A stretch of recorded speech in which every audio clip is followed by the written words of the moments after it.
The Bishop's Apron, the novel by W. Somerset Maugham, dramatized for radio by Donald Tosh, starring George Baker as Canon Theodore Spratt, Peter Pratt as Lord Spratt, and Lydia Sherwood as their sister, Lady Sophia.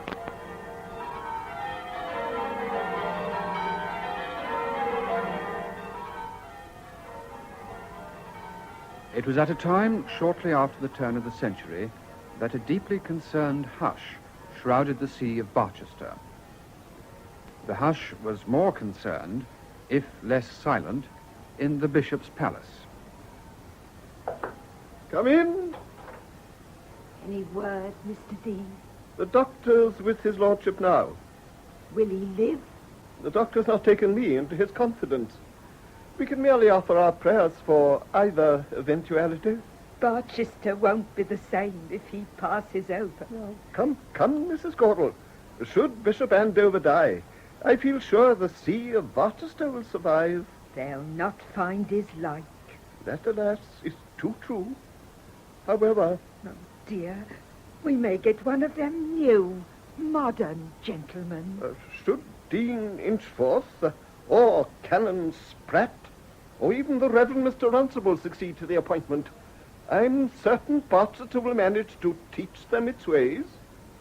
After all, it coped with Bishop Proudie and his wife. Only just. And I'm positive that between the Archbishop of Canterbury and our Prime Minister, Lord Stonehenge, a conclusion will be reached in which our traditions will not be overlooked. Won't they, Mr. Dean? Won't they?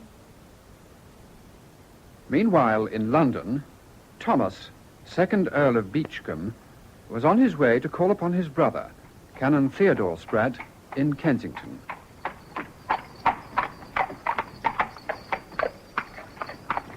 Here, Governor. Oi! What? You wanted St. Gregory's? That's right, yes. The vicarage? Yes. Well, you're here. So I am. Thank you. Yes. Hello? Oh, thank you, sir.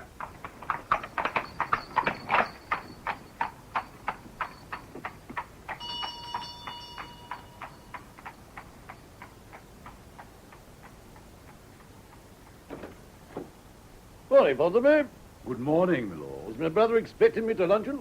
Yes, my lord. He's with Lady Sophia in the drawing room. And you insist on leading me upstairs like a new lamb. Yes, my lord.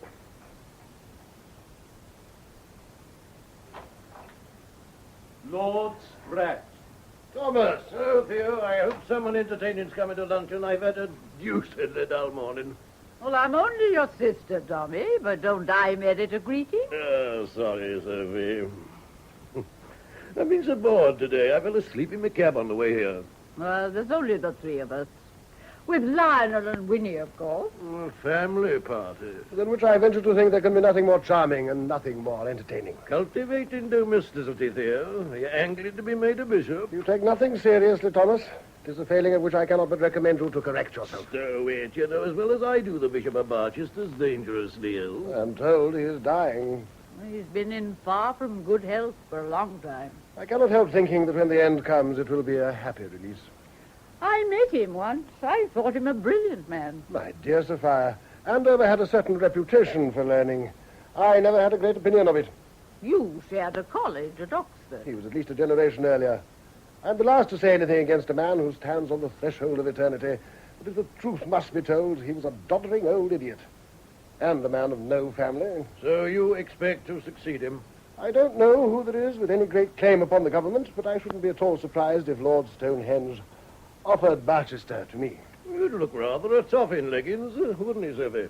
Oh, my dear Tommy, I haven't seen his legs for This years. is hardly a matter upon which you should exercise your humor. Take my advice, Theo, and don't accept a bishopric until you've made sure the Gofflings are beyond reproach. I'll tell Lord Stonehenge that an 18-hole course is a sine qua non of my elevation to the episcopacy. Ah, Winnie, there you are. Yes, Father. Where's Lionel? He told you this morning, Father, that he might be a little late and would join us at luncheon. Well, since your son became your curate, Theodore, you really should listen to what he has to say. There are times when it could affect the domestic arrangements. And what have you been doing this morning, Winnie? I have been to see the model dwellings that Mr. Railing is so interested in. You're not taking to district visiting. I hope you won't catch anything. The condition of the poor is very bad, Uncle. I think one ought to do something. Ah. Who is Mr. Railing? One of the Worcestershire Railing? No, just a common or garden railing. A very clever young man, and I think he'll be very useful to me. I notice your actions are always governed by unselfish motives. Mr. Railing is a Christian socialist and writes for the radical papers. I think he has a future, and I feel it my duty to give him encouragement. You do? Nowadays, with socialism becoming a power in the land, when it is spreading into every stratum of society, it behoves us to rally to the church. Christianity is socialism. Theodore, only the family is here. I pride myself upon being abreast of the times. My father, the late Lord Chancellor, was one of the first to perceive the coming strength of the people. I am proud that my family has always identified itself with the future. Advance has been our watchword. Advance and progress. Anyone would think we came over with the conquest.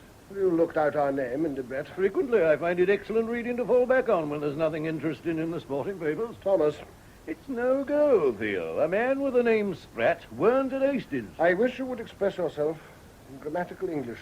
I detest slang and deplore the habit of omitting the terminal letter of certain words. Theodore, it is time for luncheon. Come on, Tommy. Oh, dear Sophie. Neither of us may be Sprats exposed to public gaze, but between us, we try to keep the junior Sprats remembering their perch. Unworthy, Tommy. We all are. Well, Lionel, did you take the wedding at 2:30 yesterday? Yes, Father. And you delivered those papers he asked for to the bishop this morning? Yes. Oh, that's satisfactory. I'm surprised you find it worthwhile to marry quite poor people. Our duty, my dear Thomas. We have to do our duty. Pass the gravy. By the way, Winnie, I find I'm unable to attend Mr. Railing's meeting this afternoon. You'll be awfully disappointed. He was expecting you to make a speech. I promised Lady Vizard to take tea with her to meet the Princess Wartburg-Hochstein. A clergyman's time is never really his own, and the Princess wishes particularly to meet me. People so often forget that even royal personages have spiritual difficulties. I shall write a note to Mr. Railing apologizing, wishing him luck, and, with your permission, Sophia, asking him to tea tomorrow. Is he presentable? He's a gentleman, Aunt Sophia, and he's quite He's remarkably clever. Well, then it's high time I met him. I'm afraid he won't be able to come to tea tomorrow because he has another speaking engagement. Oh, well, in that case, you must bring him when he's not so busy. Shall I come in your father's place and address the meeting with him? What's it about? Teetotalism. Ah. Most of the London clergy go in for it now. The bishop asked me today if I was an abstainer. The bishop is a man of no family, Lionel. Well, that appears to be true of most of the senior clergy. Personally, I make no secret of the fact that I do not approve of teetotalism. Temperance, yes. How can you be temperate if you abstain entirely? Corn and wine, the wheat, the barley, the vine are ubiquitous. The corn strengthens, the wine gladdens a man's heart. As at the marriage feast in Cana of Galilee. I wonder if I wish you wouldn't continually interrupt me, Thomas. He who has solemnly pledged himself to total abstinence has surrendered to society his liberty to choose. Now, what is it you wish to say? I merely wanted to ask Ponsonby for some more potatoes. I knew it was a flippant observation.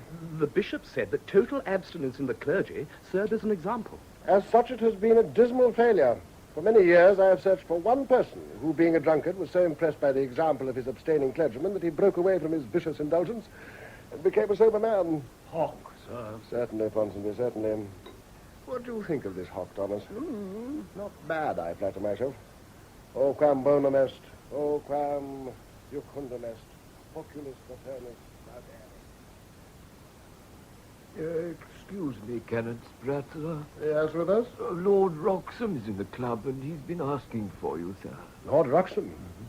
Ah, then I must seek him out. He was seen to go into the smoking room, sir. Thank you, Withers. Ah, Wroxham, my dear boy. Canon Spratt. Delighted to see you. Thank you. Let us sit down in the window. Come. Tell me why it is you wish to see me. Thank you. Have a cigarette. Not just at the moment, thank you. Forgive me if I do. Will you a match? Yes. Thank you. Now. I asked to see you. Yes, indeed. I've known you so long, dear boy. If there's anything I can do for you, command me. The fact is, well... Yes? Well, with your permission, of course, I want to ask Winnie to marry me. My dear Harry, I will not conceal from you that your sentiments have not altogether been hidden from me. And you will understand that if I have not approved, I would scarcely have allowed you to come so frequently to my house.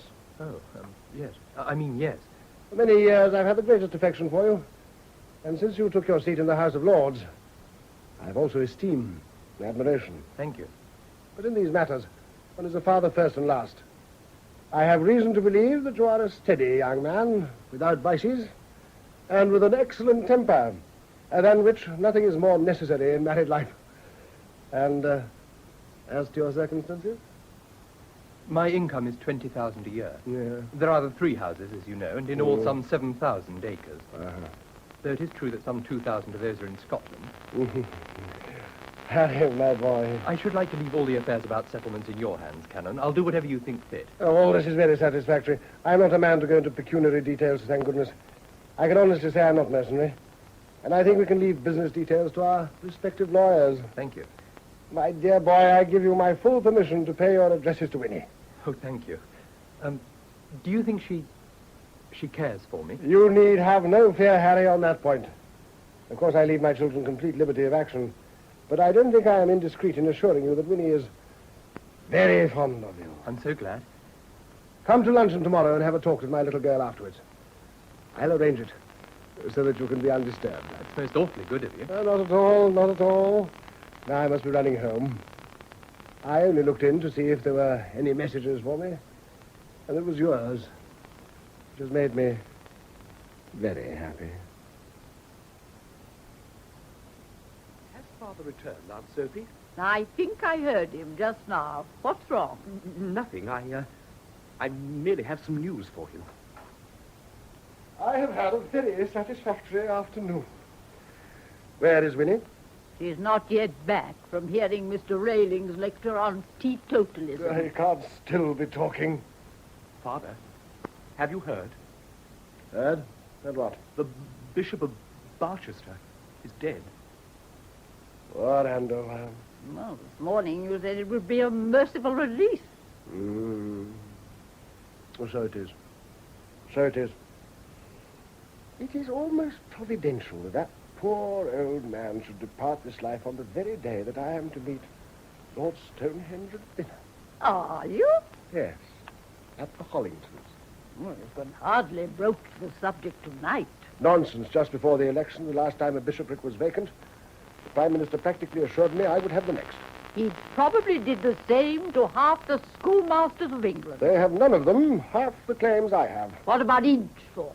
Or Runcible, come to that? Innsmouth was made dean less than 18 months ago, and Runcible is much too advanced. I thought your watchword was advance. Advance and progress. My dear Sophia, surely even a woman can see that there is a deal of difference between an advancing conservative, such as myself, and an advanced radical, like Runcible. Tom Noddy, then. It's a ridiculous system that would give a man a bishopric because he's taught Latin verses to a parcel of stupid schoolboys.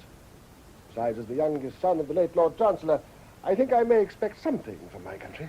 From the way you're talking, I feel you might attack Lord Stonehenge physically. If it doesn't pass you the bishopric across the dinner table like the salt. I am not a vain man, but I esteem bashfulness ill-mannered and false modesty to be hypocritical. I honestly think I have a right to some recognition. As my father, the Lord Chancellor of England, often said... Really, Theodore, I wish to goodness you wouldn't talk of him as if he were your father only. Tommy and I have as much right to him as you. Clearly, you have had a very irritating afternoon. I'm sorry. I shall have to leave you. Besides, it's time I dressed. There are times, Lionel, when I find your father the most insufferable man alive. Everyone thinks you'll get the bishopric. I hope he does, or life will be impossible for us all. It's only his manner. He is very effective in church. He is one of the most sought-after preachers in London. That's the trouble. Take my advice and don't try and copy him. I don't know how he gets away with it, but I'm positive nobody else could. He does a great deal of good. Oh, he does, I know. And if I didn't know that under all those words and airs of self-importance he hadn't a genuinely good heart, I would never have agreed to come and look after you all when your poor mother died. Dear Aunt Sophie. I'm grateful he's only my younger brother. If he were head of the family instead of Tommy, he'd probably be as impossibly unpleasant as your grandfather, the late, unlamented Lord Chancellor.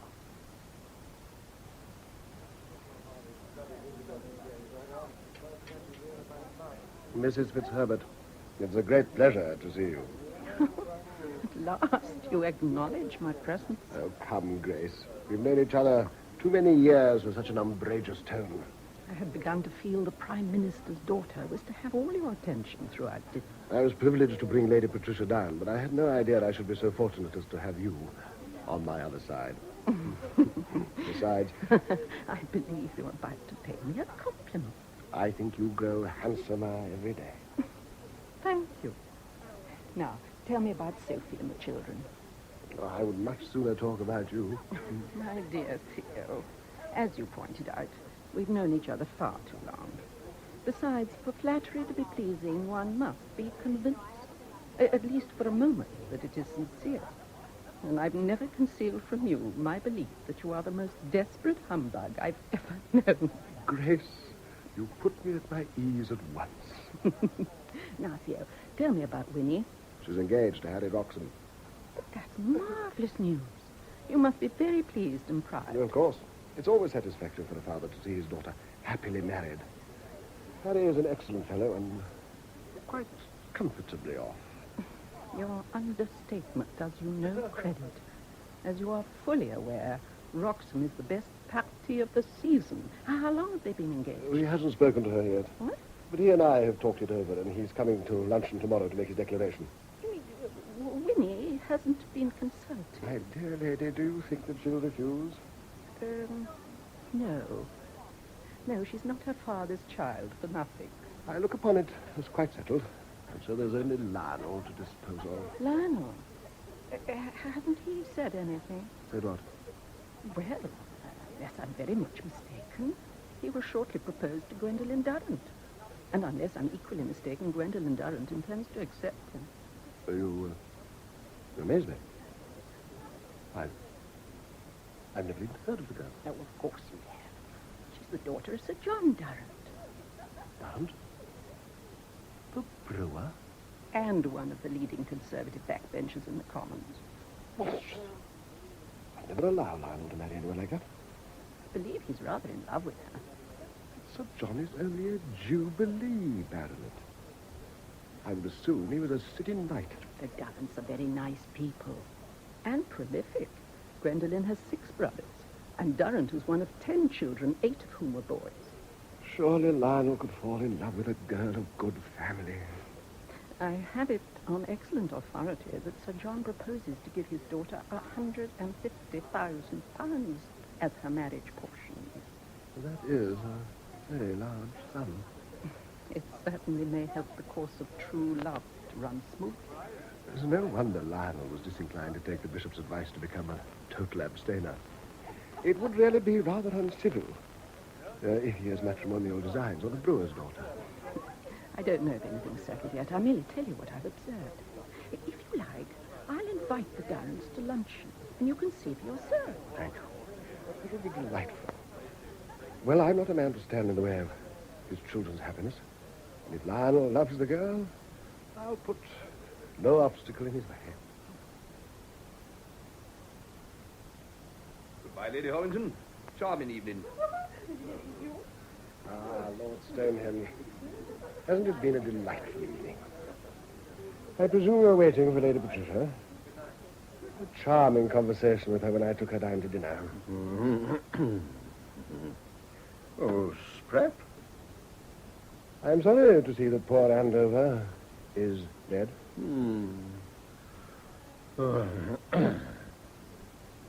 He'll be a great loss, and very difficult to replace.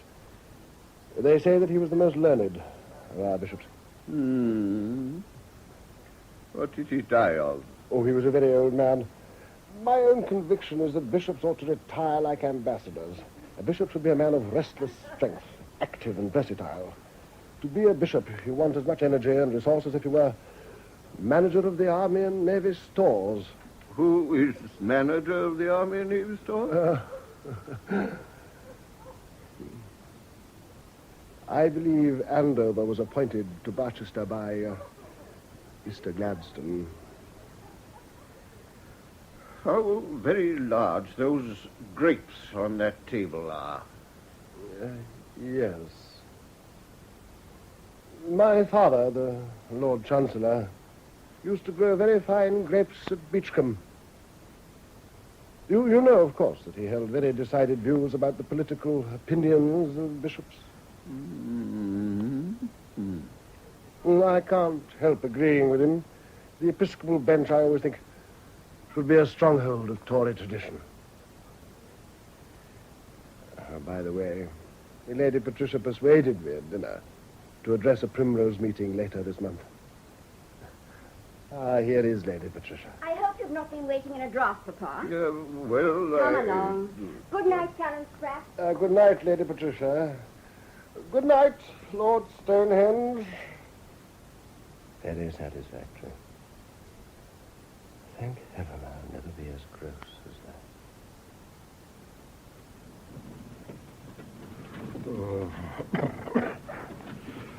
It was very dull. The dinner was eatable. I hope you took no ice, Papa. I merely tasted it. I wonder why we cannot have ices like that. Ours are too cold. Lady Eastley was there, so it can't be true about Sir Archibald. The Huntingtons are always so careful. Which was she? The woman with the fat neck? Yes. She sat immediately opposite Canon Spratt. Theodore Spratt wants me to make him a bishop. Well, he'll certainly keep his clergy in order. He's very energetic and clever. I prefer him stupid. I must ask Van Hatton, but I believe I may have promised something for Spratt before the last election. Then you must give it to him and keep your promise. Why, I never thought we'd get in. His father was the most disagreeable man I ever saw. It wasn't his father you promised. I like my bishops tedious and rather old. And their clergy give them plenty to do, and they don't meddle with the government. Canon Spratt is a staunch conservative. He'll only work for us as long as it pays. But, Pa, he'll never become a radical. He's too anxious to become a gentleman. I prefer a radical to a liberal unionist. I must ask Van Hatton whether I definitely committed myself.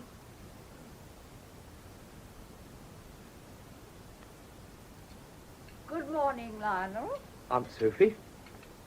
Ponsonby, is Miss Winnie down? She is down and already gone out, lady.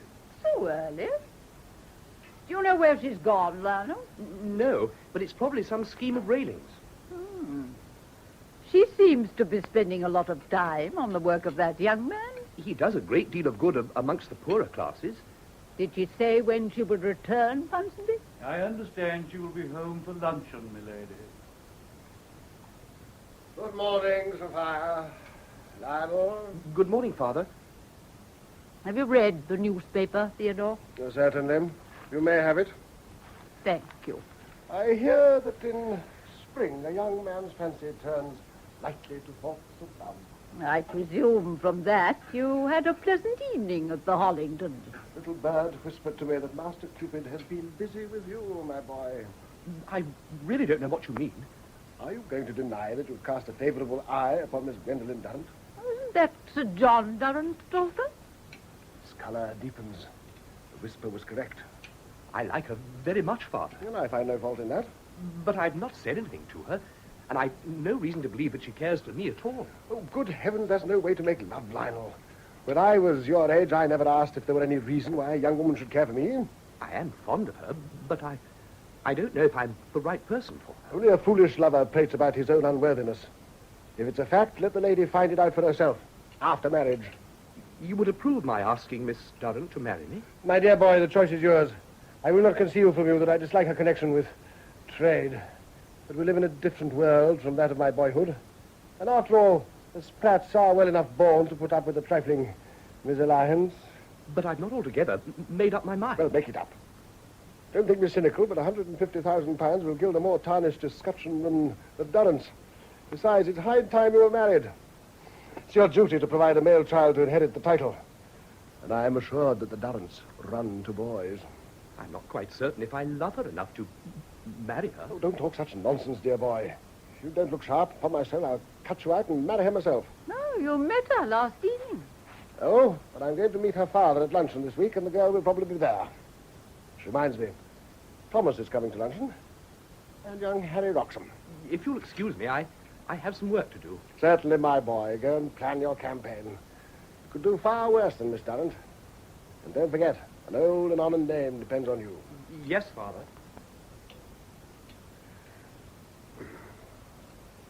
Grace Fitzherbert asked warmly after you at dinner, Sir. She was sitting on my other side. Dear Grace, I must ask her to take tea. One afternoon when you are out, it'll give us a chance to talk. I don't pretend to understand you. Have you seen the notice about me? Notice?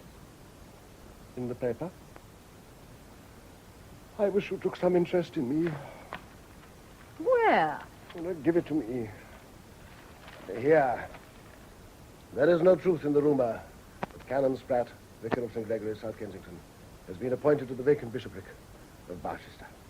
Did you submit that yourself, Theodore? Surely I recognize your incisive style. My dear Sophia. Yes. I think it reads very well. It's brief, pointed, I might almost say epigrammatical. Also, it reminds those in power that there is no more excellent candidate than the Vicar of St. Gregory's. Oh, my dear sister, no one can call me a vain man, but I cannot think myself unsuitable to the position. I'm sure you'd be the last to deny that my parentage gives me certain claims upon my country. Which you took care to point out to Lord Stonehenge last night. On the contrary, I flatter myself I was tactful enough to discuss the most indifferent matters with him. We talked of grapes and the manager of the Army and Navy stores. I merely remarked how sad it was that poor Andover was dead. It was excellent, dear, and I agree it is a most excellent hop. Thank you, Thomas. Shall we go up? Oh, Harry, a moment. Thomas, you and Lionel go ahead. We shan't be long. Very well, Father. When Mary and the porter folk went by, I always told Theo to sprinkle himself liberally with Keating's powder. Harry, you will wait in my study and I shall send Winnie down. Oh, Canon. I feel most awfully nervous. Nonsense. There is nothing whatever to be nervous about. But Winnie hardly spoke once to me through luncheon. You have my complete assurance that Winnie undoubtedly cares for you. Oh, bless my soul. It reminds me of the day I asked my own dear wife to marry me. Come into the study. Tell me, Winnie, how did your meeting go? It was truly splendid, Uncle. Mr. Railing is the most wonderful man I've ever seen in my life. Ah, is he?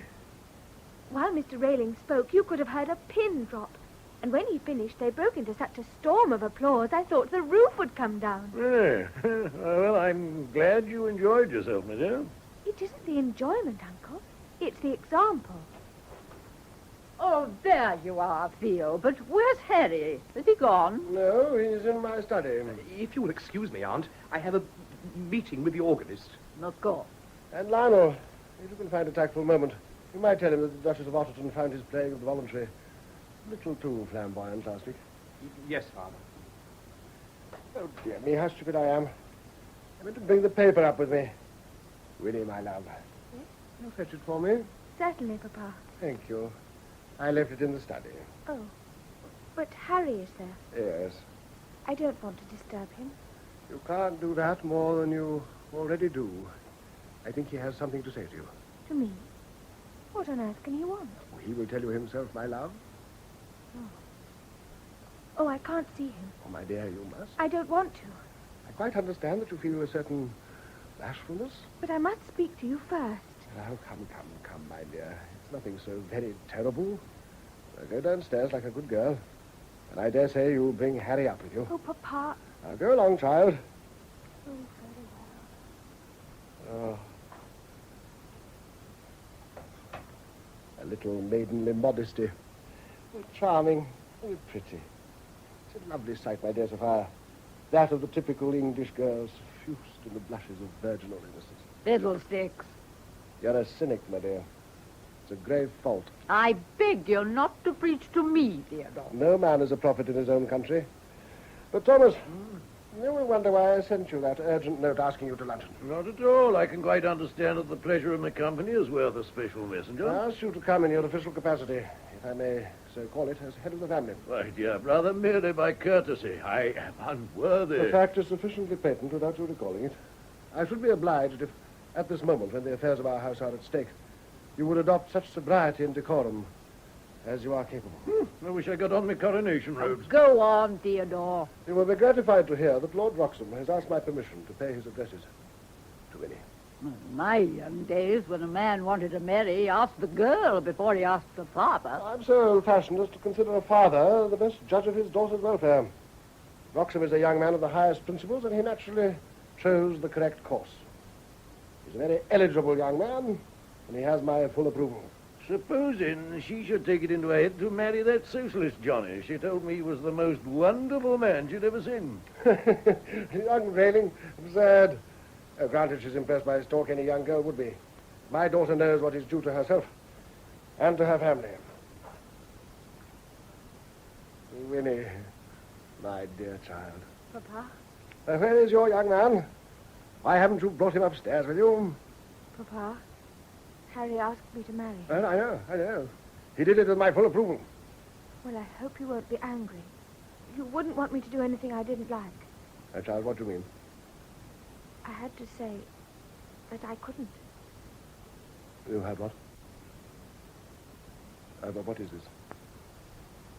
You're joking. Where is Harry? He's gone. Gone? He left before I came up. This is another joke. I'm quite bewildered by all this humor. I don't love him, Father. Sophia, the girl has taken leave of her senses. No. Winnie, what have you said to Harry Wroxham? I told him I couldn't marry him. Couldn't? What is this couldn't? I couldn't marry him because... Well, because of what, child? Because I'm already engaged to someone else. No. Engaged? I'm engaged to Bertram Railing. But Winnie, your father explained it. He's only a common Railing. Thomas, you will leave this house. You have joked too far. Very well, Theodore. I've no wish that you wash your dirty linen before me. I ask you to go. I'm on my way. Goodbye, Sophie. Never mind, Winnie. Remember, I'll always back you in something unreasonable. Well, I hope you all will have a very nice time. Theodore, perhaps it would be better if I... Sophia.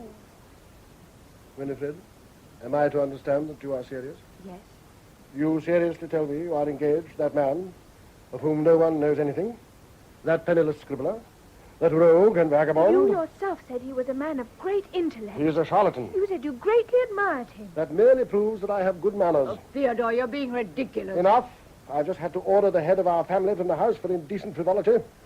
I hope you will not force me to take other measures. How long has this absurd business been going on? I agreed to marry Bertram yesterday.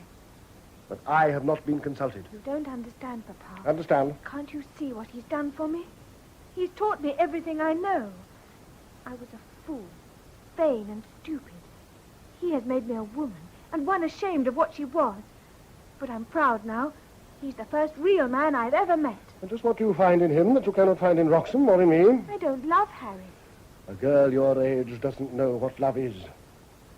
I cannot make you marry Wroxham, and I can accept your refusal of him as the will of Providence, and shall do my best to bear it.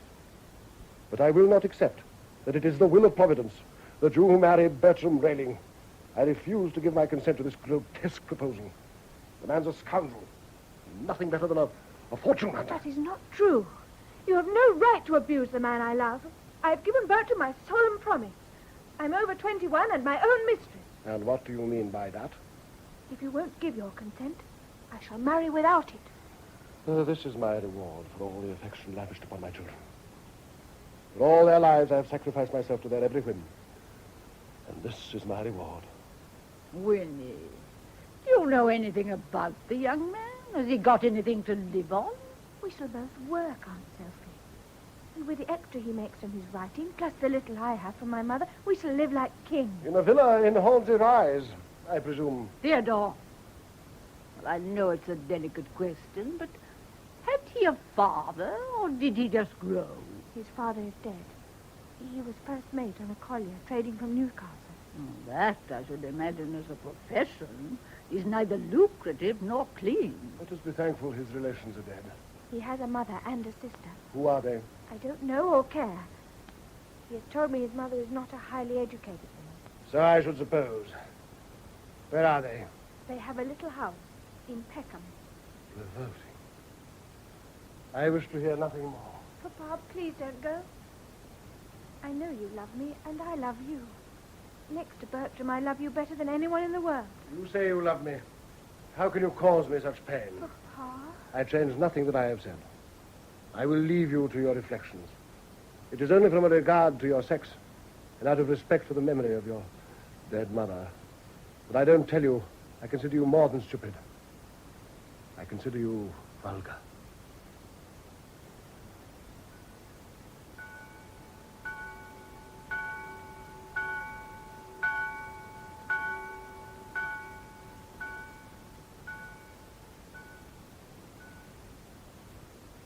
I felt it was safe to return. I have missed you, dear Tommy, since Theodore turned you from the house. I hope you bear no grievance. Not in the least. Theo's cook is far too good. Oh, it's been impossible here. Lionel hides himself in work and avoids any but the most cursory conversation. Theodore and Winnie haven't spoken to each other, but use me as a verbal post office. She's going ahead. It appears so. Where's Theo now? He was lunching with Mrs. Fitzherbert to meet Sir John Durrant and his daughter. Having failed with the filly, he hopes the colt will bring him more luck. And the more our brother embraces the match, the more our nephew is inclined to evade it. Another disaster. Oh, well, any word about Barchester? No. Theodore will fight Winnie's marriage, and he could claim a victory, yes. Oh, Winnie's like her father and grandfather, obstinate. I can't see her giving in. She may not give in, but allow her the woman's privilege of changing her mind. Where's Theo? Perhaps I shouldn't stay. Oh, don't be such a coward, Tommy. You've got to see him sometime. I'm not one for upsets. Never have been. Too uncomfortable and too unnecessary. You're too late. Pity I'm too young to jump from the window. Too scandalous. Capital. There is laughter in the house. My dear brother, I am delighted to see you. We've been missed these 7 days, and we look to you to bring humor into our home. I can think of no greeting more guaranteed to make a man forget a joke. I have had a delightful afternoon. Durrant is an excellent fellow, and for a brewer in politics, as honest as I have met. I wasn't aware you'd met any others. His daughter is a charming girl. She'll make any young man an exemplary wife. Though his father, and shouldn't say it, she's worth 6 of Lionel. Well, let us hope she isn't aware of it. And where is Winnie? Winnie? My daughter, your niece. There has been a slight misunderstanding between us. It is time it was settled. Well, she's with Mr. Railing. She told me she was to meet his mother this afternoon. Excellent. What do you mean? It is only proper that when a young woman becomes engaged, she should meet the relations of her fiancé. Are you agreeing to the engagement? One must allow one's children, after they have passed a certain age, to decide some matters for themselves. Never have before. Though a clever woman, Sophia, you're not quite so clever as your humble servant. Thomas, with all these matrimonial schemes, are you going to cling to bachelordom? In your position of head of our family, you are aware you must marry money. Oh, if that was so, I would like a shot. What I object to is marrying a wife. Now, if you forgive me, I've an appointment in Westminster. Westminster? Then we must not keep you from your duties in the house. The house is a public one, and the appointment concerns some horses. Goodbye, Sophie. Good gracious. I believe Thomas was offended by my raillery. Oh, what has happened? Why why, after a week of meditation, you now make jokes in doubtful taste. I hope I don't do that, Sophia. Some mild teasing will only lighten the atmosphere of ponderous thought that has filled this house since certain serious decisions were taken. Should do nothing but good. When is Winnie expected home? Shortly. She was only having tea with Mrs. Railing. Then I must wait with patience for her return. Ah, Winnie. Back from the wilds of farthest Beckham. Hello, Father. You don't look too well, my dear. Hope you're not sickening for something? I have a slight headache. Oh, my child. I'm sorry. I hope that your long journey hasn't been too much for you. No. And how was your prospective mother-in-law? Mrs. Railing was very kind. Of course. Though I imagine she wasn't polished. I didn't expect her to be. True disinterestedness is such a beautiful thing. And in this world, alas, so rare. I mean to marry Bertram, Father. Oh, my darling girl. Whoever suggested you shouldn't? Do you mean that? I'm not a hard father, my dear. And seeing that you have set your heart upon it and have now faced up to meeting your future relations, I withdraw my opposition completely. Oh, Papa, thank you. By the way, do they call him Bertie? Yes? I thought they would. But tell me about Mrs. Railing. And the sister, isn't it? Yes. But Louise Railing wasn't there. She works in a library. Very estimable. But the mother, ageless, I presume. Yes. But she was very kind. So you told me. And I have no doubt you'll accustom yourself to their little eccentricities of diction, or to their slight vulgarities of manner. And this will be all the easier if you have found already the warmth and charm which lies beneath them. Yes, Papa. Oh, my child, you're clearly tired from your journey. Why not take a rest? Oh, before you go up, what is the address of Mrs. Railing? The address? What do you want it for? Oh, come. Nothing improper, is it? It's Balmoral, Rosebery Gardens, Gladstone Road. Liberalism is evidently a family tradition. I consider it my duty to be as cordial as possible to your future relations. I shall ask Mrs. Railing and her daughter to tea. Oh, Father. Well, I feel that your uncle should meet them. Father, you don't know what they're like. I don't expect to find them highly educated, but from all you've told me, they appear to have good hearts.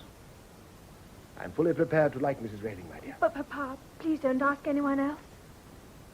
She drinks. Well, we all have our failings in this world. Pa, I hope you don't think I can break my engagement with Bertram. I've given him my solemn promise. Theodore, either tell us what is in that letter you keep waving about in that idiotic way, or put it down. My dear Sophia, I don't know what you mean. This is a note from Mrs. Railing saying she will be delighted to come to tea on Thursday. You're continuing with this I charade? don't pretend to understand you. Lionel, my boy, you will have to take the 2 funerals that afternoon. Certainly, Father. Whose are they? Persons of no consequence, but they require burial. As a matter of fact, I believe one of them was our fishmonger. I thought the fish had been inferior the last few days. Is Winnie going with you, my boy, to the Cramptons' ball tonight? Yes, Father. Good. Then I shall accompany you. What are you up to, Theodore? You don't like balls. You always say there are far too many people. There are times one feels in need of a change.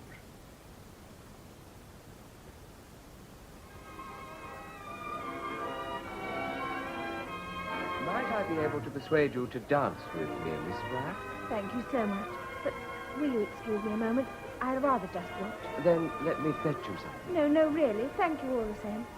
But please don't let me stop you from dancing yourself. Thank you. Excuse me.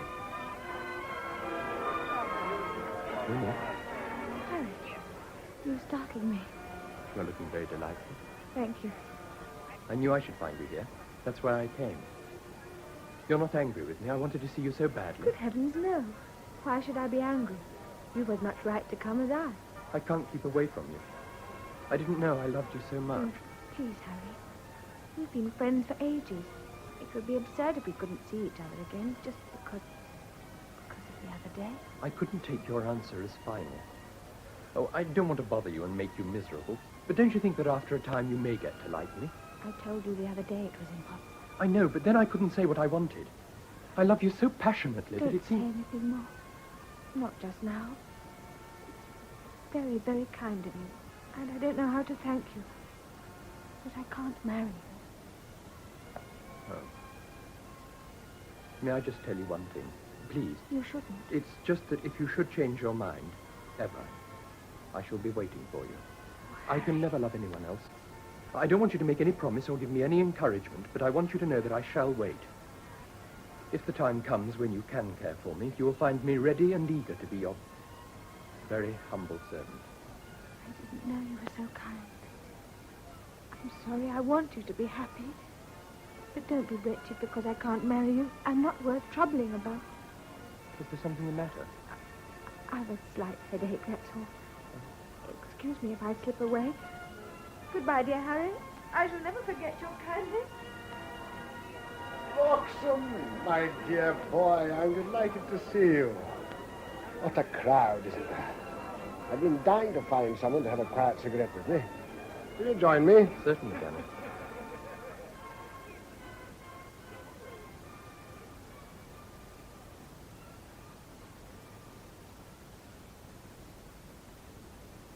Well, the smoking room is empty. Let's make ourselves at home.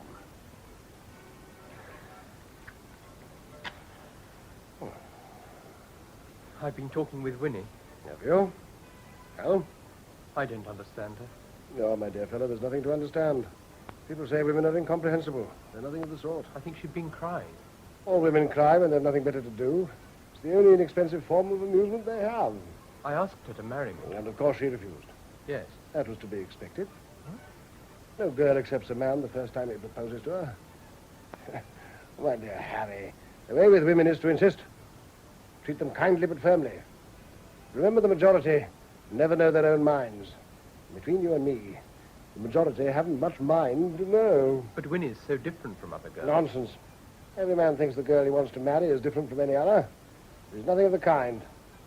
The women are much of a muchness, especially the pretty ones. No, my dear Harry, you have my full approval and my assurance that Winnie undoubtedly cares for you. What more can you want? Hammer away. Propose to her, in season and out. Ask her morning, noon, and night. Insist upon marrying her. Sooner or later, she'll say yes and think herself prodigious fool for not having said so before. You're very encouraging. Now, what do you propose to do? I don't know. My dear fellow, God helps those who help themselves. You want to marry my little girl, and I want you to marry her. But what can I do? Well, I see I must help you a little. Come and have lunch with us on Friday. Come early. I have reason to believe you'll find Winnie in a very different state of mind. I don't want to be a bore. But don't talk such nonsense. You won't be. Now, I advise you to go home. Have a good night's sleep. Thank you. Thank you very much, sir.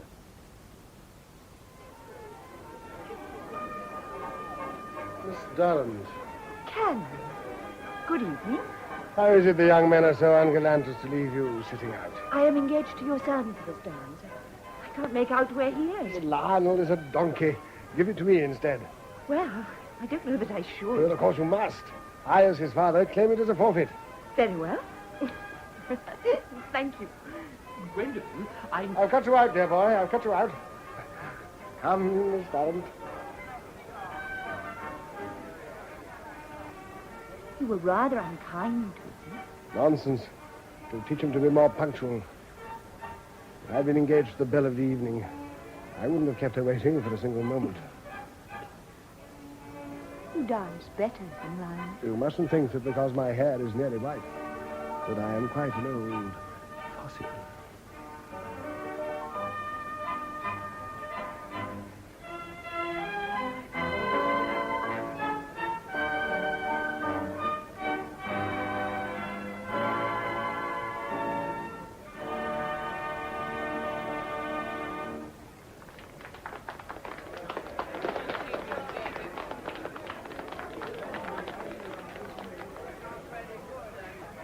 Oh, my boy.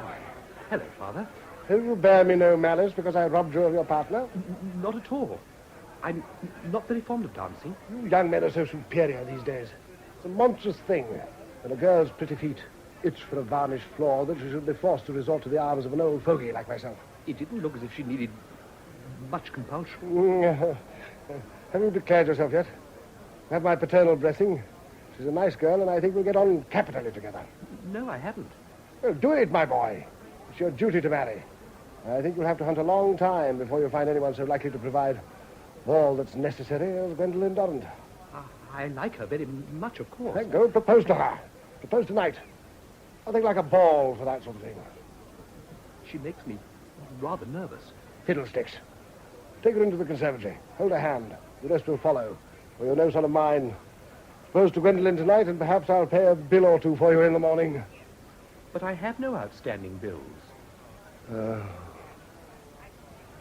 Go along.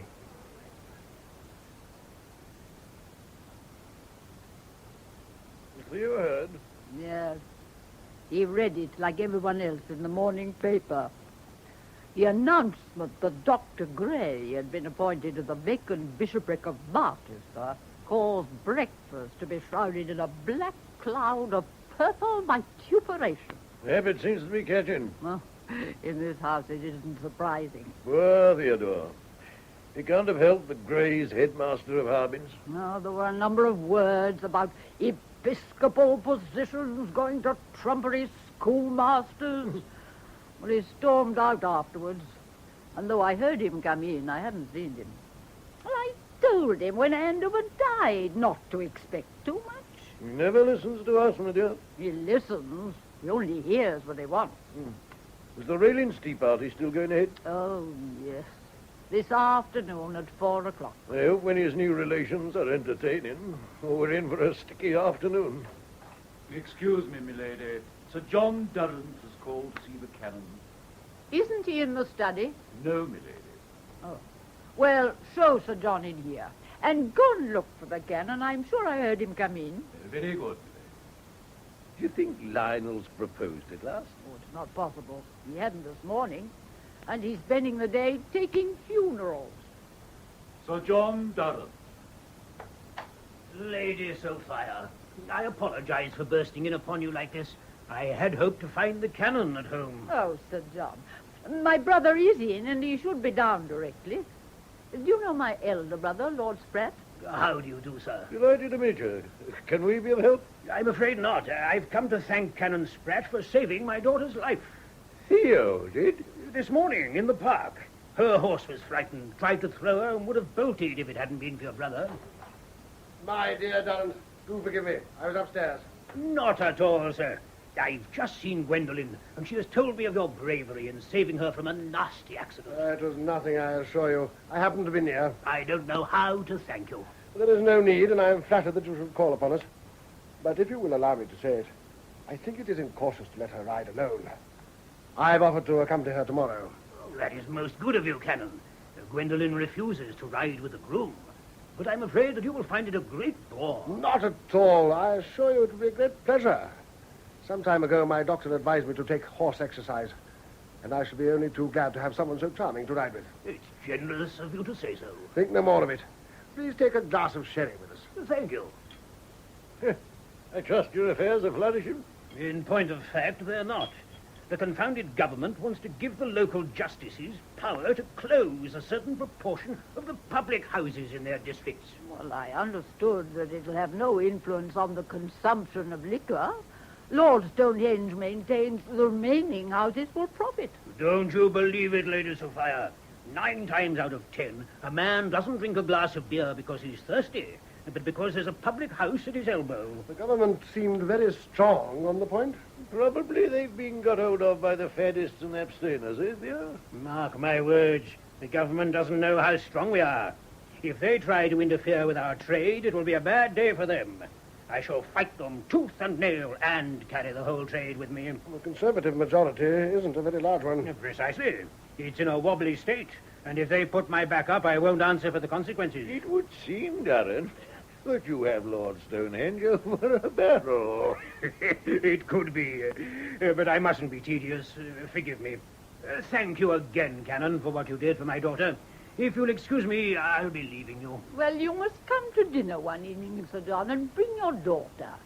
Both my brother and his son speak so highly of her, I can't wait to meet her. It will be a great pleasure, Lady Sophia. Goodbye, Lord Spratt. Canon. Goodbye. Sensible fellow in a sensible business. You appear to have been very courageous this morning, Theodore. Congratulations. Oh, it was nothing very serious, I assure you. May I say how sad I was to read about Barchester this morning? Cleo, I'm sorry. Thank you, Thomas. It was a surprise, certainly. But thinking it over, Barchester's rather off the beaten track, and I'm probably doing more worthwhile work here in London. I'm pleased to find you free of your usual flippancy today, my dear brother. For at this tea this afternoon, I feel it could be somewhat out of place. I shall do my best to do you credit. Not me. Just remember that we are the family of the late Lord Chancellor of England. And for people such as the Railings, we have a position. And it wouldn't do for them to feel any of us were not worthy of it. It's a nice neighborhood here. South Kensington? It's the least unpleasant of the suburbs. My dear, I cannot allow you to call South Kensington a suburb. Well, unlike the Hamlet, which was funny without being vulgar, South Kensington is like Bayswater without being funny. Oh, yes. Peckham's nice. I'm sure it is, Mrs. Rayleigh. We're lucky, mind. We have the electric light and a bathroom. Bertie has to take his bath every morning. They say that cleanliness is next to godliness. That I don't deny. But one has to be careful. I've heard of those who took cold and died through having a bath when they wasn't feeling up to it. Tea, Miss Raylan? Thanks. No sugar. I think it's weak. The tea, I'm so sorry. No, to take sugar. I don't approve of hydrocarbons. Louise. Yes, Bertie. This is Winnie. Ah. You weren't in the other day when I came to Peckham with your brother? I was attending a meeting on the independent role of women and her rights. He should have brought you. I'm afraid I had a train to catch. Yes, there wasn't time. There is always time. But as Bertie and I share the opinion that most women only waste time, I shall be able to take you in hand. Do you also share your brother's talent for oratory, Miss Rayling? You should just hear her. Once she gets going, there's no stopping her. I hold with women taking part in everything. There's an immense field for women's activities. You should just see her certificates and prizes. Oh, Ma, you make people think I'm a child. What's the point of having them if no one knows you've got them? But now, how'd you take your tea, Mrs. Rayling? Oh, I don't pay no attention to all this stuff of Bertie and Louise. Sometimes they give me the hump, I can tell you. Ma. Well, you do. Do mind what you're saying. It's always the same, Your Grace. When your children grow up and get on in the world, they want to turn everything upside down. What do you think Bertie wants me to do now? I can't imagine. He wants me to take the pledge. Mother. It's true. But what I say is, Your Grace, I'm an hard-working woman, and I want me drop of beer now and then. When I was left a widow, I had to work hard to bring up the 3 children and make ends meet. You have another child? Oh, there's poor Florrie. She's my eldest. Ain't quite right in the head. So we had to send her to the asylum. Most unfortunate. But with Bertie and Louis, they both had a thorough good education. You have every reason to be proud of them. I don't suppose my little girl has half the knowledge of Miss Louise. Well, that's your fault. You haven't educated her properly. But then there's no higher education of women in the West End. Once I've had charge of her for 6 months, she'll be a different woman. I have no doubt. Ain't she wonderful? Anything but anybody she does. Oh, I could listen to Louis talking for hours at a time. Except on the subject of teetotalism? You're right there. Capital. Capital. You mustn't laugh at me, Your Grace. But the fact is, I sometimes, only once in a while, mind, like a little drop in me tea. Well, bless you. Why didn't you say so? Winnie, you ought to have told me. Ring the bell. Father. Ring the bell. Oh, I didn't mean... I wasn't intending. Dear lady, of course you must have something. Surely this is an occasion that would classify as once in a while. What is it you take? Rum? Ugh, I can't bear it. Whiskey? Certainly not, Your Grace. Gin. Call it white satin, my lord. White satin. It's a funny thing now, but rum has never agreed with me. It's wholesome, you know. Oh, I have no doubt. You rang. Ponsonby, have we any white satin in the house? White satin, sir. I'll inquire. I've heard it called satinette. Or satinette? Satinette, sir. Perhaps you do not quite understand, Ponsonby. I mean, have we any gin in the house? Gin, sir? No, sir. Is there none in the servants' hall? No, sir. Oh, how careless of me. Sophia, you ought to have reminded me that there was no gin.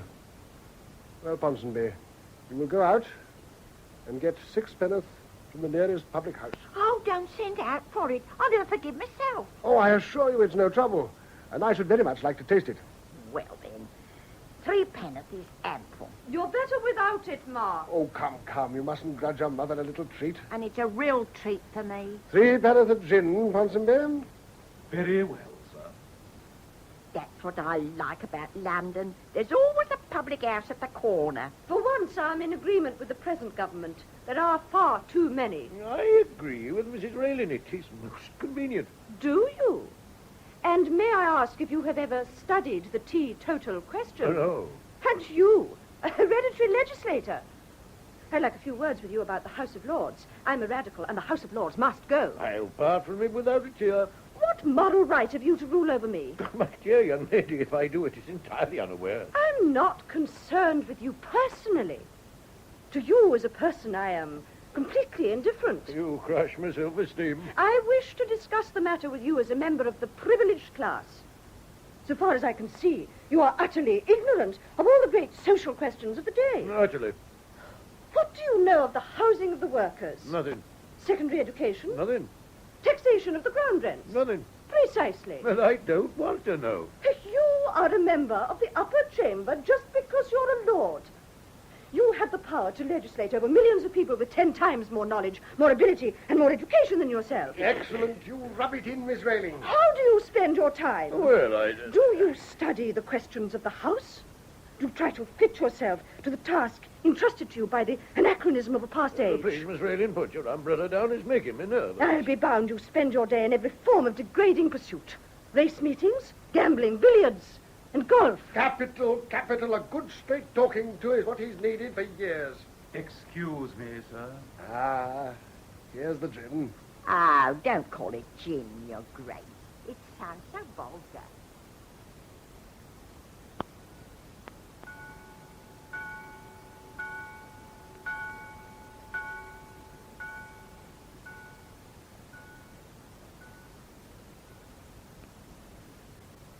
Will you come this way, son? Thank you.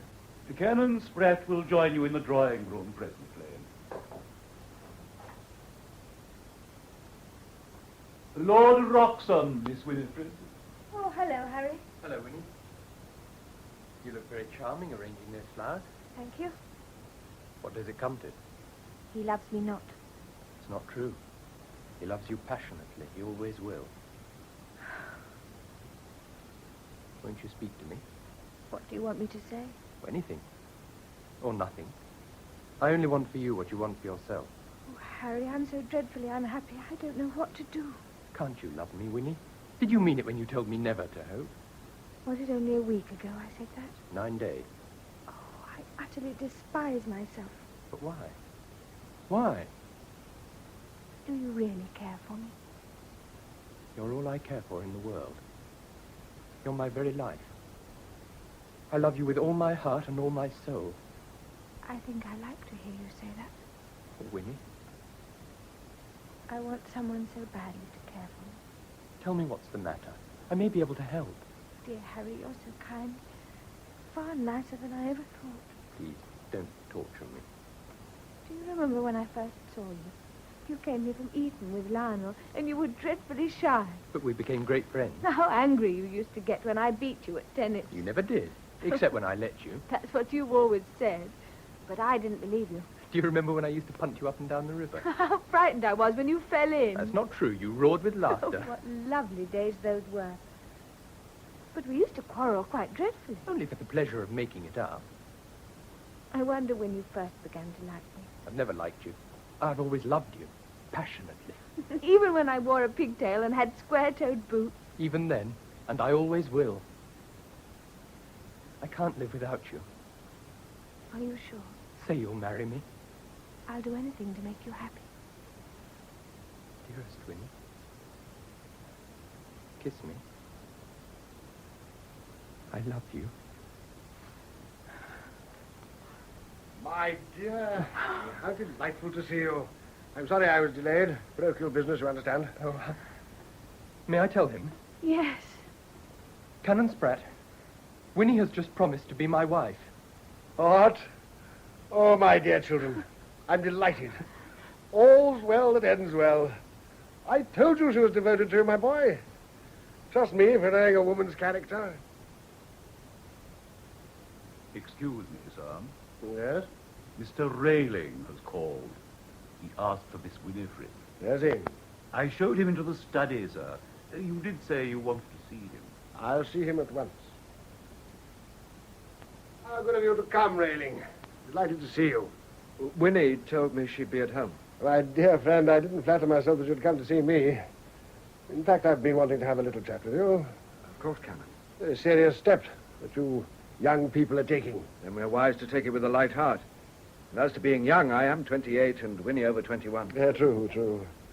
Did you smoke? No, thank you, I don't. No vices, I see. And now let us discuss the matter cordially. There is no need for me to tell you that I have the highest esteem for you and the sincerest admiration for your talents. Thank you. We live in an age when talent is not always rewarded according to its merit. To be frank, I'm curious to know upon what you propose to live. My own income is about 150 annually, and Winnie has 300 a year from her mother. You are well informed. Winnie told me. Obviously. I didn't suppose you'd examine the will at Somerset House. You imagine that Winnie will be content to live on £450 a year. It's 3 times as much as my mother had. Possibly. But your mother, a most excellent and delightful person, Railing, don't misunderstand me, has moved in a rather different stratum of society from my daughter. But do you think Winnie cares 2 straws for the tawdry trappings of society? I think my daughter is human, and I confess I suspect a carriage and pair may be essential to her happiness. I know Winnie, and love her, Canon. You think she's a doll and a fool. Well, she may have been. Now she's a real woman, and loathes the shams and shallowness of society. Yes, she said that. But my word, Miss Pratt have a keen sense of humor. Her life was a mockery. She didn't know what life was. You think she cares for carriages and fine clothes now? She had no aspirations, she had no ideals, and of course she wasted herself on fashionable frivolities. But now, thank God, now, she knows how narrow is this circle of idle, selfish people. She wants to work, she wants to labor, she wants to stand shoulder to shoulder with her fellow men and fight. My boy, do you honestly think it would ever have occurred to Winnie that this world, her world, if you like, was hollow and foolish if you had had a squint eye or a wart upon your nose? But that is a monstrous argument, sir. You think that all people are bad. On the contrary, I think only that most of them are foolish. You sneer at the new life which fills your daughter's eyes. You no longer know her. Oh, I know she loves me. You may think that I'm a fortune hunter, but you're wrong. We don't want your money. We have no need, nor will we know what to do with it. You are content that she should sacrifice everything for you. She throws away painted husks, dross, and tinsel. She gains the whole world. Which means you, and a villa in Peckham. Upon my soul, you are very modest. What are you driving at? Well, out with it. I beg you to observe the conventions of polite society. Conventions? It is the duty of any father to inquire into the circumstance of a young man who proposes to marry his daughter. Oh, I know you despise me, but don't humbug me as well. Mr. Railing, I solemnly ask you to give up my daughter. After mature consideration, I have reached the conclusion that this marriage is impossible, and I will never give my consent to it. We'll do without it. We're both free. Winnie has promised to marry me, and by God, she shall. It is painful for me to have to talk to you in this manner. It is true that a short time ago I gave my provisional agreement to your engagement, and it is understandable you should find it strange if I now refuse it. But certain facts, coming to my knowledge, force me to do so. Your eldest sister is unfortunately in a lunatic asylum. I regret the misfortune. But with insanity in your family... But that's absurd. Florrie had an accident as a child. She fell down. Since then, she's been... Not quite right in the head, as your mother put it. Every child falls, but the entire human race is not so imbecile as to need restraint. I don't believe a word you say. You produce this for want of anything better. It is, as I've said, sir, pure humbug. Tell me the simple truth, if you can. Are you quite sure that Winnie cares for you? As sure as I am of my own life. It is my painful duty to inform you that you are mistaken. What? Winnie has realized she has misjudged the strength of of her affection. I don't believe it. Mr. Railing, you exhaust my patience. Well? Winnie has requested me to tell you that she finds she doesn't care enough for you to marry you. She deeply regrets the unhappiness she has caused and asks you to release her. It's a lie. You will have the goodness to remember that I am a minister of the church. You forced her to do this. I know she loves me. You may think what you like. The fact remains, she wishes to break off this engagement. You tell me I am a man of honor and then treat me like a lackey.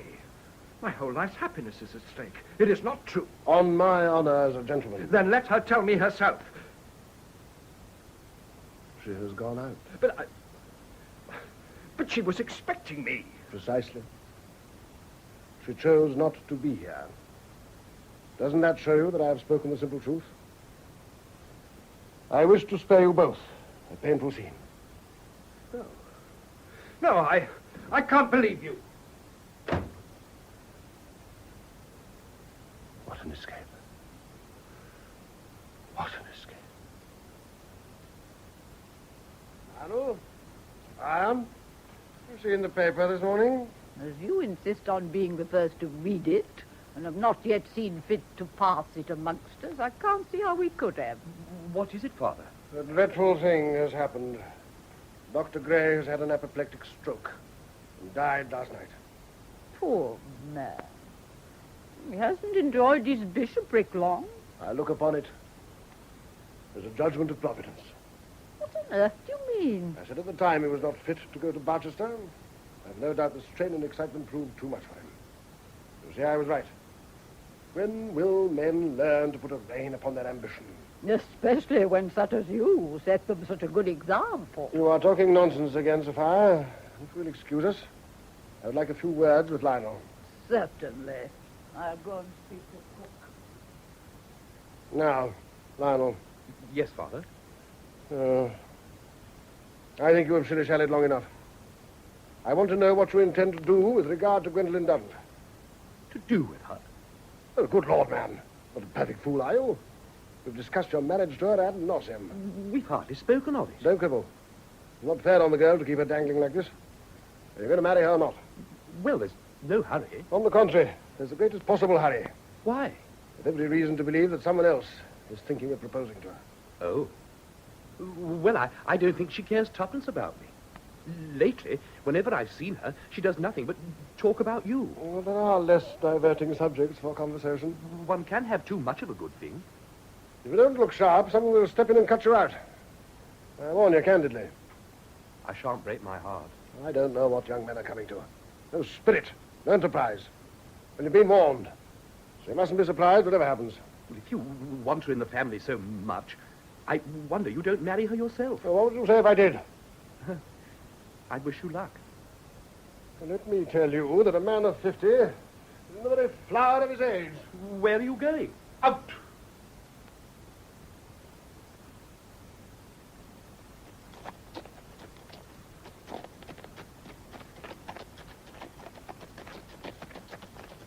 Hello! I'd given you up for today. I thought you hadn't been able to come. Ah, Miss Durrant, would you have been disappointed if I hadn't? Awfully. Oh, you make me regret I'm not 25. Why? Because if I were, I should promptly ask you to marry me.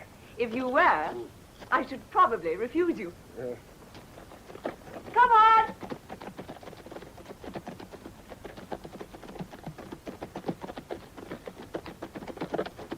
Oh, it's ridiculous.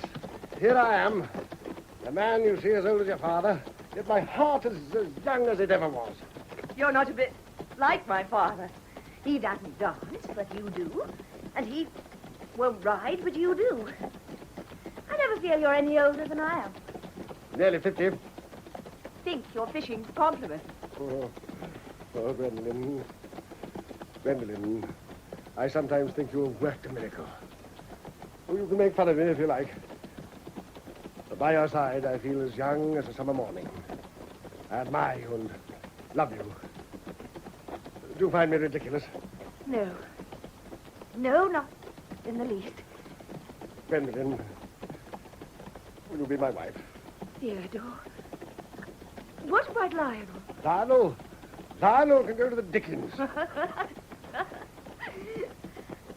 Now for my answer. I'll race you to the end.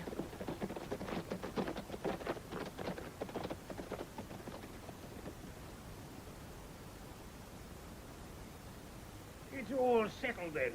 I'm satisfied, and you tell me that you're satisfied. My dear darling, your generosity overwhelms me. I promise you I'll do my very best to make her happy. I don't know what you've done to the girl. She's quite infatuated. Oh, she's made me the happiest of men. And I am delighted that something good has happened to brighten up these past grey weeks. They're going ahead with the public house legislation. They are. And the devil of it is that if we in the liquor faction go against it, the government will fall. We are as strong as that. We are. And they're all looking to me for a lead. The cartoonists are having a field day. Did you see the one in the Morning Post of Stonehenge on his knees, bowing to me dressed as some Turkish pasha, sitting on a beer barrel? No. Whatever they say, he's not going to give way. And then he can always point to me and say I was the one who split the party and brought us down. And you don't want to? If there was an election tomorrow, we'd all be out and out here. To Stonehenge, it's a small domestic matter, and we've no right to stand out like this. But it's our business he's attacking. Do irreparable harm to the party if you do stand firm. I know. My dear fellow, I'm full of sympathy for your thinking. But if the Liberals got into power, you would have to face much more serious legislation. I've spent a long time on this, and will no doubt spend a lot more. If there is anything I can do to help, you have but to call on me. You know that. Now, if you'll forgive me, I must thank you for the delightful luncheon, and with your permission, I will go upstairs and say goodbye to Gwendolen. You're not going? Unfortunately, I must. I have a busy afternoon ahead of me. You can imagine that it is not without weighty reason that I tear myself away from this house, which now holds my heart. Put like that, I suppose I must let you go. You're a clever man, Theodore, and the first understanding clergyman I've ever met. You should be a bishop. Thank you. It is an honor which I may yet be granted. I hope we can see you for dinner. Alas, no. Not this evening. It is impossible. Winnie is returning from the country. She is to marry Roxton, as you know, and she's been visiting his mother. And it would be unkind not to dine at home. Very well. But when will we see you again? May I call later this evening for about half an hour? I look forward to it.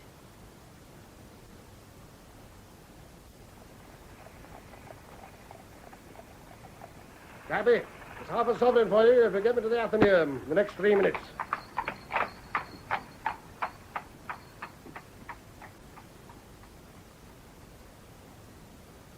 Good afternoon, Lord Stonehenge.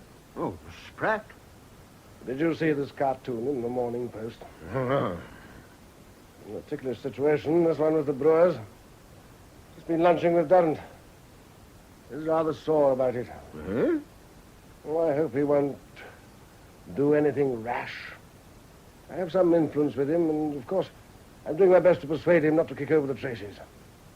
I hear your son's to marry Durrant's daughter. I've been misinformed. I am going to marry her. You? I needn't tell you. I'll do all in my power to bring Durrant to a reasonable state of mind. At present, he's wavering. Well, I suppose you know if he goes against us, the others will all follow. Yes. The results will be, awkward. You heard Gray's dead? I have. Would you like to go to Barchester? Barchester? Oh, excuse me, Lord Stonehenge, but this telegram has just reached me. Huh? Oh, forgive me for interrupting, Spratt. Not at all. They've just wired me, most unfortunate, but the Bishop of Sheffield died in his sleep last night. Did you know Dodge Thornwood? I met him only once. A sad loss. Thank you for letting me know, Poole. Thank you. Not at all. Forgive me for interrupting with such sad tidings. It'll need a strong man to succeed him. Well, Spratt, you haven't answered my question. Your question? Do you want Barchester? Lord Stonehenge, it is very good of you to make the offer. And I need not say how sensible I am to the honor. But if I may put it frankly, I don't think I can be of much service in a dead and alive place like Barchester. I have a passion for work. I can't live without plenty to do. If I'm to leave London, I feel it should be for a place that offers ample scope for a man of my energy. A place where there's a vigorous civil life, where one might feel oneself at the center of this busy and modern world of ours. Advance and progress are my watchwords. I see. But it is too bad of me to take up your time like this. You have so little time for private thought and contemplation. I shall be seeing Durrant again this evening and shall do what I can to persuade him to put his business interests behind his political ones. I see. It's good to see you back from Castle Tenga, Winnie. How are you? I'm so very happy, Uncle. You're looking positively radiant. Where's Theo? Still dressing, I presume. I heard him singing in his room as I came down. Gray's dead. Has he got Barchester? I haven't heard. But if he has, I am sure he'll be only too eager to tell us when he comes in. Hello, Uncle Thomas. Hello, Winnie. Hello, Lionel. Oh, it's good to see you again. Forgive me for not being in to dinner tonight, but I must attend choir practice. Is your father going to? He's been practicing upstairs. I don't think so. He hasn't said anything. Then it is unlikely. Welcome home, Winnie, dear. Thank you, Papa. Good evening, Thomas. I trust your day has not been too dull.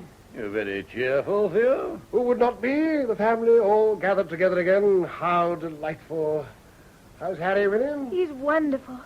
I'll always be grateful to you, Papa. Your father's a wise man, Winnie. And claims his right to say it. If you'll excuse me, Father, I must be going. You're going, my boy, but this is a family dinner. There's choir practice, Father. Oh, so there is. So there is. I've had a full and busy day, and it had slipped my mind. Excuse me, sir. This telegram has just come for you. Oh, thank you, Ponsonby. And dinner is served, my lady. We'll be down directly.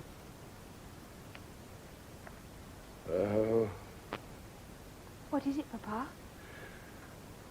Get me a glass of sherry, Ponsonby. Yes. What is it, Father? Stupid of me. Theodore, what is wrong? Thank you, Ponsonby. We'll be down presently. Very good, sir. What was in that telegram? So I will be gratified to learn that the government has offered me the vacant bishopric of Sheffield. Oh, dear. I'm so glad. Well, Sophia? Presumably you don't want me to persuade you to take it. No. I shall accept it as it was offered. Frankly, and by telegram. I am delighted at the news, but I must go now. They're all waiting. Of course, my boy. I mustn't keep you from your duties. Oh, but I'm forgetting. Lionel, wait. I think the time has come to announce Winnie's betrothal publicly. Oh, Papa. Just a minute. My boy, and write the notice. You can leave it at the news agency as you pass. Certainly, Father. We are authorized to announce that a marriage has been arranged between Lord Wroxham of Castle Tenga and Winifred, only daughter of the Honourable and Reverend Canon Theodore Spratt, Bishop-elect of Sheffield. That's all? That's enough. Take it, my dear boy, and go. I fear you are made very late for your choir practice. Yes, Father. Oh, Thomas. You see that virtue is sometimes rewarded even in this world. What's the Gofflings like? I'm convinced they're excellent. And I shall be pleased to see you in Sheffield. The hospitality of the palace will ever be at the command of the head of my family. There wouldn't be a rebellious parson in your diocese. You'll make it far too hot for anyone who don't act according to your lights. A gentleman wishes to see you, sir. I can see no one at this hour. I can't keep dinner waiting any longer. I told him, sir, but he wouldn't take any notice. He's a gentleman from the press, sir. Aha. That certainly makes a difference. Put him in the study. I shall join him directly. Very good, sir. Theo, are we to have no dinner? I have a duty to perform. You forget that my position is radically altered. I knew you'd remind us of it in less than 5 minutes. I and my family have always been in the vanguard of progress. Yes, but even your family wants to eat I sometimes. should have thought that upon such an occasion, worthier thoughts would occupy your mind. But if your flesh is weak, I am willing that you should begin without me. I'm not a selfish man, and heaven forbid that I should ask as a right what a Christian disposition should grant as a pleasure. Fiddlesticks. I must beg you not to act towards me any longer with this mixture of indecent frivolity and vulgar cynicism. I don't wish to remind you that there is a change in my position. That's twice in 5 minutes. It appears to be necessary. I shall go and talk with the gentleman in my study. You may go to dinner. Oh, it may interest you to know that on the 31st of July, I'm going to be married to Gwendolen Dowd. Well, Papa. He always has the last word. And probably always will.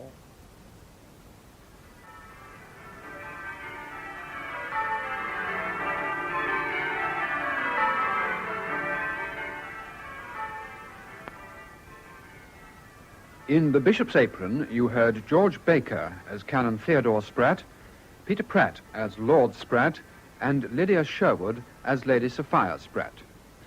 Winifred Spratt was played by Pat Pleasance, Lionel Spratt, John Rye. Lord Wroxham, Geoffrey Beavers. Mrs. Railing, Nora Blaney. Bertram Railing, Michael Spice. Louise Railing, Joe Manning Wilson. Lord Stonehenge, Noel Iliff. Lady Patricia Stonehenge, Ursula Hurst. Sir John Durrant, Martin Friend. Gwendolen Durrant, Sheila Grant. Mrs. Fitzherbert, Betty Bascom. Mrs. Caudle, Marjorie Forsyth. Ponsonby, Dennis McCarthy. Bishop Poole, Leslie Heritage. The play was dramatized for radio by Donald Tosh from the novel The Bishop's Apron by W. Somerset Maugham. The production was by Graham Gould.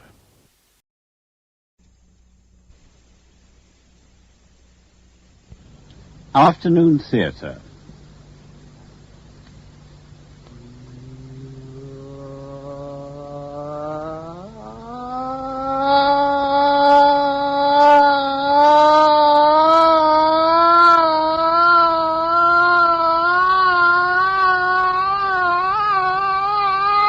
Before the Screaming Begins by Wally K. Daly, with James Lorison as Tom, Jennifer Piercy as his wife Sally, Patrick Troughton as the Prime Minister, and Donald Hewlett as A.P. Smith. Before the Screaming Begins.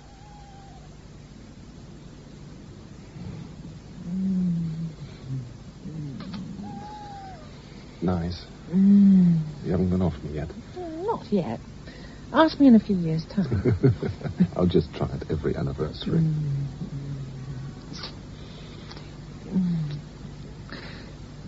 Tom, do you think Sam will be all right at the moment? A perfect babysitter, don't worry. It's the first time we've left him. I'm sure he's not going to begrudge his mum and dad popping off for an evening to the scene of the great beginnings. If this clearing in the forest wasn't so romantic, perhaps there'd be no baby Sam now.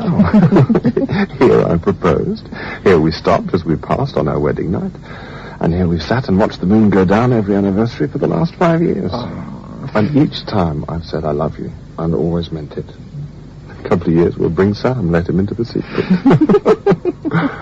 Oh, I love you, Sal. I love you, Tom.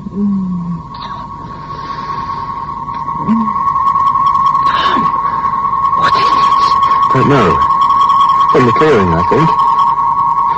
Got to get out of here. Start the engine. I'm trying. Nothing. Let me try. Right, open the door. Jump. Drive, Tom. Tom, let's get out of... Tom, there's a light all around you. Blue light. It's hurting my eyes. Look away. Tom, so bright. Look away. It doesn't hurt. Can't feel a thing. It's coming from the clearing. A pinpoint of light, laser thin. See? Who the hell's doing it? Tom! Why? I'm frightened, Tom. Really frightened. It'll be all right. Don't worry. What the hell's going on? Let's get out of here, quick. It still won't start. Oh, what are we going to do, Tom? Tom,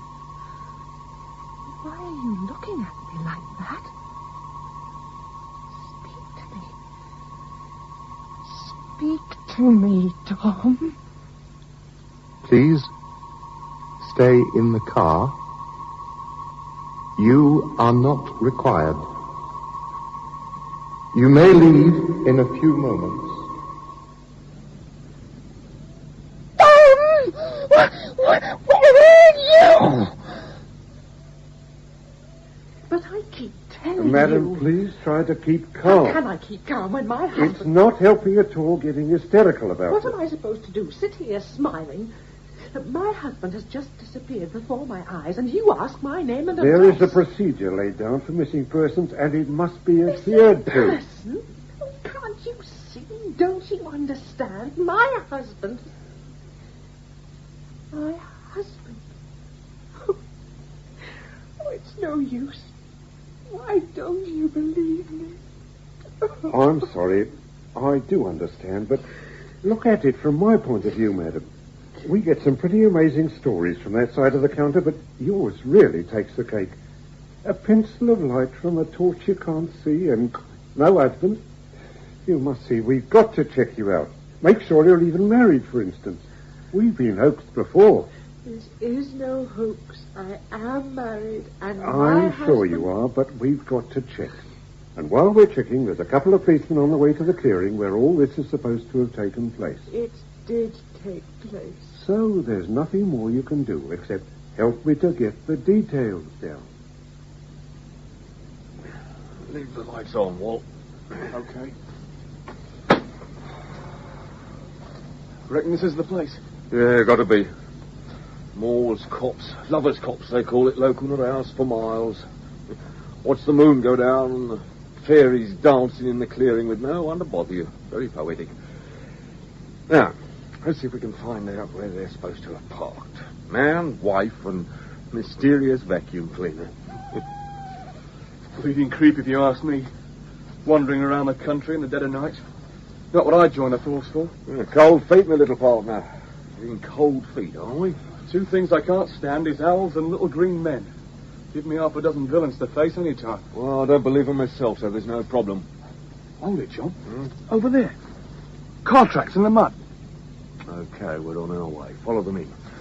Sherlock Holmes, his trusty assistant Watson holding the torch, heads into the unknown. It's my turn to be Sherlock Holmes. Rubbish, you were Sherlock Holmes last night in the timber yard. Well, that was a false alarm. Doesn't count if nothing comes of it. Of course it does. Even Sherlock Holmes had false alarms too, you know. So my turn. Well, it's always your turn. Anyhow, how far in did she reckon they parked? About 50 or 60 yards. Right. Should be about... Hey, just ahead there. See? A deep rut. That'll be it. Mud's a bit soft. Right. This looks like the place. Yeah, a lot of spin at the back where she shot off afterwards. Grass chewed up. If they were facing the moon that way... She reckons the blue light shone from the right, over there, right? Let's swing the torch over, Walt. Blimey. Better call the station. Don't you think we should take some measurements or something? I think it's best we just keep away. Just tell them that what appears to be a perfect circle has been burned out of the grass and bushes.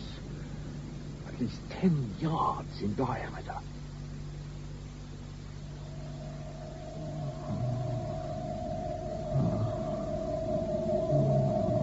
Control 1. Unit 35 contacting. Subject 12 has been boarded. Static pressure satisfactorily. Received. Unit 35, Control 1 contacting. Received. Mission was seen by witness as demanded by Control Central. Received. Received. Mission was seen. Surface brain scan reveals the subject's plate was the viewer. Reactions are registered. Base approach now 4.872 units. Received. Received.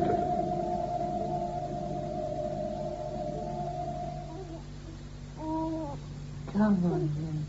That's a good boy, son. Come on. I'll get it down. Go on. is it, Mum? It's someone to see you, dear. It's someone from the police station. Any news? Look, I'll get Sam into bed. Come.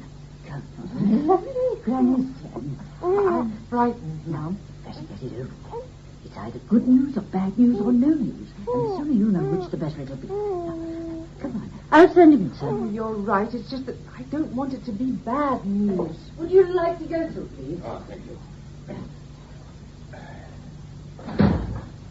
Mrs. Harris? Yes? I'm Detective Sergeant Forbes. Have you found my husband? I'm afraid not. Oh. That's what I've come to talk to you about. I'm almost relieved. The look on your face, me. Oh, I'm sorry. Sorry I haven't brought any good news. And I'm sorry about my face, but I'm stuck with it. Now, most of all, I'm sorry about the questions I'm going to ask you now. But they've got to be asked. I'll ask away. I don't believe any of this is happening anymore. When you get caught up in something as unreal, another bit of unreality doesn't count. Heard the one about the husband who disappeared up a beam of light. If it was anyone else, I'd laugh. I said I'm sorry. It's not your fault. We find a story hard to take, but we're not laughing. I find it hard to take myself. Well, let's get over with it. Mrs. Harris, you reported your husband missing a week ago today, right? Our 5th wedding anniversary, yes. And there's been no sign of him since? He hasn't been to work, been seen by any of his friends? No. How did you get on with your husband? How do you mean? Would you consider yourself happily married? Yes. No quarrels? Well, actually, we had the odd row. Any quarrels recently? Beg your pardon? Recently? Let's say in the week before your husband went away. No. You sure about that? Yes. Not even the night he disappeared? Look, what are you trying to say? Surely you can't I don't think anything. I've just got to ask the set questions. Like, was your husband heavily insured? No. The house is covered if either of us die, but apart from that... Look. Get to the point. What is it all about? I'll tell you the problem. Normally, when husbands go missing, it's fairly straightforward. A cheery, goodbye, darling, out of the front door, and that's it. Never to be seen again. That's your average husband's disappearing trick. But now, in your case, it's different. It's not just a nice, straightforward goodbye, darling job anymore. What looks on the surface like a gigantic red herring has been introduced. A gigantic flying red herring carrying a big blue torch. And it's got the brass worried, and they're worrying me. They want to know why, and they're nagging me constantly to tell them why. So, I've got to sniff around until I discover why. And then I'm going to tell them why you told such a big fib. And if it's all true... Doesn't help. I'm one of those people who, when the magician waves his hand to divert attention, I always keep my eye on his other hand, the hand that's doing the manipulating. And what will I discover? Someone making a fortune in the papers with, I travelled with the Mars man, or murder. And a wonderful reason for not looking for a body. You're joking. Well, you've got to admit to yourself it's all a bit more reasonable than looking for a bloke who's been sucked up a torch beam now, isn't it? Well, there we are. Settled down, finally. I thought he'd never go off missing his dad, I suppose. Right.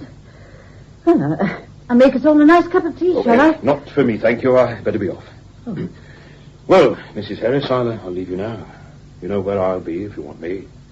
If you want to tell me anything additional that may help us with the case. And be assured it is getting our full attention. The smell of red herrings is hanging very heavy around the station. I'll see myself out. Good day.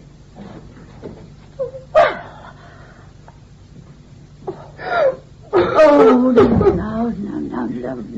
love, don't. No. Oh, Mum, they don't believe me. They don't.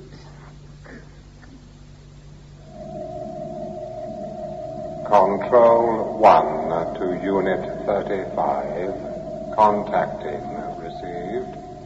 Unit 35, Control 1, received. Base relationship 0.75 units. Subject 12 to be transshipped at 652 Galactic. Imperative, not seen. Received. Received. Blanking procedure will be utilized. Order subject's memory wipe and reactivation stands. Received? Received.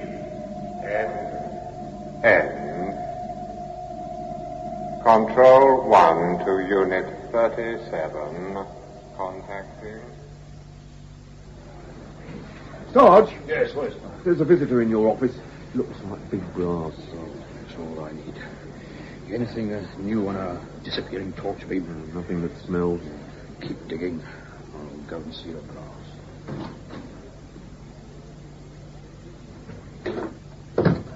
I'm Forbes. I believe you want to see me. Ah, Detective Sergeant Forbes. What a pleasure to meet you. The charming blonde WPC was kind enough to give me a cup of tea. Makes me feel quite at home. Now, let me see. I've got my little card somewhere. Ah, yes, here we are. Smith. A.P. Smith. An innocuous little name, but enough to mark me out. Nice photograph as well, don't you think? Orange section. You wanted me? Well, we don't exactly shout about it at the ministry. It's what we call a bit of a giggle maker. Best to keep it quiet. Just plod on without trumpets, as they say. Doing what?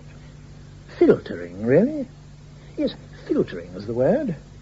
A surprising something here, an unlikely something there, bits and bobs, and facts and fiction. Mix them all up. Have a look at them. Yes. Well, Mr. Smith, I wonder... We do a lot of reading as well. Pulp, mainly. A whole section for that in case somebody stumbles across something they shouldn't stumble across. Surprising how often it happens. Science fiction, mainly.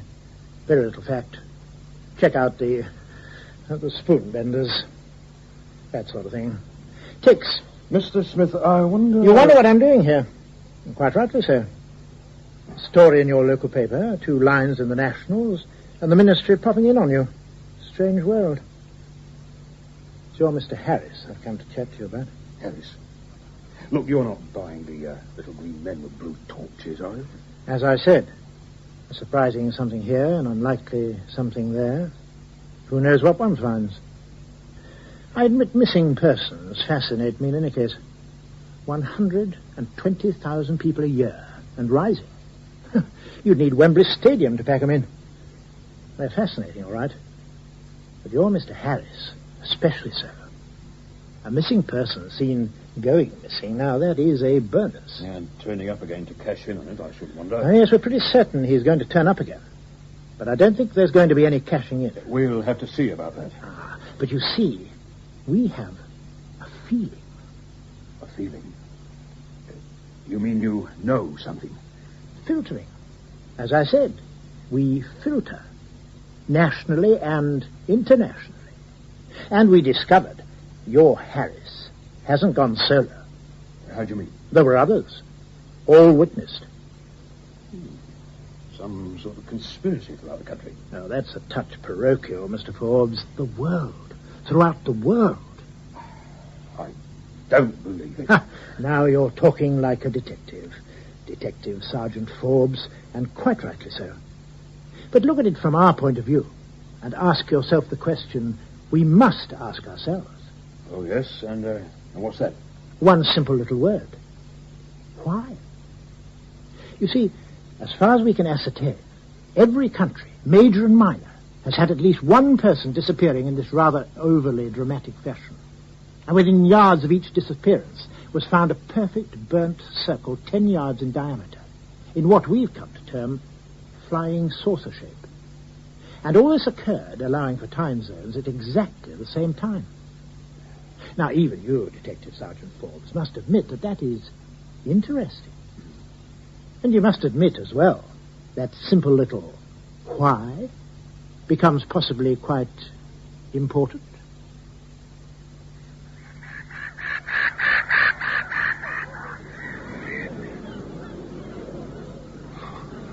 Here, careful where you're treading. You'll get sand on the sandwiches. I'm sorry, I... Look, are you all right? I wonder if you could help. I do seem to be a little lost. Where do you want to be, Squire? Tea stall's that way. I don't know. I don't know anything. Which way have you come, dear? I came from over the dunes there. Yeah, look, mate, would you like me to contact someone? Well, are you with anyone? What's your name? I don't know. I don't know anything. Please, help me. He's fainted. You hang on. I'll get the law. Control 1, Unit 35 contacting. Subject transshipped as stipulated. Received. Unit 35, Control 1, received. Complete report 35, received. Received. Blanking procedure was plus. Scan shows negative sighting. Memory wipe still held. Reactivation phase 1 will commence as per program. Received. Received. Proceed to stage 2 position. Stage 2 position. Take it very easy first. Mrs. Harris is very, very tired. I don't know what he's been up to, but he's certainly worn out. There's nothing drastically wrong, is there? Nothing at all. A bit of rest and he'll be right as rain.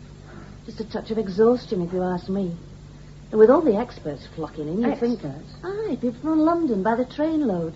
He's been checked out like nobody's business. You'd think he was an astronaut rather than amnesiac the way they're going on. Shall we go in? Tom? Tom! Oh, Tom! Oh, are you really all right? As right as rain. Literally hundreds of specialists confirm it. I'm sorry about last night. Oh, it was awful. You didn't seem to know who I was. Oh, I didn't. It was rather nice having a strange woman giving me cuddles, though. Pretty as well. What a bonus. It seems all right now the fog's lifting. I just had a detective in here, a Sergeant Forbes. Oh, him. Did you know him? We've met. He seems to think there's something fishy going on. Didn't he tell you? Tell me what? About... Tom, what exactly do you remember? About what? About anything. Well, I remember we were having our anniversary cuddle in the car in the usual place. You said, would Sam be all right with Mum? And I said, yes. And bingo. There I was, walking from the dunes onto the beach and stumbling and kicking sand on some kids' sandwiches. And the light. What do you remember about the light and the noise? What light? In the clearing. The blue light. All over you. I'm sorry, Sal. You've lost me. Hasn't anybody told you? Told me what? We were in the clearing.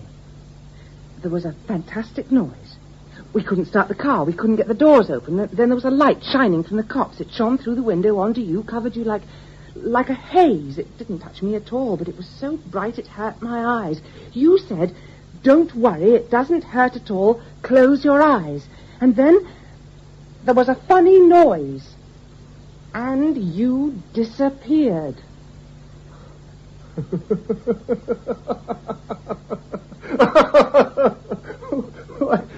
I hope you didn't try telling anyone that.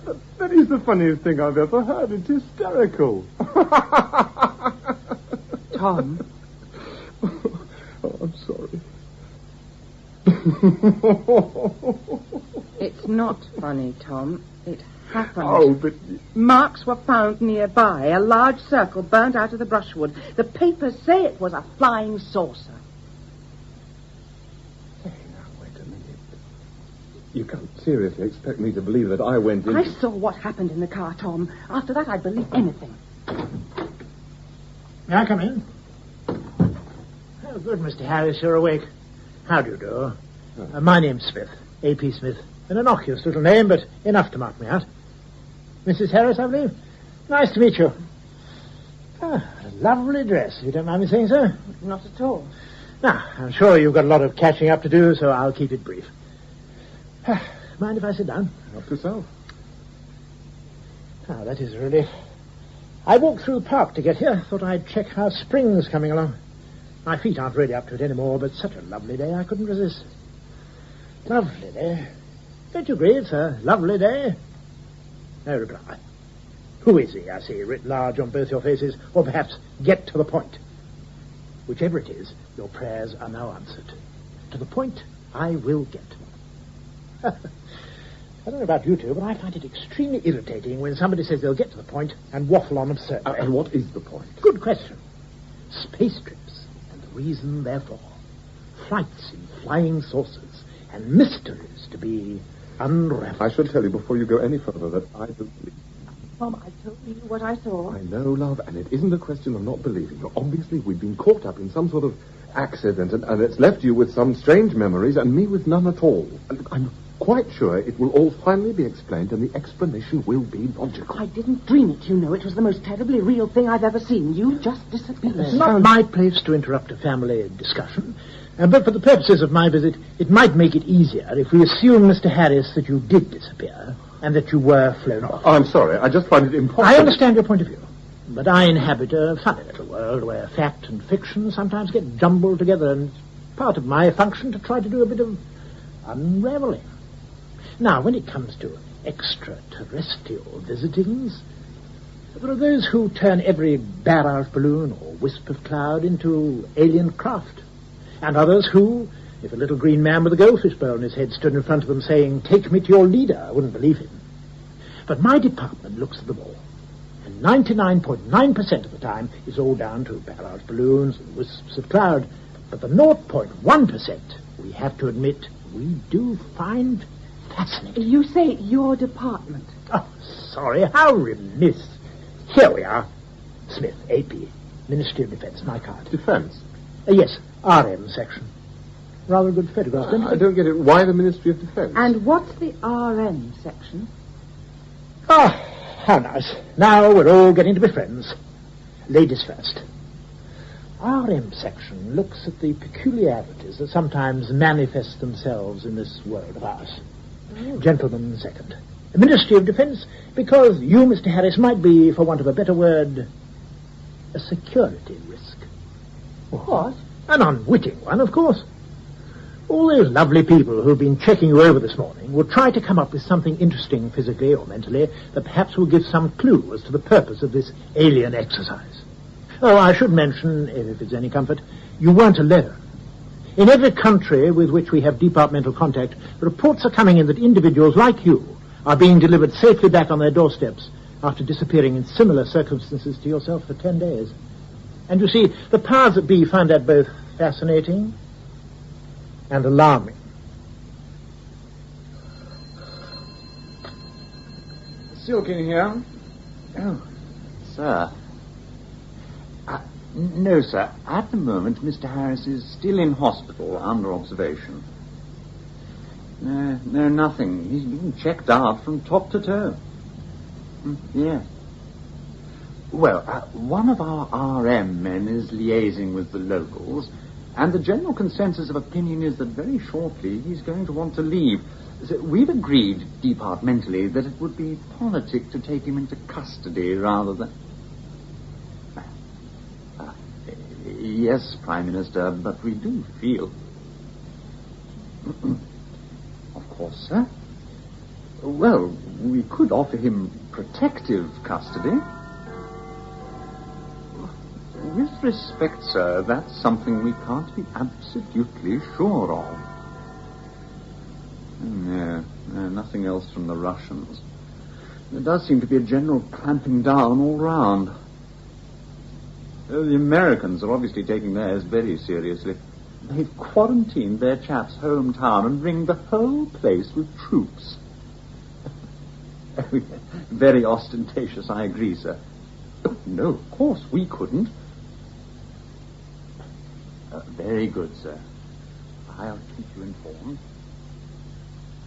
Look, it's gone beyond a joke. It's been 4 hours now. It's no fun for me either, you know. I'm supposed to be out catching criminals, not playing nursemaid for the Ministry of Defence. So what's going on? An ambulance arrives to take me home from a hospital. Well, I've spent 3 days having hundreds of tests that prove beyond doubt that I'm the fittest man in there and could have run home, never mind being taken by ambulance. But instead, I end up in a country farmhouse with you and two alleged ambulance drivers built like all-in wrestlers. Have you finished? No. If you're not prepared to let me go home and see my wife and baby, who incidentally has been kept away from me as if I had the plague rather than some vague kind of amnesia, then I insist I be allowed to contact my lawyer. Mr. Harris, I personally have no belief, but I'm stuck with it. My chief tells me I'm seconded to this, and like it or not, I do what I'm told.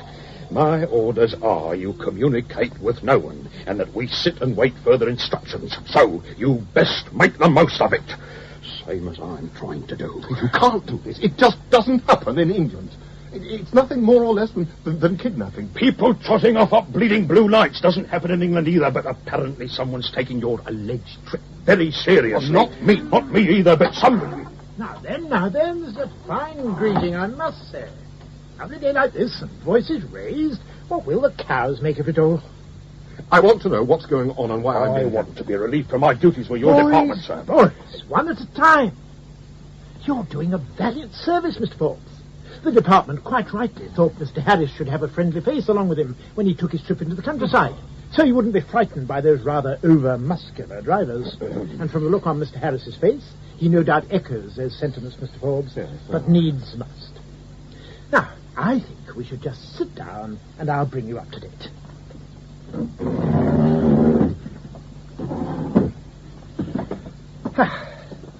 Oh, first of all, a little bit of melodrama to captivate both your attentions.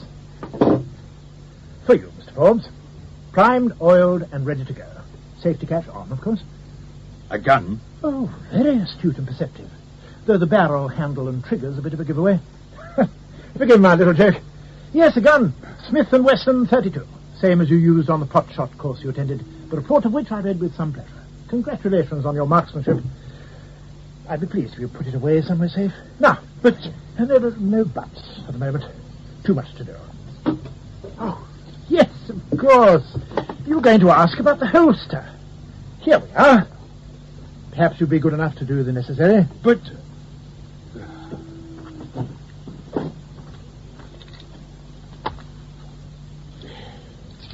Ah, very good, yes.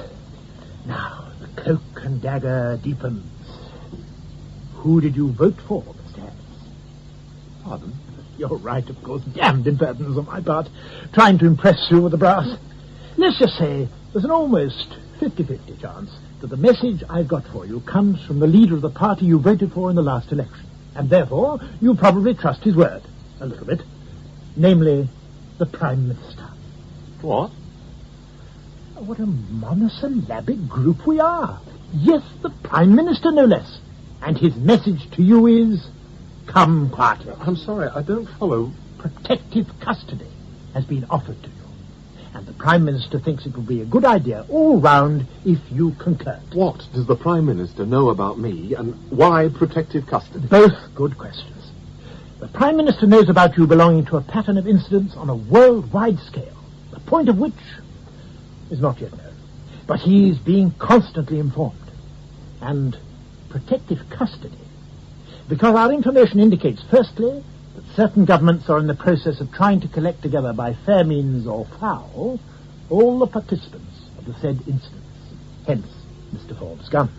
And secondly, there is a vague possibility that you may have been programmed to do something rather nefarious against the security of the country or whatever, of which we are as yet unaware. But that's preposterous. Preposterous, I agree. But protective custody is an insurance policy that works both ways. You're protected, we're protected. So what's your answer? And Sally? At this moment, at home, with a small company of trusted ministry servants, some of whom even now are arranging to take away certain foreign gentlemen who've also been watching your flat for the last couple of days. God.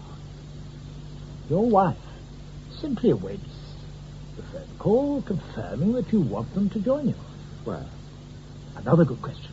However, I'm not at liberty to disclose the exact destination till you're aye or nay.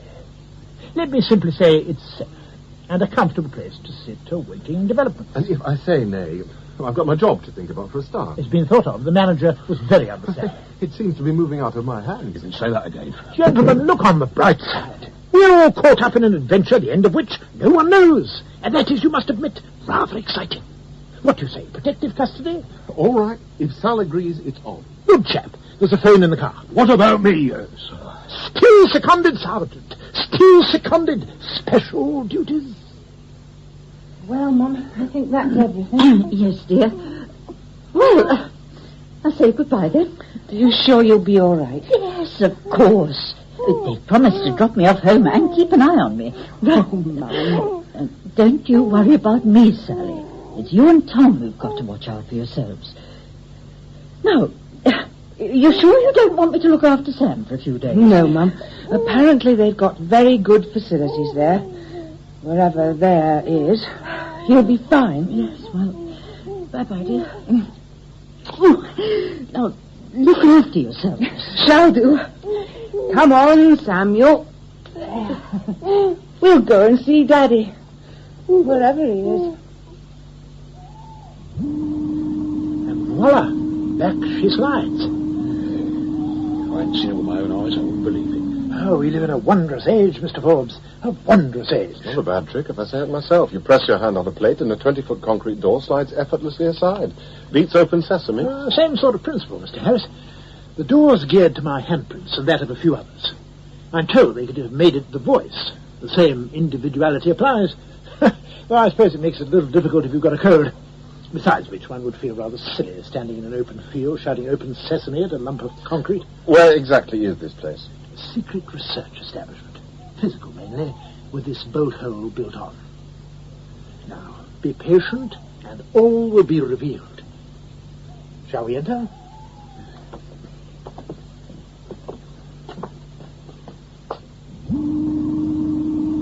Hey? I don't get it. There's nothing here, just a 6-foot square concrete cube. Another door plate? Oh, 10 out of 10. You must forgive me, but there's so few opportunities of showing off this particular toy, I do rather revel in it. As you say, door plate number 2.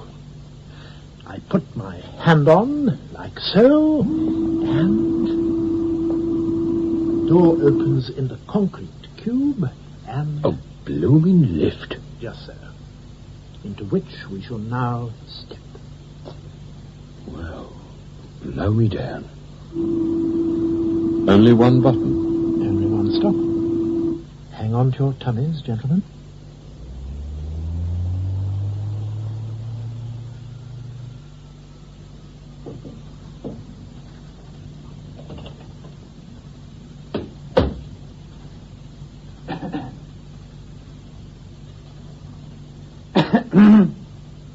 I get that cough of yours seen to, Silken. Could be catching. Yes, Prime Minister. All right. Let's hear the worst. The whole operation has so far gone very smoothly. Mr. Harris has arrived at the establishment, and his wife and child are on the way there now. Fine. Has he been told the score? Well, sir, we did think that rather than spell it out, we'd let the knowledge sink in slowly. Let them come to their own conclusions, as it were. Fair enough. But he won't be exactly over the moon about it when he does work it out. How about that RM man, Smith? Does he stay? Oh, no, sir. He'll pop out as soon as they're settled in. It seemed politic. He is, after all, a sort of walking door key. But we have arranged for a detective sergeant to stay with them. Armed, of course. A good man? Oh, impeccable. Detective Sergeant Forbes. Local. No family ties to speak of, and no departmental problems. Fine. And the press? Well, the D-notice seems to be holding, and providing the foreign papers don't start shouting, we should be able to keep the lid on for a little longer. Anything new from abroad? Nothing, sir. Right. Well, you push off back to your office. Keep me informed of aught else that comes in. Very good, sir. Oh, and Silken. Yes, sir? I would honestly prefer boy you to that ridiculous cough of yours. Very good, sir. Well, gentlemen, I think that's everything. From games room to television lounge to self-service laundrette, all is now at your disposal. It only remains to choose which of the 20 tastefully furnished bedrooms you're going to inhabit, and then perhaps we should meander down to that rather pretty, artificially sunlit garden that produces our oxygen, and await the arrival of Master and Mrs. Harris. I think the whole place is absolutely incredible. Who would have thought it, this deep underground? It's unbelievable. I must admit, I found the adjectives rather hard to find myself the first time I was brought here. Tell you what, let's go into the conference room and I'll play at being an executive while you fire away your questions. Here we are. Gentlemen, the boardroom.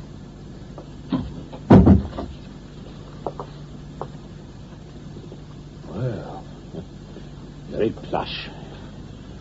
But what's it all for? Well, it was built in the nasty 60s as a self-contained life support shelter. Enough food, frozen and dehydrated, to last 20 people a minimum of 2 years. Bulletproof, bomb-proof and burglar-proof. Actually, it's the smallest of a chain of over 200, stretching from Land's End to John O'Groats. But don't tell anyone I told you. How long are we here for? Well, let's say tonight and tomorrow, and leave the rest to chance. Mr. Forbes, your turn. What's my function here? I'd say referee. Yes, referee is a good definition. A buffer between the soulless Secret Service and society's possible suffering from subjects under suspicion. Oh, that's very alliterative, but most apt. Look, am I really under suspicion? Being honest, they don't know enough to be sure yet. They? Who the hell are they? Ah, I feel that Mrs. Harris and Baby Harris are awaiting entrance. Shall we go and greet them?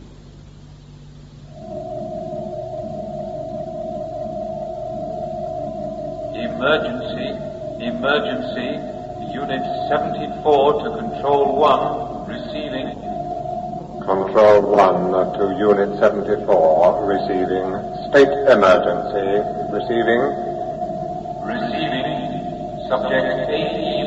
Earth terminology. North America. Non-contact. Repeat. Non-contact. Believed laser light. Received. General, all units, Phase 3 immediate.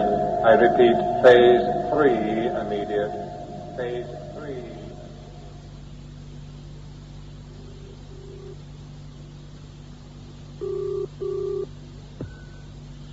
Yes. Silkin, sir. Yes. Sorry to disturb you at this time in the morning, but bad news, I'm afraid. Well? The Americans apparently put up some sort of wave screen to black out all communication right across the spectrum. An experiment to protect their space traveler. But it looks as though something went wrong. What? Exactly? They've been wiped out, sir. The whole town.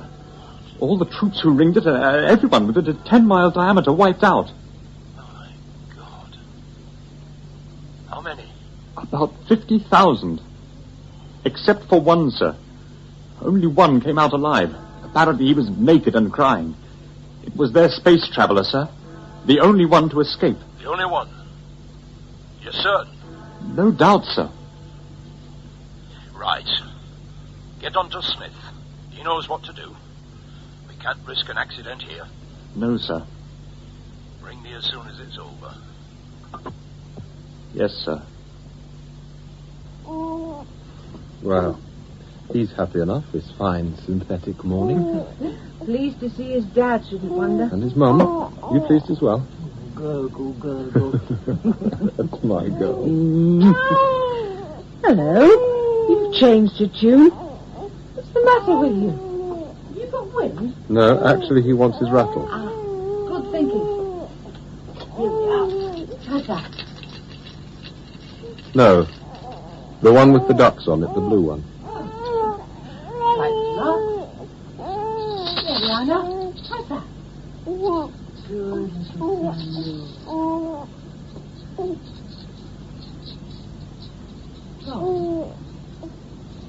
How did you know? Pardon? How did you know? How did I know what? Which rattle? I read it, Sal. Right off the top of his head, I read his mind. I can see the shape of it. I can see what he's thinking. Can I come in? Just keep it quiet, okay? Yes. Come in. Morning. Could I just say one thing? if we're going to be cooped up in this posh basement alone together for any length of time, I think the least we can do is go on first names for a bit, don't you? What do you say? I agree. Fair enough. All animosity forgotten. I'm Sal. I'm Tom, and you're Brian. Well, that was quick. Oh, did Smith tell you? It's a nice name, Brian. Morning, Brian. Yes. Morning, Brian. Morning, Sal. Morning, Tom. Well, I'm doing bacon and eggs for breakfast. Want to join us? Love to. Great. I'll start. Fine. You mind if I talk for a bit out loud? Get some things sorted out in my own head. I'll go on making breakfast. I'm starving. Now, this is how I see it. You and I, Tom, are brought here by Mr. Smith, who can operate the locks with his handprint, right? Right. Then Sal and Sam arrive, are given the conducted tour, and then we all settle down for the night in our cosy little bedrooms. But Mr. Smith lets himself out again with his handprint because he's got to report in, and he can't do it from down here as there's no communication, right? Right. And here we are, by ourselves, alone in a space-age underground palace with 2 years' supply of bacon and eggs and all mod cons, right? Right. So how do we get out? Exactly what I was thinking. Yes, but we're here because we agreed to be. I know that, but let's say in 5 minutes' time you don't want to agree. How do you get out? Well... No phone. No phone, no key, no way out, unless Smith comes back. Our handprints won't open the door, I've tried. Oh, but of course he's coming back. He said so. Did he? Must leave now, I have to report. You just settle yourselves in and make yourselves quite at home. Goodbye. No, goodbye for now. See you tomorrow, see you next week. Just settle yourselves in. Goodbye. Prisoners. Looks that way. But what about you?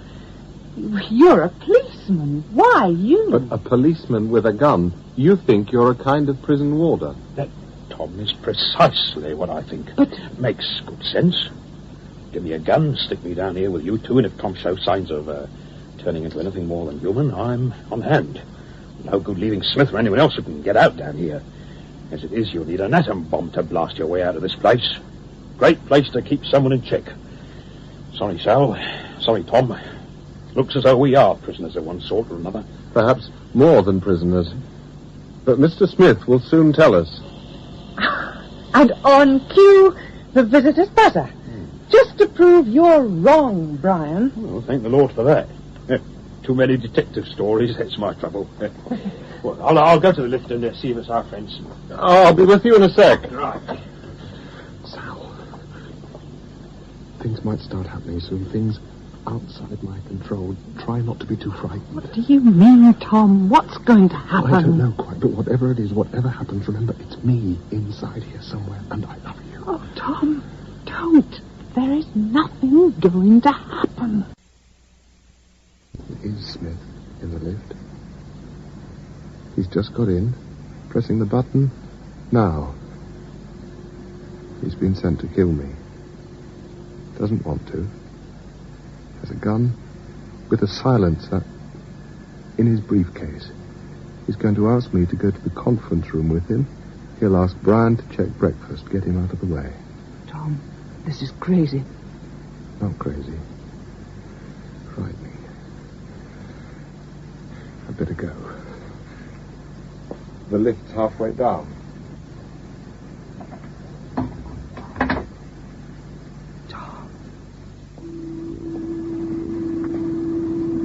A deputation, no less. How pleasant. Morning, Mr. Harris. Morning, Mr. Forbes. And the unmistakable smell of bacon and eggs filtering along the corridor. How are we this fine and sunny morning? Sleep well? Fine, thank you, sir. Good morning. We'd just decided we were prisoners. Any comment? Very interesting indeed. And not too far from the truth, I'm afraid. You mean we are prisoners? Oh, a harsh word. Let's say guests of convenience. How long for? I've got a job to consider. Not long now. In fact, that's what I've come to talk to Mr. Harris about. Things are moving rather more quickly than expected. We may have you back to your station quite soon. Something happened? Indeed it has. Now, Mr. Harris, if you'll be good enough to join me in the conference room for a private chat, I'll explain. And then perhaps we could join your good lady and Mr. Forbes for some breakfast. How does that sound? Sounds fine. Would you organise the breakfast, Mr. Forbes? Right. I'll go and warn the lady to make it bacon and eggs for 4. See you shortly.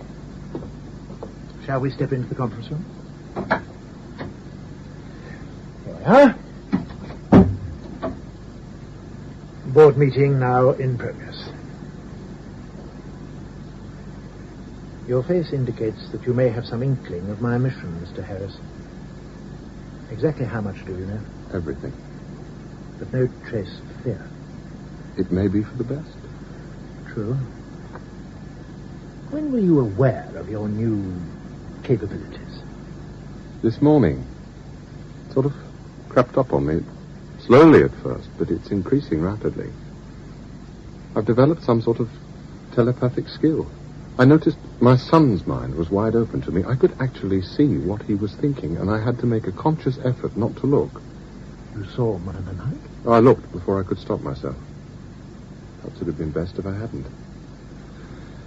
I'm finding how to control the power now. I'm just aware of your mind in a different way, same as I'm aware of Sal and Brian's over that way in the kitchen, like a series of small fogs, but I know at any time I can push through the fog and see what you or either of them is thinking, but it does seem as though I have some control over it.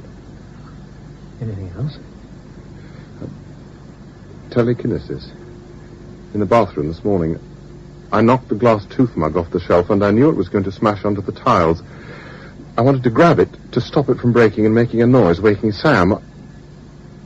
I felt it, and just before the glass hit the tiles for a split second, I held it, just by thinking.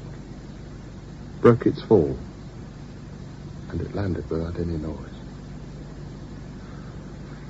I haven't dared to test the capability further. The rather chunky cut glass ashtray in the center of the table there. I wonder if you'd be good enough to pass it to me. No, don't move. Just think about it.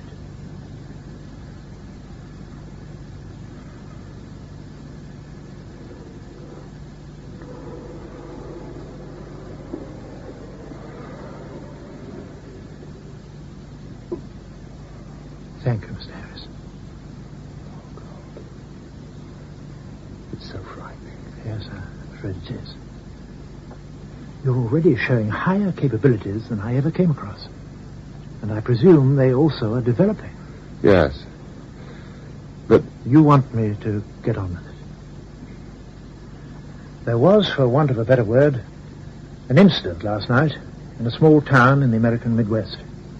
A town that was ringed defensively by troops. The town and the troops don't exist anymore. Approximately 50,000 people are dead, and only one person left the area alive. I doubt whether you know him, Mr. Harris, but you both have something in common.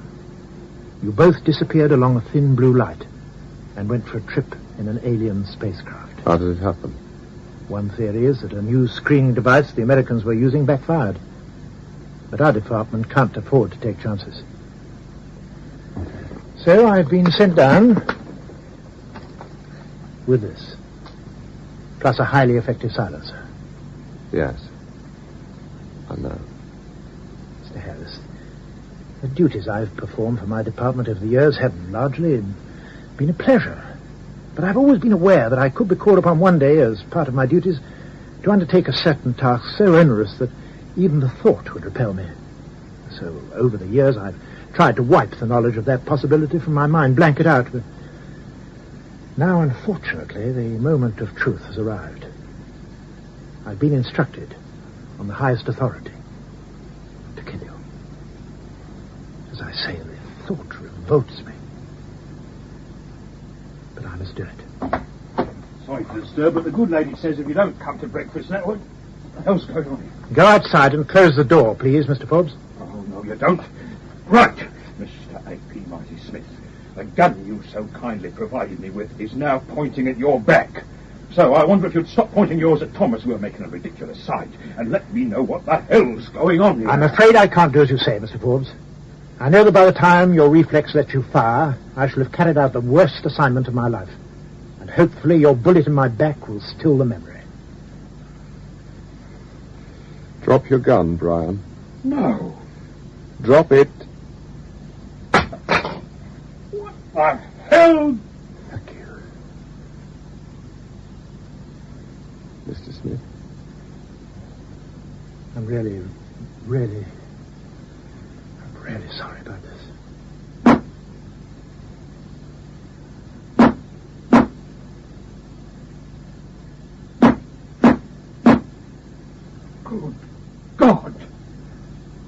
Looks as though we were right to worry, sir. Yes, Mr. Smith. It certainly does.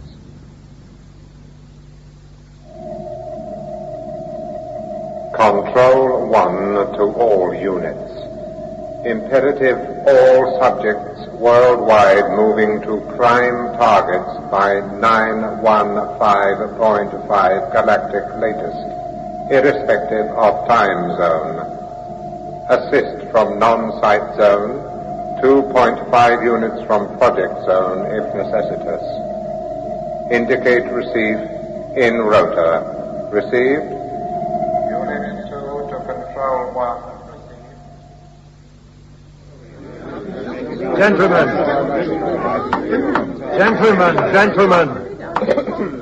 This is the cabinet room, not a 4-ale bar. If you're out to say it through chair, else we get nowhere.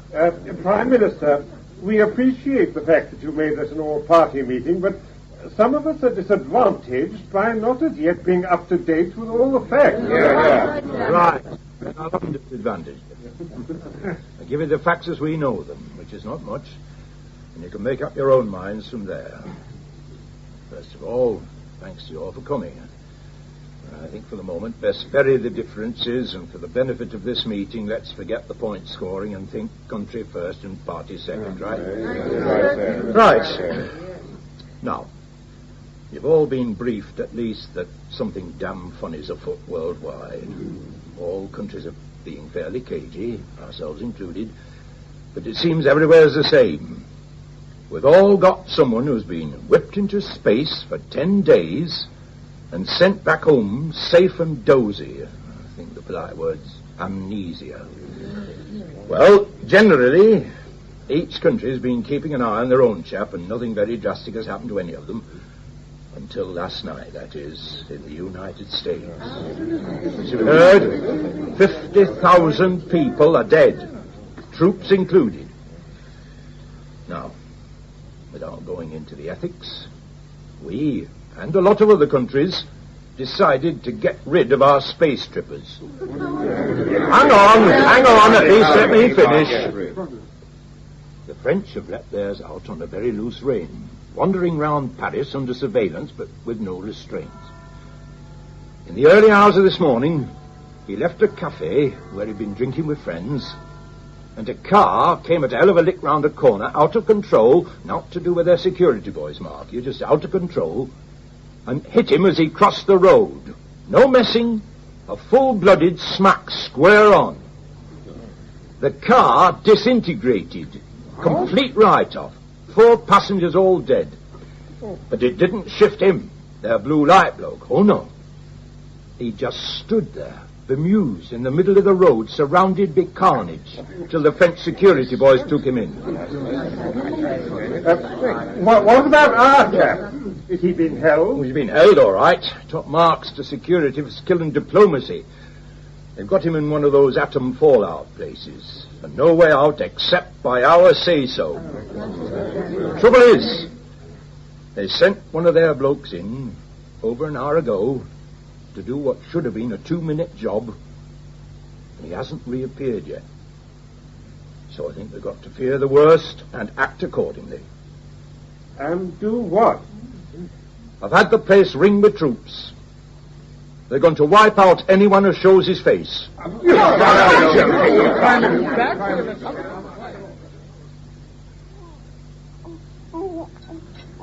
you don't mind me saying so, Mrs. Harris, that was an exquisite breakfast. Delicious. Quite delightful after all these bachelor years to find myself part of a family breakfast again. Baby crawling at my feet, host's wife glowering at me across the table. You know, you amaze me. Half an hour ago you were trying to film my husband full of holes, as if you were taking part in a gangster film. And now you sit there, the soul of charm, as if you hadn't a care in the world. Well, that's the curse of the diplomatic service, Mrs. Harris. Diplomacy. Not that I'm a member, but I suffer the disease. I rise above the embarrassments of this life as the phoenix from the ashes. I miss my calling by a whisker. Diplomacy chose defence instead. How could you bring yourself to do it? An unarmed man. Duty, Mr. Forbes, an overriding sense of duty. And also, being honest, a funny little feeling somewhere at the back of my mind that it would all come out all right. How can you possibly say that? You had no idea. Oh, didn't I? Quite sure about that, are you? Your husband knew what I was going to do, and he wasn't frightened at all, were you, Mr. Harris? Not one flicker of fear at your own imminent demise. Struck me as strange. You see, whether consciously aware of it or not, you knew I couldn't hurt you. It was written in your eyes, and I knew. Your powers of telekinesis are such that you could have, without effort, and without moving from where you were sitting, put the safety catch on the gun, or stop the hammer falling, or turn the gun to one side, or tip my chair up, any of a dozen things. But you felt the need to test your powers of survival. A gamble, I admit, but a small one. So you let me pull the trigger, and let me see the bullets disintegrate against what is obviously some sort of force field that automatically surrounds you when danger is present. I should imagine, Mr. Harris, one can slap you on the back in friendship. But I think if one tried to slap you on the back in anger, one would get a broken arm without managing to touch you. But now you're trying to make him out some sort of monster. He's Tom, my husband. Whether you like it or not, Mrs. Harris, he's Tom plus X. Monster in the making, and who knows for what purpose. This is all getting preposterous. Tom. Tom. What's wrong with him? Keep away, don't touch him. That blue light. The same blue light. He's surrounded with it. Look away. And my eyes. Look away, look away. Get down, onto the floor. Out of bed. He's just sitting there. Do something, Brian. For God's sake, do something. He's in pain. Tom! Tom! Oh, knock him out. He's going to burst a blood vessel. Stay where you are, Forbes. Don't touch him. There's stuff flying around to kill. Forbes, come back. Don't touch him. Sorry, Tom. Gotta do this. Ah! He must have been thrown at least 5 yards by the shock. You check her husband. I'll see to Forbes. Tom. Steel band being twisted in my mind like pulling plasters off my mind. It's so much coming in, it hurts. Too many voices. Too many voices, Sal. I can hear too far. Too much. Chalk up your first victim, Mr. Harris. Forbes is dead. No. Let me touch him. No, Sal, let me go to him. It's all right. I can see what it is. Pressure zone, upper brain. Just have to squeeze there. He's okay now. Oh, see? Oh, my head. Too many voices. I can't stop them. Got to get out. Tom! Leave it. Hundreds of people, guns above us, overhead, helicopters, too much noise. Got to get out. Tom! Wait! Got to get out! Tom!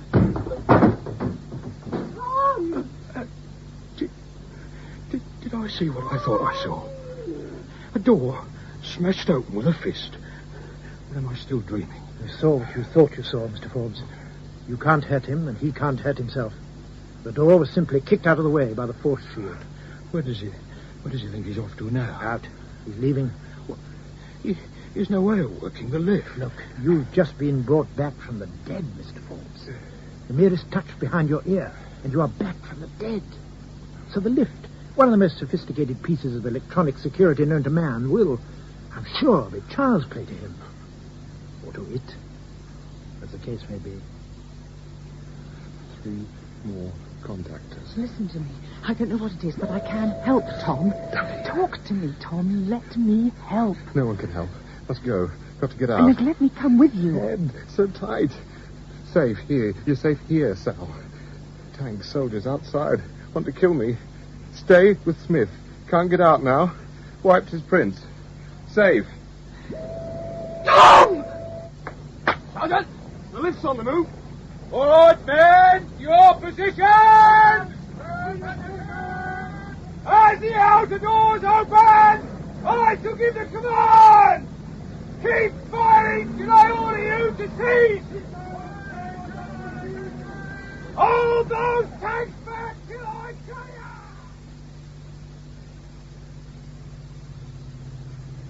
Kill me. Trying to kill me with noise. Must stop it. Must stop it. Must stop the noise.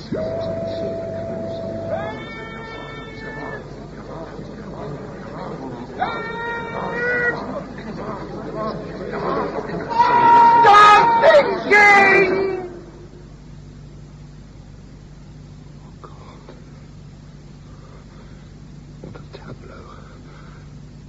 Hundreds of them, maybe 1,000. Blank-eyed soldiers. Frozen in position. Oh, no. I forgot the helicopter. The pilot's out of control.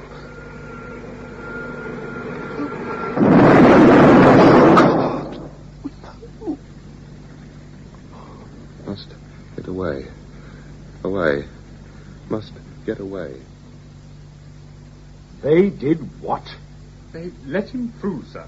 Oh, marvellous, Silkin. In disguise, was he? Dressed up as the bleeding Queen of Sheba, was he? Very nice of them to let him through. Thank them from me, personally. They can't explain it, sir. Their minds went blank. They couldn't think. You don't have to think to pull a trigger. Half the country complaining about the cost of the armed forces, and we end up with soldiers with rusty fingers. It seemed as if they were rooted to the spot, sir. That only happens in books, Silkin, so don't give me any of that rooted rubbish. Right. Where the hell is he now? Well, we don't know, Prime Minister. Don't know? You don't know? I'd be better off with half a dozen Boy Scouts than your lot, Silkin. Find him. And while you're at it, I want London ringed off completely. We're getting reports in from all over the world that these blue light people are making for the capital cities. I want every vehicle coming in stopped and searched right down to the last milk float. You got that? Every vehicle, every train, every plane, every boat, out that moves on legs or wheels, stopped. Close the capital tight. He must be captured. Have you got that, Silkin? Absolute red alert. They mustn't come near. Don't want to hurt them. Keep away. England. Harris, England. Inside my head. Are you there, Tom Harris? Who are you? Where are you? Bristol, Belgium.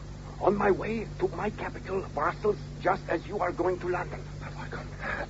No, you're all right. I'm real. Far away. What they did to us last was tough, but we've come through it now. Been trying to raise you for an hour. Are you okay? Fine. I can hear you so well. It's amazing. And understand. No language barrier. What's happening? We don't know. France and Holland contacted me, and now we're trying to contact the controlled mines in other countries, so at least we know the pattern. Anything emerged? We're being pushed towards our own capital city. We have no choice. We think the aliens are hovering, tracking us, but staying blanked out to us. What can we do? At the moment, nothing except go along with them. Head for the capital. Try to contact the next mine, so finally there is a chain of us. And then what? Don't know yet. We'll work something out. We've got a lot of power between us. What's their plan? The aliens. Why have they done this to us? Only God or the devil knows. I think we'll find out soon enough when we reach the capital. Good luck, England. Control your mind. We can kill too easily. Good luck, Belgium. Don't forget, you are not alone. It has also been reported that the large-scale troop movements in the vicinity of the Dorset Close Research Establishment in the Midlands, reported in our earlier bulletins, are part of a series of exercises the government is undertaking to establish the country's readiness to face internal invasion. The exercise was so successful that it's been decided to extend it to cover the whole of London. We've been informed that local and metropolitan police will combine for the first time with members of the armed forces to throw a cordon around the capital. A photograph has been issued by the Northampton Police of Thomas Harris, a 35-year-old bank clerk whom they wish to interview with regard to certain unspecified security matters. Anyone seeing him is advised that under no circumstances must he be approached. Simply inform your local police or telephone the following special number. Unit 35 contacting. Received. Control 1 to Unit 35. Received. Subject 12, Phase 4 reveal completed by 915 Galactic as programmed. Subject heading towards target zone. Phase 5 to commence at 918 Galactic as stipulated. All assistance being given for subject to reach target zone. All assistance being given for subject. Sorry, sir. Neither sight nor sound of him. Oh, false alarms, of course, but nothing. No, sir. But our man Smith... That's right. Well, no, Smith's still in there with the wife and detective. Well, nobody's prints seem to work, sir. It's not easy, Prime Minister. It's a very sophisticated piece... Yes, sir. As you said, absolute red alert. Well, the roadblocks are as tight as a fist round the city, and every field and hedgerow is covered. Oh, we'll stop him, sir. We'll stop him. You can rely on that. London. Must get to London. Car. This'll do. Corporal driving. Corporal Wilkes. Dear mate, what the hell do you think you're playing at, jumping out like that and waving your arms? Could get yourself killed, you know. Anyway, haven't you heard? There's an army exercise going on. Civilians off the street...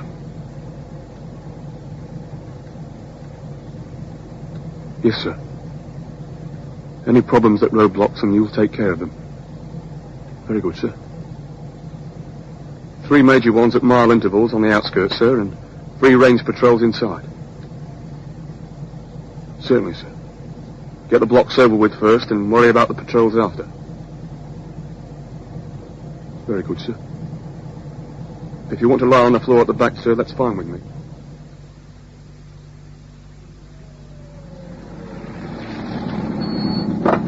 Good evening, sir. Watch out, Wilkes, old son. How goes it? Hello, mate. Good to see you again. Want me pass? Afraid so, mate. No. That's all right. Know your ugly mug well enough by now. See anything fishy coming in? Nah. Dead as a doornail. The other 2 blocks are just as quiet as this one. I reckon everybody took that TV appeal to heart and stayed at home. Yeah. Much traffic inside? Nah, apart from patrols, which are thing on the ground, nothing much at all. Any sign of Harris? Yeah, thousands. He's everywhere from Land's End to John O'Groats, none confirmed yet. Well, we'll get him finally. I better get on. See you, Jono. Yeah, see ya. Where you heading? Downing Street. Number 10, would you believe? Lord knows why. Just had orders. Bye, Jono. Ta-ra, Wilkes. Corporal! Sir? Who was that you let through? Corporal Wilkes, sir. Ordnance Corps. Why didn't you check him out? Well, sir, he's an old mate. He didn't seem... An old mate, you know the orders, Johnson. Even a bleeding field marshal doesn't get through without his transport being given the once-over. You've checked everyone else, Johnson. Why the sudden change? I don't know. I suddenly knew I mustn't check it. Suddenly knew? It's a damn funny choice of words. Where's this Corporal Wilkes based? I'll have him checked out. Dagenham, Sarge. Right, I'll radio for a patrol to intercept him on the way. He's not going to Dagenham, Sarge. He's on his way to Downing Street. He's what? He's on his way to Downing I Street. heard you, you great bird. Don't you realise this could be it? I've got to get the brass on the radio. Get a patrol unit chasing after him now, Johnson, now! Yes, sir. Have you checked all units? Yes, sir. All in position. The entire Downing Street area is secure. Secure. We'll see. Any sign of this corporal, chappie? No, sir. Well, tell everyone to keep a sharp watch. They said he was heading this way. We've got Wilkes, sir. Good show, Captain. Harris with him? No, sir, by himself. Bit bemused. Just sitting in the car other side of the park. Thinks he's been there 5 minutes or so. Can't be sure. Well, that spaceman, chappie, may be on the loose, but he certainly won't get through this lot, number 10.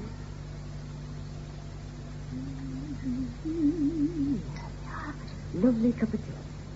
Fine chances sleeping with this kerfuffle going on. Army and police everywhere. I'll go through to the parlour. Put my feet up for 5 minutes.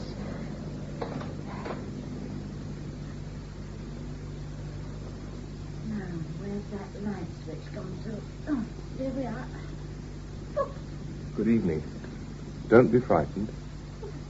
I'm not frightened. It just gave me a bit of a start seeing you sitting there in the dark. You should have switched the light on like a sensible chap. No, I wanted to sit and think for a minute. If you don't mind, I was trying to work out what I was doing here.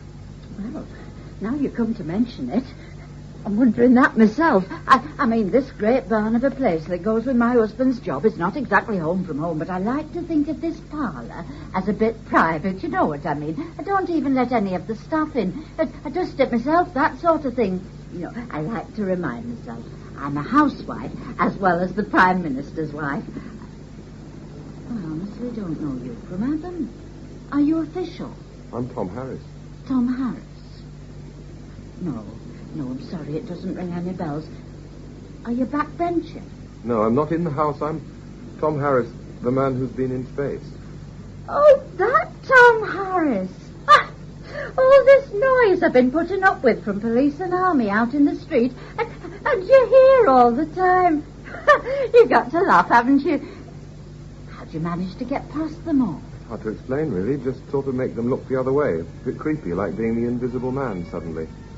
I got the policeman out front to open the door for me, and then to forget that he'd done it. Oh, that's Ted on tonight. He'll be furious when he finds out he's a right stickler for duty. And I've been meandering about, wondering what happens next. Found this nice room here and decided to sit down and have a think. Good idea. Only comfortable place in the house. Well, what does happen next? No idea. I knew I had to get to London, and then I knew I had to come here, but next... You see, I've been taken over. Not much fun, I'm afraid. Shouldn't think it would be. Mind you, it's not much fun for my husband either. He's been up in the conference room all day with the cabinet and all the shadows waiting developments. I mean, it must have cost a fortune in sandwiches. Thank goodness it doesn't come out of the housekeeping. And as for his also... I tell you what we'll do. I've just made a pot of tea, and I think we should go and have a cup now, and then I'll take you up to the cabinet room and introduce you. Show them you're not really a two-headed monster. All right? Sounds good to me. I haven't had a bite since breakfast. Shall I bite you? Oh, just a little joke, Mr. Harris. Come on. I think there's a bit of fruit cake and a piece of apple pie in the kitchen. Control 1 to all units. Phase 4 reveal should by now have placed subjects at target zones worldwide. Phase 5 reveal. Commence 918 Galactic. Confirmed received in rota. Received. Get out now! Here, where's Mrs. Stuck? Now stop panicking, for God's sake. Look out the window. You've got half the British Army and Metropolitan Police out there. There's no way he can get through. But you said yourself, we don't know what his capacities are. If he got out of that shelter, what's to stop him getting in here? You place the whole cabinet at risk by gathering us all together. Hang on. Yes, Prime Minister speaking. No, I'm not. Cabinet and all party representatives. What do you mean, hope? You damn well make sure we're safe. What? I see. Right, well, we'll pack it up here and transfer to that underground place at the Mall. No, I think everyone here will agree it's expedient. Right? Right. Bring me back direct. For God's sake, Silkin, stop gawking and get the door. Oh, yes, sir. Well, gentlemen, it doesn't look good. Reports indicate no one's managed to hold their space troopers, and their movements worldwide indicate they're making for heads of government rather than seats of power, which means we're obviously the ones at risk. So I think it's best all round if we go for the double security of the war centre. I don't think there's any possibility of this chap Tom Harris getting in there. Yes. Your wife, sir. Sorry to interrupt like this. Mari, how many times do I have to tell you? But I've got a visitor who I think you've been waiting for. Tom Harris. Good God, it's him. Get him out of here. Prime Minister, listen to disgrace. You, nothing your fault is here at all. If we'd been in power, this never would have happened. I told you we should have gone to the place of the Mall. Now, hold on, everyone. Keep calm. Calm? How can you talk about calm? You've put our lives at risk. I'm getting out of here. Adjourn the meeting. Adjourn the meeting.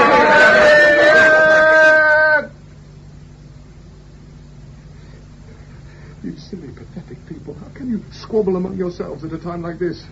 Petty politics is finished. Your future, if you have a future, lies in forgetting the differences, local and international. The universe is knocking at the door, and you squabble over the responsibility for it happening. I've suffered to be here. people have died so I could get to you. Now stop your childish bickering while we await whatever message these alien gods intend to send. For, as sure as by earthly standards I'm a strange monster to you, by their standards I am simply a messenger boy. You're all thinking, but has he any power? You're thinking, he's a trickster. He's fooled others, but he doesn't fool me. Well, let's play games while we wait their commands. Stupid people deserve to have their stupidities aired. How dare you talk to us like this? You trick your way in here and then... What about all the people you tricked, Mr. Parker? You think your secret is long buried? My secret? Gibraltar, 1964, property deal, £1.5 million. 2 other partners. Do you want me to spell out the rest, or do you believe I have certain powers? Everyone deserves to hear it. All of you, your dirty little secrets are bubbling up to the roof of your minds, just dying to be read. You, Thompson, a 17-year-old mistress, and you, Mrs. Trenchard, cabinet leaks and corruption. Smith, a drunk, you hit him with your car, left him dead in the ditch. All of you, cesspool minds revealed. Believe me, I don't want to have to hurt you to prove my power. It's just party tricks, Harris. Well-researched party tricks. Speak your piece, quick, before I have you thrown out. Throw him out now. Tell lies about me. Let's get him out of here. Idiots! You idiots deserve to be taught.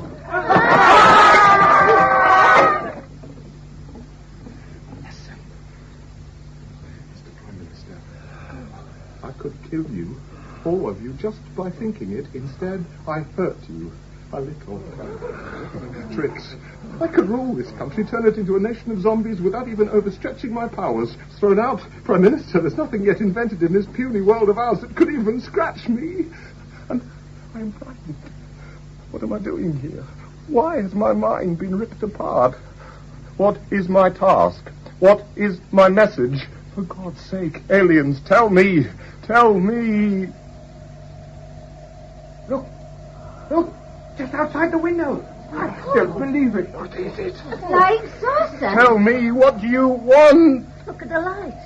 It's all over him. Blinding. Don't look. Turn away.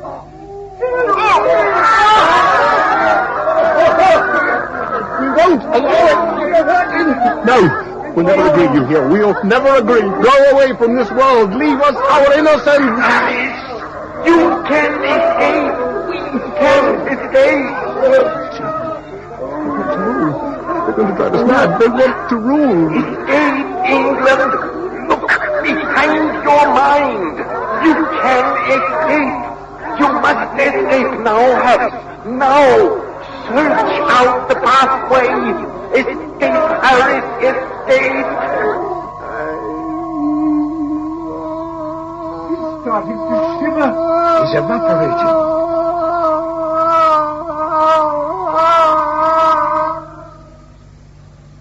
Oh, my God. The whole bloody shooting match has disappeared, including Harris. What the hell was that outside the window?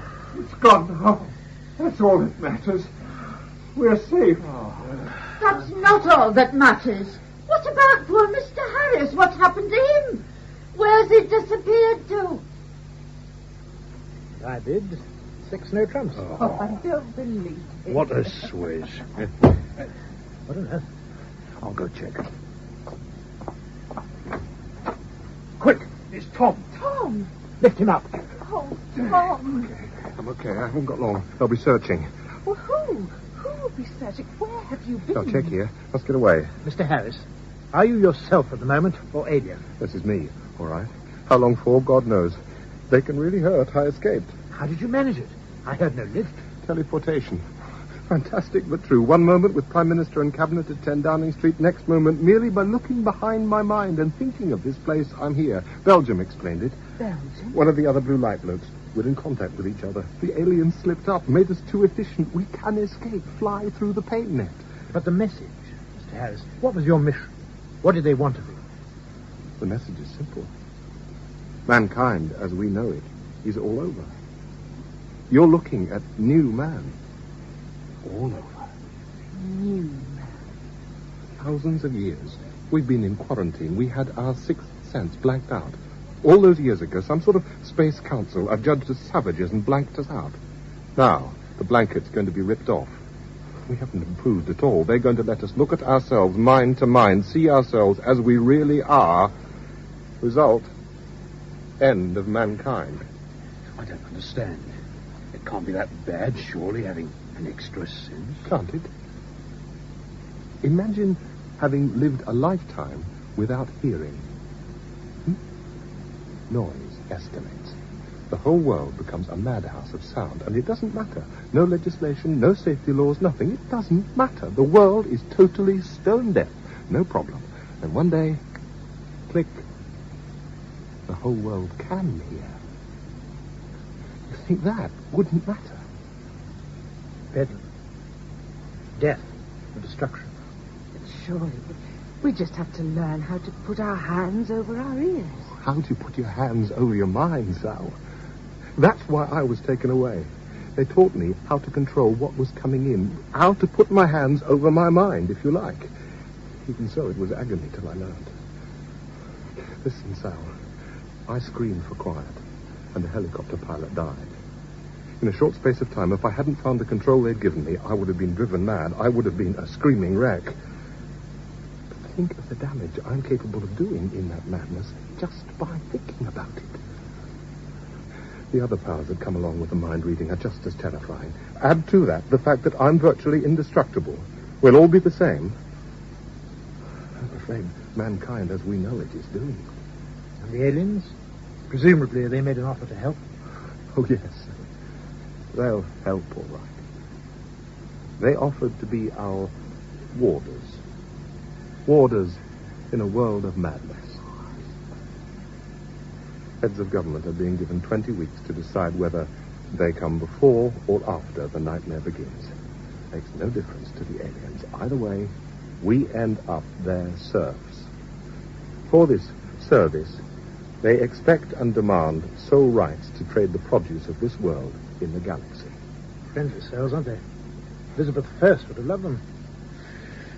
We sit back and wait, do we? No, we fight them. There's a thin circle of blue light around the world, and we blue light men are the new freedom fighters. Politics, creed, and color no longer exist. We're unified in a common aim. Beat the aliens. We have the power. We have the control. Now, we must start teaching, passing that power on. I start here tonight, if you agree, and we leave here soon as equals. We'll teach others.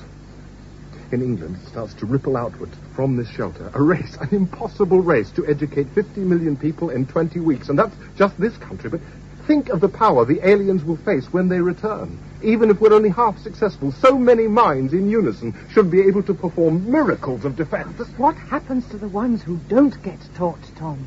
The ones who don't believe or don't care? What happens to them when the 20 weeks are up? People like me who refuse to have their minds played with. What happens to us in your brave new world, Mr. Harris? We who eschew the pleasure of being ants in your new society. What happens to us? Don't be angry, Tom. There's going to be a lot of people who react like that. You can't force the world to your way of thinking, not in 20 weeks. No matter how right you feel it is, how necessary you feel it is. I don't even intend to try. No, I'm not forcing anyone. You're all right. You're right, Sal. Some won't want to get taught, won't believe, won't care. And you're right, Smith. Some will see it as a threat, a negation of their individuality. And you're right, Brian. There's no way I can force my decision on the whole country, not in the time available. For once, each individual will have to make up his own mind. For once, those millions out there will have to climb down off the fence. Make a decision. I know. The choice is simple, believe me. Learn and have a chance of being saved. Disbelieve me. Disbelieve the threat is real and go under. And they must decide which option to believe. Yours or mine. And act accordingly. And the ones who decide not to go along with your little scheme, Mr. Harris? What happens to them? In 20 weeks' time, they'll all start screaming. Control 1 to all units. Reports indicate subjects worldwide performed as anticipated. Phase 6 will commence in 20 Earth local weeks. All units to oversee defined areas from non-site zones. James Lawrenson played Tom Harris and Jennifer Piercy Sally in Before the Screaming Begins by Wally K. Daly. The Prime Minister was Patrick Troughton and A.P. Smith, Donald Hewlett. Sergeant Forbes, Robert Trotter. Prime Minister's wife and Sally's mother, Catherine Parr. Silken, Peter Wickham. Brostow, Nigel Graham. Corporal Wilkes, Geoffrey Leasley. Corporal Johnson and the newsreader, Eric Allen. Nurse and Cabinet Minister, Maggie Ollerenshaw. Desk Sergeant and Opposition MP, Peter Williams. An alien voice, Malcolm Gerard. And the alien controller, Manning Wilson. Other parts were played by members of the cast. Before the Screaming Begins was directed by Martin Jenkins. Repeat, 20 Earth local weeks.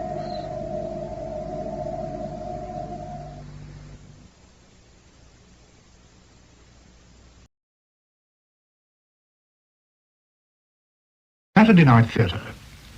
The French Prisoner, a play for radio by Brian Gear, based on the Westcoats by Sir Arthur Quiller Couch, with Rennie Atchison as Dorothea Westcoat. The French Prisoner. This is a simple, old-fashioned story. It is set in England in the early years of the 19th century, the time of the Napoleonic Wars. To much of the country, the politics and the gunfire seemed a long way away. The reality wasn't brought home to Exeter, a small town in Somerset, until wheat rose to 184 shillings a quarter and a woman dropped dead of starvation in the marketplace. To put things to rights, the whole town at once looked to the Westcoats of Bayfield House, and to Major Endymion Westcott in particular. Nor did they look in vain. It was Endymion Westcott who ensured Exeter's return to prosperity by arranging for a number of French prisoners to be billeted there. A small enough matter for a man with Endymion's influence, but of great consequence for Exeter, and perhaps of greater consequence for the Westcotts themselves. One fine morning in December, they rode the mile into Exeter from Bayfield House. Endymion and his brother Narcissus were on their way to the townhouse where they conducted their banking business. Their sister Dorothea, who took a great interest in the welfare of the prisoners, intended to pay a surprise visit to the Orange Room. This was a large, rather barren apartment in the Dog's Inn, which the Frenchmen were decorating for Exeter's winter ball. A very free system of parole operated for the prisoners and was beginning to lead to certain problems.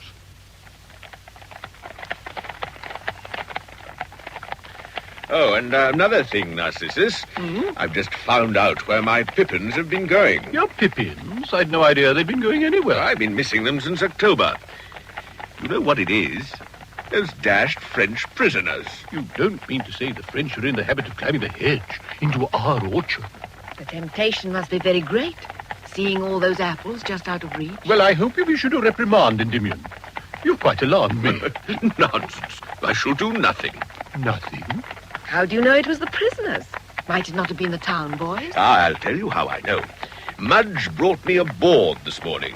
A board?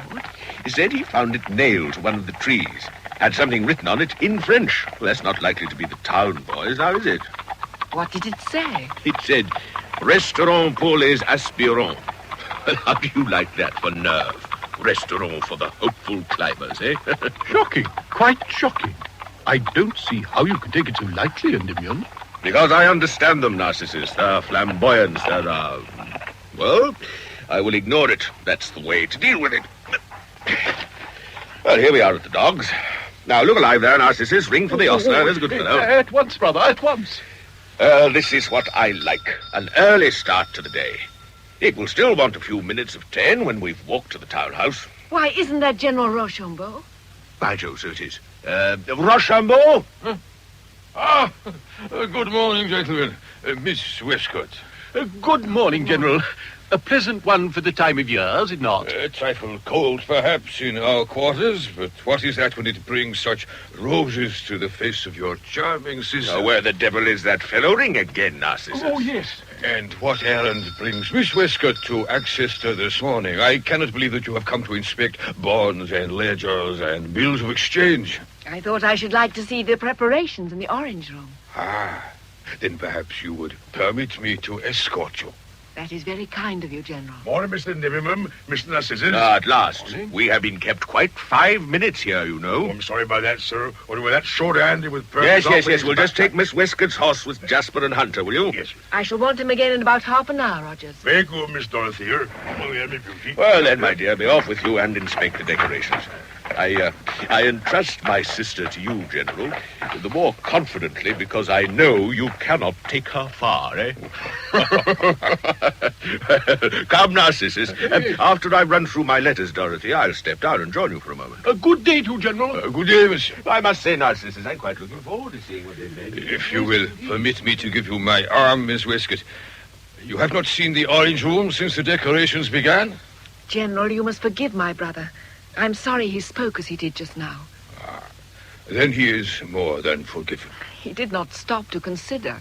Your brother is an excellent fellow, Miss Dorothea, and not a bit more popular than he deserves to be. I could name 1,000 acts of his kindness to us prisoners, and I'm thinking not of us privileged ones, but of our poorer brothers. And acts, Miss Dorothea, speak louder than words. Now, I must warn you, we are in a horrible mess and smell most potently of turpentine. By the way, did you know we have a genius at work on the painting? My brother Narcissus tells me the designs are extraordinarily clever. You will allow they are more than clever, I am sure. I discovered the artist myself. One of those poorer brothers? Not entirely.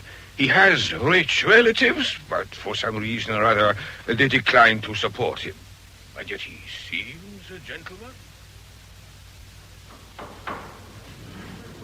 Well, what do you think of our transformation, eh? Why, the ceiling seems to be alive with cupids and doves. My head is quite in a whirl looking at it all. And the vines and the roses growing up the trellises on the walls. Really, one would think one was in... A sunnier climate than Exeter. But then I said the artist was a genius, did I not? And the panels. All these classical subjects. But there he is. You must allow me to present him. He will amuse you. Raoul! Oui, mon général? This is Mr. Raoul, creator of all you see around you. The lady from Bayfield House. You know Miss Westcott already? Only from afar, General. I must apologize for the state of the room, Miss Westcott. The General has sprung a trick on me bringing you so soon. I had not expected visitors before Wednesday. If you will excuse me, Miss Westcott, I will take the opportunity to inspect the anterooms. By all means, General. I shall not be long. I am ashamed you should find such confusion. Do not give it a moment's thought, Monsieur Raoul. But you are a critic, Miss Westcott. And especially of classical subjects. I have heard of your drawings for your brother's book on the Roman pavement at Bayfield House. Indeed, I am no artist. And please do not talk of those drawings. They were meant only as diagrams to help the reader. Oh. But these are beautiful. Quite beautiful. You are very kind, Miss Westcott. But allow me to draw your attention to some points which might otherwise escape you. Here, you see, we have Daphne pursued by Apollo. Oh, and what is the next panel? That shows Perseus entering the garden of Hesperides. There is the dragon Laden coiled about the foot of the tree and blinking a lazy eye at the 3 maidens dancing beneath the golden fruit. Oh, but it's beautiful, Monsieur Raoul. Quite beautiful. It's kind of you to say so, Miss Westcott. But if you are frank, you will admit that it wants something. I'm sure, sir, I could not guess, even if I possessed sufficient... A board, for example, against the tree, so? A board? And written upon it, Restaurant pour les aspirants. It was kind of you to say nothing. Really, You held my fate in your hands when you saw me the other evening. There is a certain penalty if we are caught out of bounds. Monsieur Raoul... Well, A paradise. A perfect paradise. Is not that your opinion, Dorothea? Entirely, Endymion. Allow me to present Monsieur Rao, whose handiwork it all is. Indeed. Well, sir, you have your revenge of us in the arts. Monsieur le Commissaire. I did not expect, Monsieur le Commissaire, you would honor us so soon with your presence. Ah, Rochambeau, I was just congratulating the creator of this little paradise. Splendid. Quite splendid. If you are pleased, and if Miss Westcott is pleased, then I can speak for all of us when I say we are amply rewarded. No, we must do something for these poor fellows who've been working so hard with the decorations. No. Oh, it'd be our gratitude, General. A stall now at the end of the room under the gallery with one or two salesmen whom you must recommend to me. The prices, I dare say, will not be too closely considered. Sir, I beg of you. Eh? They have given their labor, such as it is, in pure gratitude for the kindness shown to them by the people of Atchison. I can assure you, we do not... No more, General. My mind is made up. Now then, what have we here? Bless my soul. Bacchus and Ariadne, if I'm not mistaken. We have at Bayfield House, Monsieur Raoul, a Roman pavement entirely depicting the exploits of Bacchus.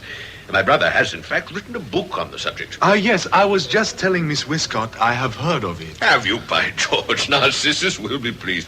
Yes. Well, one of these days I must give you a permit to visit Bayfield and see the pavement for yourself. Small recompense, you understand. It will more than repay me, not at all, not at all. You must jog my memory.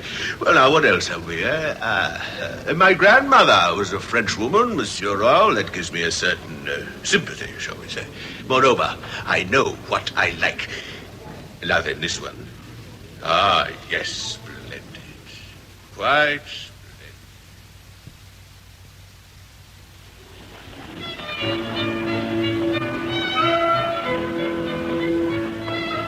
Exeter's December ball was an important event in South Somerset. It ushered in not only the domestic Christmas festivities, but the public ones, which began with the New Year and culminated in the great county balls at Taunton and Bath. Thin, powdery snow began to fall as the Bayfield barouche rolled through the gates into the high road, and Narcissus, who considered himself a weather prophet, announced that it would be of short duration. Unless the weather grew worse, they would all drive back after the ball. But the old caretaker in the town house had orders to light fires and make the bedrooms ready. Dorothea was looking her best that night, in an old maidish way, of course. She wore a gown of ashen grey muslin and a sash of a flame-coloured ribbon that had taken her fancy at Bath in the autumn. Perhaps it was this striking yet tasteful costume that attracted the eye of the young French painter. Miss Westcott is not dancing tonight? Oh, excuse me. I had not expected to see you, Monsieur Rao.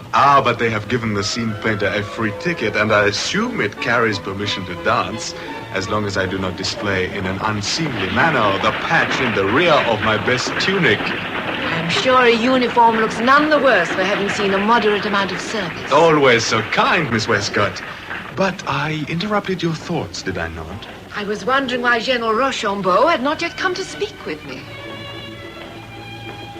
Come, Miss Westcott, do you know the air? I understand we are to dance Britannia's triumph to it. So, let your captive lead you.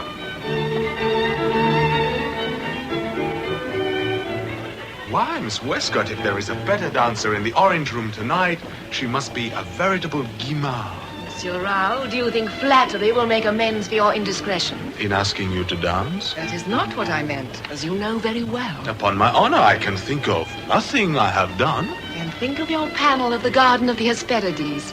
Perseus has changed his face since last I saw it. He now wears yours. Oh, and is a little vanity and indiscretion? It is, when one of your nymphs is now wearing a certain brooch. Just such a brooch as had pinned the collar of my close habit when we talked here the other day. How observant you are. I should have realized you would have noticed my little act of gratitude. Gratitude? For a kind word to a man in exile. How else may I show my appreciation? Come, Monsieur Rao, I am sufficiently familiar with gratitude to understand the ways in which one may show one's appreciation. Miss Westcott, I humbly beg your pardon. At the very first opportunity, I shall erase the brooch. But do not let such a little thing spoil our dance. Indeed, I shall not, Monsieur Rao. I shall not.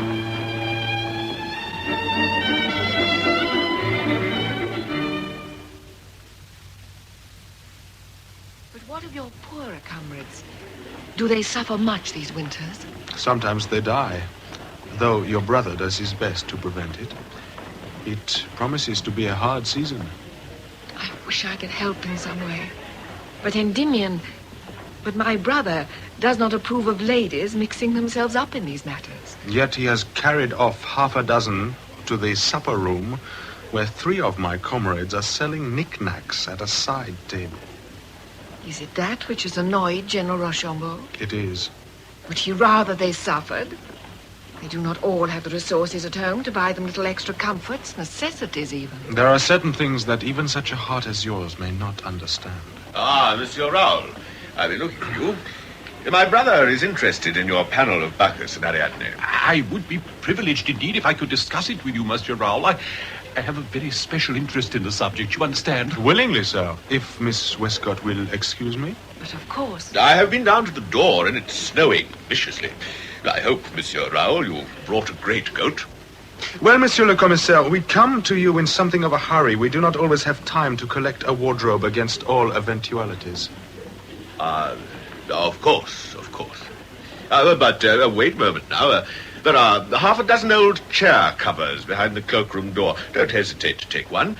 You can return it tomorrow or the next day. Rest assured, sir, I will turn up my coat collar. Now, Mr. Narcissus, you are waiting to see my panel, though I fear your learning will discover a host of mistakes. Indeed, I am too taken with your skill to be inclined to play the pedant. I shan't consider returning to Bayfield tonight if this snow keeps on. Yes, it's as well you brought Polly, my dear. Pray don't talk of the end of the evening just yet, Endymion. I am enjoying myself as never before.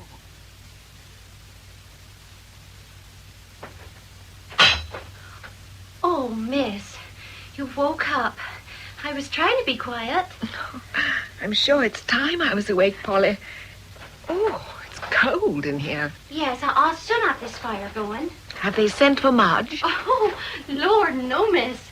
Small chance of getting to Mudge or Mudge getting to us. Why, the snow's halfway up the front door. It's quite an adventure. It was a pretty adventure for the gentry at the ball last night. My Sam's just looked in for a cup of something hot. He says a score of them couldn't get beds last night for love or money. So they kept it up till 4 a.m. And now they're all sleeping the sleep of the dead round the fire in the orange room. They were caught like this 18 years ago. I remember, because it was my second ball. But then there were no prisoners filling up the lodgings, so everyone found a room. Oh, but some of the French gentlemen gave up their lodgings last night. They're down at the Dogs now, keeping themselves warm. Indeed? Did Sam say who? There was that young one, miss, that did all the painting. Monsieur Raoul? Well, I'm sure I don't know his name, miss, but at all events, it seems he was the gayest of the lot. He carried old Mrs. Kekiewicz home pick-a-back through the snow and got wet to the waist. And then, when he got back, one of the young ladies was speaking of some new dance she'd seen at Bath, I think it was. Well, it seems that this Monsieur... what's his name? He'd seen it too in his travels, and nothing to do but they must dance it together. A valse, they called it, Sam says, or some such name. But such a dance, Miss, Sam says. Roll and roll, round and round, roll and roll. Roll? Oh, upright, miss, upright. I should have thought Corporal Zeeley had better things to do than pass on tittle-tattle like that. And you to listen to it. Yes, miss. What time did Mr. Endymion come in? Oh, about 1, I think it was, or 1:15. But he was up again at 6. He's gone out with Mr. Narcissus to see the roll called and get the prisoners to clear in the streets. There now. That'll be a nice blaze in a minute. Thank you, Polly. Tired, miss? Well, yes, Polly, a little. But not uncomfortably. I danced several times last night. Did you, miss? Oh, I beg your pardon, miss, but, well, 'tis not often you dance. No, Polly, it's not. Well, I hope Miss you'll tell me all about it later on, but Mrs. Morris is downstairs now declaring she don't know what to find for breakfast, and she never will till I find it for her. All right, Polly, I'll dress myself this morning. Very good, miss. You'll have some tea, won't you, Narcissus? The pot's quite fresh. Oh, if you please, my dear. Oh, it's nipping outside. And how are the roads, Endymion? Not so bad beyond the bridge. That's the worst spot. I've sent down a gang of volunteers and prisoners to clear it. I think most of the guests should be able to depart before noon. It seems to be quite a treat for them. The prisoners, I mean. They were throwing snowballs in the street below my window. Snowballs? Yes. Is there anything wrong in that? I think you've touched Endymion rather on the raw, Dorothea. Indeed, how? After I saw you and Narcissus into the barouche to bring you here to the townhouse last night, a snowball struck me in the back of the neck. Endymion, are you sure? Positive. I mean, are you sure it was a snowball? Might it not have been a lump of snow falling off a ledge? No, it might not. Moreover, I have a fair idea who might have thrown it. Although, of course, by the time I had turned, there was no one to be seen. I refer to our artistic friend. Oh, really, Endymion? To Monsieur Raoul? Well, who else merits that description? Oh, I am sure Endymion Monsieur Raoul is not at all I think you will allow, my dear, that I am of necessity the better judge of men. And I can assert quite emphatically that, in my opinion, he is just the sort. Might I trouble you for the butter, Endymion? What? The butter. Yes, all right. Oh, thank you. Well, you have no proof, Endymion, as you did not see who it was. And I hope you won't let mere suspicion prevent you from giving your consideration to a little plan I'd like to submit for your approval. Plan? What plan? If you will but hear me out, you will learn what plan. General Rochambeau and Monsieur Raoul are doubtless prepared to teach me my business. Now, Endymion, for whom but you would these poor men have worked as they did upon the Orange Room, and all to show their gratitude? Well, Narcissus, if you have finished with the butter. Thank you. It appears that the worst part of captivity is its tedium and the way it oppresses the mind. They dread Sundays most of all. And I said I would speak to you, and that if a way could be found... My dear Dorothea, I have not often to request you to mind your own affairs, but really, when it comes to making a promise in my name... Not a promise. May I ask if you seriously propose to familiarize Exeter with all the orgies of a continental Sabbath? Already the prisoners spend Sundays in playing chess, draughts, cards, and dominoes. Practices which I connive at, only insisting that they are kept out of sight, but from which I endeavor to wean them by encouraging them to take part in our church services. But I have heard you regret, dear, that only the least respectable do so. The rest, being strict Roman Catholics, think it wrong. Dorothea, are you quite sure that last night did not overtire you? Overtire me? Not at all. Well, you are certainly disposed to be argumentative this morning. I think you might at least listen to what Dorothea has to say, Endymion. Well, since she has evidently been committing me to her projects, I suppose I had better just hear what they are. I haven't committed you. I only said I would ask your advice. I thought that if perhaps you extended their walks on Sundays, and I did wonder if once in a way we might entertain them at Bayfield. What? Late in the afternoon when you finished your nap. Narcissus might show them the pavement and tell them about Vespasian. And in the evening, they might meet in the Orange Room for some sacred music. It need not be called a concert. I envy your simplicity, my dear soul, in believing that the alleged ennui of these men can be cured by a talk about Vespasian. But when you go on to speak of sacred music, I must remind you that a concert is nonetheless a concert for being called by another name. I can scarcely even term it the thin end of the wedge, so clearly can I see it paving the way for other questionable indulgences. I don't doubt your good intentions, Dorothea, but you cannot, as a woman, be expected to understand how easily the best intentions may convert Exeter into a veritable hotbed of vice. Very well, Endymion. And, by the by, you might tell Morris I shall want the horse again in half an hour. Yes, Endymion, I'll do so at once. Obliged, I'm sure. Hotbed of fiddlesticks. I beg your pardon, Narcissus. Are you going to be disagreeable now? Well, you needn't have snapped Dorothea's head off. I thought her suggestions extremely sensible. Oh, did you? Including the concert, no doubt. Yes. You don't make sacred music any the less sacred by calling it a concert. Moreover, I really don't see why, as intelligent men, they should not find Vespasian interesting. His career, in many respects, resembles the Corsicans. Yeah. Well, we will talk about it later on, Narcissus, yes, indeed. And you still got the butter. Well, Little now, more remains for me to tell you, except that the great hall, and where we are at this moment, was built over the hollow square about which the old Roman villa had once stood. In place of the colonnaded walk, we have the deep galleries on 2 stories in which some of you are now standing. Notice how a ray of wintry sunshine burnishes this unique pavement, investing it with all its former splendor, so that the intervening centuries seem to have dimmed it hardly at all. Thank you, gentlemen, for your kind attention.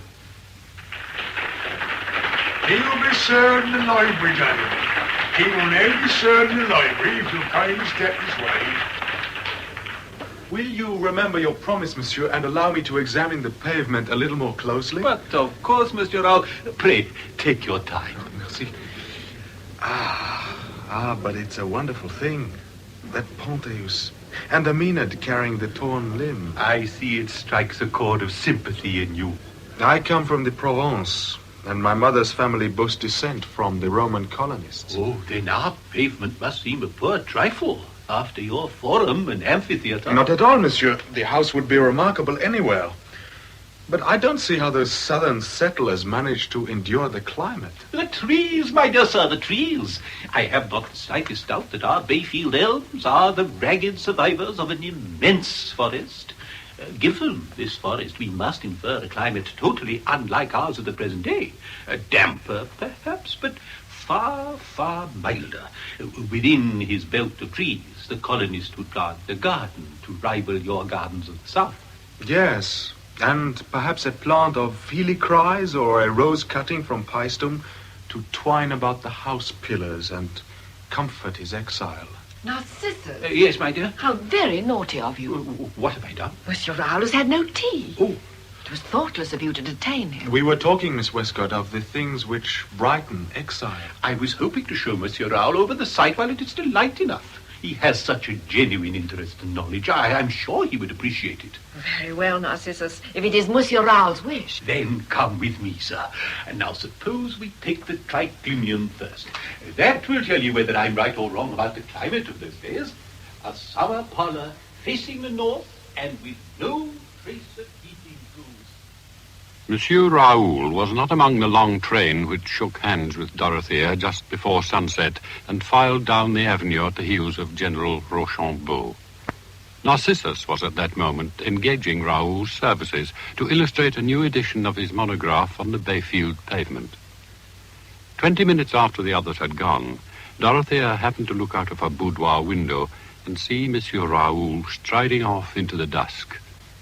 Then she decided to examine the hall herself, to make sure the couches were in position and the cushions shaken up so that Endymion could find no cause for complaint. Excuse me, miss. Yes, Polly, what is it? Oh, one of the servants has just found this book, miss. Seems to belong to one of the French gentlemen. Perhaps there's a name on the flyleaf. Why, it belongs to Monsieur Raoul. Polly, be a dear and run down to the little gate with it. If you go the short way, you'll overtake him easily. I've seen him leaving just this minute. Yes, miss, right away. With my compliments, Polly. Yes, miss. Hey there, just a minute. Hello, is it highway robbery? If so, I surrender. Would you be Monsieur Raoul? I would. And you would be Miss Dorothea's maid, would you not? That's right, sir. You left this book behind, and my mistress sent it after you with her compliments. Thank you for your trouble, Polly. You haven't been reading it, I hope. No. Is it wicked? That depends on where you happen to open it. Now, if your sweetheart were Who told you I had one? A girl like you without a sweetheart? The very idea. What's his name? Well, you must know I'm walking out with Corporal Zeeley. Zeeley? But I know him. A stoutish fellow. A worthy member of the Axis of Volunteers. What are you doing to that book? I want your mistress to read it, but there are one or two passages she might not entirely approve of. Oh. I think it would be easier if I perched on top of the gate.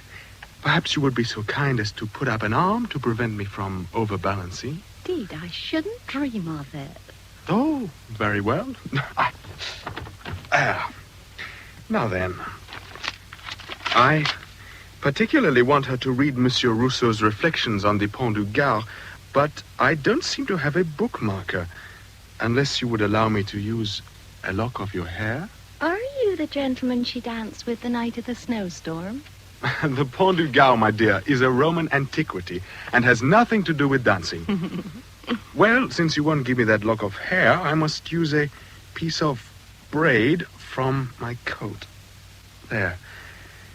Now, if you would kindly draw your mistress's attention to the passage I have marked. I'm sure I'll do my best. Oh, you wretch.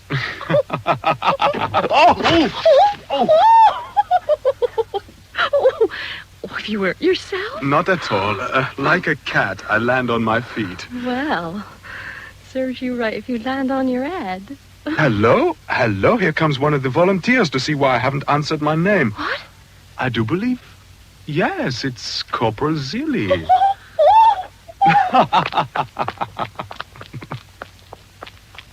Good evening, Corporal Zilli. We're both of us a little behind our time this evening. Oh, dang my living buttons. Couldn't even wait till me back was turned, but he must kiss the maid under me nose. That's a funny thing, though. Come to think on it, her looked a bit like Polly. Her sounded like Polly, too.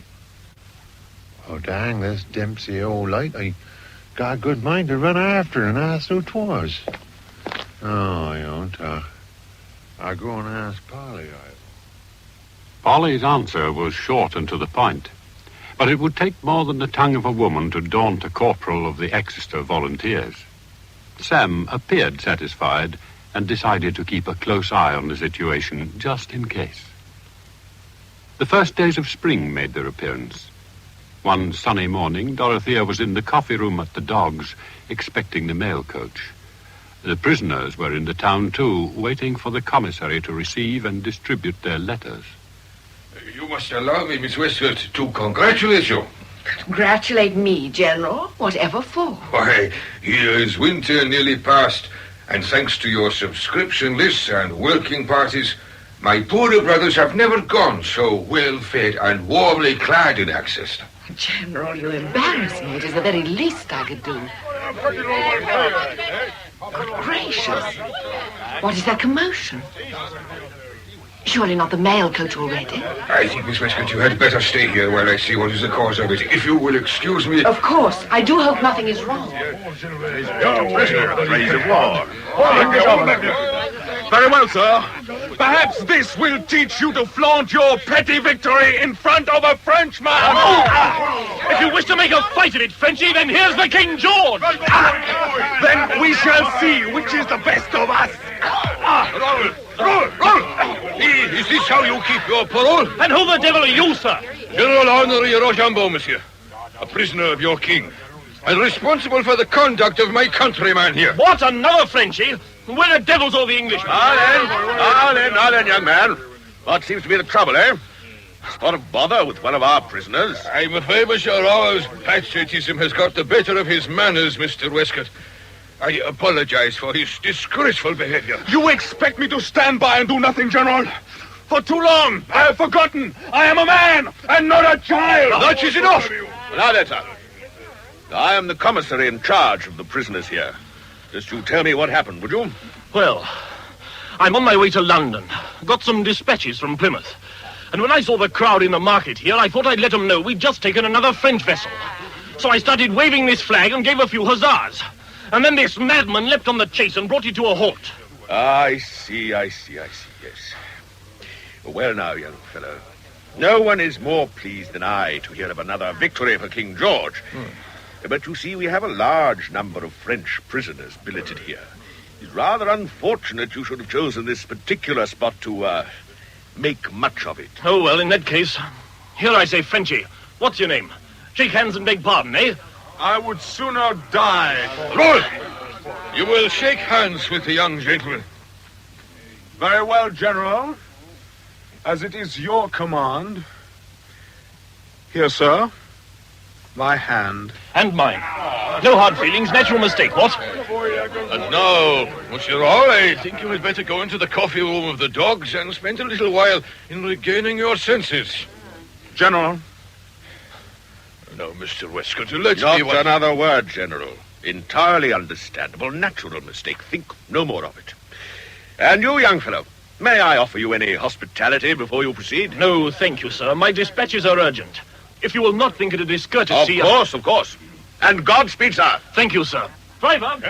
Get up there. Come on.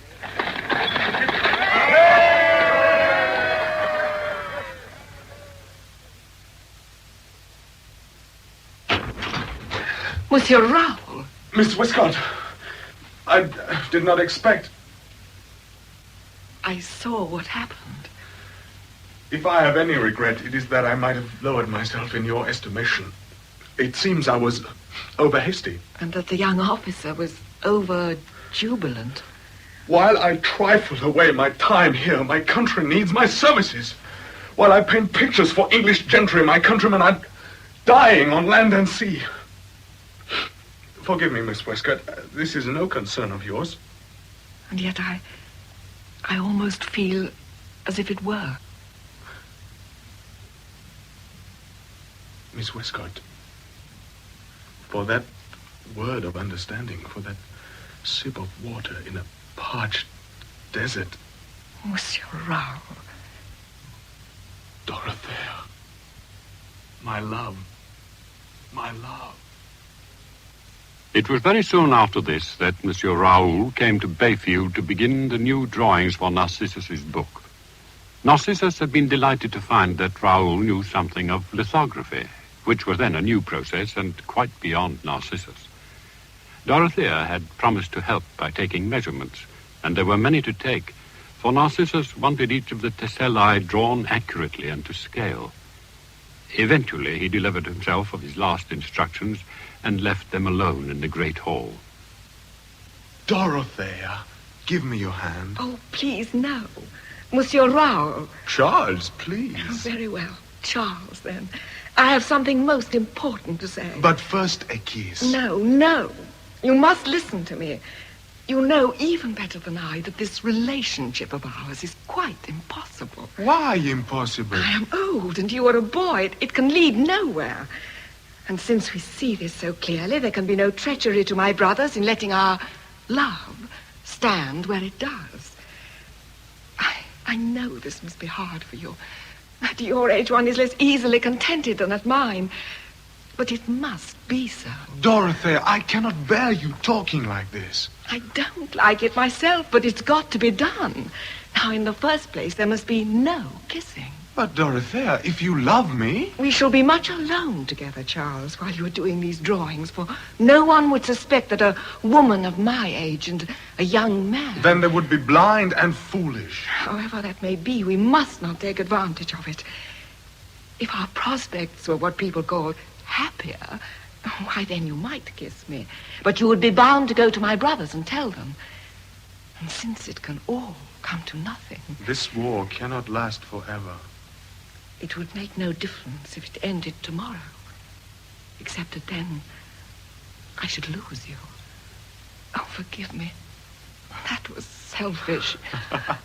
Dorothea, you are adorable.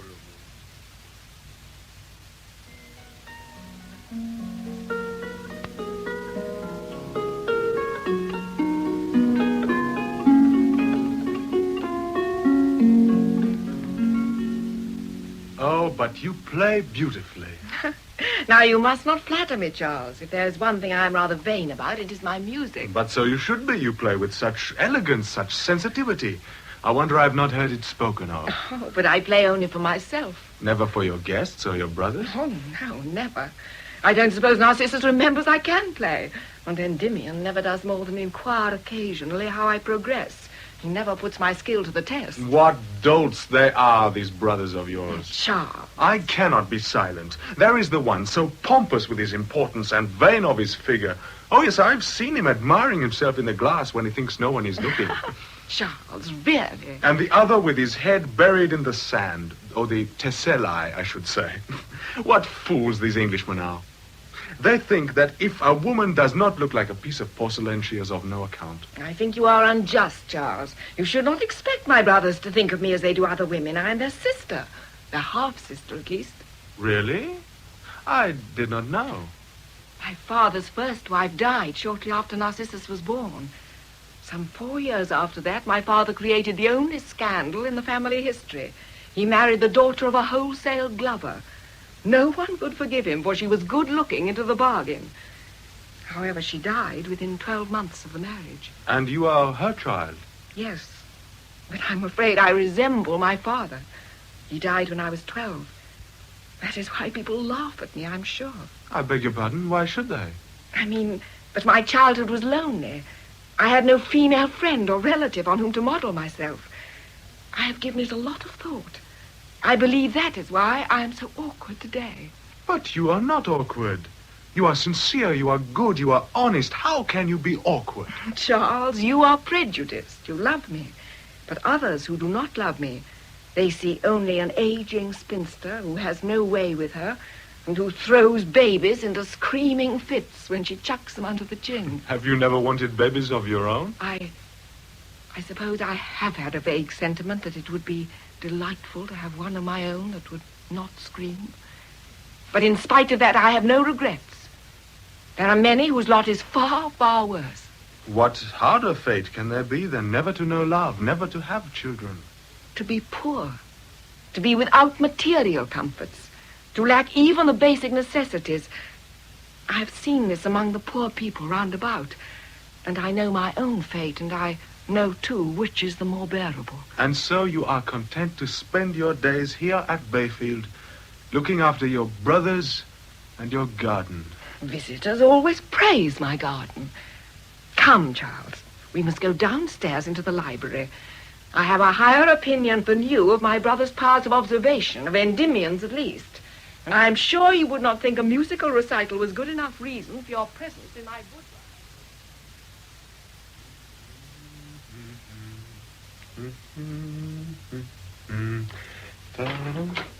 Good morning, Mr. Rowell. Good morning, my dear. I welcome any errand that brings you to me. Is it to deliver that note you have in your hand? I'm sure one errand is much the same as another to me. The note is for you, yes. Then let me see it. Oh, Lord, you have got away with pen and ink and no mistake. I never come across anyone that could draw like this. Mr. Narcissus has an eye for detail, to be sure, but I think he sometimes underestimates my intelligence. Thank you, Polly. I now have my instructions for the day. Were you always a great one for drawing? Oh, it came to me easily, yes. Perhaps one day I might be allowed to sketch your pretty face, my dear. Oh, well, I'm sure I'd have to think about that. Corporal Seeley might not like it. Corporal Seeley need not know about it. Surely there is somewhere where one could spend an hour or so undisturbed, a barn or outhouse. Oh, that very idea. I shouldn't dream of such a thing. Oh, well, never mind. Now I come to think about it, there is a young woman down at the Dogs who has a very pretty face. Perhaps I can practice my art on her. Besides, Miss Dorothea would wonder where I was. Even half an hour would be enough for a quick sketch. Well, there'd be no harm in just half an hour, would there? Polly, haven't you anything you should be doing? Oh, yes, miss. I was just going. I've been delivering a note to Mr. Rowell from Mr. Narcissus. My dear, how charming you look this morning. What was she saying to you? Polly, I forget, something of no consequence. I didn't think her attitude seemed quite respectful. I suppose that class of person cannot be bothered to show respect to a prisoner. Really, Dorothea, your brother must take me for an idiot. Look at this note, he said. I am most displeased, Polly. And I shall speak to Zelie if anything of this kind happens again. Oh, miss, please don't do that. Please, miss. He'd go wild, he would. And 'twas not what it seemed, miss. I promise you, miss. Very well. I'll overlook it on this occasion. But remember, if Mr. Endymion is to let you and Zelie have a house when you marry, and taking one or two of the prisoners as lodgers, he'll want to know that you treat them respectfully. I'm sure I meant no harm. Mr. Rowell is... He's that way that you can't help but be... Be what? Well, I don't know, miss. friendly, I suppose. What has Monsieur Raoul said or done to make you think he is friendly? Oh, nothing, miss. It's just his way. Well, you know what I mean, miss. Indeed, I do not. Well, you've been so much alone with him. Polly, you are very close to being insolent. I shall definitely have a word with Mr. Endymion. Oh, miss, please don't do that. You know my Sammermere counted on that cottage. I really didn't mean no harm, I promise, miss. Polly, you're a good girl, and I'm very fond of you, but you must not meddle in what does not concern you. Oh, I really don't know what that could be, miss. Well, I mean, you should show as much respect to Monsieur Raoul as you would to me. In his own country, he's a gentleman, and while he is here making the drawings for Mr. Narcissus, I want you to treat him as a gentleman. Yes, miss, I'm sure I shall, as I've tried to all along, miss. I really don't know how I come to give offence in the first place. There, Polly, dry your eyes and go on brushing my hair. Oh. We'll say no more about it. Thank you, miss. April, May went by. They were into June. And still Dorothea lived in her dream, troubled only by dread of the day which would bring the drawings to completion. At last it arrived. Time. It eats us all. How I hate it. How I hate the grave. You talk of the grave, a mere boy. But that is why. That is the torture of this captivity, to feel my best days, my best years slipping by. Oh, but you wouldn't understand, not even you. You wouldn't understand how a man feels. Yes, I think I do. After all, I am something of a captive myself. Of course. I did not mean to be selfish. You at least have the consolation that one day you will walk out of your prison. But you are still so young that next week seems like next year. And so I can begin to understand and make allowances. Allowances? Your Monsieur Rousseau has helped me to understand you. Not that it was the pleasantest of lessons to learn. Come, Dorothea, we must get back to work. This beautiful weather makes me forget the reason I'm allowed your company. Charles? Yes? Charles, if there was someone you were seeing... My dear, what are you trying to say? Oh, dear, this is very difficult. You are always so straight. That's what you say, isn't it? Straight? What I mean is that I could understand there being someone else. After all, I am not a great beauty. Or even pretty in the ordinary sort of way. Someone else? A woman, you mean? A woman? But that's absurd. I love you. I love only you. I'm not talking about love. I'm not as innocent as you suppose, Charles. I can understand that a young man, that you may need more than... But I could not stand to be deceived. Dorothea, such violence from you. I'm serious, Charles. Is there anyone else? Dorothea. Is there? No one. No one? Forgive me. Yes, we must indeed get on with our work. It is your last day, and we've nearly finished. Then we must not waste any more time. Charles. Yes? You must find a way to come and see me sometimes, Charles. Of course. Of course.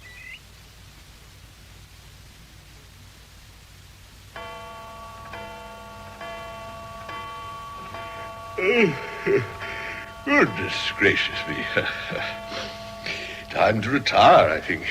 Good night, Endymion. Good night, my dear. I think I shall just finish reading this dispatch upon the campaign. Now see that you don't strain your eyes. Or you, Narcissus. Narcissus! Oh, yes, my dear, what is it? Narcissus, haven't you finished checking those drawings yet? Well, it's only a week since you gave me the last of them. I have to make sure they are correct before I send them to the printers, especially with this new process of lithography. Has Monsieur Raoul done his work well? Oh, indeed. They come up to my highest expectations, I assure you. Speaking for myself, of course, I cannot help feeling a certain gratitude at having Bayfield entirely restored to ourselves again. Why, Endymion, you cannot say Monsieur Raoul troubled you with his presence. You scarcely saw him. True. But let us say I do not share that high regard which you and Narcissus seem to have for him. But why not, pray? You admired his paintings in the orange room? Ah, that is one thing, my dear. That is art. But the man may be quite another matter. It's not a scrap of use trying to persuade him, Dorothea. Endymion is unshakably convinced that it was Raoul who threw that snowball at him. Now, Narcissus. There's not a shred of evidence, but you try telling him. Aren't I right, Endymion? I will not be drawn into what you are evidently disposed to let become an acrimonious discussion, Narcissus. And since, moreover, you have made me lose the thread of what I was reading, I shall bid you both good night. And Narcissus, pray don't be too long before you go to bed. It's gone 10 as it is. You'll see that the lamps are out, won't you, Narcissus? Oh, yes, certainly. Good night. Good night, Narcissus.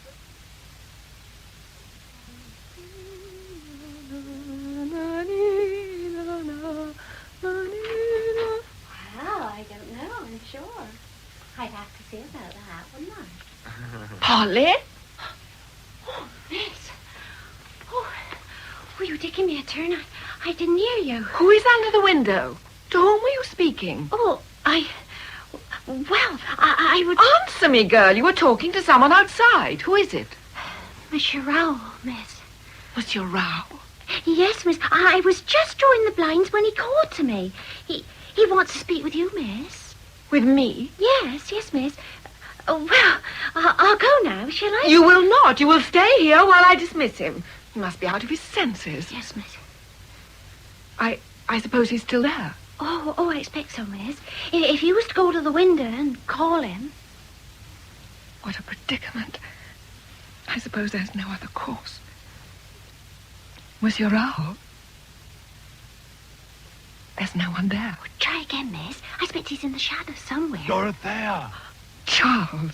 Forgive me. Another night and no word from you. I could not bear it. See what I risk for you. And have you thought what you make me risk by coming like this at such an hour? Nay, you've shamed me already. Polly is here. Polly understands she's a good girl. Give me your hand. If I stand on this little wall, I can just reach... And what about your parole? I can pass the sentries. Just let me have your hand. Just to touch your fingertips with mine. Please, Dorothea. Very well. Then you must go. Ah, my love. I knew you could not refuse. Oh, they've shot him. Oh, quiet, miss. What's happening out there? Oh, it's all quiet. Well, then... Why have you shut the window? They'll find quite enough without that. But I must go to him. I think you can leave that to the men with the sound of things. Marge! What the deuce? Marge! I'll find him soon enough, never you fear. Oh, my God, if he's dead. No, get back to bed, Narcissus. This is no job for you. What the deuce is Marge? Marge! Yes, sir. You'll never find him down there. He'll roll down the bank. It's so dark. Don't worry, miss. They'll find him, you'll see. Oh, that's Sam at the back door now. He'll tell him. Sam Seeley, miss. Seeley? Oh, you wicked girl. It was a trap. Is that what you think of me, miss? Oh, Polly, forgive me. I don't know what to think. I can't. Where, man? Where? Your Here they boat, are sir. already, see? It's so deuced dark round here. So dark is outside. I'll go down the bank and have a look. You, come with me, Mudge. Yes. Take the lantern, Mr. Westcott, sir. No, man, you keep... Polly. Wait, miss. Only You hold keep the it game higher. away. Yes, sir. Polly, I want it clearly understood that there was nothing. Aha! Opponent, sir? Now then. Who have we... Get out of the light, Mudge.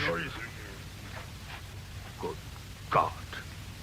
Raoul. Oh. Where are you hit? The leg. Thank God. You take his shoulders, Mudge. Yes, I'll manage it. Steady, Mudge. This is a wounded man.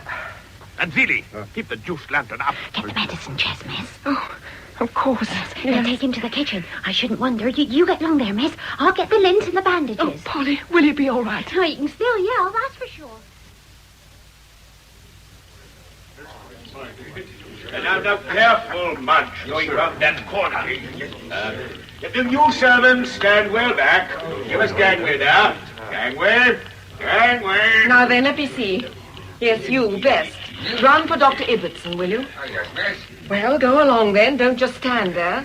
Yes, miss. Now, seat him on that chair by the fire. Very good, sir. Gently. And you, Hawkins, sir, make up the fire. We shall want a good blaze. Yes, sir. And one of you girls set on some kettles. Ah, Dorothy.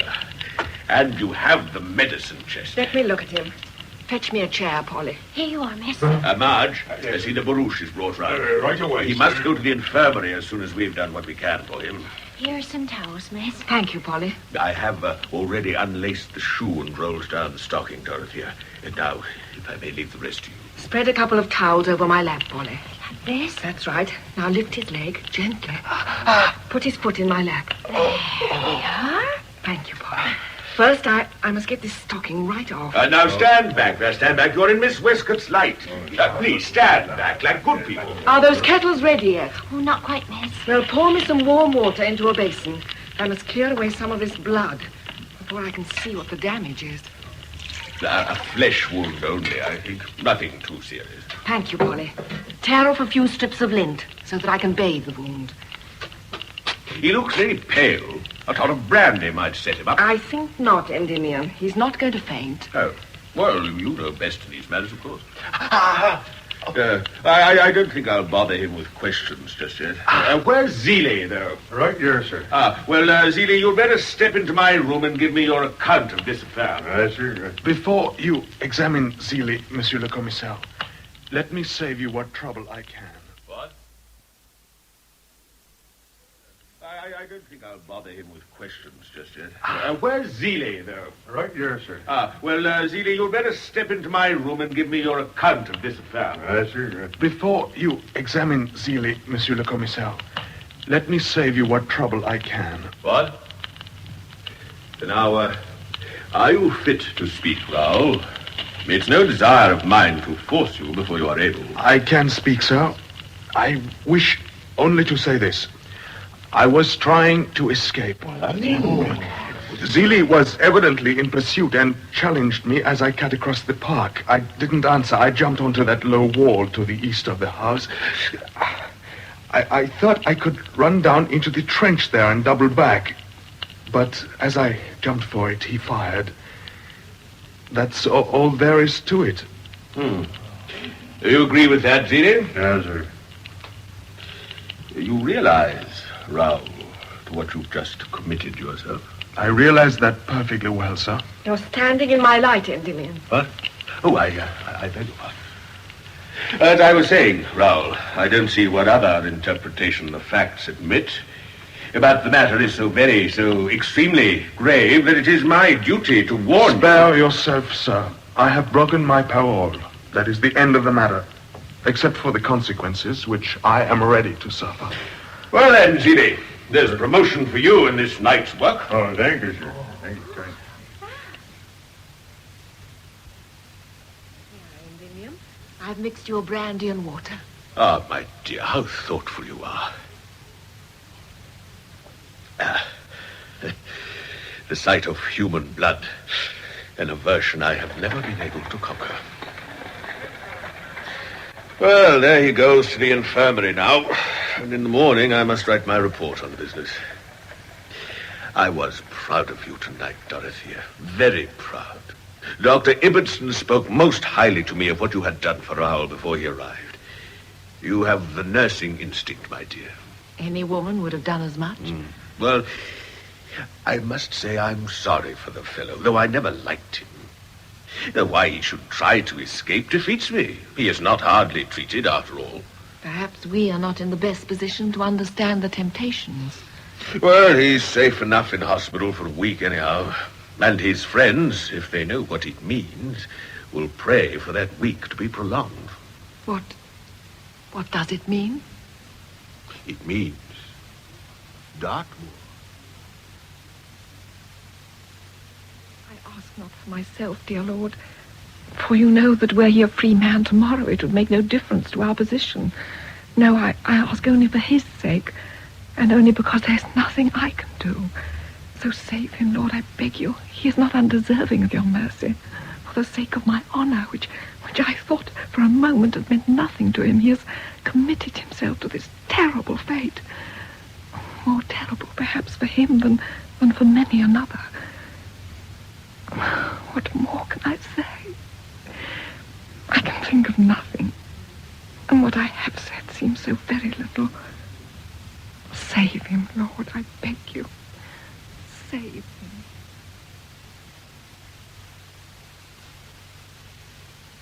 Excuse me, miss.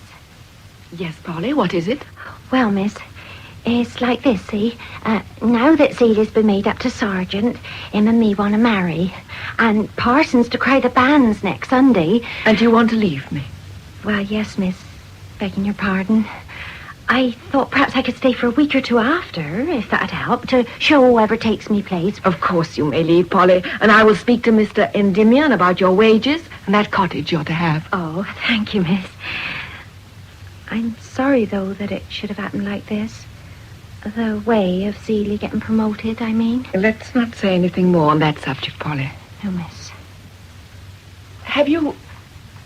I suppose you have not by any chance heard how Monsieur Ryle is recovering. Well, Celia said yesterday that he was getting along very well. I wonder you haven't been to see him yourself, miss. Oh, but Polly, I couldn't do that. Oh, no, miss. I'm sorry. They say, well, at least Sam says, that he'll limp the rest of his days. Limp? Just a little bit, yes. Polly? Yes, miss? I want to ask you something. I want you to help me. Oh, I will if I can, miss, you know that. This is not an easy thing to ask. It's about Monsieur Ryle. Do you know what will happen to him? Dartmoor, Sam says. Polly, that is a terrible place. Well, they say it's bad, but I can't believe 'tis as bad as all that. I'm sure you wouldn't want Sam to go there, especially if he didn't deserve it. Oh, where are you getting at, miss? A prisoner is sent to Dartmoor only for very serious offences, like trying to escape. Now, we both know that Monsieur Ryle wasn't trying to do that. Oh, well, if he chooses to say he was, then I don't see what can be done about it. At dinner this evening, Mr. Endymion told me the court-martial is tomorrow, so there is still time to save him, if we tell the truth. We, miss? It's wrong of him to expose us to the necessity. It is that. But I think we should overcome our fears in the interests of justice and humanity. It will not be easy, I know, but... No, miss. No? What, Polly? No, I won't help you. I'm sorry, but there 'tis. Polly, think how much more difficult it is for me to have to confess in front of my brothers that... I mean, to be placed in the position of having to turn away from my bedroom window at 10 at night, a French prisoner young enough to be my son who insists on speaking with me. It would expose me to ridicule and scandal in the whole town. If they believed you... Forgive me, miss, but 'tis a time for plain speaking. If you was to tell them that, they'd laugh in your face. I mean, you said yourself he's young enough to be your son, and... I mean, in no disrespect, miss... Why, you aren't the sort of woman to... I mean... I know what you mean, Polly, but that is precisely why I need your help. If I am prepared to face the shame and the laughter... Won't you at least confirm what I say so that people won't think I'm out of my mind as well? I'm sorry, miss, but I don't think you thought of my position. In a couple of weeks, I should be a married woman. And a married woman's got a reputation to consider. But it's my reputation that will suffer. It's me he wanted to see. Oh, you tried telling that to Sam Seeley. You mean that he suspects you? He thinks Monsieur Ryle was seeing you? Well, miss, you said yourself no one would think he was there to see you. He was at the mistress's window, yes, but it was the maid he was looking for. Oh, that's how Seeley sees it, and that's how the whole town would see it. Oh, Polly. But if I told him... That wouldn't do no good. Your kind heart is known for miles round. Look what you've done for the prisoners already. Oh, folks would only say you was sacrificing your good name to save the poor young man from Dartmoor, but they wouldn't believe you, not for 5 seconds they wouldn't.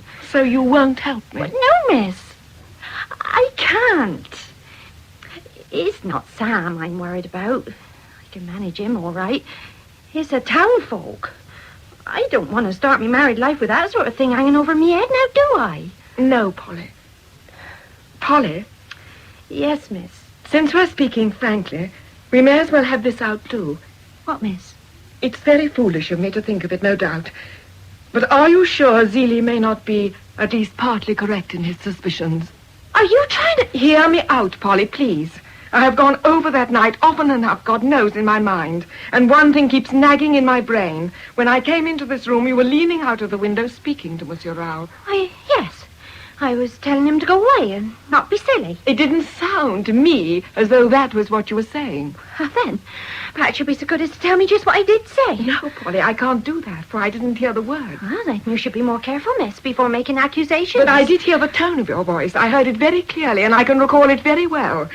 It was exactly the tone of voice I had to reprimand you for using to Monsieur Raoul once before. And what tone of voice was that, pray? I think I called it disrespectful at the time, but now I would call it familiar.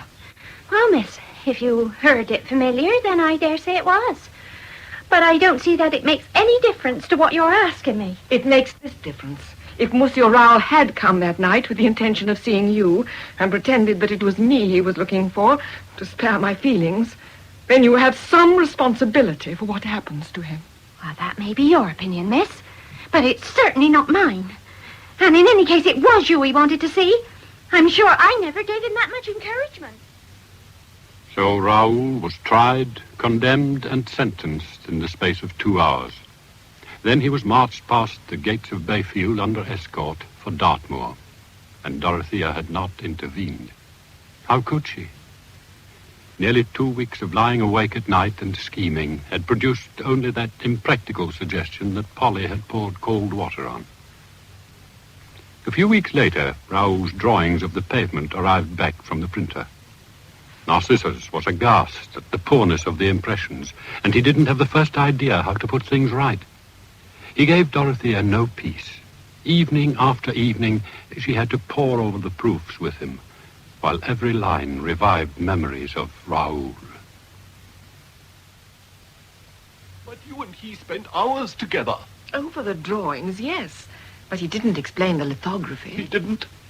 No, there was no point. I understand nothing of printing at all. Oh, how very vexing, how very, very vexing. I quite thought he'd be here to correct the proofs, so I didn't give the matter any attention. Of course, if I could have foreseen... Oh, I'd give £50 to have the fellow back, if only for a 10 minutes talk. Ah, Narcissus. Still hard at it over the drawings, I see. They're a complete mess, Endymion. Look here, can't you get Raoul fetched out of Dartmoor to set us right? What? Well, come now. As commissary, you can surely manage a little thing like that. My dear fellow, I shouldn't dream of it. It would be most improper. Oh, I wish you weren't such a stickler for the proprieties, Endymion. There would be no harm, would there, Endymion, in sending the drawings to Monsieur Raoul? Oh, what an excellent idea, Dorothea.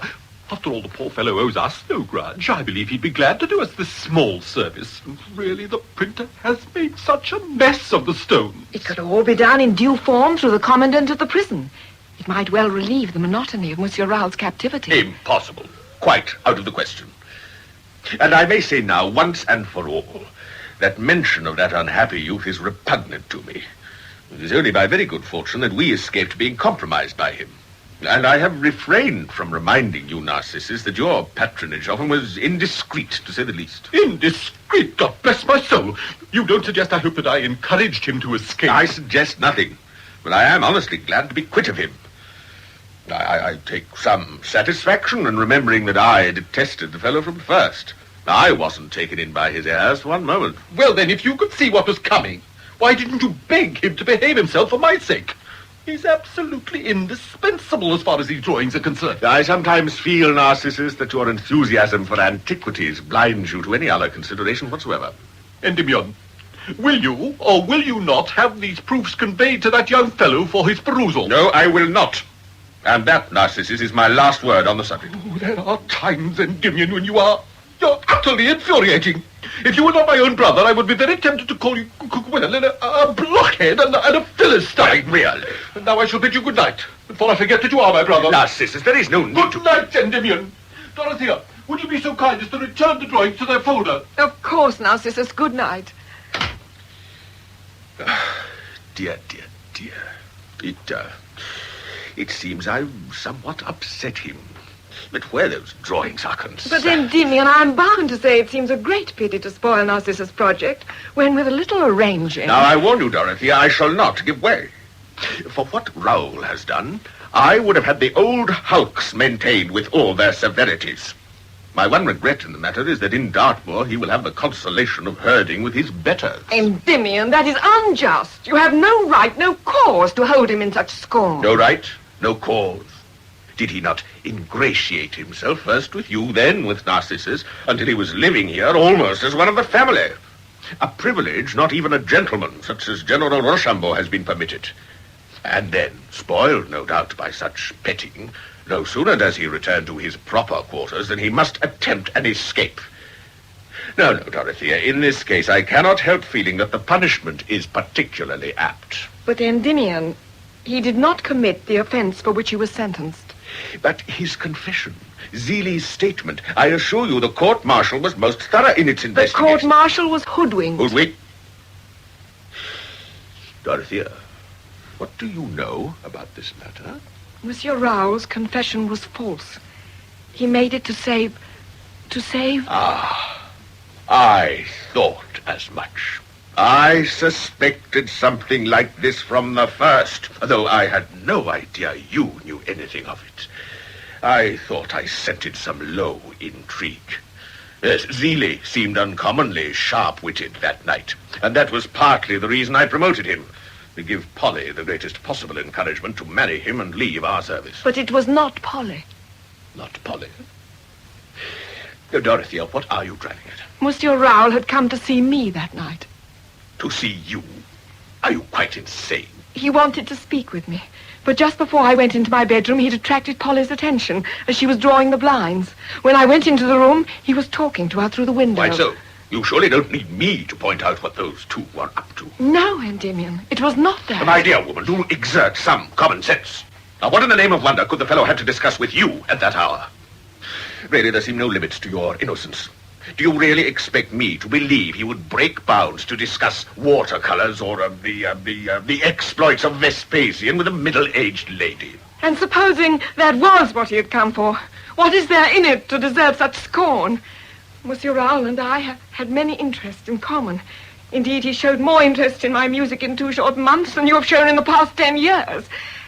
It is hardly surprising that Monsieur Raoul and I should have come to feel some regard for each other, and that having to return to his former routine, with no excuse for seeing me, he should feel the lack of our meetings and seek to... No, Dorothea. Don't go on. No. It is too much. You. Oh, Lord help us. Oh, dear. Oh, I am sorry, Dorothea, but don't you see? The scoundrel has fooled you all along. It's as clear as daylight. He was after Polly. You were just his cat's paw. No, that is an incredibly vulgar interpretation to put on the facts. I'm amazed at you, Endymion. Well, it may be vulgar, my dear, but it is true. I'll face it, I beg you, and conquer your illusions. My dear goodness. You, a woman of 38, or is it 39, and he a mere boy of 20. I realize that this is how the world must see it, but the world would be wrong. He was always saying that there was no enemy worse than time. Now I see what he meant. Time sets a gulf between youth and age that not only forbids love, but derides it, as you have given me ample proof. A coarse amour with Polly. Oh, yes, you can understand that. Polly is young. My dear, I did not realize. Well. So his confession was to spare your name. Well, that does put a different complexion on it, I must admit. What can be done for him? He can't possibly return to Atchison. I wasn't asking for myself. No. I beg your pardon. Well, we must get him a cartel. A cartel? An exchange. Get him sent home to his friends in return for one of our fellows. Can you do that?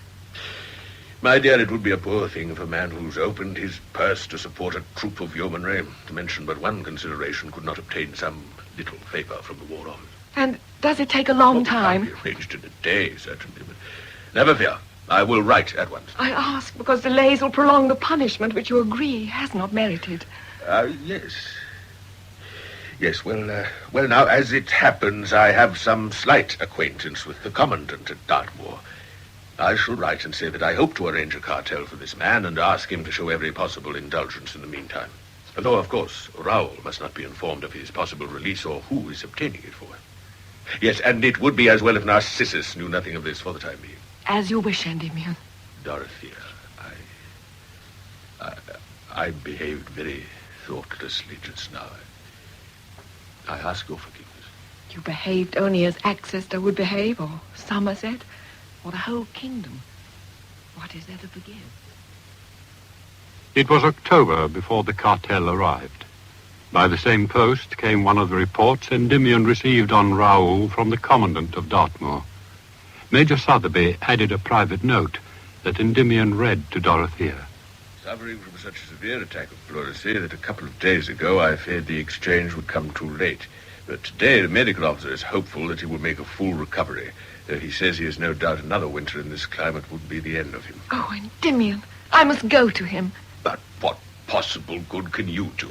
You will be delivering the cartel in person, will you not? Yes? Then let me come with you. I must see him once more. Just once. Very well, Dorothea. Very well. Can you be ready to start in the morning? Of course. Good. Then I ride in and order a chaise from the dogs. And I must tell Narcissus and make arrangements for my absence.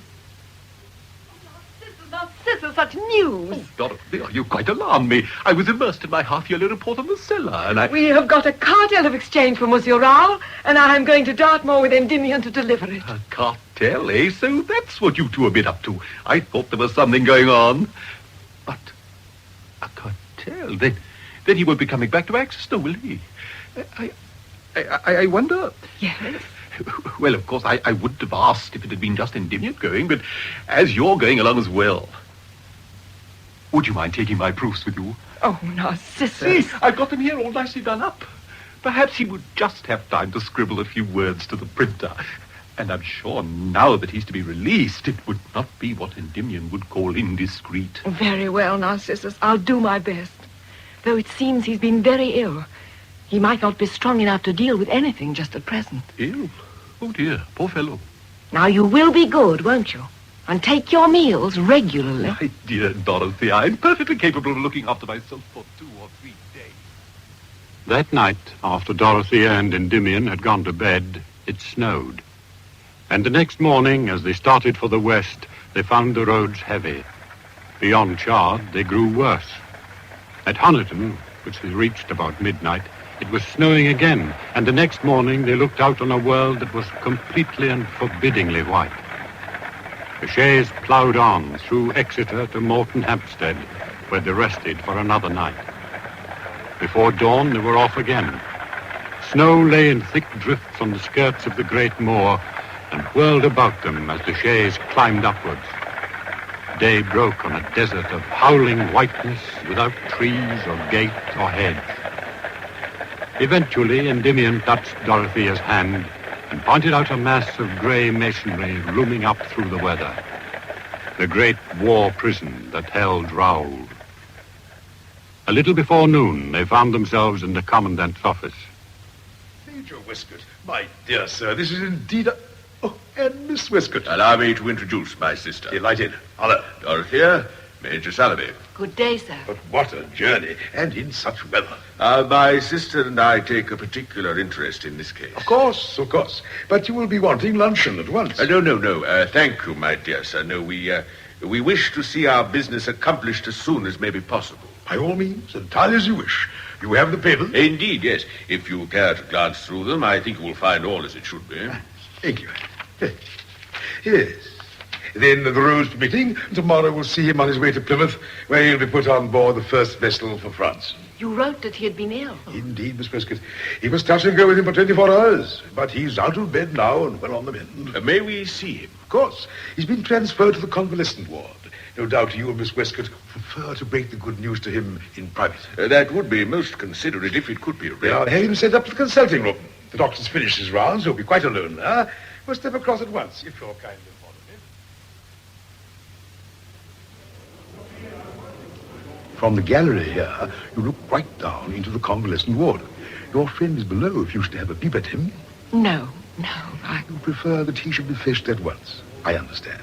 Excuse me a moment. What a terrible place, Dorothea.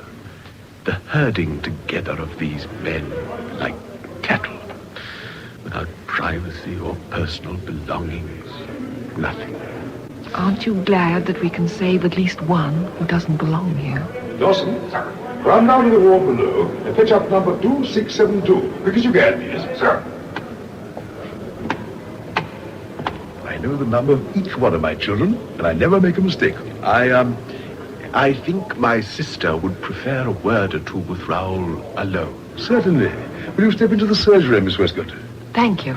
Dawson will not take 2 minutes in fetching the prisoner, and perhaps, if you'll excuse us, a visit to the hospital itself will repay your brother. Certainly, Major. Oh, yes. Most instructive, I'm sure. We are rather proud of our sanitation here.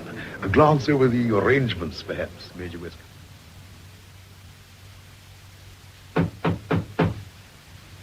Come in. Number 2672 is outside now, ma'am.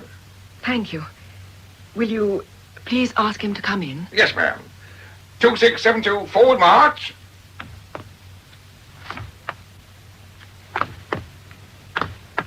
Halt. Stand to attention. Prisoner number 2672, ma'am. Thank you. You may leave us. And please close the door. Yes, ma'am. Dorothea. Oh, how you have suffered, my love. How you have suffered. But I am still alive, so you see things could have been worse. Charles, you are to be released. You are free. Free? Free? Oh, Dorothea! But how? You are to be exchanged for one of our men in Briançon. Endymion arranged it. But listen, Charles, we haven't long alone together, and there's something I must say. I've decided to come with you. What? I mean, I've decided to come back to France with you. As your wife. Dorothea. I understand that if the roads improve, you will be taken to Plymouth tomorrow and put on a ship for France. I've thought about this for weeks, and I want to go with you. My heart is where you are. I could not bear you to be away from me, free in your beloved Provence, while I was a prisoner in Bayfield. But I thought you were content. I thought you had found your place in life, your music, your garden, your brothers. That was so until you came. And then one day you asked me if I'd never wanted babies of my own. Do you remember? Ever since then, I realize I have been dissatisfied with everything that used to mean most to me. Now I want only you. But your brother, Endymion, he is with you? Yes, but I've made up my mind to be frank with him. I had considered inventing some excuse. We have cousins near Plymouth whom I seldom see. I was going to ask if I could travel down there with you. And then you would have found a way to get me on board with you. But after all these years, I owe my brother frankness, if nothing else. It will not be easy, but I shall tell him the truth. He will never let you go. I think he will. Perhaps he wouldn't have done a few weeks ago, but things are different between us now. Charles, is anything wrong? No, nothing. Do you mind if I sit down? I find I'm still not very strong. Of course. How thoughtless of me, chattering on about myself and never thinking of you. Thank you. Charles? Yes? Something is the matter. A funny thought crossed my mind when I was in the hospital. I thought, if he doesn't come soon, it will be too late. If what doesn't come? The cocktail. It seemed to take such a long time. Then you knew? But I thought Endymion gave the commandant strict instructions. The commandant did not say a word. But then how? I knew you would find a way somehow. Oh, no. It was Endymion's idea. But unless you had confessed to him the reason for my being found under your window, that could not have been easy. Indeed, it was not. Endymion laughed most cruelly at me. But then I made him see how bravely you had acted, and that while you had been foolish, you did not deserve this. Well, well. So it was worth the risk after all. I began to wonder if there was something I had forgotten. Risk? Oh, you mean the risk Endymion would not believe me? I mean the risk of Zealey's marksmanship on a rather dark night. I don't understand. Then I will explain. Zealey and I had a little arrangement. Almost certainly promotion and Polly for him, and the chance of freedom for me. Do you mean you asked him to shoot you? That's right. While I was talking to you at your window. Then, in your hearing, I confessed to trying to escape. Sooner or later, they would bring me here, I knew. And when you found out what Dartmoor was like, I knew it would only be a matter of time before you told your brother the truth. The rest would follow. Obviously, they could not have me back in Exeter. And with my rather delicate health, a return to France was the only possible course. You used me. Charles, how could you? To fight time, Dorothea, one has to use what weapons one can. Whatever the cost. Yes. I could not go on in that dreary captivity in Exeter. Who knows how much longer this war might last? 5 years, 10 years? Another 6 months would have been too long for me. I had to do it. And what of me? Didn't you think of me at all? I thought of what you had said so often yourself. That if I were a free man tomorrow, it could make no difference to our position. In other words, you discounted me entirely. You never gave a thought to my feelings, to the shame you would expose me to, the humiliation. I thought of all those things. I even thought that perhaps it might lead to the scene we are having now. And I still did not think it was too high a price to pay for freedom. Then I mean nothing to you. On the contrary, you mean everything to me. Today you mean my liberty. Then you meant my happiness. I will never forget you, Dorothea. Or what you have done for me. What a long and bitter lesson I've learned. But now I think I'm coming to the end of it. Endymion, whom you despise, has been right in every word he said. He mistrusted you from the first. And Polly. He saw that too. I tried to spare you that knowledge. But you must not think she has betrayed you in this other matter. She knew nothing of my arrangement with Zealey. No fool like an old fool, they say. No old fool like an old maid. Yes, you were right about time. I hope it is never as cruel to you as it has been to me. Well, Endymion will be back at any moment, I imagine. He is inspecting the sanitation with the commandant. I hope your leg is not too painful. Hardly at all now. The disability is, however, sufficient to ensure that I shall not be recalled for military service on my return. You seem to have thought of everything. Dorothea, I must make you understand. It was time made me do it. Time, the enemy of us all, in 1,000 different ways. That is why I dare to hope you might understand and forgive me. No, Charles. I can never forgive you. For what you have done to me, there can be no forgiveness, either on earth or in heaven. Perhaps one day you will see why.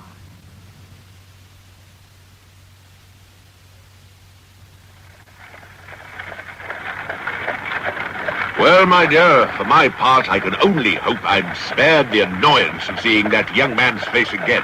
He's caused me an unconscionable amount of trouble, to say nothing of expense, and I doubt whether the least realization of it will ever cross his mind. However, Did you conduct your interview with him to your satisfaction? Yes, Endymion, we said all we had to say to each other. It did not take so very long after all. Why? Endymion. Oh, what, my dear, what? We've forgotten our scissors drawings. Huh? See, here they are in the chaise still. Oh, God bless my soul.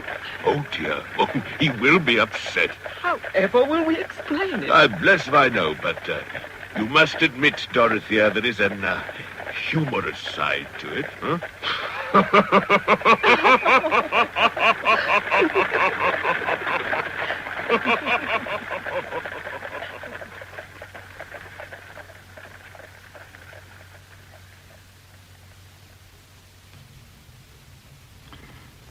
The French Prisoner was written for radio by Brian Gear and based on the Westcotts by Sir Arthur Quiller Couch, with Rennie Atchison as Dorothea Westcott, Dennis Hawthorne as Endymion Westcott, and Basil Jones as Narcissus Westcott. Others in the cast were Christopher Bedmead as Monsieur Raoul, June Barry as Polly, Norman Tyrrell, General Rochambeau, Best and Dawson, Geoffrey Wincott, the Commandant, Mudge and the Ostler, Brian Ralph, the young officer and Hawkins, Roy Brimble, Corporal Zeeley. Duncan McIntyre was the narrator, and the play was produced by Michael Byrne from the South and West.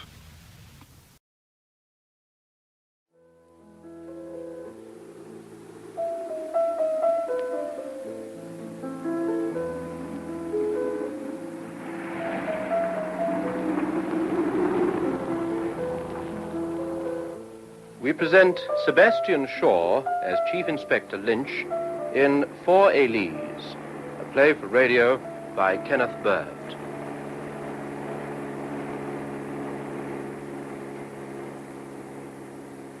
Evelyn, I'll tell you something about trees. What about trees, darling? They can look sinister in this sort of half-light, writhing about in the wind. Look at them. They remind me of, Of what? Little witch doctors. Some I once saw in Africa. No, seriously. Now, those poplars, for instance, over there. They are poplars, aren't they, Tom? Don't ask me, Chief. I'm a detective, not a naturalist. Well, anyway, in silhouette, they're like those grotesque, prancing medicine men. I remember they were doing a sort of dervish dance, driving away the spirit of death. Just a story for a night like this, dear. Comforting. Okay, kitten. Travelogue ended.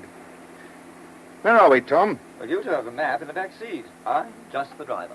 Tom, my boy, your liver needs attention. What? Sarah's month-old milk. That's been you all day.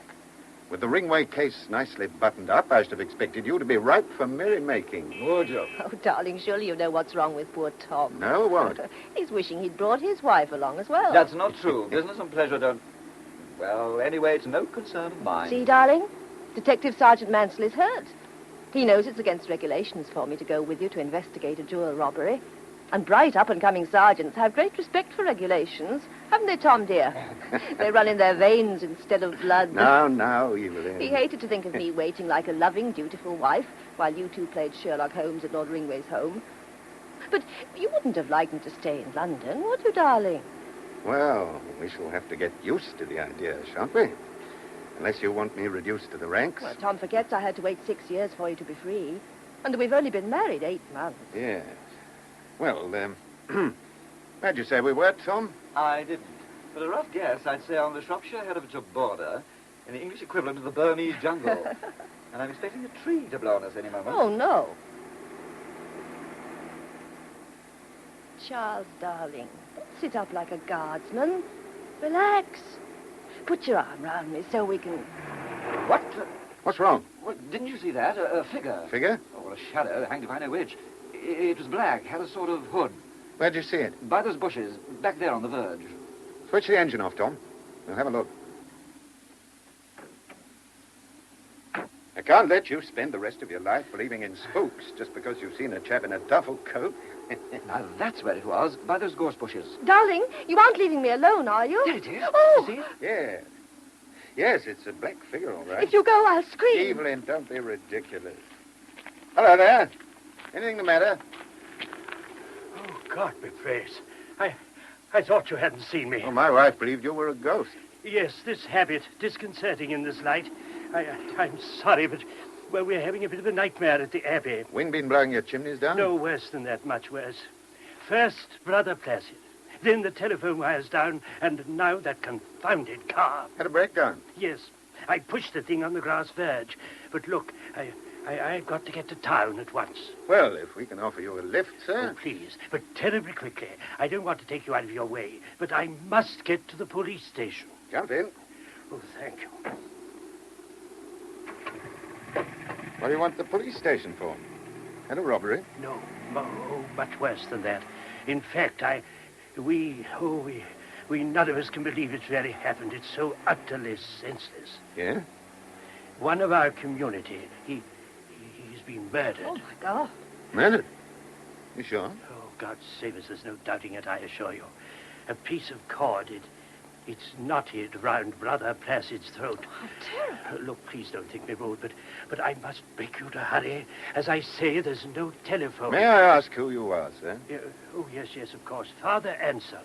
I'm bursar of Linfont Abbey. We're police officers. Police? Scotland Yard. Oh. I'm Chief Inspector Lynch. My assistant driving, Detective Sergeant Mansell.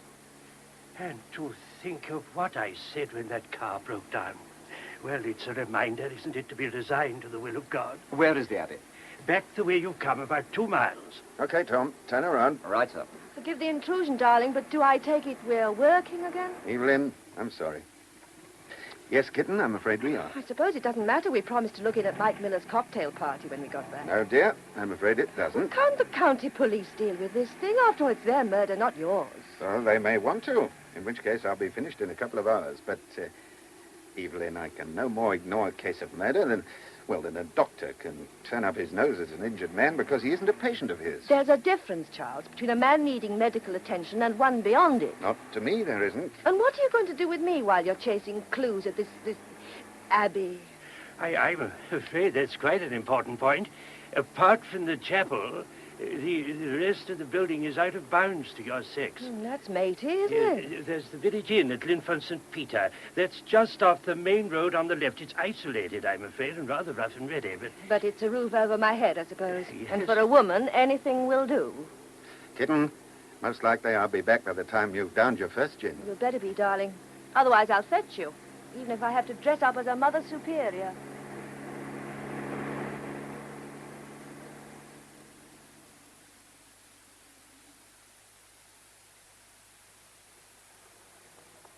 This is the road, sir. This narrow one. Yes, turn in here. It's a drive, really, not a road. Mm-hmm. And you'll have to take care because it's a pretty steep drop to down to the Abbey. Right home. Gloomy, isn't it? At night, yes. Inspector, I can't tell you what a shock this has been. This Brother Placid, the murdered monk, how long had he been with you? He came the month after the priory was raised to an abbey. That's 14 months ago. By the way, Placid wasn't a monk in the full sense of the word. He was what we call a novice. He hadn't taken his final vows. In other words, he could have left if he'd wanted to. Yes. Was he a local boy? He was German. Ah. A fine carpenter and woodcarver, humble and devout, too. That's why we're all sure a maniac must have done this thing. A maniac? Now, why do you say that? Had the body been mutilated? I don't think so. I didn't examine it very closely. Too upset. All I saw was the silk cord twisted round his neck. And who found him? Brother Paul. He's a novice like Brother Placid. They were both on kitchen duty, preparing meals, washing up, things like that. We all take a turn at it. Placid left chapel immediately after Vespers to start work. Brother Paul followed him he thinks about 10 minutes later. When he went into the kitchen, Brother Placid was lying on the floor. Any signs of struggle? None. That's why the abbot thought it must have been done by someone with, maniacal strength. How long was Brother Paul alone in the kitchen before you went in? Half a minute. But, Inspector, you'll be wrong if you suspect anyone in our community. Apart from Brother Bruno, everybody was in the chapel at the time Brother Placid died. Where was Brother Bruno? In bed on the first floor. He's got pleurisy. But no one at Linford should want to harm Brother Placid. It's now 10 minutes to 7. About what time did you find the body?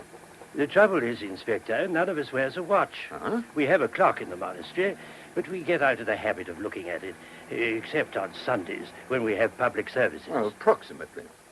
6:10. So, if he left chapel 10 minutes earlier than anyone else, he must have died between 6 and 10 past. I think so. Excuse me. Turn right here, Sergeant. Very well, sir. Yes, that wouldn't be far out, Inspector. We went into chapel at about 5:30, immediately after evening meal. Look, there's the house, through the trees. See it? Yeah. What is it? Regency? Yes, late 18th century. Cold, too. Stone floors, plenty of draughts. Sounds like that village pub we left my wife at. Used to be the country house of Lord Willingford. We bought it from his executors, plus 150 acres of land. 150 acres? What do you do with it? Farm it, of course. We've a herd of jerseys, and... Sergeant, turn sharp left here, will you? Yes. Pull up by the gate opposite the carry-on. The what? New word to you, Tom? It means a peal of bells. Oh.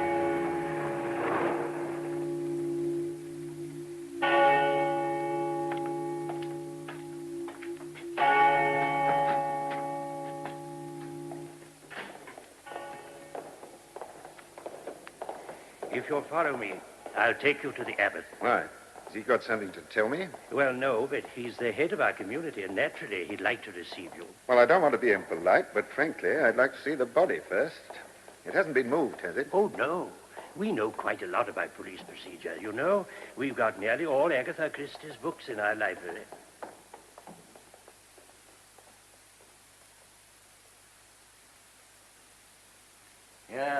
Yes, we used to see just this sort of thing at police college. What sort of thing? These bruises either side of the neck, you see them? Well, of course I can see them. And the carotid sinus. Now, whoever did it, well, he knew how to make his victim unconscious, not even a struggle. Well, that's obvious. And what isn't obvious is why he needed to strangle him with this blue silk cord if he was so damn good at judo. Well, I mean, this chap, he isn't a very good physical specimen, is he? No. And the killer must have been powerful. You look at this cord, twisted right into his flesh. Yeah. Father Anselm? Yes, Inspector. This sticking plaster on the dead man's chin. Did he cut himself or something? Yes, while he was shaving. He came to me one evening before sun-vespers and asked for the plaster. He was bleeding quite a lot. Father, I don't know much about monastic life, but isn't it unusual for a monk to shave in the evening? It is. That's why I remember it so well. Apparently, his electric razor had broken that morning, and he wanted to tidy himself up before chapel. From the look of the plaster, it's been on a long time. About a fortnight, I should say. Perhaps I should have put an antiseptic on the cut, then it would have healed quicker. Yes. Is there a key to this door? Oh, yes. I've got it on this bunch. Well, lock it, will you? Tom. Yes, Chief. Take the car and keep going till you find the first telephone box that's working.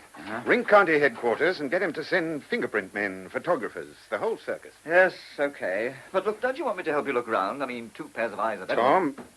Oh, well. When you've done that, ring the GPO and get him to fix this line. Tell him it's police priority. Okay. And finally, get through to Scotland Yard and tell Superintendent Vesey what we're doing.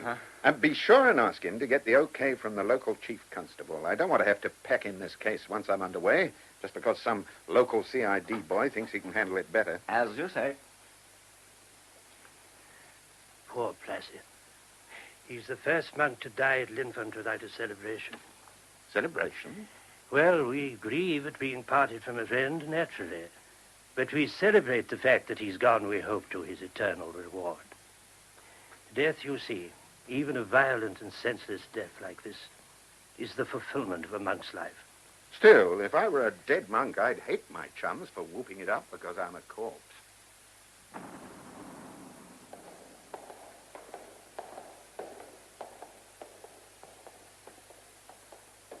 How many monks are there altogether? 30.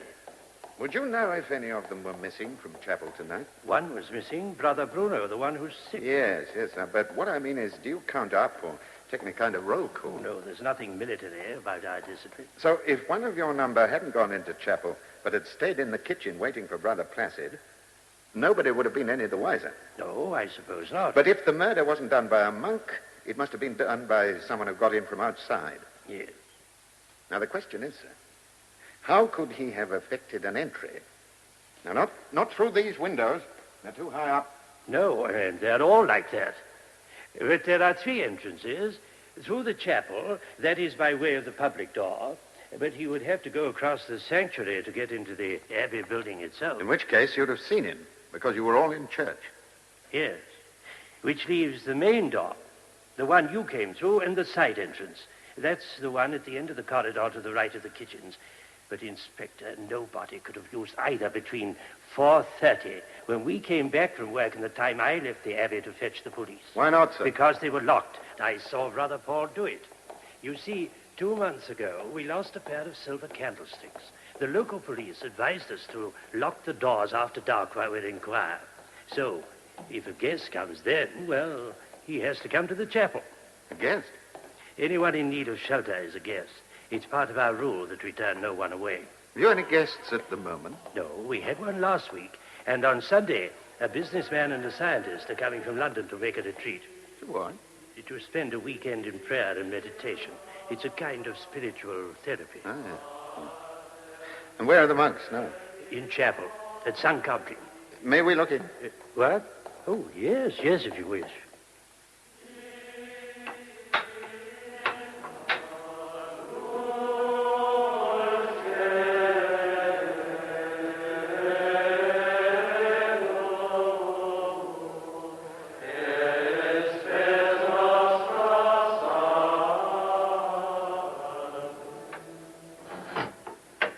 Anything from that, Inspector? Only that you can't tell one monk from another. Not when they've got their hoods up. But except in choir, hoods are always down. By the way, if you have any preconceived ideas about monks, Father Abbot is likely to shatter them. Huh? Dom Gregory didn't become a monk until he retired from the Navy. He was captain of a destroyer. Is that so? Yeah, he's been a monk for 15 years. But sometimes when he's in the pulpit, he's inclined to think he's back on the bridge. This is Father Abbott's room. Ah, there you are, Father. Inspector Lynch, Father Abbott. I'm sorry to welcome you in such shocking circumstances, Inspector. Frightful business, isn't it? I mean, here of all places. Yes, sir. I'm afraid we're going to upset your routine quite a lot. Of course, quite understood. What I want to know is, who would want to harm an inoffensive little chap like Brother Placid? Before he came to you, he mightn't have been so inoffensive. He might have made an enemy. Might, I suppose. Oh, but Joseph Hanslick was such Hanslick. That's his name, is it? Yes, he was such a mild, withdrawn little fellow. There was something, well, almost fawn-like about him. You felt that if anyone shouted at him, he'd bolt in sheer terror. So, isn't it, Father Anselm? Oh, yes, very nervous. He worried a lot. About what? His worthiness to serve God in the monastic life, his spiritual condition. Apparently he lost his faith after the war. In fact, well, he didn't find it again until he came here, did he, Father? No. I was telling the inspector what a fine carpenter he was. Yes, doing a fine job, wasn't he, on the floor of that barn? Yes, he was. Putting in an entire new floor, Inspector, single-handed. And his wood carving. Father, don't forget to show the inspector the statue he was carving. Oh, yes, I will. It's quite a work of art. Now, sir, what do you know about his life before he came here? Oh, not a great deal, I'm afraid. Born, let me see, where was he born? I've got his papers here in readiness for you. Oh, yes. Berchtesgaden, where that fellow Hitler had his eyrie. He was 38 years old, youngest of 3 in family, trained by his father as a carpenter and stonemason, served in Italy and France during the war, but as he was grade B medically, he was only a clerk in the German equivalent of our Army Pay Corps. After the war, he went to work for a building firm in Munich. And what brought him to England? He was loaned by his firm to work at the new Anglican Cathedral at Barfield. He and another man were carving a rood screen. Why did he come to Linford? We like to think that God sent him here. You see, he had been educated by Benedictines in Bavaria, and, well, he certainly had what seemed to him at the time an inexplicable urge to stay at a Benedictine house. Well, sir, why didn't he wait till he got back to his own country? Inspector, I don't think he wanted to go back to his own country. No? Look, I've got to be blunt. There are some questions a priest can't answer. Why Joseph Hanslick didn't want to return home is one of them. I don't follow you. He gave me his reasons in confession. I can't divulge what he said. All I can say is that he personally had nothing to be ashamed of. But we confirmed that before admitting him as a postulant, didn't we, Father? Look, sir, I know your church has rules like any other organization, but surely there are times when rules have to be modified to suit circumstances. A man's been brutally murdered. And the law of the land demands that you give every help in bringing his killer to justice. Inspector, I am fully aware of what I should render unto Caesar. I also know what I can't render. What I hear in the sacrament of confession is one of them. I see. And these reasons of his for not going back to Germany, are they relevant to this case? I mean, would it help me to know what they are? I don't know. You mean you won't say? I don't know.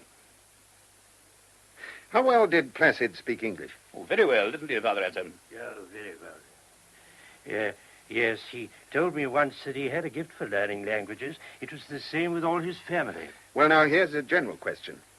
Had he at any time said or done anything which might help me in my investigations? Well, I don't know if it's relevant, but there was one breach of discipline. And Father Anselm, you know more about it than I do. You mean the letter? Yes. Well, about a fortnight ago, Brother Placid received a letter. From? Well, that's just it. We don't know. Our letters are always left so that anyone in the community can read them. It's part of our rule. But Brother Placid opened this particular letter himself, read it, and destroyed it. Did he say what was in it? No, I took him to task about it on the abbot's instructions. But he was, well, evasive. But it upset him, did it, sir? Well, one or two of the community, especially Brother Paul and Father Iltit, they noticed a change in him in the past fortnight. They say he became morose. He certainly spoke very little in recreation. It was as if he kept away from the others. Father Iltid, our novice master, actually described him to me as furtive, as if something were preying on his mind. Perhaps he was frightened, sir. Perhaps.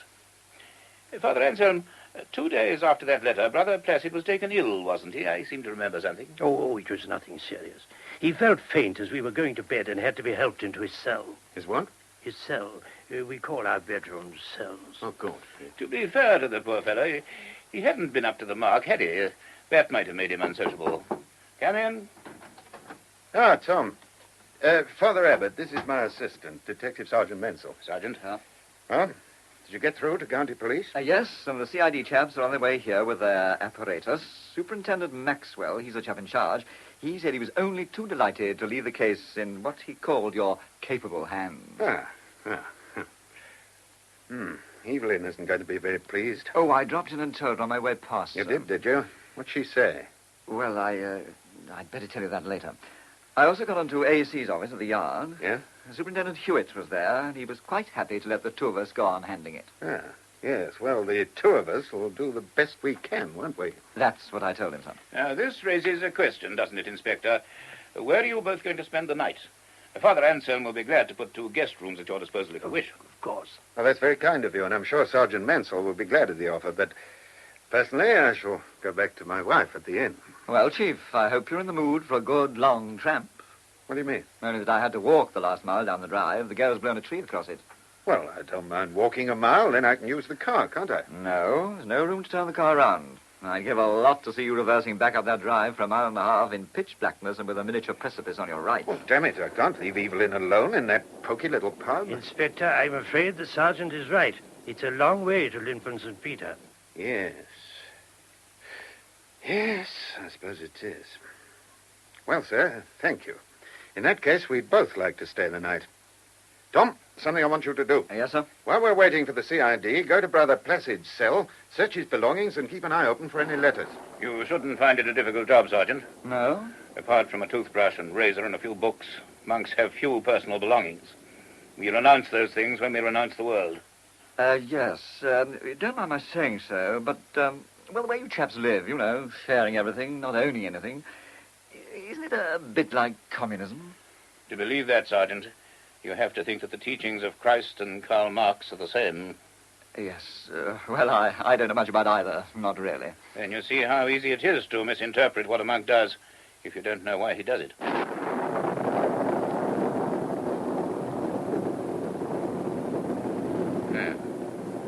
wind has dropped, it seems we shall get a storm.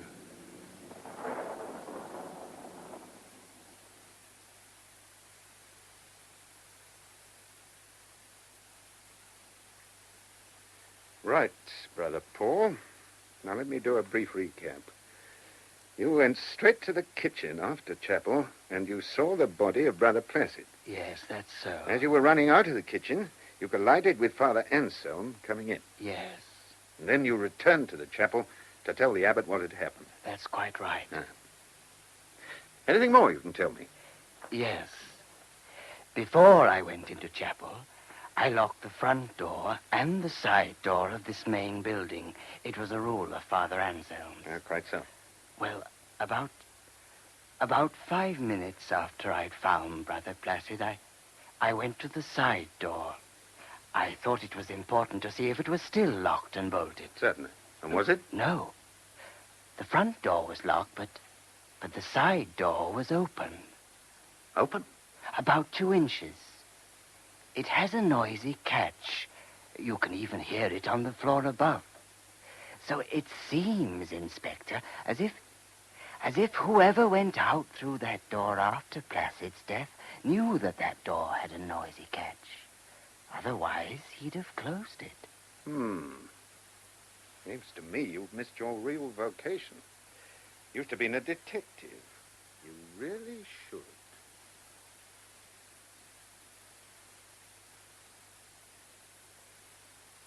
What's the time, Tom?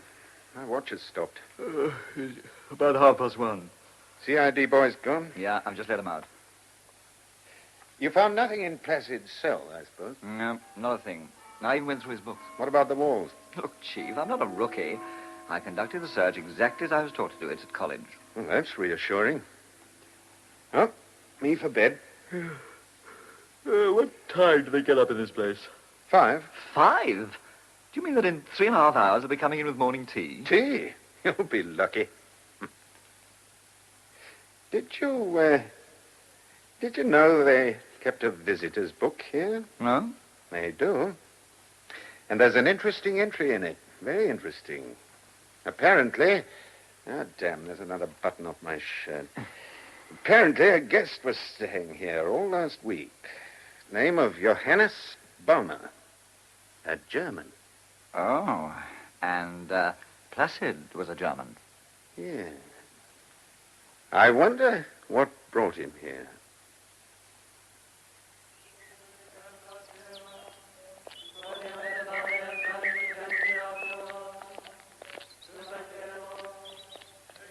This is the shed, Sergeant, where Brother Placid did his carving. Ah, yes. He came here regularly until, about a fortnight ago. Then he stopped coming. Why was that? I don't know. It was as if he'd suddenly lost interest. If you'll go in. Well, thank you. Ah, kept it tidy, didn't he? I say, is this what he was carving? Yes. That's his Madonna. He called her Our Lady of Linfant. The face, it's pretty striking, isn't it? Yes, it's modeled, so he told me, on the face of his sister. She's a nun in a Franciscan nunnery in Vorarlberg. We're going to put it just as it is on the Lady Chapel altar. What's that building there on the skyline? There, that's the barn Brother Placid was working on right up until yesterday. The old floor had dry rot. He was putting in a new one. Making good progress? A fortnight ago, I'd have said he was working remarkably quickly. But lately, well, he seemed to lose interest in that, too. Had he changed in other ways? He seemed absorbed. He forgot to do, well, quite ordinary things. Sooner or later, I think the abbot would have had to take him to task.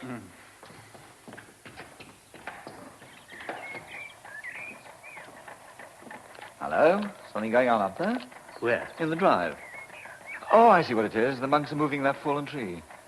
Now, where on earth they get the tractor from? Sergeant, you need a tractor when you're farming 150 acres. Oh, you're completely self-supporting, are you? Oh, yes. We farm, we keep bees. You can see the hives down there. Oh, yes. Yes, and that stone building at the back of the abbey, that's our pottery shed. 6 of the monks work there under Father Iltid. He was a pottery designer in Stoke before he came to us. It's funny. I always imagined you chaps doing nothing but pray from morning till night. We do that as well, of course. But Evelyn. Sounds as if the telephone had been repaired. But Evelyn, darling. I'll say. But Evelyn, the tree was... I couldn't possibly get through. Now look, Evelyn, the assistant commissioner says I've got to stay on here, so why don't you... Yes, I know you're in a lousy dump. That's why you ought to catch the first train back.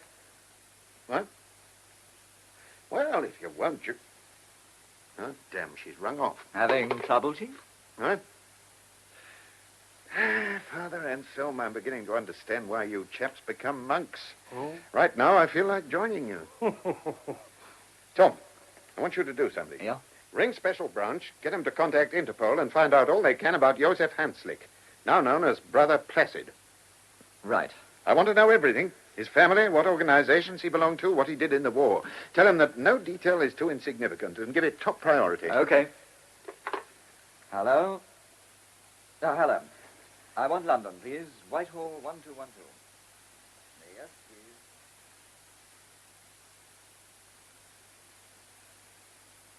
Father Abbot, what can you tell me about the guest you had here last week, Herr Johannes Baumer? Herr Baumer? Yes, well, he left here, when was it, Father? 3 days ago. Yes. You've heard of him, Inspector? Heard of him? He's a well-known German writer. He wrote The Wilting Flower, a somewhat, well, shall we say in all charity, a somewhat highly colored novel about Saint Therese de Lisieux, the young French nun who died a saintly death. Why did he come to Linford? He was making a lecture tour in England, and, well, he suddenly wanted to stay with Benedictines. Was he alone? Oh, yes. Anyone here know him? Not personally, by repute, of course. What sort of man was he?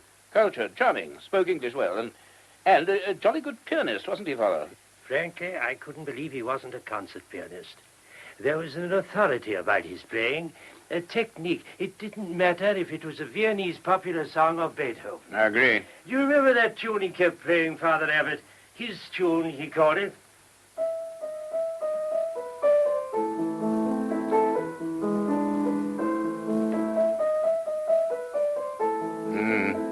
Poor Elisa. Yes, never heard anyone play a piece with such feeling. He doesn't sound like one's idea of a popular novelist. He wasn't. When he first wrote to say he was coming, we were, well, a little apprehensive, having read his book. But we were surprised. What was he like to look at? Oh, short, close-clipped beard, graying slightly like his hair. Any distinguishing marks, scars, things like that? No. There were deep lines round his mouth. They made quite an impression on me, those lines. Oh? Why? Well, they seemed to suggest that he'd known great suffering. You mean he was ill? Or had been ill? No, I don't think so. You realize this is merely speculation. Oh, of course. Well, not only the lines, but something about him convinced me that he had undergone some awful experience accompanied by mental suffering. I see, yeah. Have you a copy of The Wilting Flower in your library? Yes, 2 copies. May I see them? Oh, of course. I'll fetch them for you. Excuse me. Father Abbot, you know that the side door was found unlocked after the murder? Yes. Which suggests one of 2 things. Either that the murderer left the abbey immediately after killing Brother Placid, or that he wanted it to look as if he had. That seems reasonable. Right. Well, now we can rule out the second idea, unless, of course, Brother Bruner, the sick monk, did it. Oh, that's hardly likely. Yeah, I've talked to him, and I agree. Or, unless one of the monks stayed back from chapel unnoticed. Now, Father Abbot, are you aware of any monk having had a disagreement with Brother Placid? No. Or a grievance against him? No, never. All right. Now, let's look at the other possibility, that someone came in from outside. What time did the monks return from work yesterday evening? Just about 4:30. How did they come in ones and twos or in a group? Last night they came in a group. I was with them. What do they do next? Clean up and then half an hour's recreation before supper. That's at 5:30. Then at 6 we go to chapel for vespers. Father Abbot, if I'd wanted to get into this monastery unobserved, could I have done it by, say, putting on the habit of a monk, joining the others as they came in from the fields? Yeah, you could have done, I suppose. But you'd have run the risk of being recognized as a stranger. Ah, but it was getting dusk, wasn't it? Yes, but even Well, so, now let's imagine that I keep my head bowed and I'm not noticed. Yes? Once I'm in the house, where could I conceal myself? Well, there are 2 empty cells on the first floor. Locked? No. Anywhere else? No. No, nowhere else. Is that what you think happened? Come in, Sergeant. The inspector's still here. Tom, just a man. Ring Special Branch again, will you? Blimey, I've just hung up. Ask him to ring the home of Herr Johannes Baumer, the novelist, and tell him to get his address from his London agent and ring through direct. What I want to know is where he's been this last week, and especially yesterday. Okay.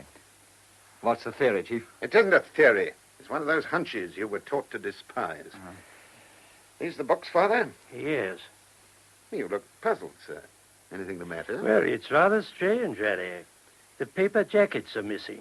I know they had their jackets on last week. I remember because I was looking at them. Tom. Yes, sir? Get someone to send on a copy of The Wilting Flower, will you, and say it must have a jacket on it. But, Chief, why? Oh, never mind why. Just one of my hunches, Tom.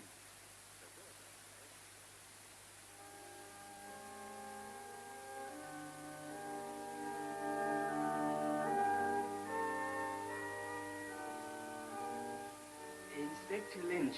Hmm? May I have a word? Yes, Brother Paul. Well, I'm uneasy about something. Yes? Well, I'm probably wasting your time. You are, sir, if you don't say what's on your mind. Well, I've been tidying up Brother Placid's body. The coroner's officer said I could. Yeah? Well, did you know he cut his chin shaving about a fortnight ago? I had heard that, yes. I took the plaster off it because it didn't look very nice, and, well, there's a scar. It looks as if it might be an old one, running from just below the right-hand corner of his lip to the bottom of his chin. The plaster exactly covered it. What are you getting at, sir?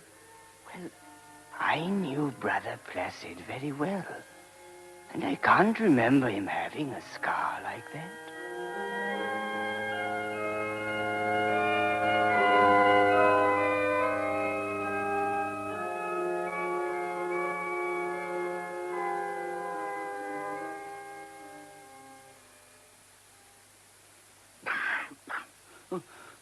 Brother Bruno, I'm sorry to question you again as you're ill. Please. Now, listen to me. You were alone in the Abbey last night with Brother Placid and the man who killed him. Yes. Was your light on? No, I was trying to sleep. At the end of this passage are 2 empty cells. You know that? Yes. Think back. Did you hear anything? Anything at all?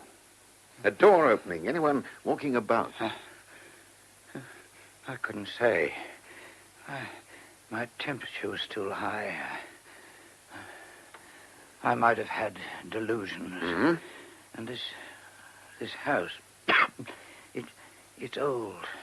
Floorboards creak. Windows rattle. But you heard something. I thought that I could easily have been wrong. There's evil sometimes in the darkness. Go on, you thought? I thought I heard footsteps from the empty cells. Yet it couldn't have been. Everyone was at vespers. Go on. I thought I heard the stairs creak, as if someone was going downstairs. Yeah. How long have you been ill, Brother Bruno? 2 days. So he wouldn't have known you were here, would he? Who? Whoever it was who went downstairs. It's a good thing for you he didn't know. Otherwise, it might have been a double murder.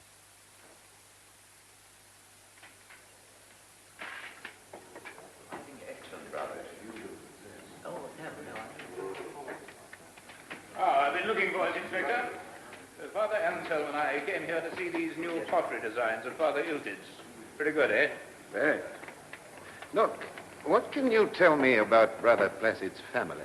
Well, there's a sister, a Franciscan nun, and a brother. He was about 2 years older than Placid. Where is his brother? I gather he had disappeared after the war. I can throw a light on this, Father Abbot, with your permission. Yes, by all means. I only once heard Brother Placid mention him. He was talking about his school days when he and his brother went to a Benedictine College. He said they were very much alike in appearance. Did he say anything else? Well, it wasn't so much what he said that made an impression. It was the bitterness in his voice, as if he didn't like his brother. What was his Christian name? Did he tell you? No. Do you know Father Abbot? I get it. Whatever Placid told you in confession concerned his brother, is that it? Well, there's nothing for it. I'm going to back a hunch. Father Abbot, I want a dozen able-bodied monks at once, please. Father Anselm, perhaps you'll arrange... They're to bring crowbars, hammers, and a length of thick wire or cable with them. I'm afraid we're going to destroy some of Brother Placid's handiwork. And Tom! Yes, Chief? I want you to ring county headquarters, the DDI, and give him this message.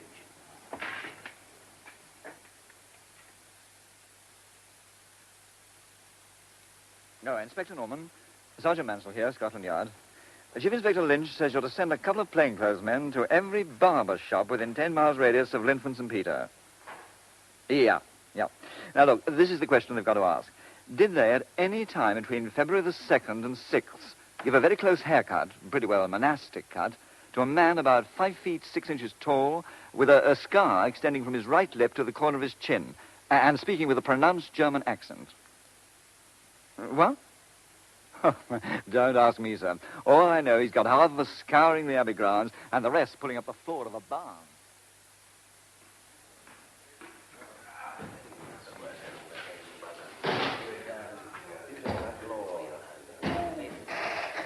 Sad work, Inspector, tearing up his floor. Placid put his heart and soul into making it. See these planks?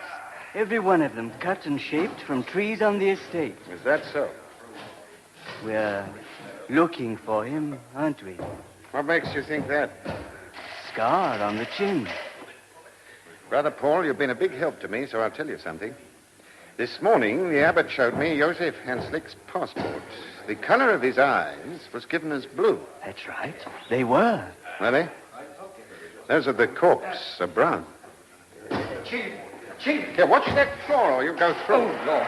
2 pieces of news. The monks, the ones searching the coppice, they found these. Look, coat and trousers. Stuffed in a fox's hole, covered with mud and leaves. Yeah. Pockets empty. Yeah, even the tailor's tag's cut off. Yes, the cut's odd, though, isn't it? Not an English or a continental fashion.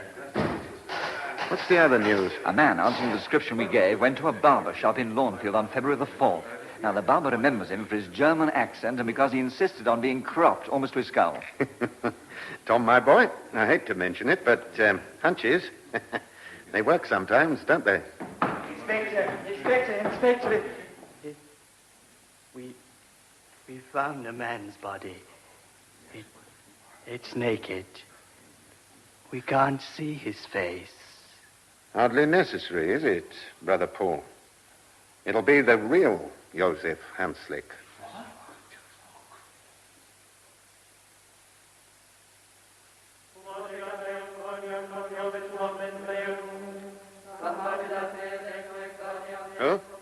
Who? Oh, special branch, yeah. Tom, shut that door, will you? Yes, of course. Yeah?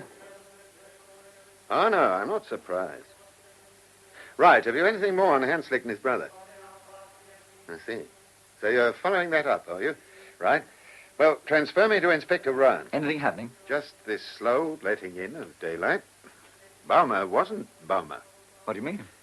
Johannes Baumer, the novelist, has spent the last month in Wiesbaden recuperating from a skiing accident. He's never left Germany.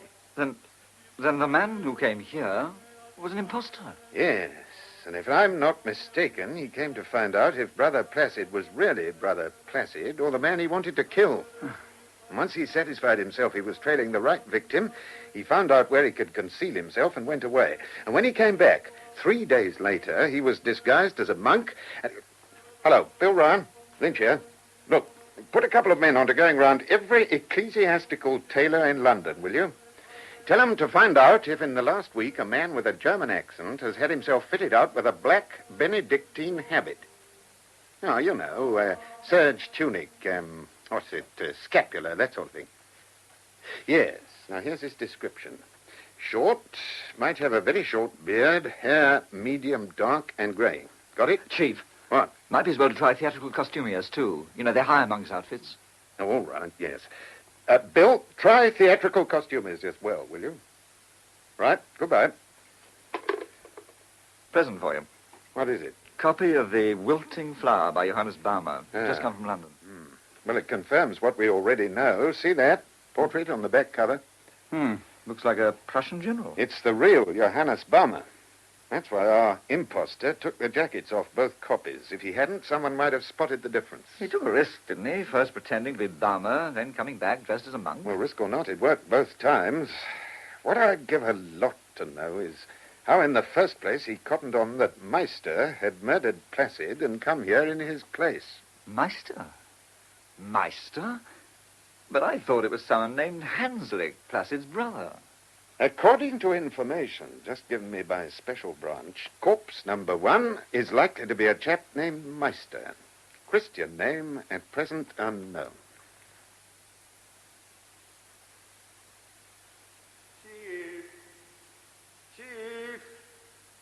Chief! Chief, wakey! What's up? I've called you early, Mother dear, because much has happened while you've been in dreamland. What the hell do you mean? Bill Ryan came through about 2 a.m. Woke everyone in the Abbey except you. My hunch has worked. Hunch? I thought you didn't have hunches. Brainwave, then. I was being modest. Remember how I advised you to try theatrical costumiers? For what? Oh, blimey, Chief, how long does it take you to wake up? To see if anybody had hired a black Benedictine outfit. Oh, yes. Well, I was smack on the bullseye. A chap exactly fitting the description we circulated hired one from a firm called Madge Frost & Simpkins off Water Street. The only difference was he hadn't got a beard like when he stayed here as Baumer. More daylight, eh? Yeah, but that isn't all. We've had a stroke of luck. Why? The costume was delivered by hand. Get away. Yep, to Mr. Franz Schmidt at the Gainsborough Hall Hotel in East Suffolk Street, SW1. Ryan sent round a couple of men. You mean Inspector Ryan? Okay, Inspector Ryan. They talked to the proprietor, a fellow named Dietz, another Jerry, and he said this Schmidt chap, whose description again tallied with Baumer's, this Schmidt showed him his passport in accordance with the regulations, and he gave his address as 82 Albergerstrasse, Innsbruck, Austria.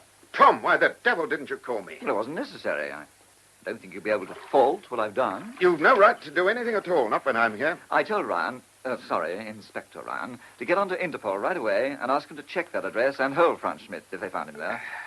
Well, they did as I asked, and Ryan rang back 5 minutes ago to say that... But there's no number 82 in the Albergerstrasse. 1 mark. If you'd said there wasn't even an Albergerstrasse, I'd have awarded you the jackpot.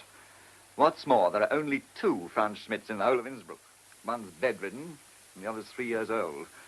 Elsewhere in Germany and Austria, they're as common as Bill Smith. So what other action did you take, Chief Commissioner? Well, from rounds onto the Home Office and the Foreign Office and every other office you can think of.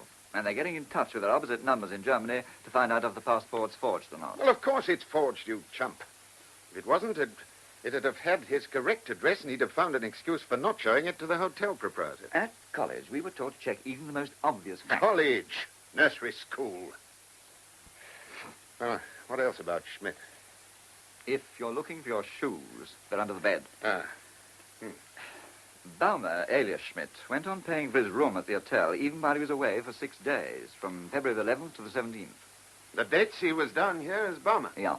I returned on the night of the 17th, and 2 days later, that's the day before yesterday, the day of the murder, he went away early in the morning in a car hired from Eastgate Motors. With a Benedictine habit in the boot, I'll bet. Yeah, probably.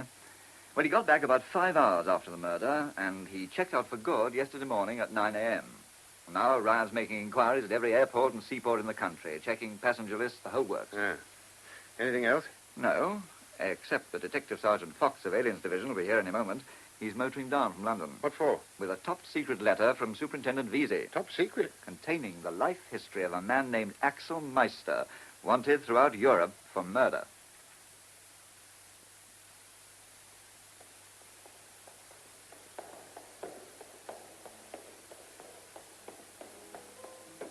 Listen.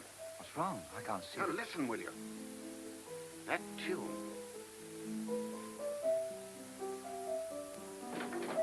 Oh, I'm sorry.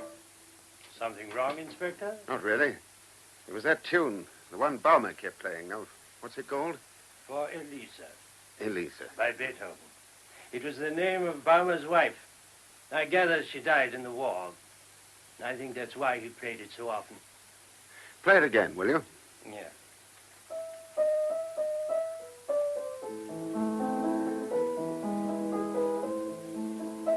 Wistful, isn't it? Yes. The only time I ever saw Herr Baumer show any emotion was when he played this. His face became soft and sad. You told me he played popular Viennese numbers as well. Yes. Sure they were Viennese? Quite sure. I studied in Vienna for 2 years before the war. Huh? Studied what? Music. German. That's how I knew Baumer himself was Viennese. Now, how could you tell that? His accent. You can never mistake a Viennese accent.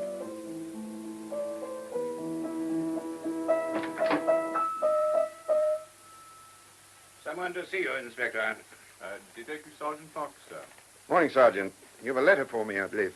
From Superintendent Vesey, sir. Father Anselm, perhaps we should leave the inspector alone. Of course. No. No, I should like you to stay. Now, a lot of this won't be news to you, Father Abbot. For instance, that Joseph Hanslick's name wasn't Hanslick. He changed it in 1947 so as not to be linked with his brother Axel. Yeah. It says here that Axel Meister was commandant of Bundhausen concentration camp from 1941 to 1944. One of the most brutal Nazi camps in all Austria. Was he tried as a war criminal? Yes, he vanished at the liberation, was tried by the Allied courts, found guilty of war crimes, and sentenced to death in his absence. It says here that when Brother Placid, nay Joseph Hanslick, nay Joseph Meister, applied for British naturalization, he explained that he bore such a close resemblance to his brother that despite his change of name, no fewer than 3 attempts had been made on his life between the end of the war and 1954. By people who thought he was Axel Meister. Yes. Poor Brother Placid. No wonder he sounded bitter when he spoke about his brother. Latterly, Axel Meister had been in Uruguay. He fled there in 1959 after an attempt by certain persons to apprehend him near the Pyrenees. And a month ago, he was on the run again, finishing up in Montevideo, where he's thought to have boarded a freighter bound for England. And somehow he found out his brother was at Linford Abbey and wrote to him here. Yes, which was a mighty risky thing to do, because Placid might have shown it to somebody. Yes, pity he didn't. He'd have been alive today if he had. It's my bet that Axel Meister arrived here on February the 4th, the day he had that monastic crop in Lawnfield, and somehow he knew Brother Placid was working in the barn, so he went straight there. Poor Placid. All his life he'd been running away from the taint of that man, and then... Yes, and then he's standing in the doorway. Yeah. Placid must have answered all Meister's questions, what he was doing in the Abbey, all that sort of thing, and then, well, we know only too well what happened. Placid's skull was fractured in 3 places. His next act was to put on his dead brother's habit and join your community. Now, that first night on his way up to bed, he pretended to feel faint because he didn't know which cell he had to sleep in. So along came Brother Paul and obligingly helped him into the right one. Yes, and it also explains, Father Anselm, why he didn't continue carving that Madonna or even speak about it. He didn't know it existed. Well, anyway, it must have seemed to him as if his disguise was working perfectly. And then Herr Baumer turned up. Now, suddenly, there's a German staying here. For all he knew, one of those who'd been hunting him from country to country. No wonder he didn't bolt. Well, perhaps he didn't think anyone would have the audacity to pose as a famous author. Yes, perhaps. Anyway, he decided to stay. And on the evening of February 20th, Brother Bruno heard someone leave one of the empty cells and tiptoe downstairs. Now, if he'd opened his door, what would he have seen? Just another monk. But in reality, it was this Baumer on his way to the kitchen to strangle Axel Meister. Yes, it all fits. Astonishing. Right. Now, Sergeant Fox, I want you to drive me to London. Somehow we've got to track down Herr Franz Schmidt, alias Herr Johannes Baumer, alias... Yeah, but that's the point, isn't it? Alias who?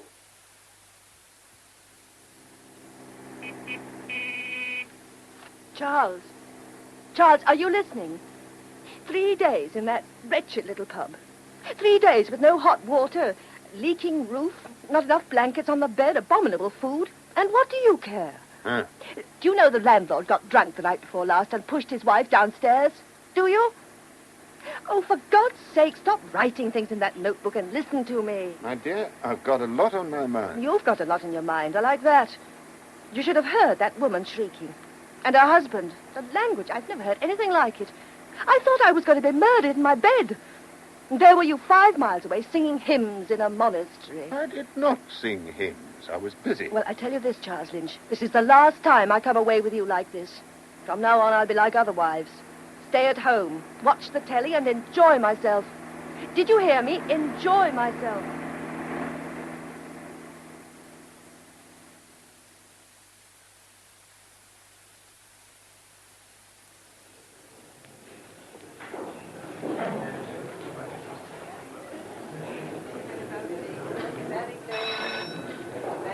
Yes, you want something?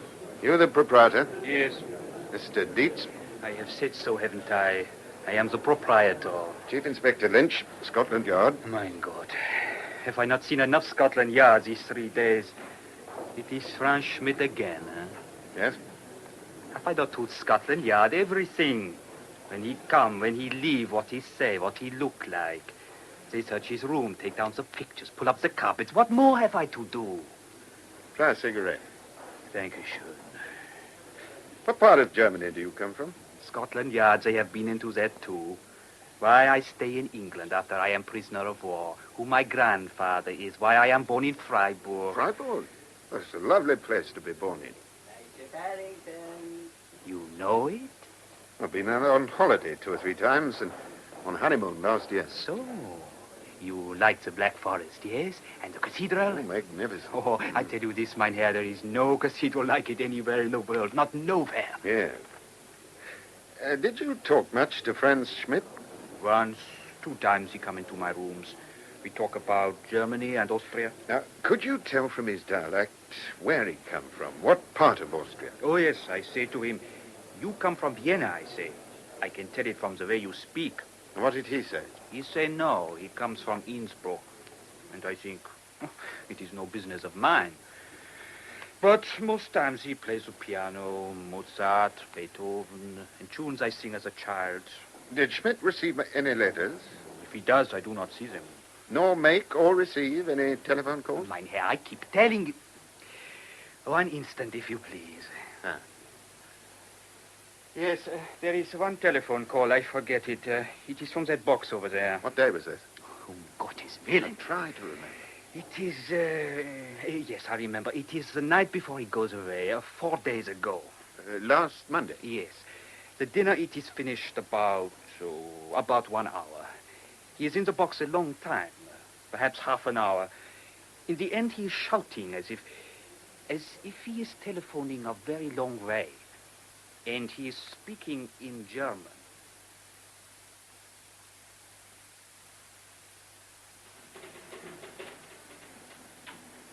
While you're at the Gainsborough Hotel, sir, the Assistant Commissioner wanted to see you. What do you want?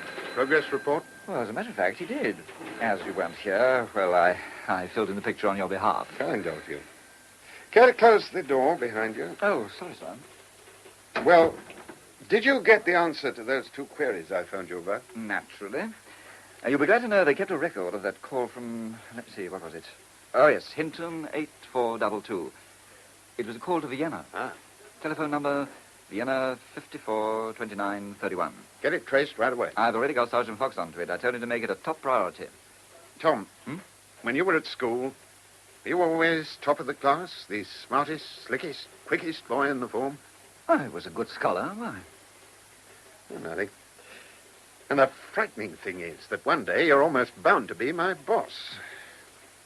Now, what about the other query? Franz Schmidt flew to Paris the day after the murder on the 10 o'clock plane from London Airport.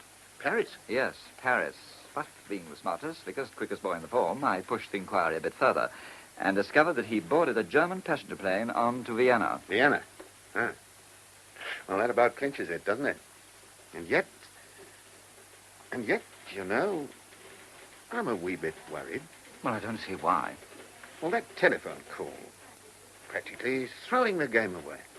And that pretty obvious route back to Vienna, well, our Herr Schmidt, or whoever he is, doesn't seem at much pains to cover his tracks, does he? Well, perhaps like a lot of killers, he's not very bright. Perhaps. Or maybe he didn't expect us to trace him to the Gainsborough Hall Hotel.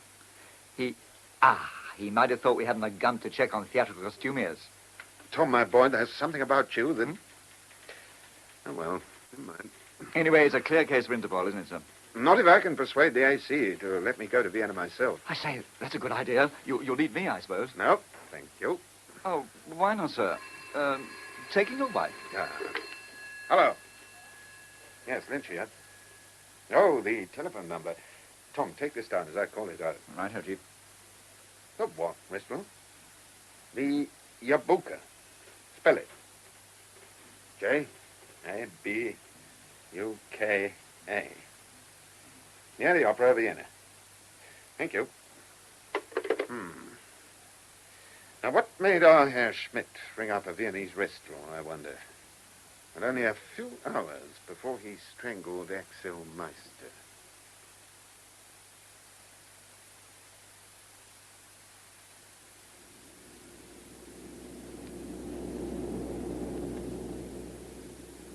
Would you like a drink, gentlemen? Yes, please. Small whiskey and soda. And for you, sir? A large pink gin. Thank you. Inspector, perhaps you'll allow me the pleasure of paying for your drink. That's very kind of you. I don't...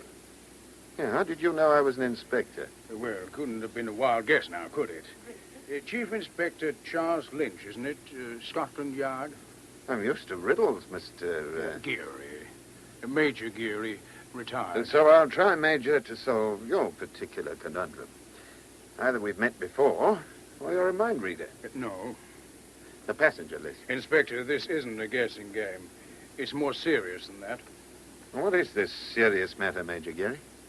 Bluntly, I wanted to save you a journey to Vienna. Unfortunately, my cab was delayed en route to the airport, so, well, as you can't stop an aircraft like you can a locomotive, I guess we'll have to go to Vienna and like it. But I can still save you trouble and stop you making a fool of yourself. Major, are you trying to tell me you know why I'm going to Vienna? Sure. Else I wouldn't be here now, would I? Look, there's no secret about what you've been doing, is there? I mean, it's been in the papers. You've been assembling the fragments of a problem. And now you think you're nearly home, don't you? Do I? Well, if you didn't, you wouldn't be on this plane. Oh, that's logical. So what you want me to do? Stay the night in Vienna and fly back tomorrow. Why? Because there's some muddy water that's best left undisturbed. Your drink, sir. Oh, thank you, honey. Take the both out of that, will you? Keep the change. Thank you. I suspect your friend's mixed up in this. Inspector, I guess I'm like a politician or a Supreme Court judge. I know the problem, but not the individuals concerned. Major, perhaps you've forgotten something. Huh?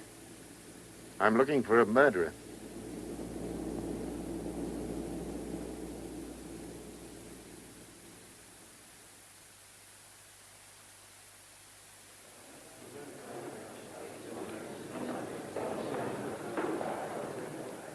Chief Inspector Lynch? Huh?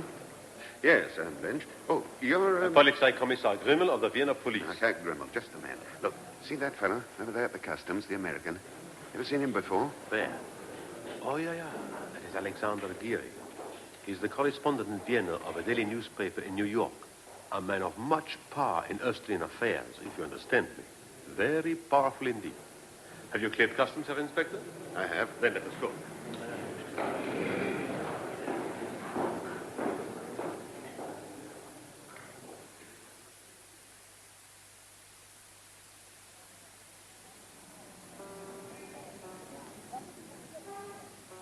There you are, Herr Inspector. Perhaps your journey's in, the Opera Platz. And beyond, nightclubs and cafes, music, wine, and women. All very expensive. Expensive, yes. If you don't want to spend a lot of money, you do not amuse yourself here. Here you have a cabaret as well as food. Well, the Yabuka has a cabaret, has it? Well, not exactly cabaret. Not what the Americans call a floor show. But there is music, simple if you understand, and the songs. It is what you call a bohemian. Poets and painters, they go there to talk about what they do. Who's the proprietor?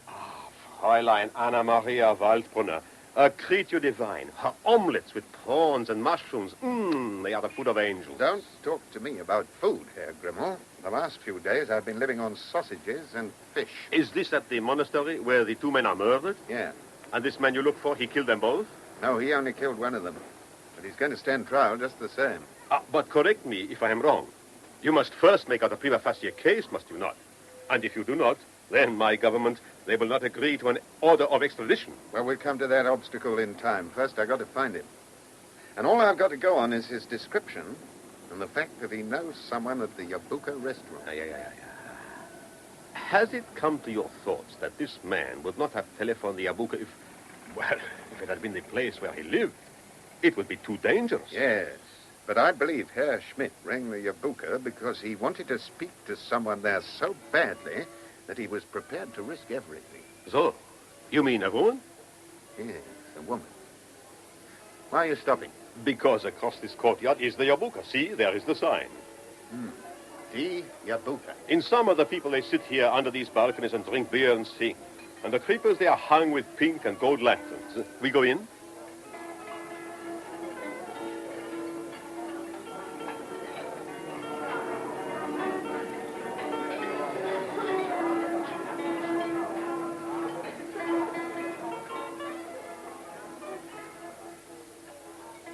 Tag, mein Herren. You are the head waiter? Jawohl. We wish to speak with Fräulein Waldbrunner. Fräulein Waldbrunner is unwell, mein Herr. She is not to be disturbed. Her room, it is up those stairs, is it not? Einen Augenblick. I will see if she is able to see you. You are on business, mein Herren? We are on business. This place ever been in trouble with the police? Oh, no. It is respectable. I know of it myself only because I am devoted to Fräulein Waldbrunner's omelettes. The man you look for, you do not see him? No. You have a saying, have you not? It is like looking for the needle in the load of hay. Meine Herren. Fräulein Waldbrunner. May I present myself? Polizeikommissar Grimmel, Edward Grimmel, and my friend, Chief Inspector Lynch of the English Police. Fräulein. Willkommen in der Yabuka. If I may take the freedom, Fräulein, you look in that gown as ravishing as the omelettes which I have many times Gentlemen, my English is not good, and I have a headache. Perhaps you will not waste words. Herr Inspector. Fräulein, last Monday evening at about 8:30, you received a telephone call from England. I? The call was made to this restaurant. Many telephone calls come here, Herr Inspector.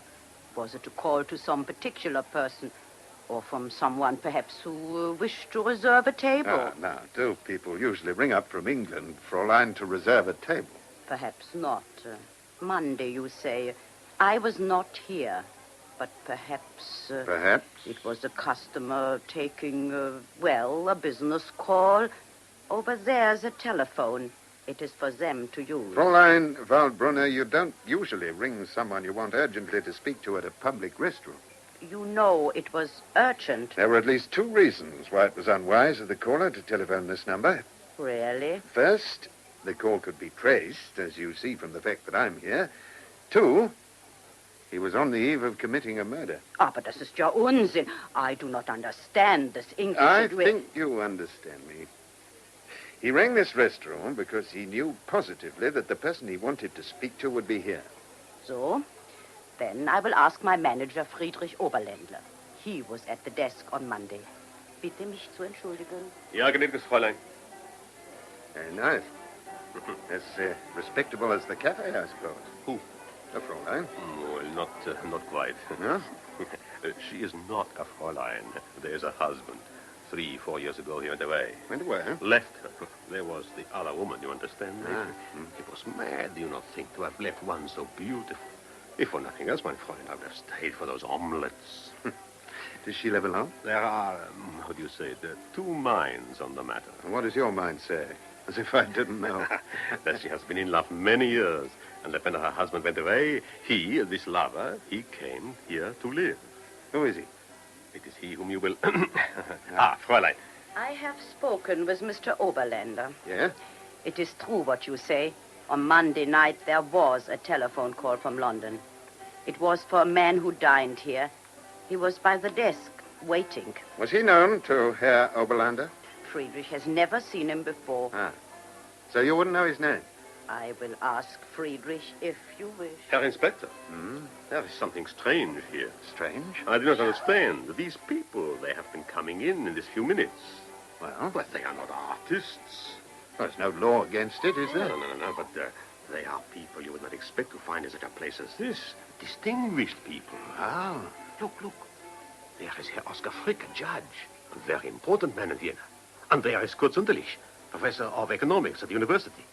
And with him is Frau Ackermann, a great archaeologist. Ah, Fräulein. Friedrich is not sure of this customer's name. It was something simple like Schmidt. Fräulein, at that table over there, is it not Wilhelm Schön, the conductor? Oh, yes. It is a long time since he was here. Forgive me, Fräulein, but I would not have expected such an illustrious man to, To dine here. But they are friends, mein Herr. Dear friends of Karl and me. It comforts us to see them. Fräulein, written down here is a description of the man we're looking for. Will you read it, please? Of course. Short, dark hair, beard graying slightly. He sounds attractive, Herr Inspector. Should I know him? Yes, I think you do, Fräulein. Perhaps I can refresh your memory. His wife, she died during the war. Her name was Elise. The name of the tune your pianist is playing, the pianist with the graying hair. Where are you going? To listen more closely. Everyone is watching, mein Herr. Can you not see? It is as if they are waiting. I do not understand.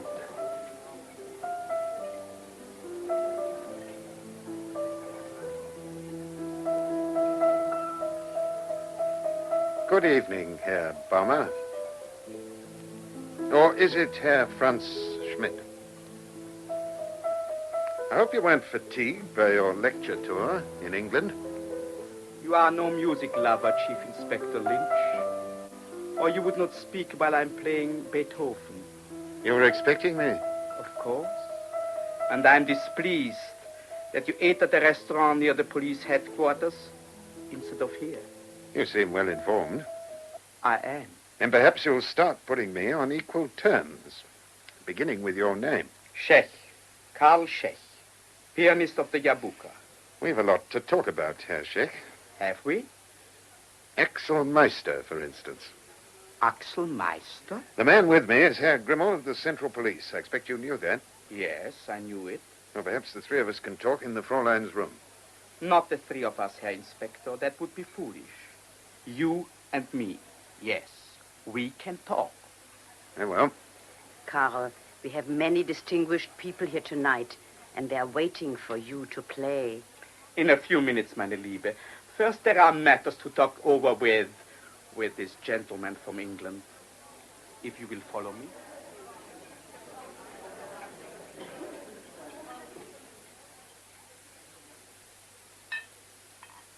Glass of wine, Herr Inspector.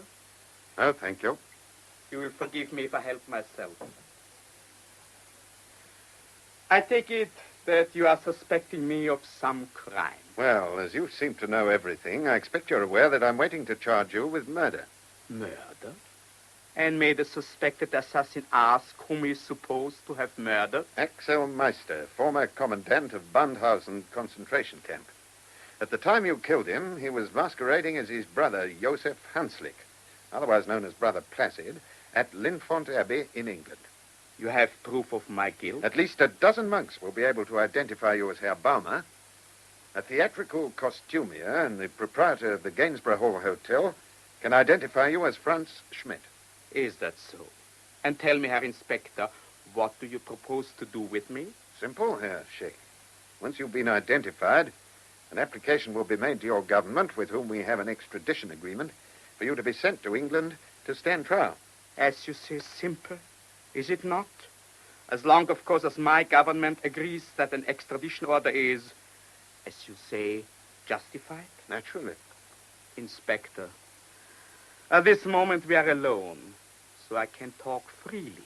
As long as you realize that anything you say may be taken down and Of course, all that I know. Herr Inspector, you are right. I did kill Axel Meister. Ah. No, please. No notebooks. But you... They will come later if they're necessary. You wish me to go on? Well? I went to Linfond Abbey to satisfy myself that the man we are watching is really Axel Meister and not his brother Joseph. And then I choked him. I expect you know how I did this thing. Dressed as a monk, I joined the brothers coming in from the fields. I hid upstairs until after chapel. And, well, the rest is, as you would say, simple. Why did you use a length of cord? It was a silk cord, a part of his ceremonial uniform at Bandhausen. Like Hermann Goering and other twisted minds, he was fond of dressing up. But surely, Herr Inspector, what puzzles you is not how I did it, but why. Is that not so? Well, I have an idea, but... Then I will set your mind at rest. When we meet again, it is in Bandhausen prison camp in the hard winter of 1942. Our commandant, Herr Inspector, is the late Axel Meister. Are you sure you will not have wine? No, thank you. 3 months later, on the orders of Adolf Hitler, Meister puts to death by gas every woman in the camp. One of them is Elise, my wife. As I say, Meister is only doing what he is told, but he sees fit to add certain refinements of his own.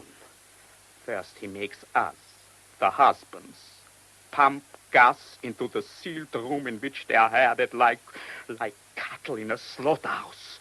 And when they are dead, he tells us to take our wives from the gas chamber and throw their bodies into the sewer which served the camp. Herr Inspector, I do not ask for your sympathy, but as I threw my Elise's body into that slime, I saw the grinning face of Axel Meister, and hate of a kind I wouldn't have believed possible entered my heart and stayed there. Please, I beg you to join me in a little wine. A small glass, then.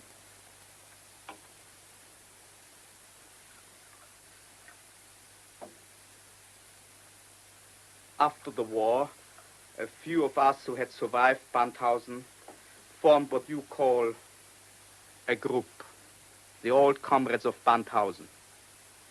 From time to time we met, we sang songs, and together we tried to find something we had lost. Faith in mankind. It is a slow journey, Inspector, and some wounds never heal. Axel Meister being one of them. Yes. His name was never mentioned by any of us until we heard that he and his 2 lieutenants had escaped from Germany and could not be executed for crimes of which they had been found guilty. So we took upon ourselves the task of seeing that the sentence of the court was carried out. The lieutenants, in a year, they were dealt with, but Axel Meister, he was as cunning and ruthless as he had been brutal. But we had friends all over the world, are men and women who believed that humanity should be cleansed of those who kill and maim for pleasures. We hear from them that Meister is in Sweden, then France, then South America. But like a snake, he slips through the meshes of our net and goes to England. Did you know he had a brother at Linfond Abbey? Inspector, we have always been, shall I say, interested in Joseph. He had the misfortune to look like his brother. And it was in our thoughts that one day Axel Meister might see the opportunities in that resemblance. And when we hear that he has been seen in the town of Ludlow, not many kilometers from Linfond, I was chosen. You were chosen to assume the identity of Baumer and investigate. That is so. The very first time I talked with him, I knew it was Axel and not Joseph Meister. There was no forgetting his look. Wasn't he suspicious? At first, yes. But I was friendly. I told him I had been in America all through the war. In the end, he believed I was Johannes Baumer. In the kitchen. Did he recognize you then? I do not know, because I did not look to see. I did this thing without feelings, like an executioner who afterwards will collect his fee. Well, Sheik, I'm sure an English jury will take all this into account. You know what sort of a chap Meister was and your motives for killing him, but... Well, I've 2 bodies to account for, and it has to be cleared up legally. So, well, if you're willing to repeat your confession in front of Herr Grimmel, we'll put it down on paper, shall we, and get it over with. What's so funny? This confession that you speak of, what confession? Huh? Well, what you've just been saying. Herr Inspector, what a pity it is that you're only a policeman, a robot, an instrument of the law, unthinking and unfeeling. I don't get you. Those without imagination cannot be allowed delusions, my friend, which is sad for both of us. Anna Maria, meine Liebe. Coming, Karl. You are all right. Of course I'm all right. It is the English inspector who is unwell. It comes of eating at Frau Kalten's cafe instead of here. Herr Grimmel, come if you please. Anna Maria, bring in Herr Frick and Herr Sunderlich. Of course. Only those. Only those. I don't know what you're up to, Herr Scheck, but you aren't fooling me. Fooling? But, Herr Inspector, I only want to show you that a man cannot be in 2 places at the same time. Something is wrong, Herr Lynch. Yes, Herr Grimmel, and I wish I knew what the hell it was. Come in, my friends.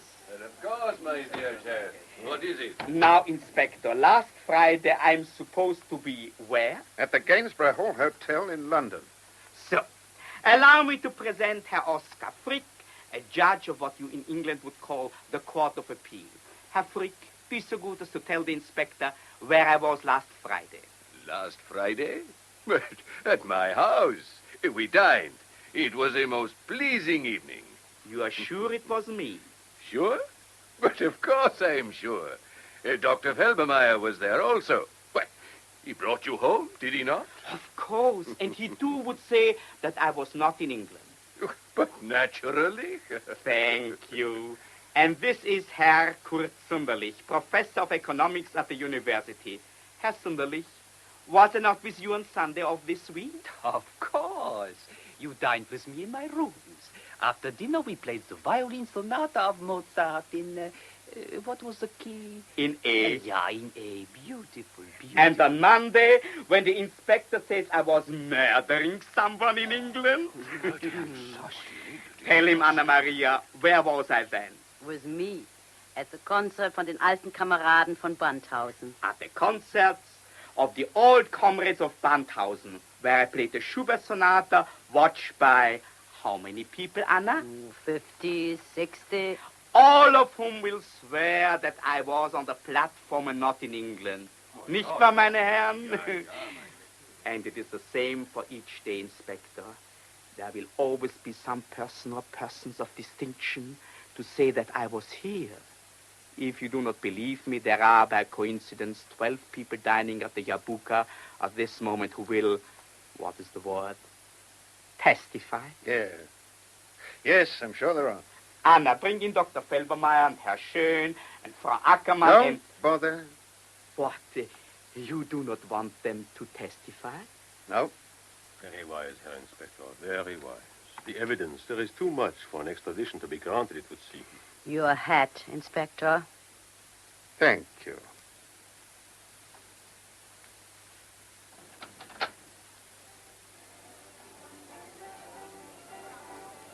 Inspector Lynch. Well? Please, you must try to understand.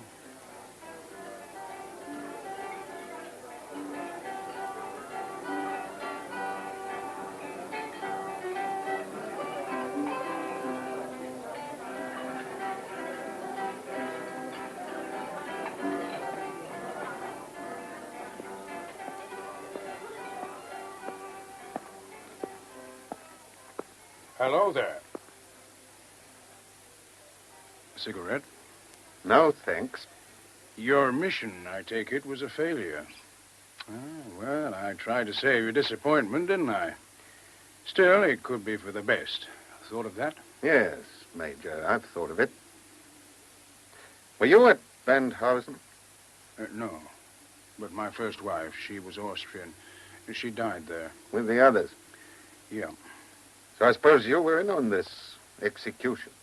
No, but I know something about it. Yes. I also know this, Inspector, that there are some affronts to human dignity so outrageous that nothing, not even time, can heal them up. What Axel Meister did at that camp was one of them. And you think it warrants a man taking the law into his own hands? You forget, our friend merely carried out the law's demands, the law being unable to exact its own penalty. That's false reasoning, and you know it. All you and Herr Scheck and all the others did was keep a vendetta. You got your own back. You settled an old score, and it doesn't matter how much you moralize. That's what it amounts to. And you don't rediscover your faith in human nature or reconstruct civilization by taking an eye for an eye and a tooth for a tooth. Well, we could argue all night, but ethics isn't my strong subject. I can believe that, Major Geary. What I wanted to give you was a piece of information. What now? When you left Linfon Abbey, the bodies of Joseph Meister and his murderer were in the chapel, weren't they? Yes. Well, maybe 2 hours after you'd gone, a couple of undertakers showed up. At least ways they looked like undertakers. While the monks were out, they went into the chapel with a coffin filled with lead wrapped in sacking. And they substituted it for the one with Axel Meister's body in it. Why? There was a school of thought, Inspector, that felt that he shouldn't have the dignity of a Christian burial. Why are you telling me this? 2 reasons, I guess. So you can tell the good abbot of Linfont that he's wasting a plot of holy ground. And, well, if somebody finds a body gumming up the local sanitation, you can tell them whose it was.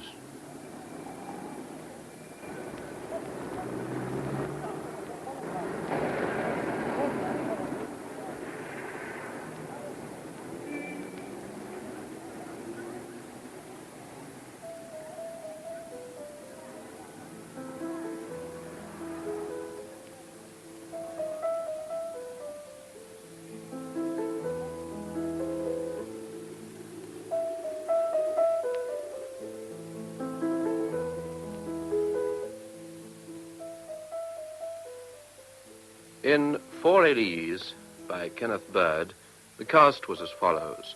Chief Inspector Lynch, Sebastian Shaw, Herr Scheck, Ernst Ullmann, Father Anselm, John Wise, the Abbot, Felix Felton, Detective Sergeant Mansell, Peter Wilde, Frau Waldbrunner, Irene Plador, Evelyn Lynch, Nancy Jackson. Others taking part were Brian Kellett, Kenneth Dite, Janet Hewlett, Ralph Lawton, Philip Morant, Julian Summers, Tony Steedman, and Arthur R. Webb. The recorded production was by Hugh Stewart in the BBC's Midland Studios.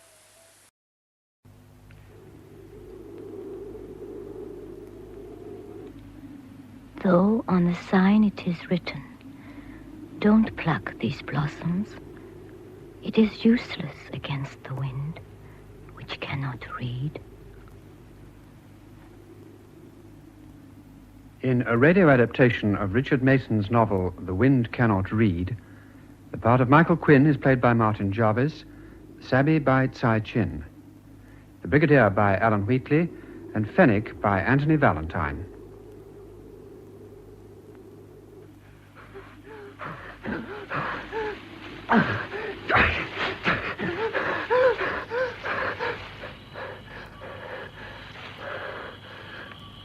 Stop!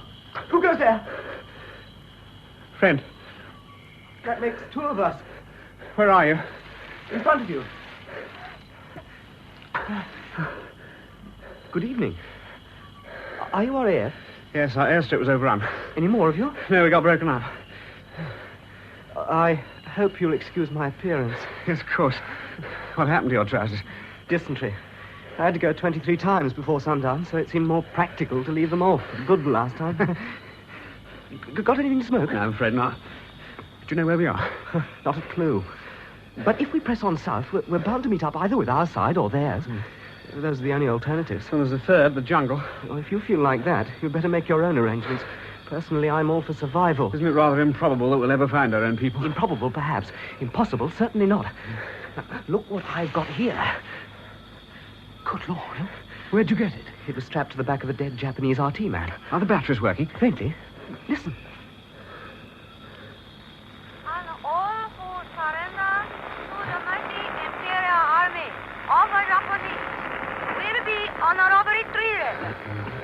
Stories of atrocities committed on Allied national Is that all you can get?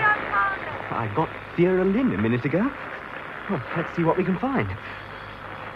Makes you think, doesn't it? It doesn't make me think of anything except how nice it would be to get out of here. Do you intend lugging that thing along? Oh. Not now I've got you to talk to. How long have you been on your own? Seems like 2 years. It's probably a couple of days. What is it? Turn that thing off. Listen. Oh, it's some more stragglers. I don't think so.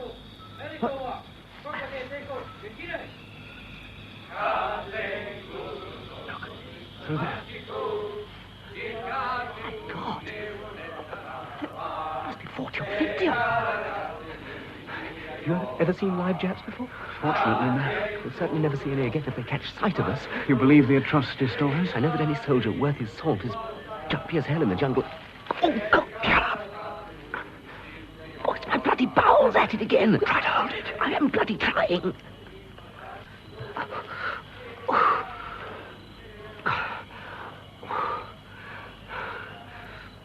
How are you feeling? Damned awful. What's your name? Michael Quinn. I don't like being called Mike. I'm Peter Torrington, and I don't like being called Pete. I suppose we're now officially behind enemy lines. Well, not necessarily. The enemy may be as lost as we are. Yes, the difference is there are more of them. Look, what if we just forget about it? Try and get some sleep. There's no point in crashing on in the dark. Have you tried sleeping in the jungle? I know about the ants. Well, don't blame me if we wake up dead. You sure you haven't got a cigarette? You're out of luck. You should have chummed up with someone else. Oh, you'll do. Oh, where do you propose bedding down? Where we are. We're too near that track. I don't really care anymore. Japanese don't keep to the tracks anyway. Right then. We sleep here. Oh, I suppose we will win this bloody war. Do you ever ask yourself why we should win it? No. Because we're civilized. Isn't it something like that?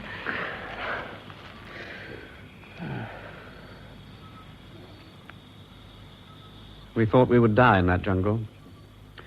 But we did not die. We found our side. Or at least they found us. I was sent on a month's leave to Simla in the Himalayas. After that, it was back to Delhi and a series of attendances at the medical board. And finally, an appearance before a very affable wing commander. Good morning, Quinn. Do sit down. Thank you, sir. We've been giving a lot of thought to the results of your medical tests. Now, how long have you been having these dizzy spells? They started in Burma, sir. And only when you're flying? Yes, sir. Well, we've decided to ground you. Oh. No, don't worry, old chap. It's not the end of the world.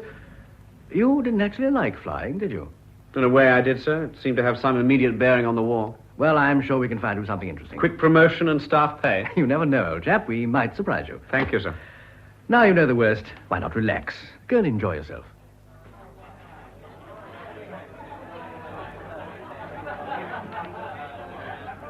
Michael? My God, it is Michael!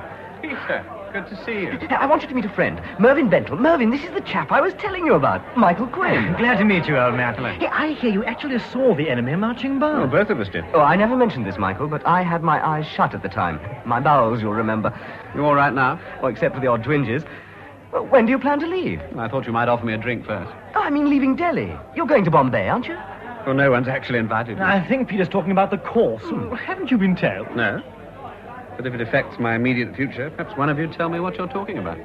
You and I, and goodness knows who else, are going to Bombay to learn Japanese. I saw your name on the list. Japanese? You serious? Well, I wouldn't attempt to make a joke about learning Japanese.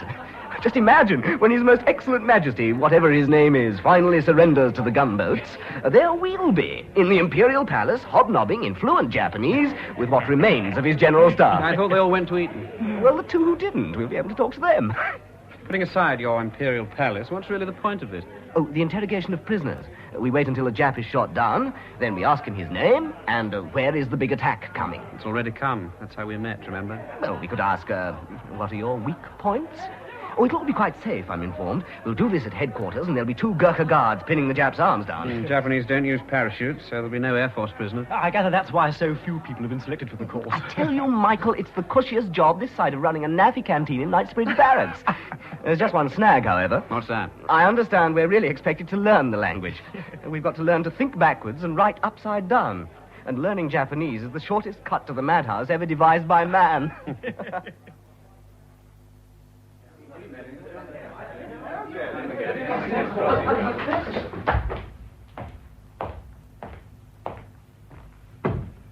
Good morning, gentlemen. Morning, sir. Do sit down and smoke if you wish.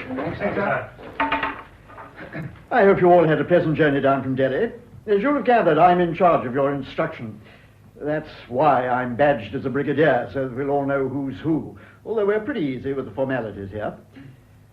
Now, our business is to learn a very complex, but in some ways a very beautiful language. You speak Japanese yourself, sir? Oh, yes, I've spent most of my life there. And that reminds me, if you entertain any ideas that our enemies in that part of the world are barbaric savages, I personally would prefer you to keep those ideas to yourselves. Well, there have been atrocities, sir, against people taken prisoner. Atrocities in our eyes, yes. The Japanese have little use for the fighting man who surrenders. He expects no mercy himself, and he doesn't expect us to expect any mercy. Isn't that in itself a form of barbarism, sir? Again, from our point of view, yes. But if you're going to learn the Japanese language, it'll be a great help if you try to see the world a little through Japanese eyes. Now, I'm going to leave you for a moment while I get your instructor. As you'll see, your instructor is a Japanese. And that's why I prefer to see you alone first, in order to make my point about your attitude towards Japanese people. Oh, we are at war with them, sir. Oh, quite so. But one day we shall have to live in peace with them. Now, I'll be back in a few moments. Well, I hadn't thought of this. We had to kowtow to some Jap teacher. Well, maybe some of them are all right. You can say that after being hunted down in the jungle. Well, I can say that because I wasn't hunted down in the jungle. No, you know what I mean. How did it strike you, Michael, being face to face with them, eh? I saw as much of them as Peter did. A few silhouettes marching by in the night. And if they'd seen you, what do you think would have happened? I don't imagine I would be about to learn Japanese at this moment. Oh, maybe you would. Tied to a tree while they use you for bayonet practice. Shut up! Sorry to have kept you waiting, gentlemen. May I introduce you to your instructor? Well, isn't anyone going to say good morning? Sorry, sir. Good morning. Madam. You will call your instructor Miss Wei. That's the name she's using over here. Isn't Wei a Chinese name, sir? Exactly. And that is why she is using it. But you are Japanese, Miss Wei. Yes. I am from Tokyo, but I have spent many years in your country. Where do you know in England? I have lived in London, in South Kensington. I have also visited Scotland and went once to Wales. May I ask why you're in India?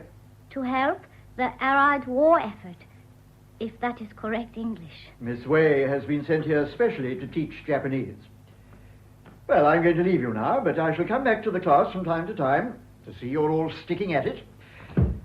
Good luck. Thank you so much. And now, please. Quiet, teacher. And now I wish to know your names. I think you have a list there, haven't you? Oh, yes. But I do not know yet which name is which. You are? Michael Quinn. Oh, Quinn. Thank you. And you? David Lamb. Lamb. Oh, I think they spell your name wrong. L-A-M-B. Thank you, Lamb. And you are? Flight Lieutenant Fennick. Let me see. Oh, yes, Fenwick. Fenwick. The W is silent. May I ask you a question, Miss Ware? I think I go down the list first. Well, I think I ask question first. I say, old man, you're going to fluster. A teacher, if that's what she is, has no right to be flustered. May I ask my question? If you wish, Fenwick. It's not really so much a question as something I want to point out. We're all officers in this class. It's usual for our rank to be used when we're being addressed. However, if you don't know our ranks, as a matter of common courtesy, you might use Mr. Fenwick, you absolutely... Of course, being a foreigner, you might not be aware of our customs. So I thought I should point this out. For God's sake, Fenwick, shut up. Yes, Sit down, sit down. I am sorry. I did not realize. I have heard the Brigadier speak that way. The Brigadier has a right to speak that way. I offer you my most humble apology. Fright, Lieutenant, is it? It was very rude of me. Well, I just thought I should say something. If you ask me, Mr. Fenwick, you've said quite enough. Miss Way, I trust that you will be our instructor for a long time. Yes. I do not deserve such compliment. I have not yet taught you anything. Oh, but you have. You've already taught us how to accept an insult with dignity. Really, Torrington, I think I should... Mr. Torrington, if you don't mind. Mr. Fenwick.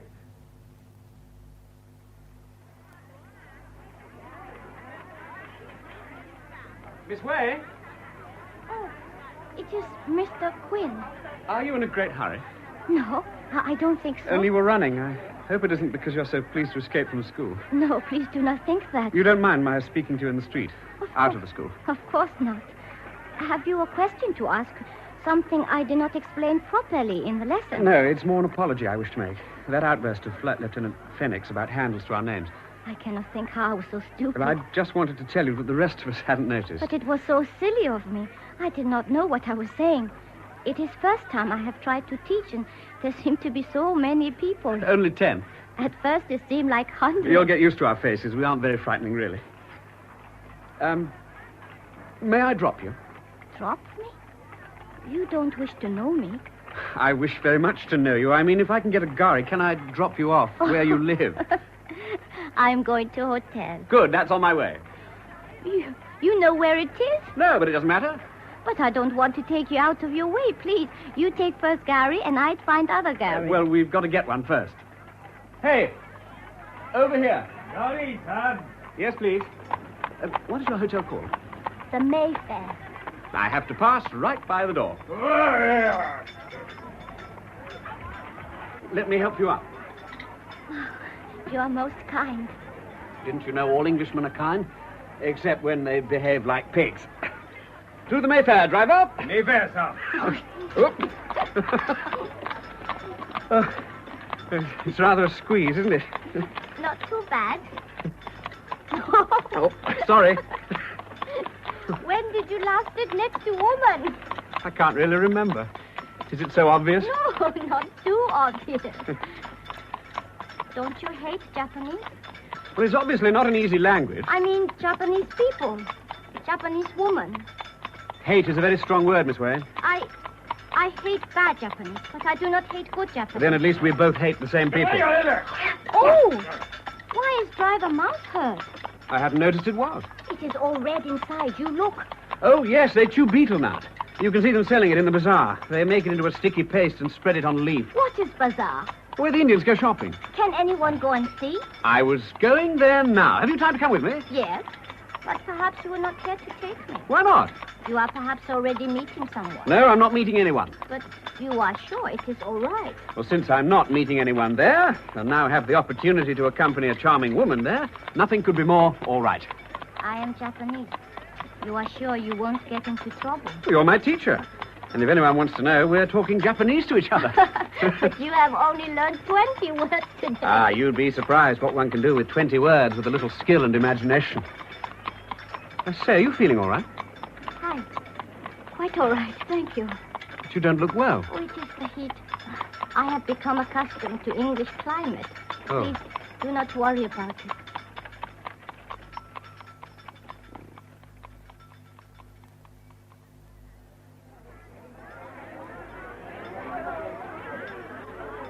Well.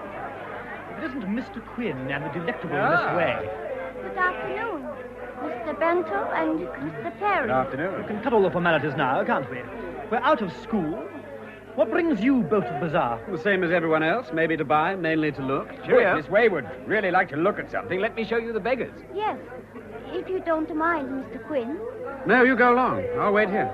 This way, Miss Way. Well, you after a bit of the Oriental then, Michael, old man? I happened to bump into her coming out of the school. We decided to share a gari. Yes, of course, old man. I haven't worked all my life in the King's Road, Chelsea, without learning the facts of life. I'm sure if you'd offered to share your gari with her, she would have accepted. Easy as that, is it? Oh, don't be such a bloody-minded bore. I simply meant there's nothing between us. Well, I'm glad about that. Because before you start getting any romantic ideas about that exceptionally pretty Japanese face, take a look at this poster over here. You see? Yes, the smiling face of the Japanese soldier. Only, as you'll see, it is only a mask. Behind it, the real face has bared teeth and narrowed eyes. And see what the caption says. Beware the mask of friendship. It may hide Japanese treachery. Are you suggesting Miss Way's a Japanese spy? I'm suggesting you might remember Pearl Harbor. Oh, I know, it's a bit of a cliché. But how do you think His Most Imperial Mikado knew when the fleet was in if some friendly Japanese-American hadn't told him? You've got a suspicious mind, Mervyn. Or a loyal one. Or then again, you could simply say, I don't wish to end up having my throat cut. Perhaps you could pack it in now. They're coming back. I am really most terribly sorry. I didn't realize that you would be so upset. It's quite all right, thank you. What's happened? Well, I think it's better if we don't talk about it. Miss Way's rather distressed. It was the beggars. There was a child mutilated. Oh, you didn't show her one of those. I'm sorry. I didn't stop to think. Is it true what they say? They do that to their children so as to collect money? Didn't one of your emperors once mutilate the Christians, Miss Way? For God's sake, Mervyn. That was very long time ago. I think I go back to hotel now. Yes, I'll try to find a Perhaps gari. you would prefer to stay with your friends. I get Gary. What's the matter? I forget. I have no money. You needn't have given it all to the beggars, Miss Way. She gave them more than they'd get in a month. I have never seen anything like that. Mr. Quinn, if you could lend me a few rupees. I will accompany you back to your hotel, Miss Wade. See you tomorrow. Yes, old man. Work hard at your Japanese. You know, Mervyn, I've never seen a woman so upset. When in Rome, do as the Romans. I don't understand. She put on a good act for us squeamish English. Aren't you being a little unkind? No, old man, but realistic, if you like.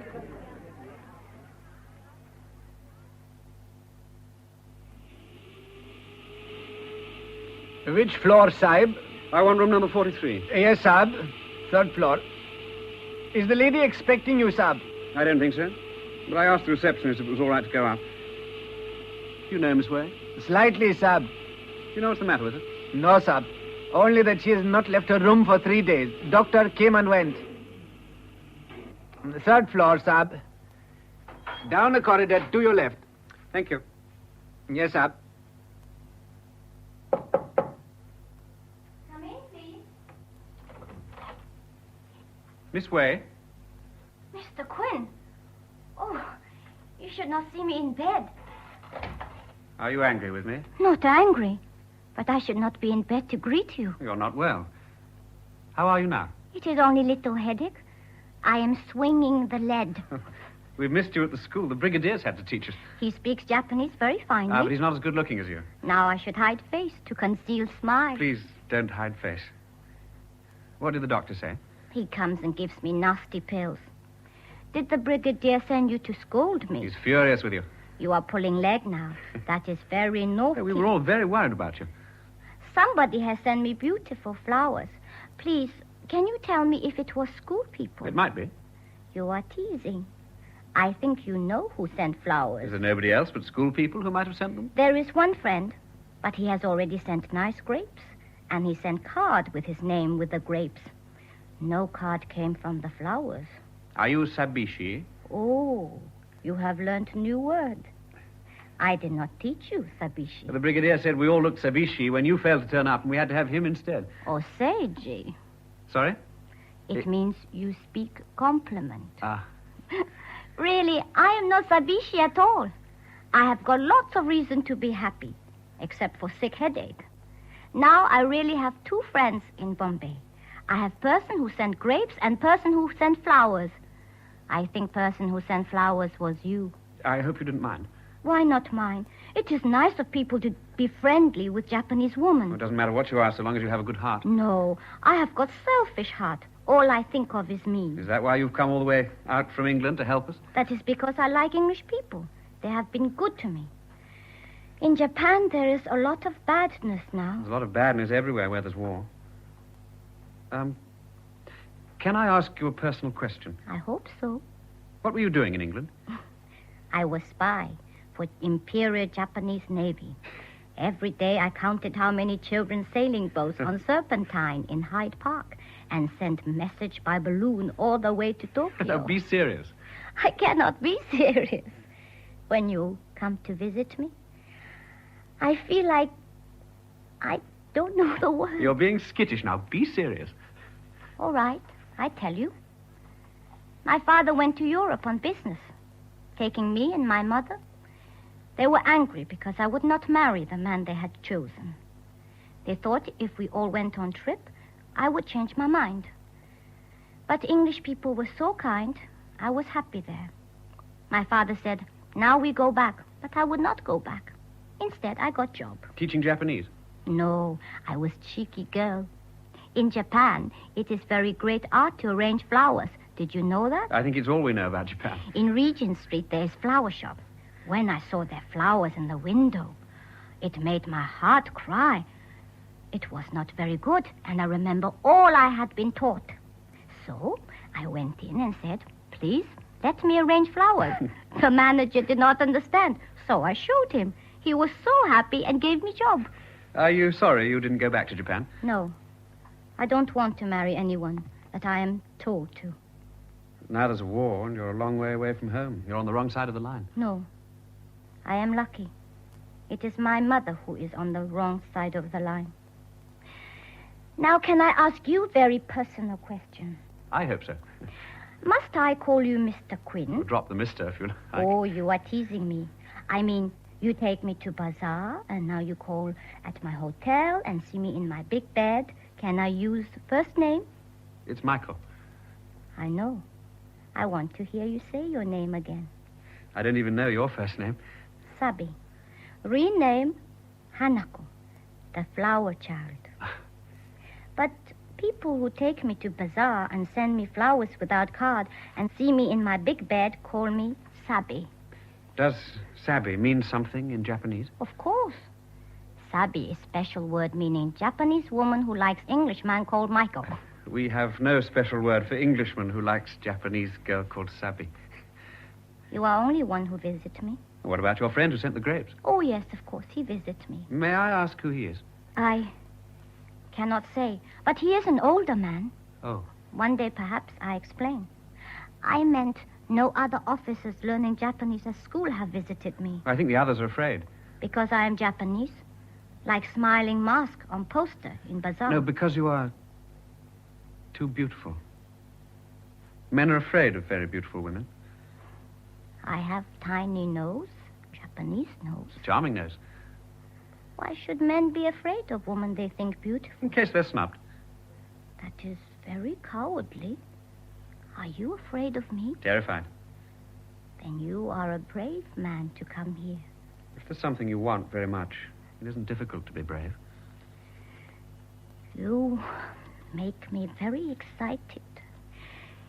It is not good to be so excited. Sabi, I want very much to kiss you. I think I would like that very much. If you are a brave man. Sabi. Sabi. Sabi. Please. Please be brave, Michael. Be very brave.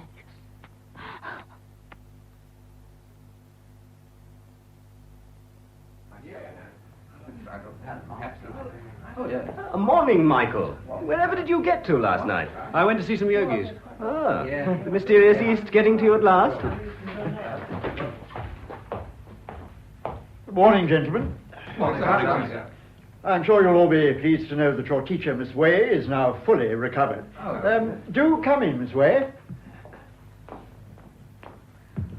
Good morning. Morning, Miss Way. Sit down, gentlemen. Yeah. You now feel better this way?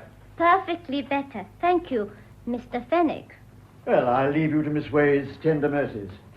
But go easy with her. She may still be a bit fragile. Yes, we'll look after her.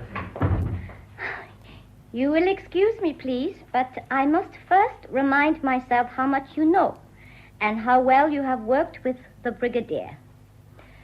Mr. Fenwick, can you count to 10, please? Yes. Ich, me, san, she, go, roko. Loco. Ruku. Hitchy, hatchet, Q, Jew. Very good, Mr. Fenwick. Now, Mr. Lamb, please continue from 11 to 20. Juichi, Juni, Jusang, Jushi, Jugo, Juroku, Juichi, Juhachi, Juku, Niju. Oh, very excellent. I'm sure that's because we have a very excellent teacher this way. Mr. Fenwick, you are most kind. And now, Mr. Quinn. Michael Quinn. Oh, yes. Mr. Michael Quinn. Tell me in Japanese where you were born. Watashi wa igerusu no Tewkesbury to Yutokoro de umarimashita. Good. Are you a good man? Doryaku shitemasu. Gentlemen, I want you to repeat in English what Mr. Michael Quinn is saying. What did he just say in answer to my question, are you a good man? I try to be. Are you an honorable man? Please vary the form of the answer. Yes. Hi. Itsumo shinyo dekiru shito de aritai to omotteimasu. I always hope to be an honorable man. Are you a man who keeps promises? Sore wa yakusoku ni yoremasu. That depends on the promises. Oh, that is not very honorable. Is that another question? No, it is a comment. And now, Mr. Torrington, will you please recite the poem we learned before I was taken ill?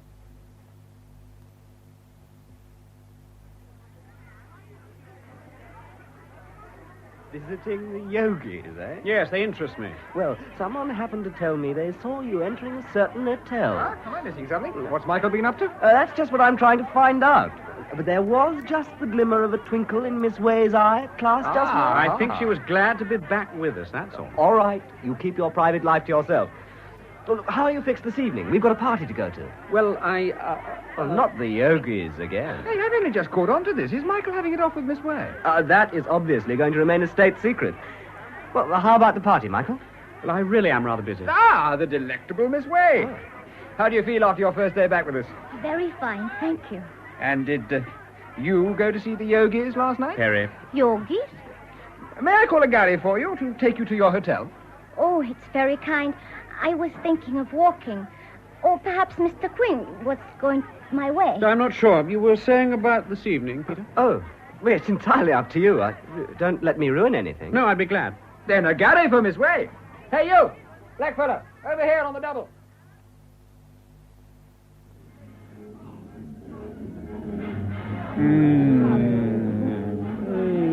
Michael.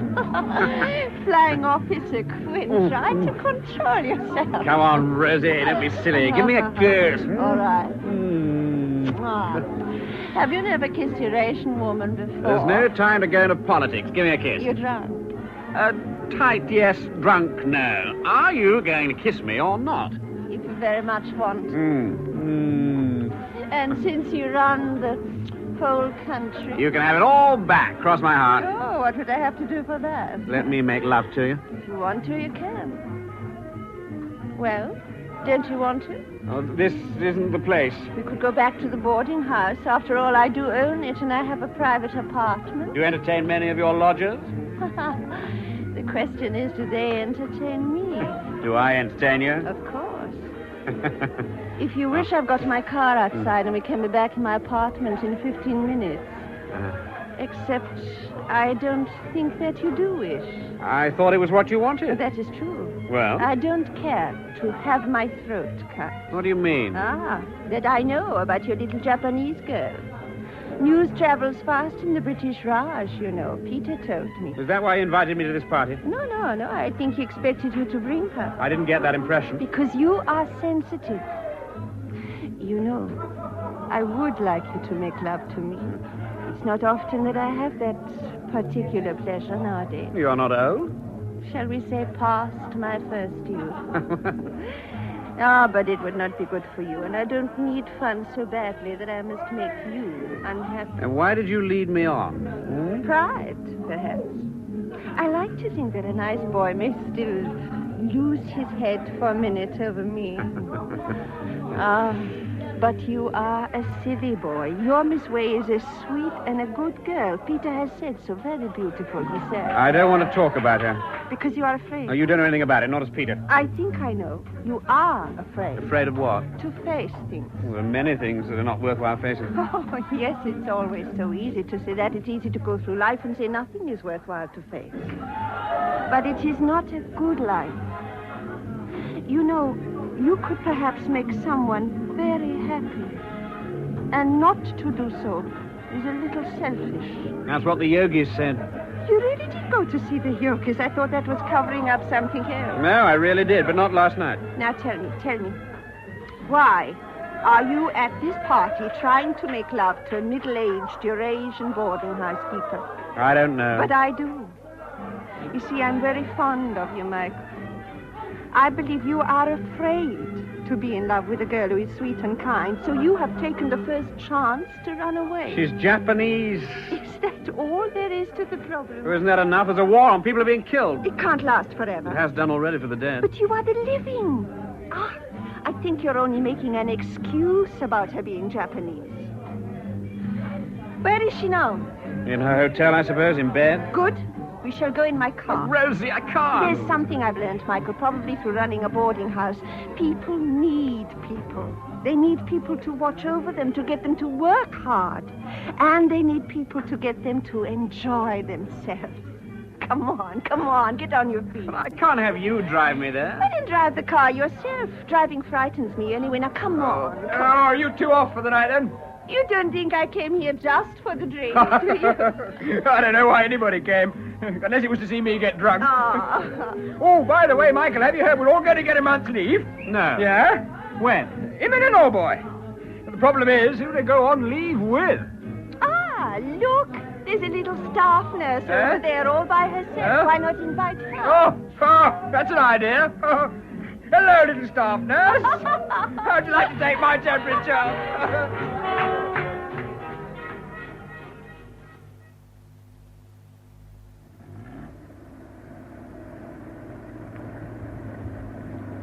I really don't know what to say. Don't say anything. I could say how grateful I am. Because I discouraged you from making love to me? Or because I have made you deliver yourself to your sweetheart's hotel? Perhaps because you've delivered me from myself. Thank you. I shan't forget this, Rosie. You're a good sport. If you want to repay me, let yourself love your girl. If life doesn't include love, there's no point in living it at all. Huh? Good night. Good night.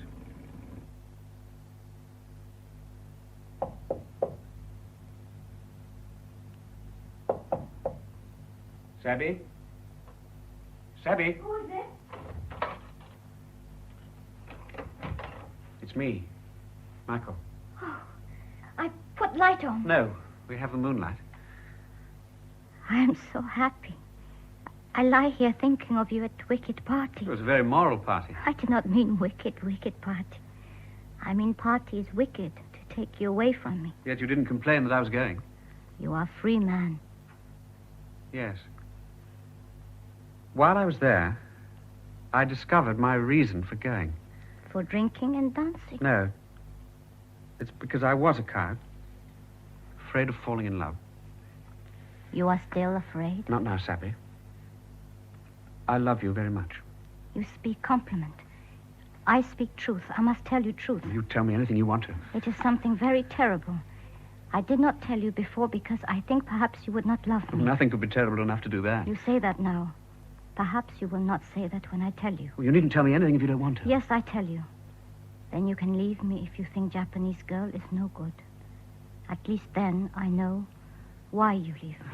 All right, if it's something on your mind.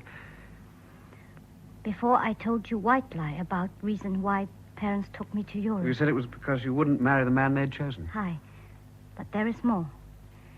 For my father, it would make nice business arrangement. When I refused the third time, my father was very much ashamed. Your father was ashamed? Aye. If Japanese daughter defies father, it brings great shame on whole family. Perhaps for sake of father and mother, I would marry this man if bad things did not happen. That is what I must tell you about Michael. Go on. Before, always there was someone with us. Until one time, my father deliberately left us alone to walk in garden at night. I was 18, and nobody told me what happened when people make love. This man was very brutal. I screamed, and he put his hand over my mouth. After that, I knew nothing until I was lying in my bed, my mother sitting beside me, crying. My father never forgave me.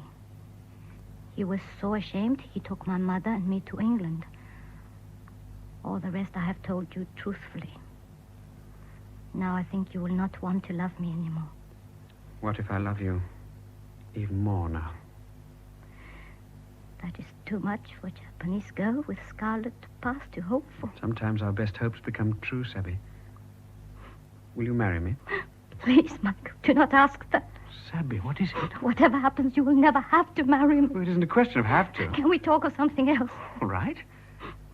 Let me tell you some good news. We're getting a month's leave. I heard about it at the wicked party. I know. You know? Of course, I am teacher. We could go on leave together. I was thinking of a place I went to before up in the Himalayas. Too far away for anyone to know about the war. Everybody knows about the war. Well, we needn't. Think of it, darling. For a whole month, we shall escape. I would like that.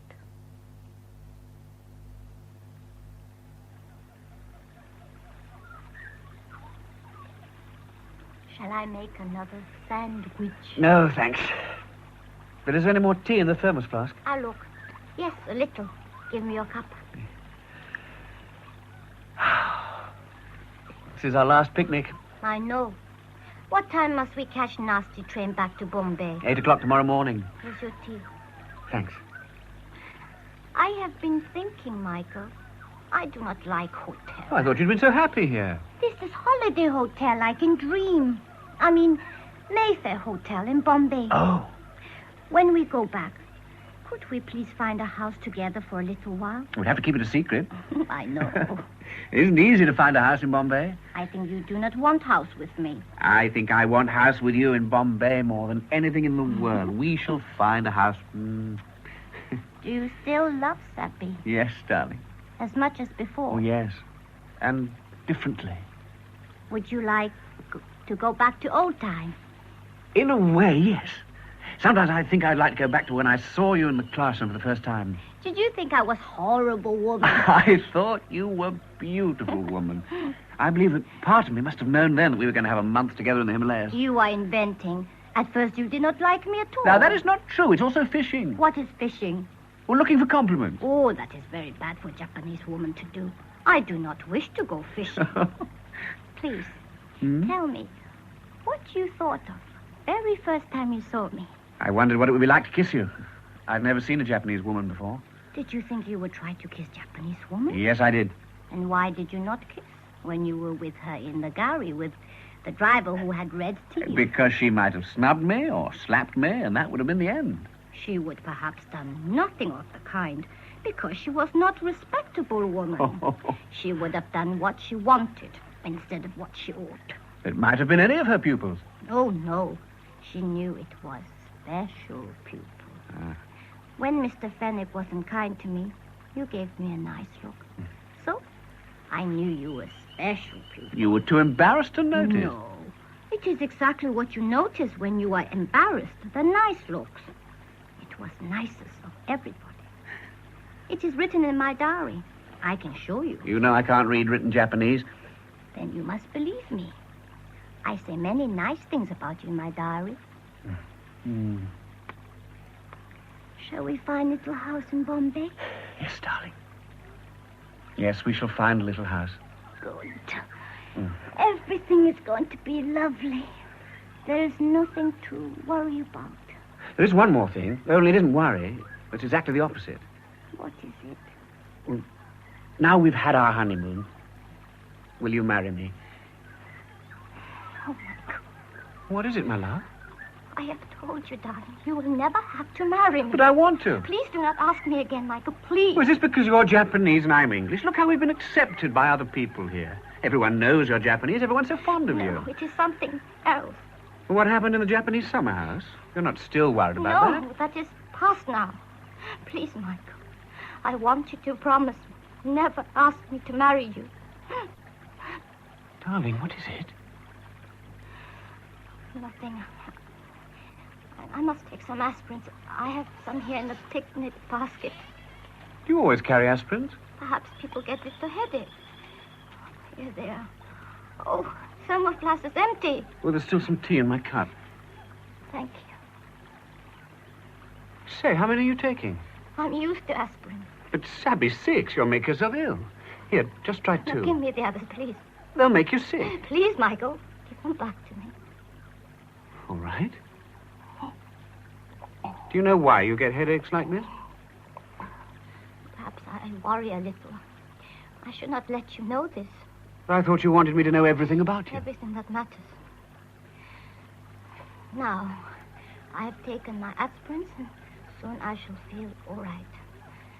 I would like to go pony riding again. Well, if you feel up to it.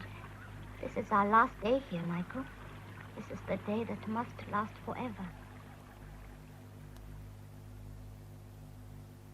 Good morning, gentlemen. Good morning, sir. Do be seated. Miss Way will be with you in a moment, but I wanted first to take this opportunity to welcome you back to school. I hope you all had a pleasant leave. Thank you, sir. Those of you who went to the hills have been jolly lucky to miss the monsoon here. I've no doubt you're all acquainted with the news from the front. As an American statesman pointed out last week, we're definitely on the winning side. The only problem is that we're not winning yet. Well, now, I'd just like to see what progress we're making here. There is, after all, the possibility that one day we may actually have to interrogate a prisoner of war, distant as that prospect may seem to you at the moment. Mr. Fennick. Kyuka no aida, shimbun o yomimashita ka? Before you answer that, Mr. Fennick, let me see, yes, Torrington. What have I just said? Oh, I think you asked Flight Lieutenant Fennick if he'd been reading the newspapers, sir? Oh, well, yes, something like that. Will you answer that, Fennick? Yes, sir. Hi. Atchison, Master. Yeah, good. Now, Mr. Quinn, America o senso ni makikonda jikeno setsume shinasai. Just a moment, Quinn. First, will you translate that, Mr. Lamb? Yes, sir. You asked Flying Officer Quinn to describe the events which brought America into the war. Yes, good. Now, Mr. Quinn. Paruwang no Nihonku gun no America gun kan ni taizuru kogeki desu. Very good. Very good indeed. As you say, it was the Japanese attack on Pearl Harbor. Would you like to elaborate on the events leading up to that? I'll try, sir. Nagai aida, America wa Nihon gun kan no zoukyo shinpai shite kita.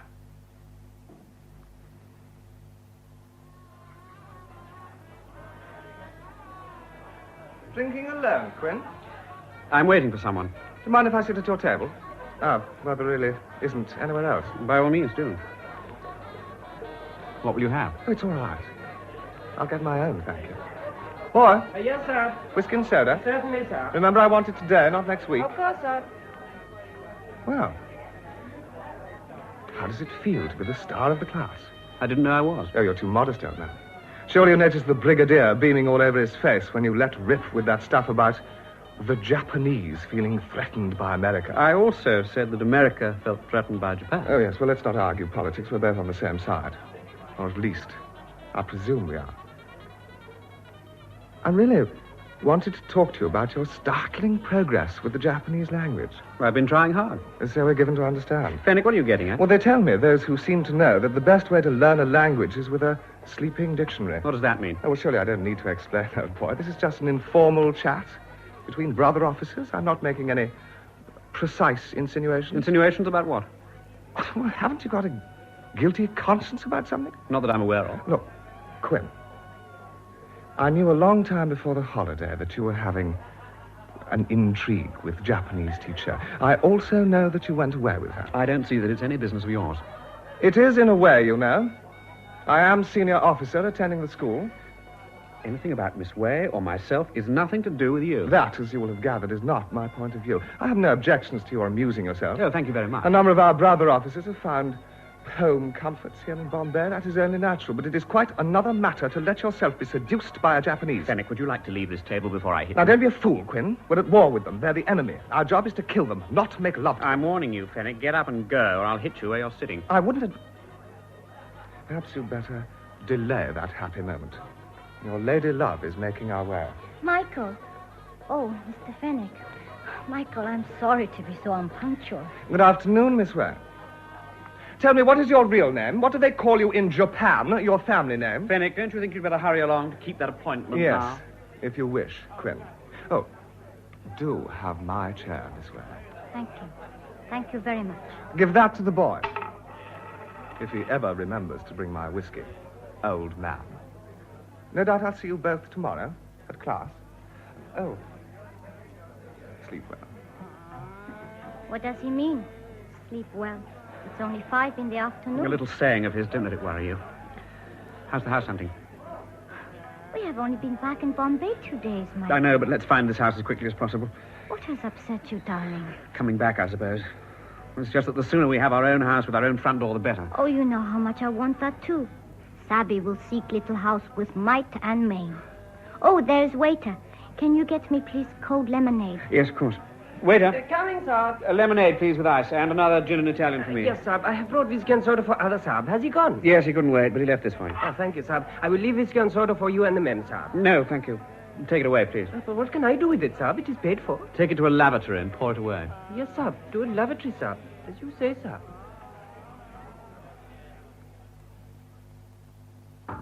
Come in. You wanted to see me, sir? Oh, yes. Sit down, Quinn. Cigarette? Thank you, sir. Can't get used to some of these beastly cigarettes they're sending us now.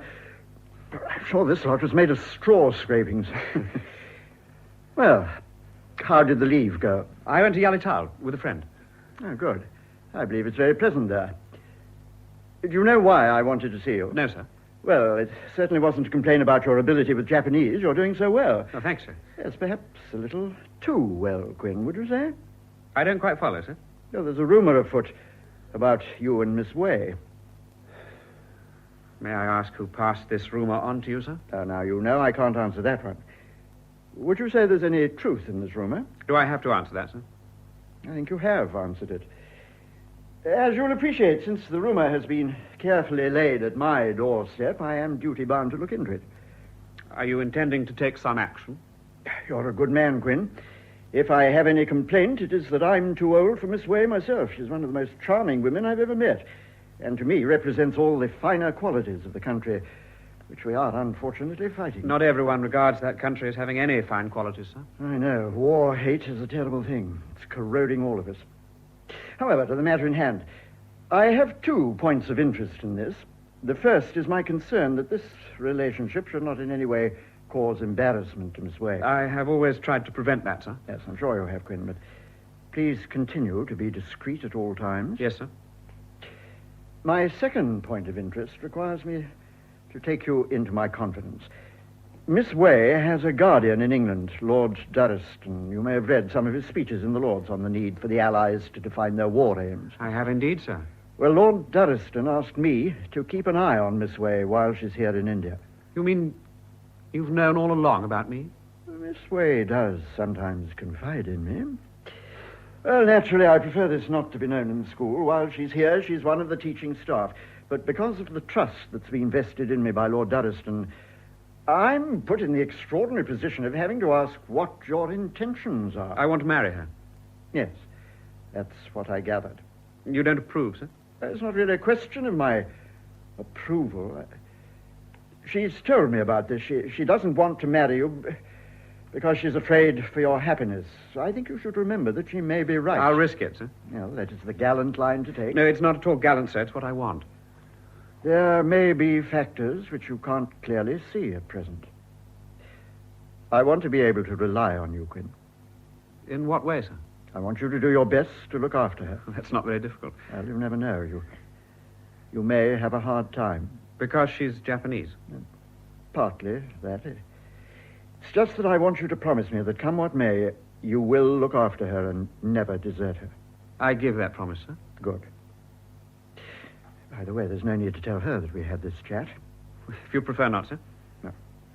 Now, then, wearing my other hat as your superior officer, I'm duty-bound to make one final comment. Yes, sir?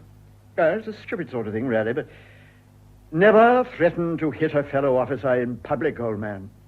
I almost lost my temper, sir. I'm sorry. Indeed, yes. But should the compulsion ever become more than you can bear, do it where the Indians can't see. While we're still sitting on this country, we've got to keep up a bit of a front, hmm? Yes, sir. And thank you, sir. So, you like our little house? It's marvelous. How did you find it? I wish that we enter our house together. Here's the key. Oh, Sabby, I love you. But please, not on doorstep.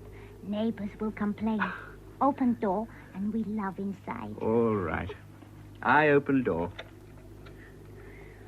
We shall cross the threshold together. And I shall carry you over in style. Oh, there we are. Oh, look. Already a letter for you. I find it at your boarding house. Oh, thank you. It is official envelope. Perhaps they make you Air Vice Commodore. No. It's not quite like that. Here, you read it. You are required to report at 0800 hours at Compo within 8 days in order to act as an interpreter to Japanese prisoner of war camp. You must leave Bombay. I couldn't stay forever. We shall have only 1 week in our house. I won't be away forever. No. It will never be the same, Michael. You were sent to Bombay only to learn Japanese. I have taught you too well. Now you must go back to the war. Will we leave? We have this house. No. I know this would happen one day. I have decided what to do. Well, surely you'll continue at the school. Not now. Not without you. I did not say, but the wireless people in Delhi wish me to read over the wireless in Japanese. You mean propaganda? It is only just the news. Wouldn't you mind reading English news to Japan? Not if it is true. Michael, I want your side to win the war. Our side, it's yours too. When you have leave, would you come to see me in Delhi? I would come to see you anywhere in the world. Oh, Michael, I believe you will. I truly believe you will.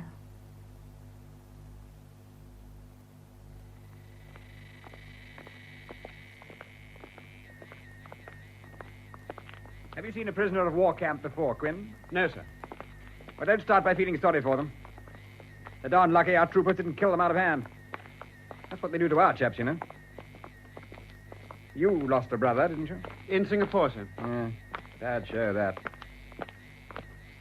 It's rather grand, this place, don't you think? A fortress in the jungle. Built by the Moguls. Yes, I gathered that from the minarets. Do you want to talk to any of the prisoners? If I may, sir, I'd like to get to know something of their mentality. Bit of a psychologist, eh? This one speaks English. I do speak Japanese. Oh, yes, of course. Still, have a word with this fellow if you wish. Open up, Sergeant. Yes, sir. On your feet. This officer wishes to speak to you. Sir. Doko karakimashita ka? Do you mind using English in my presence, Quinn? If you wish, sir. Where do you come from? I come from Nagasaki. What was your work there? I work in shop. I sell shoes, horse sizes. Where were you captured? Arakan. What happened? I harassed my unit and went to sleep in jungle. I woke up and saw English soldiers. I tried to put the grenade to my stomach, but they caught me first. Why did you try to do that? For Japanese, it is shameful to become prisoner. Are you sorry you didn't succeed in killing yourself? I don't know what to think. I think soldiers torture me, but they not torture me. I'm grateful for kind treatment, but I cannot go back to Japan. Why? Prisoners never return. Ashes are sent back to family in Japan. Never disgrace for prisoners. Excuse me, Captain Manning. Major Fothergill's waiting outside. Oh, yes, thank you. Had enough, Quinn? Yes, I've had enough, sir. Oh, morning, Fothergill. This is Flying Officer Quinn, just come out to join us. Quinn, Major Fothergill. Pleased to meet you, Quinn. Manning, there's some action going on up the road to Impal. Yeah. I'm taking a staff car rather wrecky. Do you want to come along? Well, that might break the monotony. How about you, Quinn? Yes, if I may. Well, the more the merrier. The car's ready, and I've got a Sikh driver standing by. You know, I'm very worried about the way our little yellow friends keep pushing through the jungle. We keep to the roads, but them, show them a jungle, and they're through it like a dose of Epsom salts.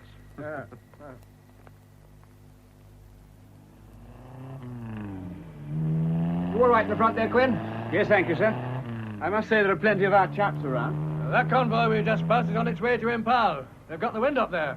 How long will it take us to get there? At this speed, I'd say an hour. It's 3 o'clock now. You'll be there in time for afternoon tea in the mess.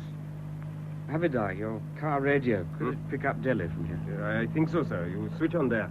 Oh, thanks. Have you seen much of the fighting? In Malaya, sir. We fought our way out. I don't know. There was too much bombing. Some aircraft with one fan, some with two fans, but always too much bombing. While this will be warmed up now, sir, I will try to tune in to Delhi for you, sir. That is Delhi, sir. Oh, thank you. This is Delhi. You have just heard Symphony No. 9 in D minor, Opus 125 by Beethoven. For the next quarter of an hour, there will be news for Japanese listeners. You wish I find more music, sir? No, I wanted to hear this. I think it's a friend of mine.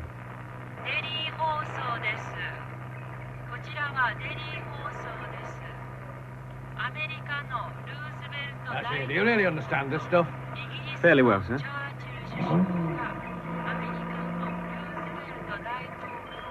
What the hell? Trees across the road, sir. Yeah, I know, I can see that. I will get out and move the trees, sir. No. I don't think that tree fell there accidentally. There's no sign of any Japs? You'd hardly expect them to be standing around waving flags, would you, Major? Well, turn that damn radio off. May I suggest, sir, that we wait until the convoy catches up with us. Then if it's an ambush, we've got plenty of support. Yeah, and if it isn't, we look damn foolish to all those troops. I think this is something we should handle ourselves. Oh, what do you propose doing? I shall move that tree. It only needs one man. If there's any trouble, the driver is to reverse the car immediately and get back and warn the convoy. What about you, sir? We'll cross that bridge when we come to it, Quinn. All right, driver. Keep your foot on that clutch. Sir. I won't be more than a moment. It all looks quiet enough, Major. I know, but with jungle on either side... Oh! Turn the car! Yes, sir. My God, look at them. They're coming at us from all sides. Get this car turned round. We are stuck, sir. Stuck in the mud, sir. Surrender to those yellow bastards. I'll blow that officer's head off first. Drop revolver. If I die, you die. My soldiers kill you all. It's no good, Major. Unless you want us all to be killed. You are now the captives of Dai Nihon, whose emperor, the son of heaven, is a direct descendant of the ancestral divinity Amaterasu Umikami. Turn to attention! while I speak to you. That is better. You very fortunate men to be captives of a power with such heritage. It is better fate than being free men in an inferior nation. Japan is... You've caught us. Can't we get on with the slaughter right away instead of all this claptrap? Oh, you are major in army, yes? Yes, and that's a couple of ranks above you. Then I remove all rank with my knife. So, and so. Now you have no major badges. You are reduced to nothing. That action was entirely contrary to the rules of war under the Geneva Convention. Your rules, not ours. I will continue. Henceforward, as lucky captives of thy home, your allegiance is only to our emperor. I now command you to bow to the east, towards the palace of the emperor. I refuse. Major, it doesn't mean anything. You flying men, be quiet! I give command once more. All three must bow towards palace of emperor. I'm loyal to my king, not to your emperor. Major. Then I pull gun. So. Major, do what he says. And I fire!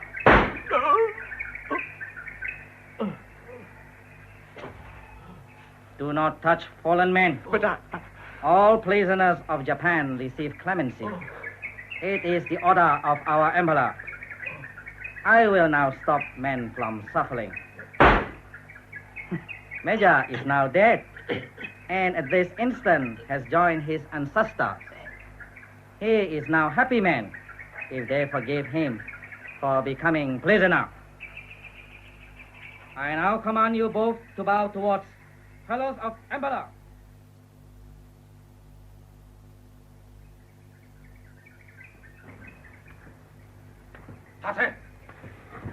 Wake up. Wake up. Yes, sir. What is it? They brought us our rice for the day. The guard wants us to stand up and bow. All right, we're going to stand up. There. Does that suit you? Yosh. インド人に帽子をくれたら、2倍の米をやると言え。 The good Sergeant Sakamitsu says, will you trade your turban for double the normal rice ration? I asked this question yesterday and the day before and all of the week. Please tell him, sir, no, it is against my religion. Dame da toite masu. 天皇がお心遣いを見せなかったら首を切っちゃう。そしたら帽子もいらないだろう。 He says rather charmingly that had not the Emperor ordered clemency for all prisoners, he'd cut off your head. Then you would not need your turban. Please tell him, sir, I would also like to cut his head off. You'd better tell him that yourself. Here. Eat your rice ration. Yes, sir. Has he gone, sir? He's making his way back to the officer's hut. I believe that Sergeant Sakamitsu will kill us both, sir. They've kept us alive up to now. Because they do not know what to do with us, sir. If they have to retreat, I do not believe they will take us with them. Sergeant Sakamitsu will definitely kill us. There are only 20 of them. I have counted them. Those 20 men have guns, we don't. Even so, sir, we have no information they do not know. You and I cost them rice every day. Night and day, a sentry must stand guard outside our hut so he cannot fight for Emperor. Do you see any chance of escape? Not a big chance, sir. But with one ration of rice each day, we become weaker. Today, we can still run. Perhaps tomorrow only walk. 3 more days, we shall crawl. I apply, sir, for permission to escape. Lieutenant Nakamura's the man to apply to, not me. Please, do not joke, sir. We shall shortly, definitely die. There is only one sentry between us and the jungle. I'm sorry for joking. But how do we get past that sentry? Well? It is the religion of the Sikhs always to carry a knife. I know they found yours when they searched it. Yes, sir. It is still the religion. What are you getting at? I still have another knife. I shall kill the sentry. Why didn't you mention it before? Because I am most ashamed. No soldier in wartime should be ashamed of concealing a knife. It is in my turban. In your turban? And I think it may be against my religion to use turban in this way. That is why I'm most ashamed. Yes, I'm sure you'll be forgiven. When do you propose to deal with the sentry? 1 hour after it is dark tonight, sir. Right. Yes, we shall have to kill the sentry. Tonight. Sir. Sir, can you see which soldier is left to guard us tonight? The one with the glasses. Ah, the stupid one. Please, call him into the hut, sir. Tell him I'm ill and will sell my turban for medicine. Say the sergeant will be pleased to know this. What if he calls Sakamitsu over here? Oh, he will want honor of taking turban direct to sergeant. All right. Konnichiwa. Anata to hanashi o shitai. Nanda? Indo人が勃起だ。それのために募集を入れたそうです。He's coming over. インド人はどうしたのんだ? He says, what's the matter with you? I'm dying of fever. I need doctor. Medicine. 彼は死にそうだと言っています。Ask him to come into the hut and take my turban. 欲しいなら彼の募集を持ってきてもいい。Sakamitsu Gonso 呼んできます。He says he'll fetch Sergeant Sakamitsu. Ask him if he wishes the honor of taking my turban to the sergeant. インド人の募集をSakamitsuに持って行ってくれますか? よし、わかった。He says yes, fine. Tell him to reach over me and take it from my head. インド人の頭からとってもよい。ありがとう。サンクミス・ゴンソも喜ぶだろう。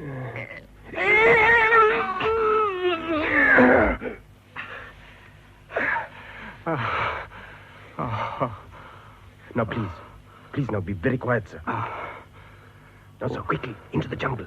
We run together towards the west. Right. Which way's west? This way, sir. It's Sakamitsu calling the sentry. We must run, sir. He will hear us, but we must run. Right, come on.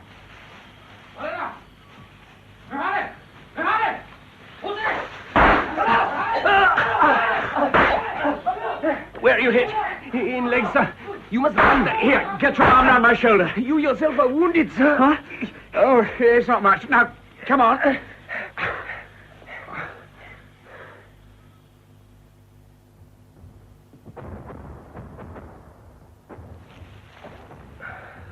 How are you feeling now? Sir? Look, I've found some berries to eat. Oh, let me see, sir. Those berries poisonous, sir. We shall both die immediately, sir, if we eat those. We shall both die anyway if we don't find something to eat. See how your leg's getting on. Oh, it is not very good, sir. Do not look. I said, let me see. Oh, my God. Oh. I cannot travel from this place, sir. You must go alone. I regret that I cannot accompany you, sir. Listen. Perhaps it is Japanese guns, sir. Even if they are, our side can't be all that far away. Come on, get your arm around my shoulder. No, I shall impede you, sir. I'm giving you an order. Yes, sir. If I may take your hand, sir. Come on. Easy does it.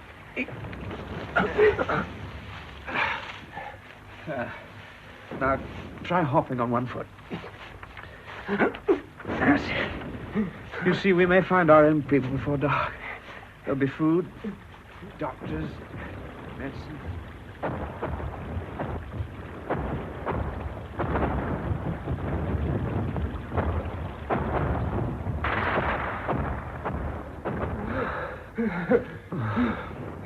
You'd better lie down. I stay here, sir. I stay in this very place. It's not far now. Oh, God, it can't be far now. Sir. What? Sir, I'm having strange dreams, sir. My mother is beckoning to me. Think about your wife. My mother. That little son you have. I can see my mother calling to me. God, try to live. Try not to die.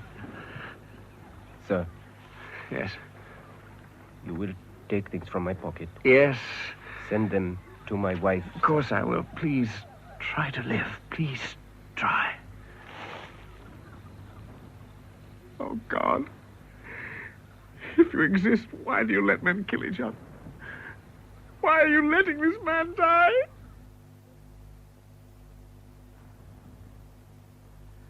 Good afternoon, Quinn. Good afternoon, sir. How's the arm feeling now? Rather stiff. Let me see. Not too bad. You'll be all right in a few weeks. I'll just redo your bandage. How long will I have to stay here? You're in luck. Only a matter of hours. We've got the airstrip operational again. I didn't know it was damaged. You've hardly done anything for the past 3 days. You've been delirious. talking away in Japanese, I was rather impressed. Do you understand the language, sir? I spent quite a number of years in the country before all this nonsense started. Where did you learn? Bombay. Not Brigadier Hopkins' outfit? That's right. Small world. Hopkins and I worked together in Tokyo. Well, if I'm ever sent back there, I'll give him your regards, sir. Yes, please do. There. All finished. Could you tell me the time? Almost 3 o'clock. Why? I wondered if there might be a wireless I could listen to, one that will pick up Delhi. Ah, yes, the news in Japanese. I listen to that sometimes myself, just not to get rusty. Incidentally, he announced yesterday that the Russians had retaken Stalingrad. He? Yeah, for the past week it's been a man. Do you know the people at the wireless station? One of them. Not Miss Way? Yes. I thought I recognized her voice. Well, I'll be darned. Where have you met her, then, sir? Well, I was in Bombay not many months ago. Hopkins asked me to check her over. A very brave woman. You mean coming to India on her own? Partly that. What did you mean by brave? She's not always too well, you know. Now, I'll see what I can do about getting a wireless in here. Can you tell me what's the matter with her, sir? I said she's a very brave woman, Quinn. I can't say more than that. You didn't realize there might be something wrong? No. Except that she gets headaches sometimes. Those must be very bad headaches, Quinn. Do you want me to see about the wireless? Not really, sir. I think I just want to get to Delhi as quickly as possible. Have you got any aircraft going to Delhi? Huh? Well, there's something always going there from here, old chap. Have you got a pass? Yes, to the military hospital here in Calcutta. Ah. You've something against going to our hospital? They tell me the nurses are very fine. I simply want to go to Delhi, sir. Nothing like knowing your own mind, is there? But not a hope, old chap. But I have to get to Delhi. I can't just conjure out passes out of thin air. Everybody wants to go somewhere, and it's my job to say they go where they're supposed to go. Are there any trains? I believe there are, occasionally. All right, then. Which way is the station? It's a hell of a long way from here, old chap. But to take a gurry. But look, if you're supposed to go to the military hospital here... I'll risk that, thank you. Look, I'm sorry, old chap. We aren't a bloody travel agency. Let's get to Delhi. Hey! Quinn? Oh. What are you doing here? Well, despite my poor knowledge of the language, I'm on my way to the front to interrogate some of the Japanese prisoners. You'll probably enjoy yourself. Now, excuse me, Fenwick, I'm in a hurry. Well, no, surely you can spare a moment. What's happened to you? How did you get your arm in a sling? Someone took a shot at me. I thought you'd be having friendly chats with the prisoners. They took me prisoner. My God. How? Does it matter? How do they treat you? Oh, not very well. Well, perhaps you'll stop having romantic illusions now. Fenwick, I told you I'm in a hurry. Why? I've got to get to Delhi somehow. Delhi? Why the hell there? It's a personal matter. Oh, yes, of course. That's where she went. She's working for the radio, isn't she? She was. She's been off the air for a week. I feel she may be ill.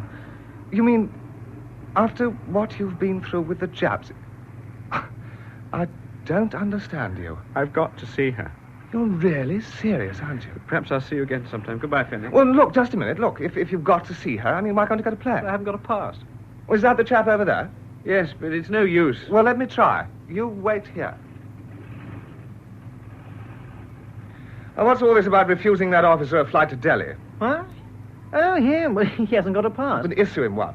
The only time I can issue a pass myself is under very special circumstances, so I'm sorry. Well, there's someone in Delhi who's ill. This officer needs to see her. Her? It's, his wife. Why didn't he tell me to start with? I've no idea. He's had a rough time. He's just escaped from the Japs. Oh, I see.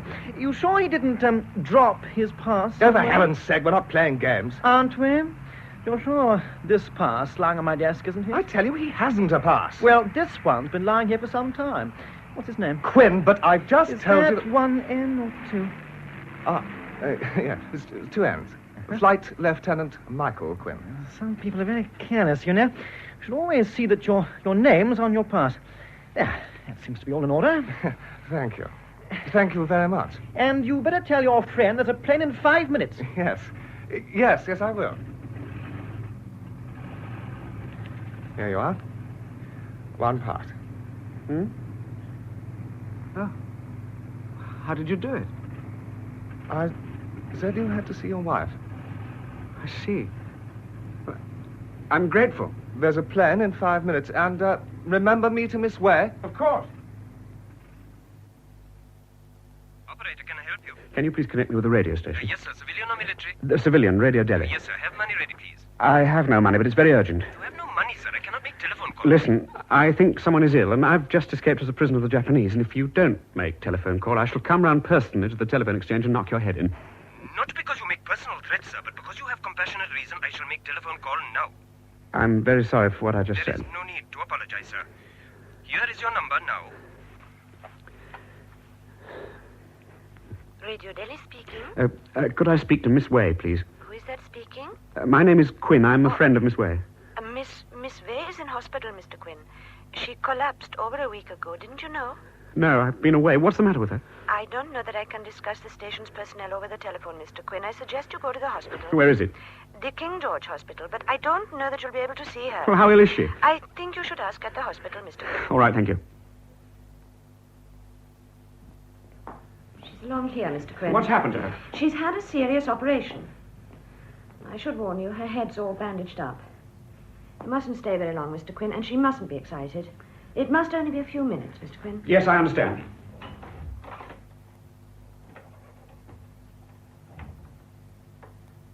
Sabby? Who is it? It's me. Michael. Michael.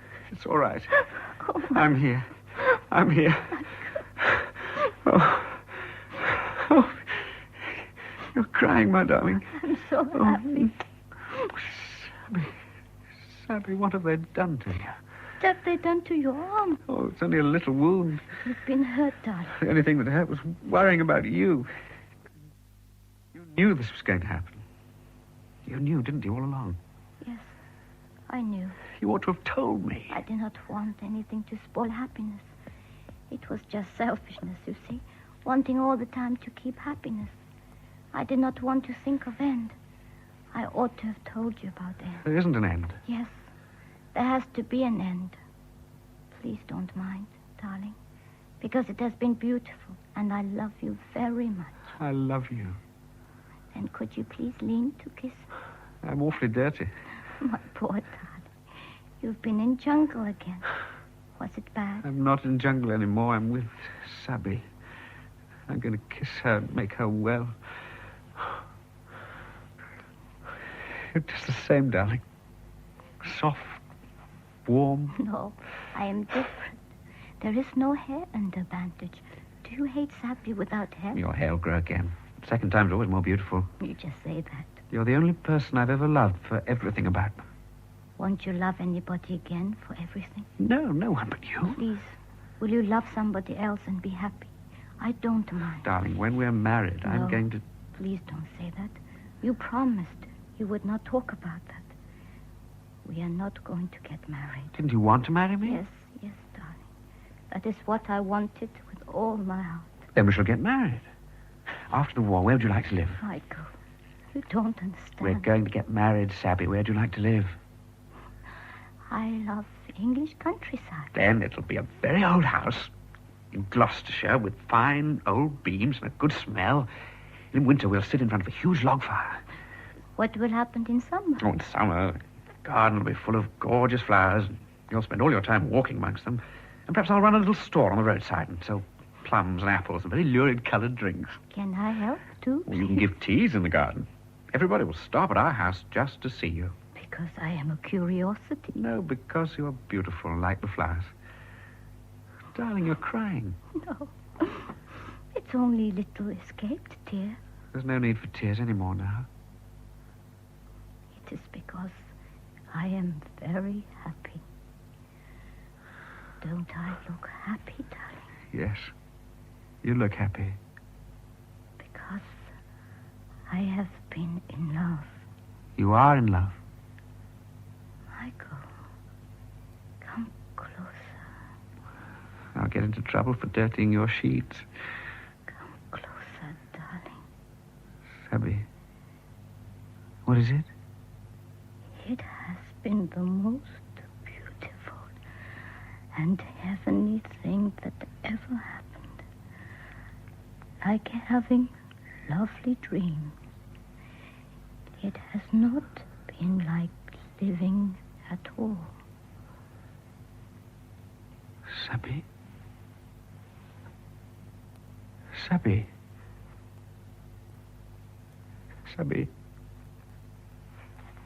Nurse?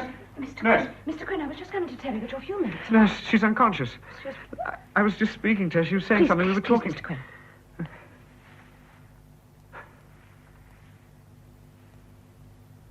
I'll have to get a doctor, Mr. Quinn. Is she all right? No, Mr. Quinn. I think she's dead. They were very kind. They offered to get me a taxi, but I preferred to walk to the hotel where they'd booked me a room. Night air was still warm. Moon, high and vivid. White-clad figures passed me like ghosts. Sabby was dead. She had died of a brain tumor. There was a gentle wind. I could feel nothing as I walked on into the night.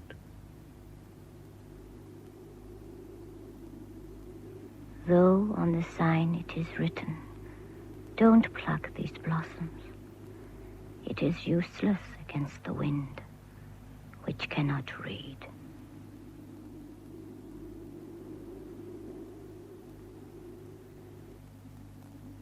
In that radio adaptation of Richard Mason's novel, The Wind Cannot Read, Michael Quinn was played by Martin Jarvis, Sabby by Tsai Chin. The Brigadier, Alan Wheatley, Fenwick, Anthony Valentine.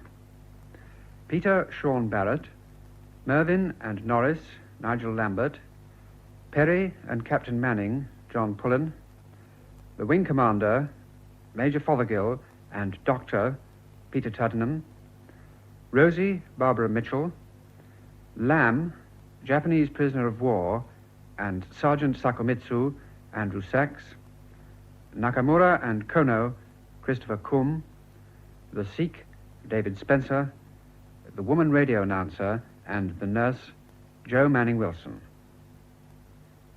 The play was produced by Martin Jenkins.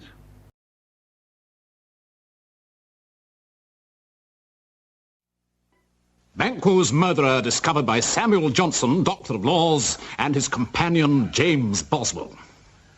Had any man in London propounded this fantasy a month ago, I'd have called him mad or drunk. Yet today the talk in the coffee houses is of nothing else. How my distinguished friend Dr. Johnson brought to light one infamous murder and prevented another is the subject of universal admiration. I should flatter myself were I to claim any credit for this achievement. Nevertheless, I believe I was to some degree of assistance to him. And my concern now is to record, while they are fresh in my memory, the singular events that have plagued Mr. Garrick and the Theatre Royal, Drury Lane, during the past week.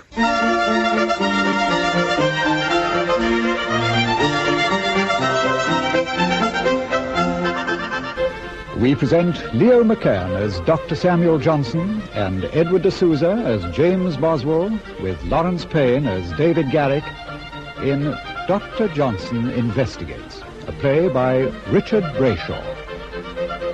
Dr. Johnson Investigates.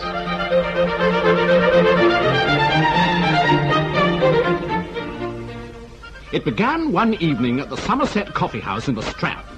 I remember Dr. Johnson was expatiating about the theatre and upon his friend and former pupil, David Garrick.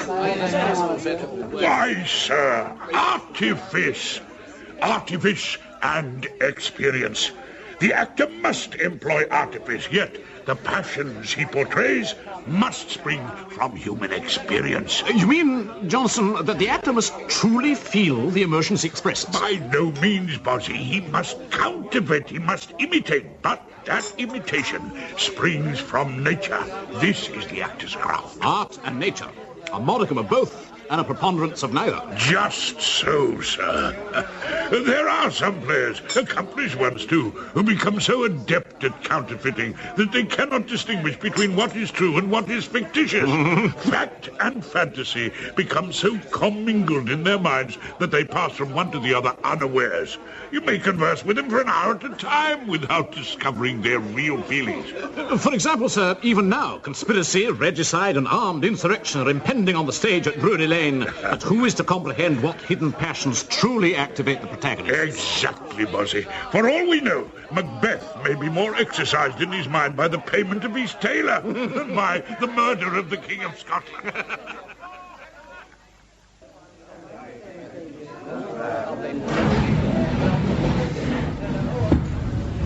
Act one, beginners, please. Beginners, please. Act one, beginners. along, gentlemen. On stage, please. You know Mr. Garrick hates unpunctuality. Hold me up at the back, Benny. There's the dear. What's the house like tonight? Oh, packed to the roof, my dear. And all come to see you. Oh, of course, Benny. Oh, can't you see the critics' eulogies? Sarah Siddons's performance called for universal admiration. In the banquet scene, she consumed mouldy bread and cold tea with the utmost conviction. Oh, and her 5 lines as the second apparition in Act 4 evoked rapturous applause. Have patience, dearie. You'll be famous one day. Oh, I wish Mr. Garrick thought so. One of these days, Mr. Garrick's going to eat his words. You'll see. Which is on stage, please. To your places, gentlemen.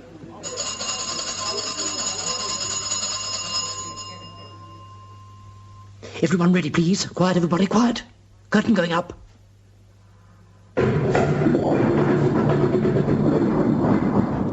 When shall we 3 meet again? In thunder, lightning, or in rain? When the hurly-burly is done, when the back... I'd be obliged, Mr. Barry, if you'd give me the correct cue this evening. I'd be obliged, Mr. Warburton, if you'd keep your correct position. You walked upstage of me last That is untrue. You call me a liar. You moved downstage. You did it deliberately. You can't deny it. I am not answerable to you, sir. You would prefer to answer to Mr. Garrick. Oh, Mr. Garrick. We all know who his toadies are. Do you refer to me, Mr. Barry? Gentlemen, quiet, please. The audience will hear you. Garrick is a master of his craft, sir. He has advanced the dignity of his profession. He's a very sprightly writer, too. And all this supported by great wealth of his own acquisition. If all this had happened to me, I should have had a couple of fellas with long poles walking before me to knock down everybody that stood in the way. Yet, Garrick speaks to us, Bossy. Oh, he's a very good man. A charitable man. Ah, nay more. A liberal man. He's given away more money than any man in England. There may be a little vanity mixed, but he has shown that money is not his first object. Yet Foote used to say of him that he walked out intending to do a generous action, but turning the corner of a street, he met with the ghost of a Hickney, which frightened him. Why, sir, that's very true, too. I remember drinking tea with him long ago.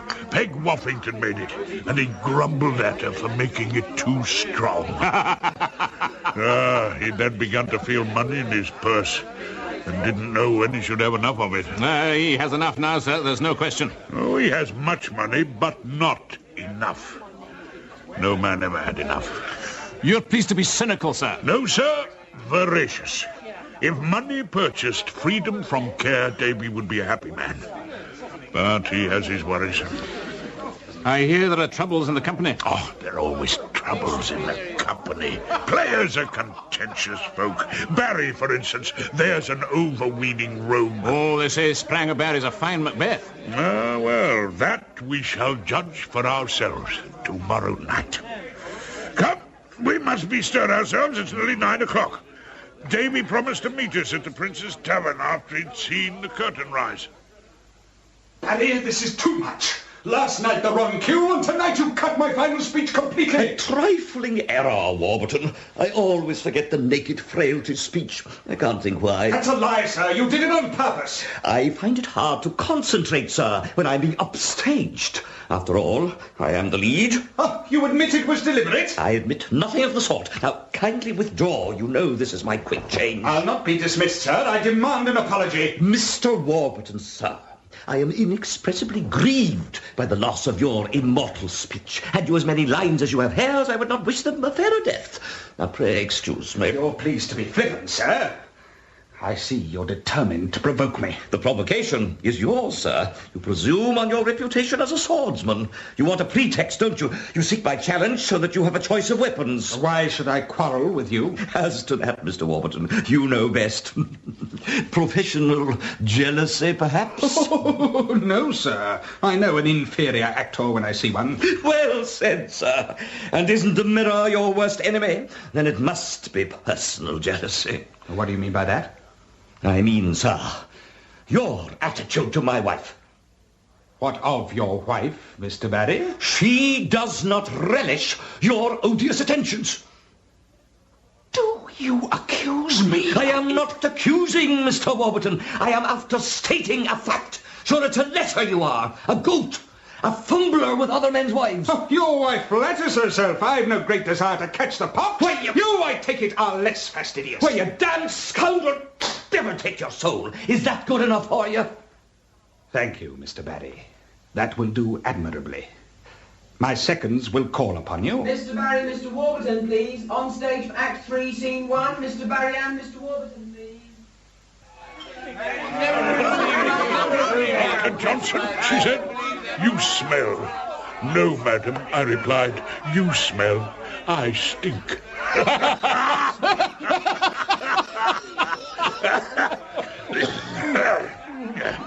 Oh, Davy. You have a February face.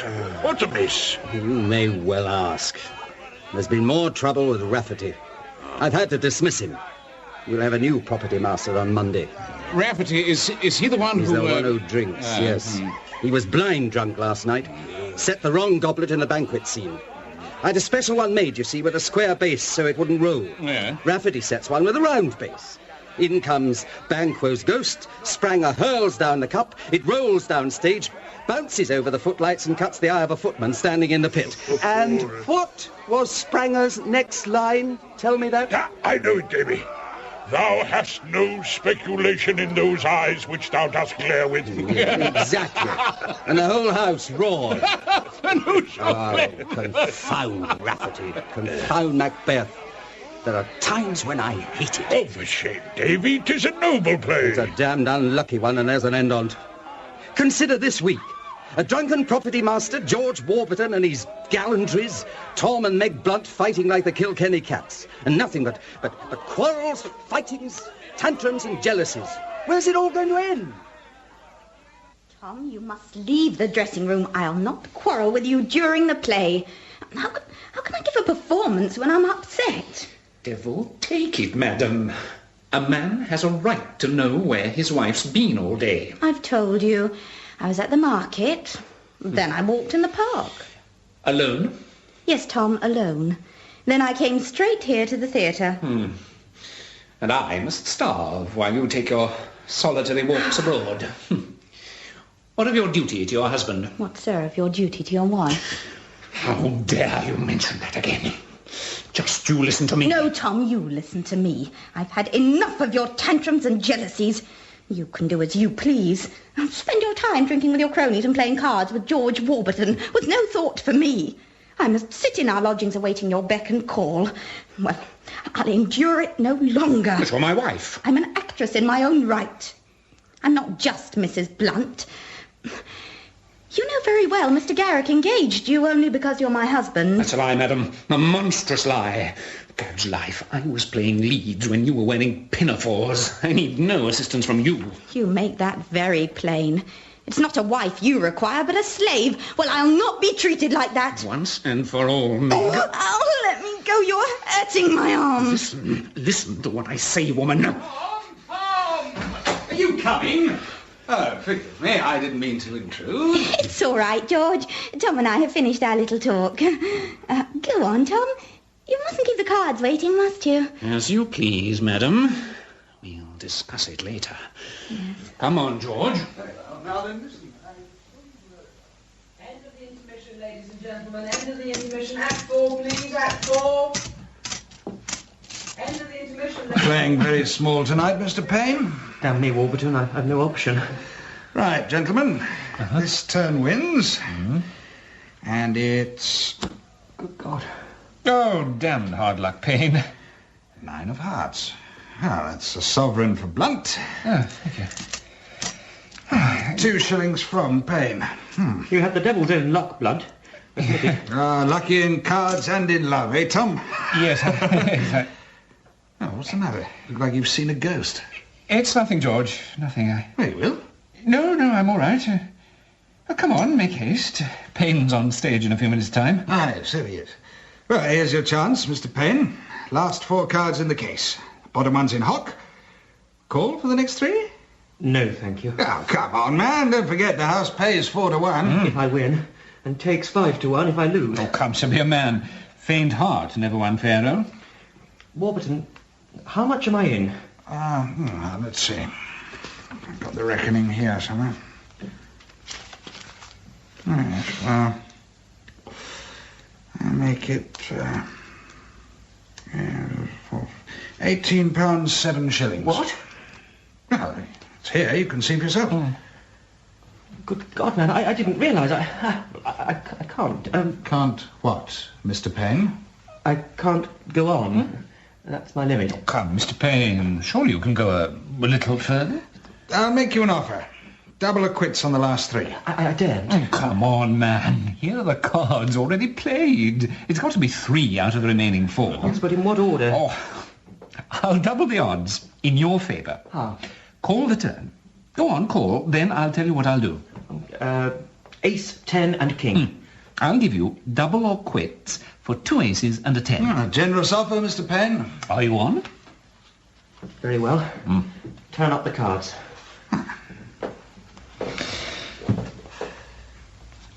Ace. Ace. King. Oh, God.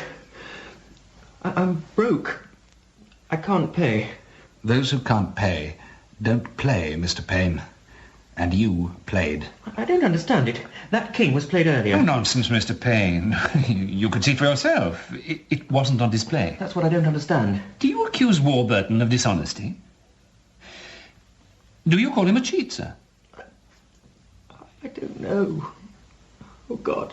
Oh, come, Mr. Payne, this won't do. A gentleman pays his gambling debts. What am I to do? You'll have to accept a note. A word of warning, Mr. Payne. The last time I had to employ debt collectors, they went about the business rather clumsily, indeed brutally. An actor whose face is his fortune wouldn't want anything to do with them, I assure you. I'm broke, I tell you. Mr. Rowley, Mr. Payne, Mr. Douglas on stage, please, for Act 5, Scene 2. Mr. Rowley, Mr. Payne, Mr. Douglas, please, Act 5, Scene 2. Let's discuss it in the morning, Mr. Payne. Don't miss your call. You must excuse me, gentlemen. Of course.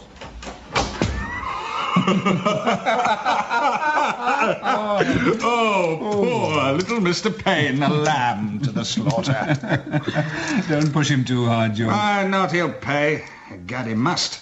There are precious few chickens left to be plucked in this company. And what will poor Robin do then, poor thing? Why, then we go elsewhere. What do you say to Bath or Dublin? Wherever you like. So long as we split 50-50. 50-50 it is, Tom, as always. Drinks, winnings, women. We've always played fair with each other.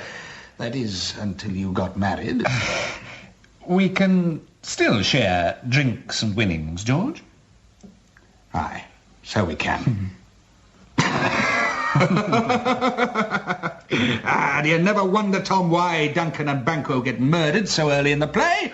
No, George. Why? Well, so that they can relieve young Mr. Payne of his hard-won cash at Faro.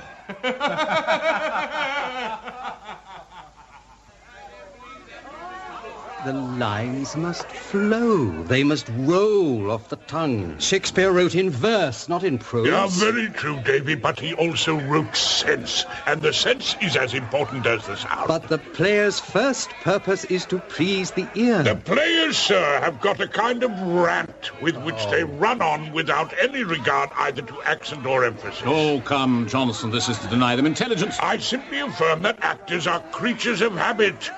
There is a tradition of declaiming lines which they accept slavishly, without thought for the significance of what is spoken. You're pleased to be sarcastic. Well, now, I'll give you something to speak, with which you're little acquainted. Then we shall see how just my observation is. That shall be the criterion. Let me hear you repeat the 9th commandment. Thou shalt not bear false witness against thy neighbor. Now, come, Bossy, you first. Why, it is perfectly simple. Thou shalt not bear false witness against thy neighbour. Yeah, so, now, Davy. Thou shalt not bear false witness against thy neighbour. Oh, very fine, very rhythmical. But where's the sense? Well, the sense is obvious. Aye, but it needs emphasis. Now, what are the significant words? They are not and false witness. The line must be, Thou shalt not bear false witness against thy neighbour. Rhythm must defer to sense. That's very true, sir. Isn't it so, David? I'll make a bargain with you. Do you not advise me on the dramatic art, and I'll not write a dictionary.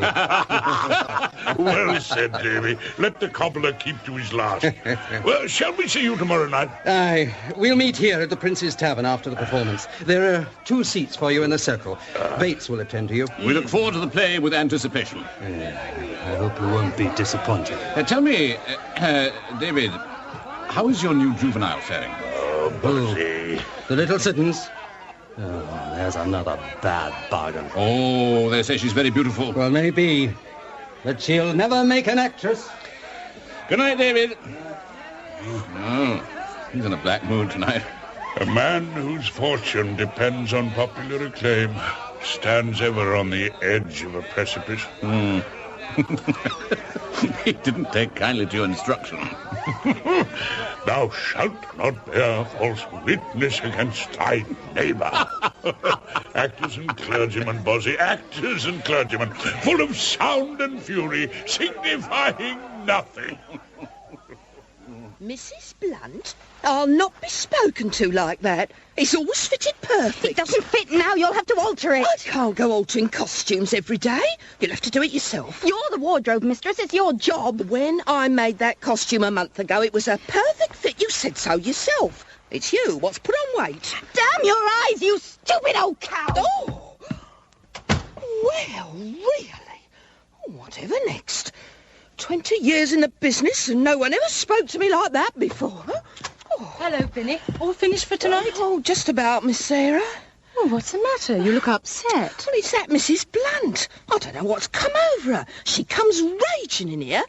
Binny, you stupid bitch, she says. What have you done to my costume? It doesn't fit, she says.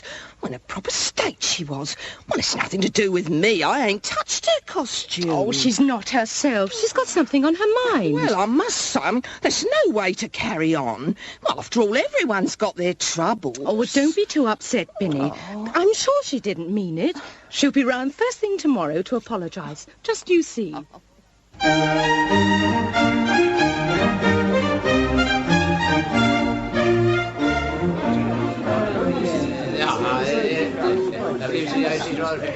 Well, Garrick certainly can't complain about the takings. There isn't an empty seat. Macbeth is a popular play, sir, and Springer Barry has his adherents. Well, we shall soon see if he deserves their loyalty. Here they come to illuminate the footlights. How far that little candle throws his beams.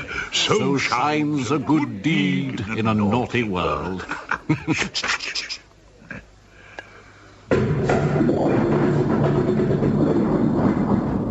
When shall we 3 meet again? In thunder, lightning, or in rain? When the hurly-burly is done, when the battle's lost and won.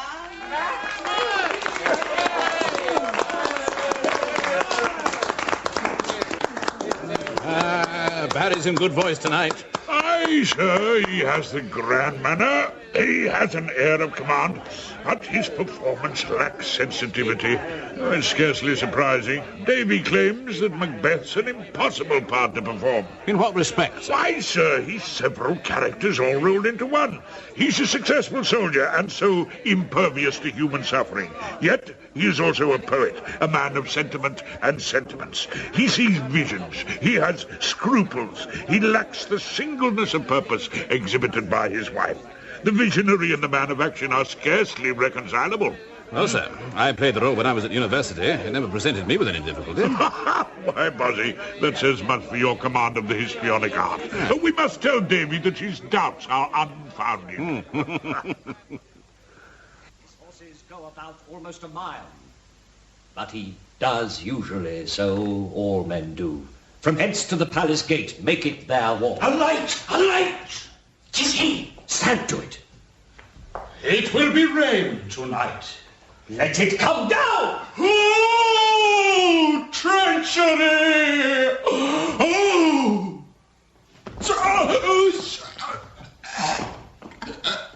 Who did strike out the light? Was not the way? There's but one down. The sun is fled. We have lost this half of our affair. Well, let's away and say how much is done.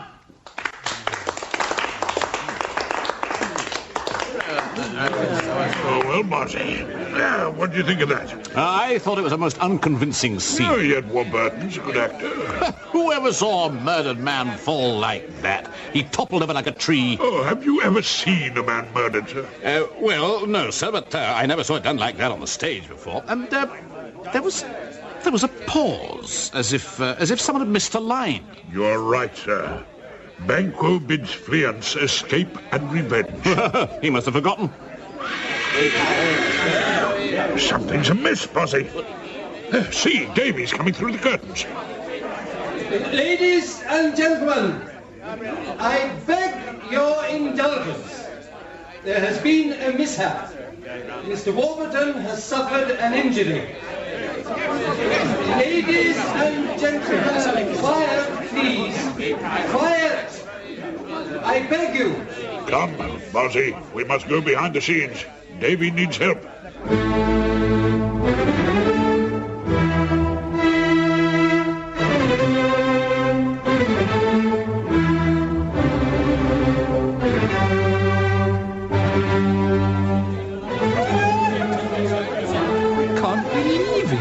I just can't believe it. Clear the stage, please, ladies and gentlemen. Come on, Mr. Blunt. Please clear the stage. I was talking to him only half an hour ago, and he's dead. Carry him to the green room. Carefully now. Stand back there, please, ladies and gentlemen. Clear the stage. You're quite sure he's dead, Forbes? Yes, sir, no doubt about it. Where's Rafferty? Has anyone seen Rafferty? He was on stage a few minutes ago. Find him. All of you. Search the theatre from cellar to roof. Yes, sir. Off with you.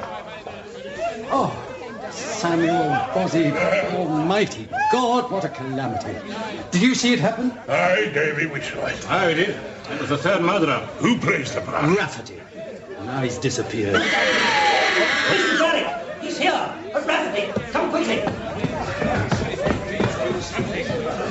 Fetch a light, someone. Over here, under the staircase. Oh, here he is, sir. I'm just going to the wardrobe and I've seen his feet sticking out. Oh, look, he's covered in blood. Stand back there, get back. Oh, good God. He's dead, too. No, he isn't. He twitched. He's unconscious. Let me see. Hold the light. He's intoxicated, sir. The man's insensible with drink. You're right, Johnson. Here, hold the light closer. Blood on his face and cloak. And what's this? A dagger. Here, take it, Bossie. Oh, you must excuse me, Garrick. All this blood. I feel altogether squeamish. Infirm on purpose. Give me the dagger. Here, Forbes. Get two fellows. Have Rafferty out of there and put him in a tub of water. I want to hear what he has to say. And send for the watch. Quickly now. Yes, sir. Nathaniel, John, lend a hand. Oh, Samuel, Bossie. We need a drink. There's a bottle of brandy in my room. I'll come to you in a few minutes. But this dagger, Davy, what kind of injury could this inflict? The blade is obtunded and the end is rounded. Here, let me see. Well, this is just a property dagger. It's not only blunted, the blade retracts into the handle. Well, how's that? Well, it appears to go into the victim, Bossie. Here, see for yourself. Ah, how very ingenious. So, if I stab the table... Oh. Good God. It isn't working. Give it to me. Look, Samuel, the blade's immovable. It's rusted up. So, if a man struck with sufficient force, it would transfix the victim. It would indeed. A dangerous property, It's David. dangerous, all right. We've nearly had accidents before. Rafferty's supposed to inspect all the daggers each night to ensure that they work. And what if they don't? Why, he throws them away. He didn't throw this one away. So, Rafferty gets drunk, picks up a faulty dagger and stabs Warburton to death. What a terrible mischance. What did I tell you? Macbeth's a confoundedly unlucky play. A disputable hypothesis, sir. How can you say that? Doesn't this prove it? Well, you surely don't suggest, sir, that this was anything but an accident. I suggest nothing, sir, but certain facts mystify me. Where were you, Davy, when this accident occurred? In here, doing the accounts. So you didn't witness the stabbing? No. Forbes fetched me after the curtain fell. But the entire audience saw it happen. Bozzy, how many times was Warburton stabbed? Once. And where was he stabbed? In the chest. In the chest, Davy. Once. What of it, Johnson? Where was Banquo stabbed, and how often? I see. In the head. The head. Aye, my good lord. Safe in the ditch he bides with 20 trenchant gashes on his head. In fact, I directed Rafferty to strike first between the shoulder blades, and then, when Warburton fell, the murderers closed around him and made to stab his head. But Rafferty was drunk, so he stabbed him in the chest. Rafferty was so drunk, sir, that he was unconscious 3 minutes later. How could he have struck a fatal blow? But we saw him do it. Saw whom? Why, Rafferty to be shot. Oh, come, Johnson, we saw him quite plainly. No, sir, we did not. We saw a figure hooded and cloaked like the other two. But the dagger, the blood on his cloak and face, it must have been Rafferty. Oh, indeed. And it must have been the groom, sir, who killed Duncan in the play. Hey, Davy? Yes. Yes, indeed. I'll gild the faces of the grooms withal, for it must seem their guilt. Yeah. I shall go and talk to Forbes and Mrs. Siddons. I have some questions to ask. Yes, do so. Meanwhile, Bozzy, you and I'll take a stroll on the stage and behind the scenes. Maybe our scrutiny will offer a hint to the mystery. Let observation with extensive view survey the stage. A chance to yield a clue. Bozzy, you impudent scoundrel! Will you improve my own writings for me? You're nothing better than an iconoclast, sir. But how did you come to be in the wings, Mrs. Binion? Oh, well, sir, I was here in the wardrobe room minding my own business. Then there was this scream. Oh, it was horrible, Dr. Johnson, horrible. Yeah. Turned me bones to a jelly. I ran out down the corridor, and there he was, in the middle of the stage, weltering in his gore. Oh, if you'll pardon the expression. Who else was in the wings? Oh, well, just Mrs. Siddons. Oh, and Mr. Blunt. He'd been with me in the wardrobe room. I was mending his costume. Ripped his cloak on a nail, he did. Just as he made his exit through the upstage arch. Shocking tear. Right through to his small clothes. Oh, dear me. He comes straight round to me at the end of Act 1. I'll have something to say to Mr. Forbes about that archway. You didn't perceive anyone else loitering in the wings? No, sir. Oh, of course, there was Mr. Barry and Mrs. Dancer and the rest of them over the other side. Yeah. Only I couldn't see them clearly, what with my eyes, and being upset by that scream. It's been a great shock. Great shock to everyone, Mrs. Binion. Terrible business, Mr. Boswell. But there you are, Macbeth again. Nothing but bad luck. And the work for wardrobe and properties you wouldn't believe. All them helmets, whiskers and red pigtails, all. You have an onerous responsibility, madam. The theatre is indebted to you. And so are we. Now we shall bid you good night. Mr. Boswell and I will retrace our labyrinthine way to the stage. Oh, you can get out this way, sir. Oh? Well, if you don't mind stepping round the Ampers. Through that door, straight through the property room, and there you are. Thank you, Mr. Binion. Your servant, madam. You have been most accommodating. Oh, it's a pleasure, sir. But, Forbes, why weren't you here in the prompt corner as usual? I was underneath the stage, sir. The cordon trap's been sticking again. I'd just gone down to inspect it. So you were holding the book, Mrs. Siddons? Yes, Mr. Garrick. Did you see what happened on stage? No, sir. I noticed that George Warburton missed his line. When I brought the curtain down, he didn't get up. He just lay there. There was blood. Real blood. I screamed. Who else was in the wings? Mr. and Mrs. Barry and the others in the banquet scene. They were on the far side. Yes, of course. But your side, prompt side. There was no one else, sir. You're sure of that? Quite sure. When I screamed, Mr. Forbes hastened up the ladder. Then a minute or so later, I saw Binny and Mr. Blunt. I see. Well, thank you, Mrs. Siddons. Thank you. Now then, Forbes. I want a statement from everyone in the company. Everyone. Where they were when Warburton was killed, who was with them, and so forth. But it was an accident, sir. How can you be so positive? Well, Mr. Garrick, sir, you surely don't suggest it was a deliberate act? Who's to say, Mr. Forbes, until we've questioned the entire company? Let me have your report by tomorrow afternoon. As you wish, sir. Oh, and I want to inspect that cauldron trap. Now. We've trouble enough on our hands. We don't want any more. Fetch your lantern, will you? Oh, there you are, Johnson. Bosey. David? Have you ever been beneath the stage? No, Davy. There's a trapdoor giving trouble. Come and have a look at it.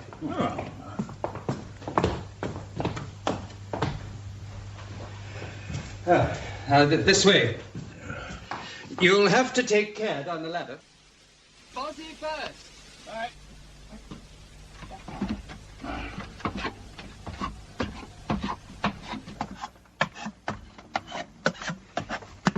Now you, Johnson. Oh, Lord. Virgil was wrong, Davy. Non faculus descensissimo. Aye, Johnson. And to recall thy step and issue to the upper air. Hoc opus hic labor est. There you see, Dr. Johnson, the actor stands on this platform here and is drawn upwards by means of the pulley drum operated by a stagehand. A long hall? Oh, yes, Mr. Boswell. It's a good 15 feet. But how does the actor pass through the stage floor? The trapdoor is immediately above us. Ah, yeah. It's hinged, you see, and kept in place by a bolt. When I pull a rope in the prompt corner, the bolt is withdrawn and the trap falls open by its own weight. A weight that must be considerable. Doesn't the noise interrupt the performance? We disguise it with a roll of thunder, Boss. A simple mechanism, I perceive. Well, what then is the dilemma? The trap doesn't always open when I draw the bolt. If you'll hold the ladder, Mr. Garrick, I'll take a closer look. Up you go, Forbes. Here's the lantern. If the trapdoor fails to open when the bolt is withdrawn, there can be but one reason. There's been some expansion. Do you say that the wood has swollen? I mean, sir, that if the door is not infibulated by the bolt, then it must be compaginated by some tumefaction of the timbers. Yes, I see. I see what's happened, Mr. Garrick. The trap has come away from the lintel. One of the hinges is loose. Indeed, the wood's quite rotten. You must set the carpenter to it tomorrow morning. I'll instruct him to patch it up, sir. Patch it? Well, we need to put in a whole new beam. Well, why can't he do that tomorrow? We'll have to strike the scenery, sir. We can't do that before Sunday. We shall make it safe until then. Now, do you promise that? Oh, yes, sir. Let's see, who uses this trap? Oh, only second and third apparitions in Act 4. Mrs. Siddons and Mrs. Metcalfe. And what about the armed head? Hobson, isn't it? Oh, he uses the OP trap, sir. That's quite safe. Well, you must tell Mrs. Siddons and Mrs. Metcalfe. You'd better warn the whole company. Yes, very good, sir. Confound old trapdoors. They're always giving trouble. Wasn't there an accident some years ago? There was indeed. Charlie Beaumont in 64. Charles Beaumont. Trap gave way and he broke his neck. And there have been others. A gruesome thought, sir. I'm becoming a prey to morbid imaginings. Come, Bossie. We'll leave Davy and Mr. Forbes to their deliberations. Don't forget, Davy, we dine at the Thrales tomorrow night. We shall take a carriage to Streatham. May we call for you here at 7 o'clock? I'll oblige you. Good night, you both. Good night, Davy. Good night.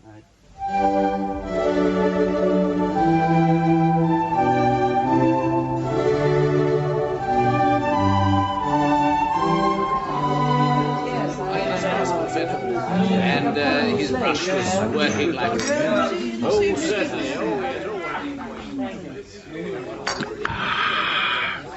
Here you are, Johnson. Bossie. Another pot, if you please. Thank you, my friend. I've just come from the theatre. The whole company's in a turmoil. Mrs. Binion had hysterics twice last night and thrice this morning. Blunt's inconsolable at the loss of his boon companion, and Rafferty's lodged in the roundhouse. He's to go before the magistrate on Monday to answer a charge of culpable homicide. Has he made any admission of guilt? Yeah, well, he admits to taking a drink in the property room. After that, he remembers nothing. Culpable homicide, so it's believed to have been a mishap. So say the watch, but there are all kinds of rumours running round the company. I believe your suspicions are justified. Oh, I suspect nothing, sir, but I question everything. You have reason, sir. Forbes told me in the strictest confidence he believes it was deliberate murder. Murder? By whom? You'll be astounded, sir. It was Barry. Spranger Barry? Oh, I'll not believe it. He quarrelled with Warburton in his dressing room on Wednesday. Barry accused Warburton of molesting his wife and struck him. They were to fight a duel. tomorrow morning in Hyde Park. Forbes was to be Warburton's second. Barry and Warburton to fight a duel. Warburton was a formidable swordsman. He's already killed 2 men. Everybody knew that. So, Barry took steps to ensure that Warburton would miss the assignation in Hyde Park tomorrow morning. Exactly. Your mystery's solved. Ah, thank you. And how will you prove it? Why, sir, it's not for me to prove it. I, of course, shall do my duty as a citizen. Oh, I'm to take coffee with Sarah Siddons in the green room at 11 o'clock. Then I shall... Yes. Then I shall go to Bow Street and lodge information with the Watch. They must take what action they please. Barry's a blustering fellow, to be sure. But that he would commit a cold-blooded murder. That strains my credulity. He's an Irishman, sir. So? Well, Irishmen are contentious folk. But Barry, with other compatriots of his, was ever one to promise more than he performed. He had a motive, sir. You'll not deny that. That's true. Jealousy is a strong motive for murder. No one but a lunatic ever killed without a motive. But a murderer needs something else, Bozzy. What's that? Opportunity. He had ample opportunity. Oh, did he? Did he indeed? Study the play, Bozzy. Study the play. Then go and lodge your information at Bow Street.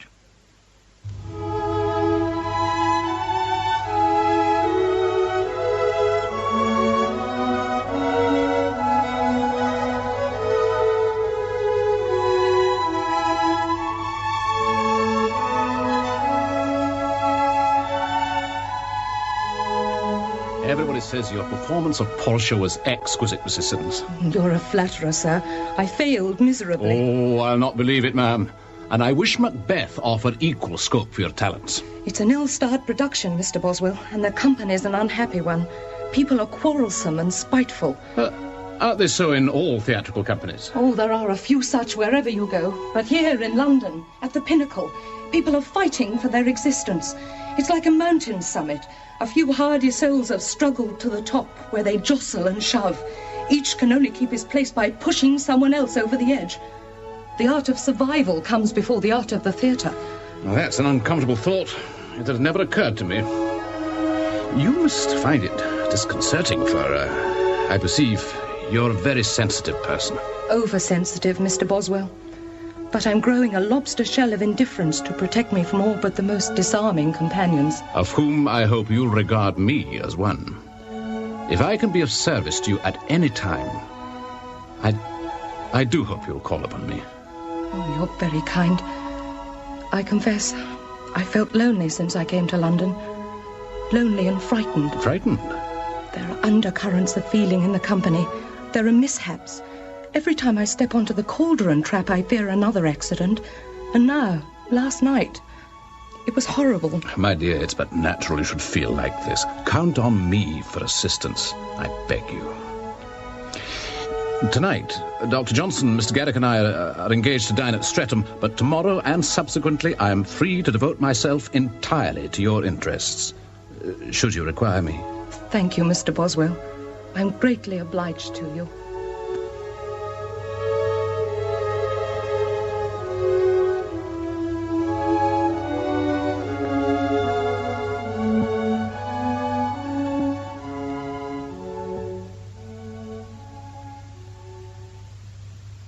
Item, a snuff box. Item, a purse containing 6 guineas. Item, a handkerchief. Have you got that, Mr. Forbes? A handkerchief? Yes, Mr. Blunt. Item, a pocket knife. Item, 3 papers, 2 bills, and... Oh, here, what's this? Now, let me see. It's no good. I can't endure it.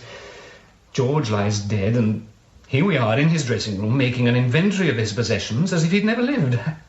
I can't bear it anymore. You'll have to finish the job yourself. I understand, Blunt, but this note... Destroy it. I can't do that. It's part of his estate. Burn it. It'll only cause trouble. It's a serious matter. Serious? You call this serious when George is dead? I sympathise with your feelings, sir, but I think I ought to show this to Mr. Garrick. What's it got to do with him? Payne's a member of the company. I think Mr. Garrick ought to know. Do you really think so? Yes, I do, and I should take it to him straight away. Oh, very well, if you insist, but I think it's a mistake.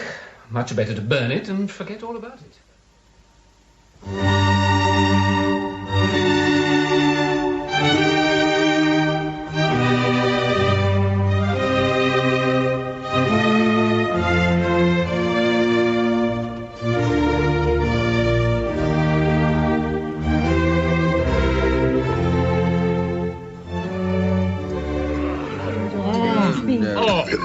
Unimproved. Esther, I drink your health. May your eyes and your wit never lose their sparkle. Thank you, James. Very nicely put. Mr. Thrale and I rejoice in your company tonight, all of you.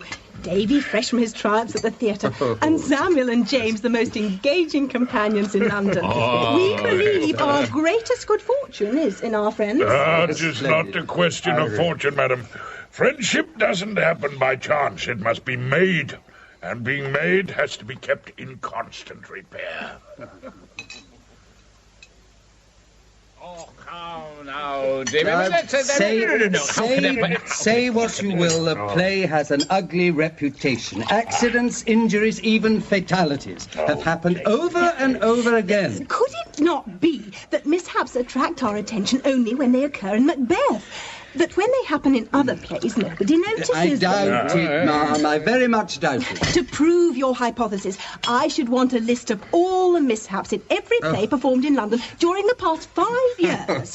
If Macbeth then showed a preponderance out of all proportion to the rest, I'd be inclined to agree with you. Surely, Davy, if you believe in good or ill luck, you admit to being a fatalist. Would you deny the existence of free will? Nay, Henry, I've no opinion about that. But actors are superstitious folk. They live on their nerves. For instance, I give a surpassing performance on one night. Every night, Davy. No, Henry, this is my point. One night, I excel. And the next night, exactly the same performance, I fail completely. Now, why, I ask. Then I think back, and I remember. I whistled in the green room, or I broke a mirror. Somehow, I've offended the fates that rule the theatre. Oh, this, sir, is sheer pagan superstition. Every effect has its cause. We must attribute these events to some human agency. To believe otherwise is to court disaster. Well, how can that be? Why, the moment Davy fears ill luck, he becomes vulnerable. Samuel... He walks on stage expecting some catastrophe, almost willing it to happen. But you'll admit that accidents do occur. Oh, by all means, Henry. And you'll not deny that Warburton's death was accidental. As to that, sir, I'll not commit myself to an opinion. But, Johnson, you said last night... Sir, we have our suspicions. You, Davy, and I, we have our suspicions, but that does not mean that we know. Well, we're not the only ones to suspect. The rumour goes round the coffee houses that it was murder. Warburton was very unpopular. If we're to murder everyone that's unpopular, London would be another Golgotha. A rumour won't do, Bossy. We need certainty. Well, I assume we can discount Rafferty for one. He was unconscious with drink. He only appeared to be unconscious, Bossy. If he'd been sober, you must agree that he had the opportunity. Aye, Johnson, but not the motive. Not the motive. Don't forget, opportunity and motive. That's what you said. Admirably reasoned, Bossy. Very well. We agree to exculpate Rafferty. As for Barry, he had motive enough, but no opportunity.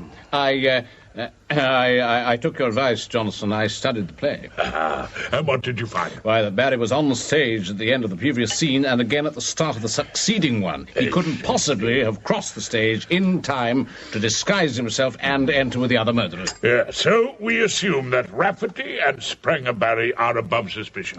You've been very silent, Davy. What do you think? Do you still say it was a mischance? No, I don't. I believe it was murder. And I believe I know the guilty man's identity. Indeed. In heaven's name, man, who was it? Forbes brought me a paper just before I left. He found it in Warburton's pocket. It was a promissory note for £36, signed by Jeremy Payne. Payne? Yes, it was Payne. He'd lost money to Warburton at cards. He couldn't pay. He was frightened of what George could do to him. Well, there's your murderer, Johnson. And Jeremy doesn't come on stage until the banquet scene. Motive and opportunity. Don't you agree, Davy? Aye, Bozzy. I'm afraid I do agree. Well, what will you do, Davy? Do? Well, I must have a talk with Mr. Payne in the morning.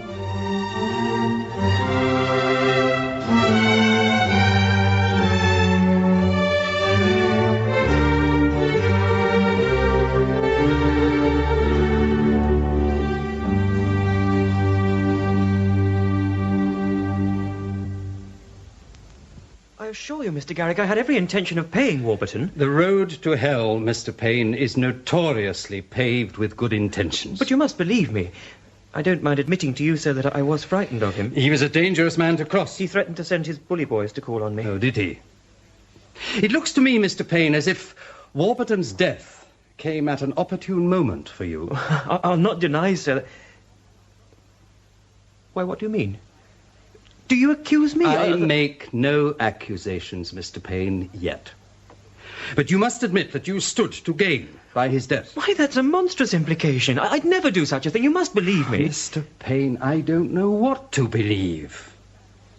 But you must understand that you'll be obliged to give a very exact account of your movements on Thursday night. I'm fully prepared to do that, I'm sir. glad to hear it. You'll note, sir, that Mr. Blunt is still alive. I should hope so. What of it? I gave him a note as well. What? You owed him money, too? Why, yes. Didn't he tell you? How much? The same amount.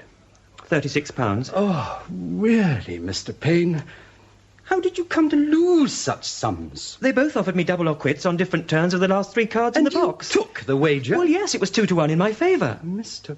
Payne, your innocence appalls me. You have much to learn. Not only about acting, but about cards. I cannot believe that anyone would be so gullible. You fell among thieves, Mr. Payne. What is it? It's the officer of the watch, sir. He'd like a word with you. Mr. Garrick, you're not having me arrested. Oh, Gad's life, no, sir. That may come later, not now. Haven't I got enough to plague me this morning? All right, Forbes. Show him in. Yes, sir. And you, Mr. Payne, wait in the green room. Yes, sir. I want to know more about your game of faro. We have a statement here, Mr. Garrick, made by one Seamus Rafferty, currently lodged in the Roundhouse. Now, you're his employer, I believe. That is correct. Well, Rafferty's admitted to stealing certain sums of money, itemised below, from the box office of the Theatre Royal, Drury Lane, between the dates 5th and 18th April of this year, 1776. Now, this admission has been written down at his dictation, signed by him and witnessed by the magistrate at number 6 Bow Street. I understand. Well, now, sir, were you aware that these thefts had taken place? I really don't see that it's any affair of yours, officer. Pardon me, sir, but it is. You see, if you knew about these thefts and didn't report them to the magistrate, then you've compounded a felony. I am not making any statement to you, officer, without consulting my attorney. Well, Rafferty says you knew what he'd done, and you made up the loss out your own pocket and told him to keep his mouth shut. If the loss was made good, mind you, I'm not admitting anything, but if the loss was made good, then where's the felony? I'm not making any charges. Ah, well, you see, sir, there's something else. Rafferty says that this Mr. Warburton got to know.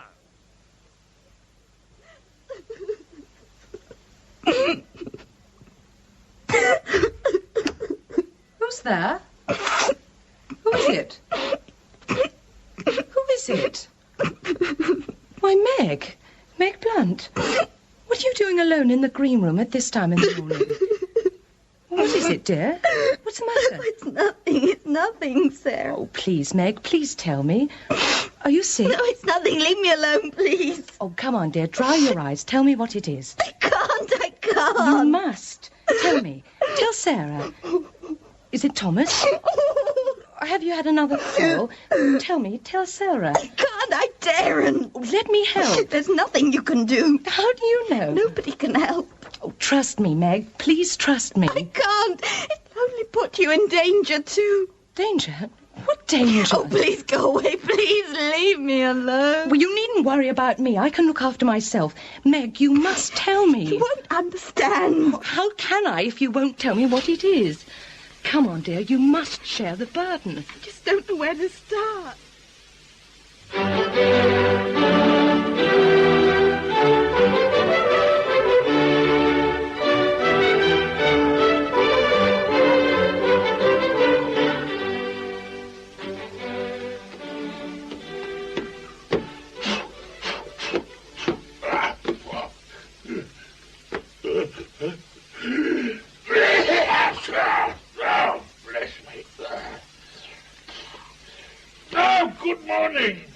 Good morning, my friend. As you observe, I'm engaged in the dusty business of putting my books in order. You put me in mind, sir, of my uncle, Dr. Boswell's description of you.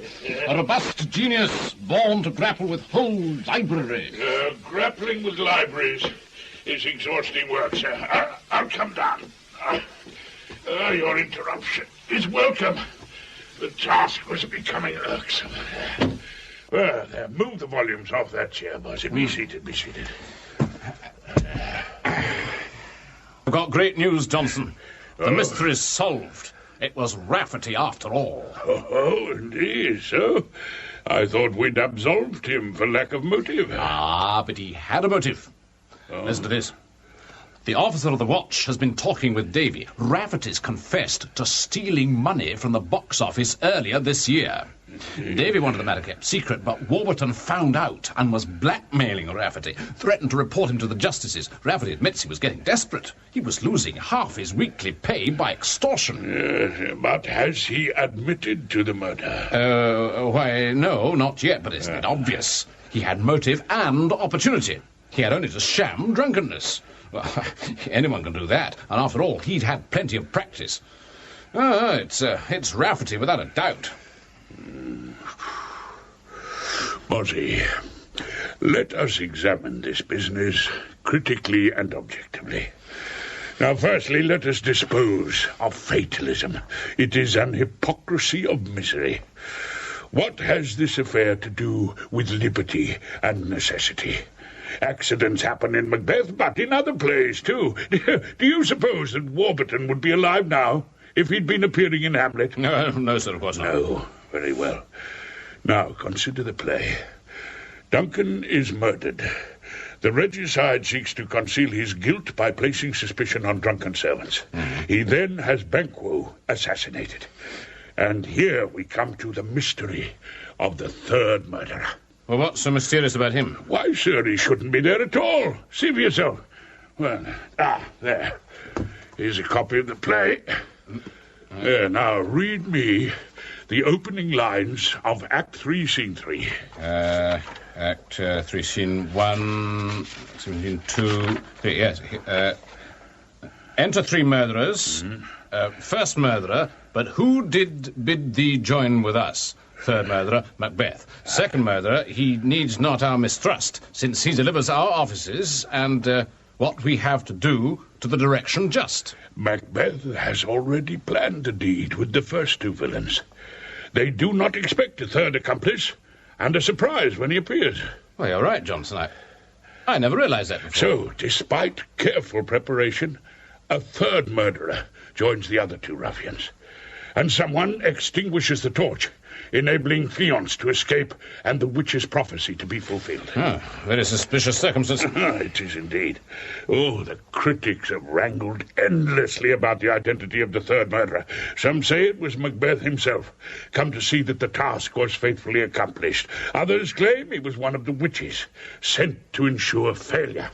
Very well, Johnson. I grant you have a very pretty conundrum here, but what has it to do with the tragedy of Thursday night? Why, sir, anyone familiar with the play knows that this obscurity could conceal the identity of a real murderer. But what about those playing the other parts? Oh, we'll inquire of Davy. I think we shall find that the minor characters are enacted by such stage hands as were available. If so, the parts may be taken by different men on different nights. Exactly. So, Bozzy, we have a play that is notoriously unlucky. It contains a murderer whose identity is cloaked even to his colleagues. And the chief protagonist diverts suspicion from himself by means of a drugged posset and a blood-stained dagger. These facts would weigh powerfully with anyone who held George Warburton in hatred or fear. They would indeed. And we know of at least 3 men who had a motive for murdering him. May not others in the company harbour such a grudge in secret? Delve into the innermost heart of every man, Bozzy. I ask you, how many would you find uncontaminated by the innate proclivity of Cain? Well, that is a very disturbing thought, sir. It means, moreover, that we must revert to suspecting the entire company. It does indeed, Bozzy. Let us visit Davy and subject Forbes's report to further scrutiny. Then, logic, to thy work. Take thou what course thou wilt.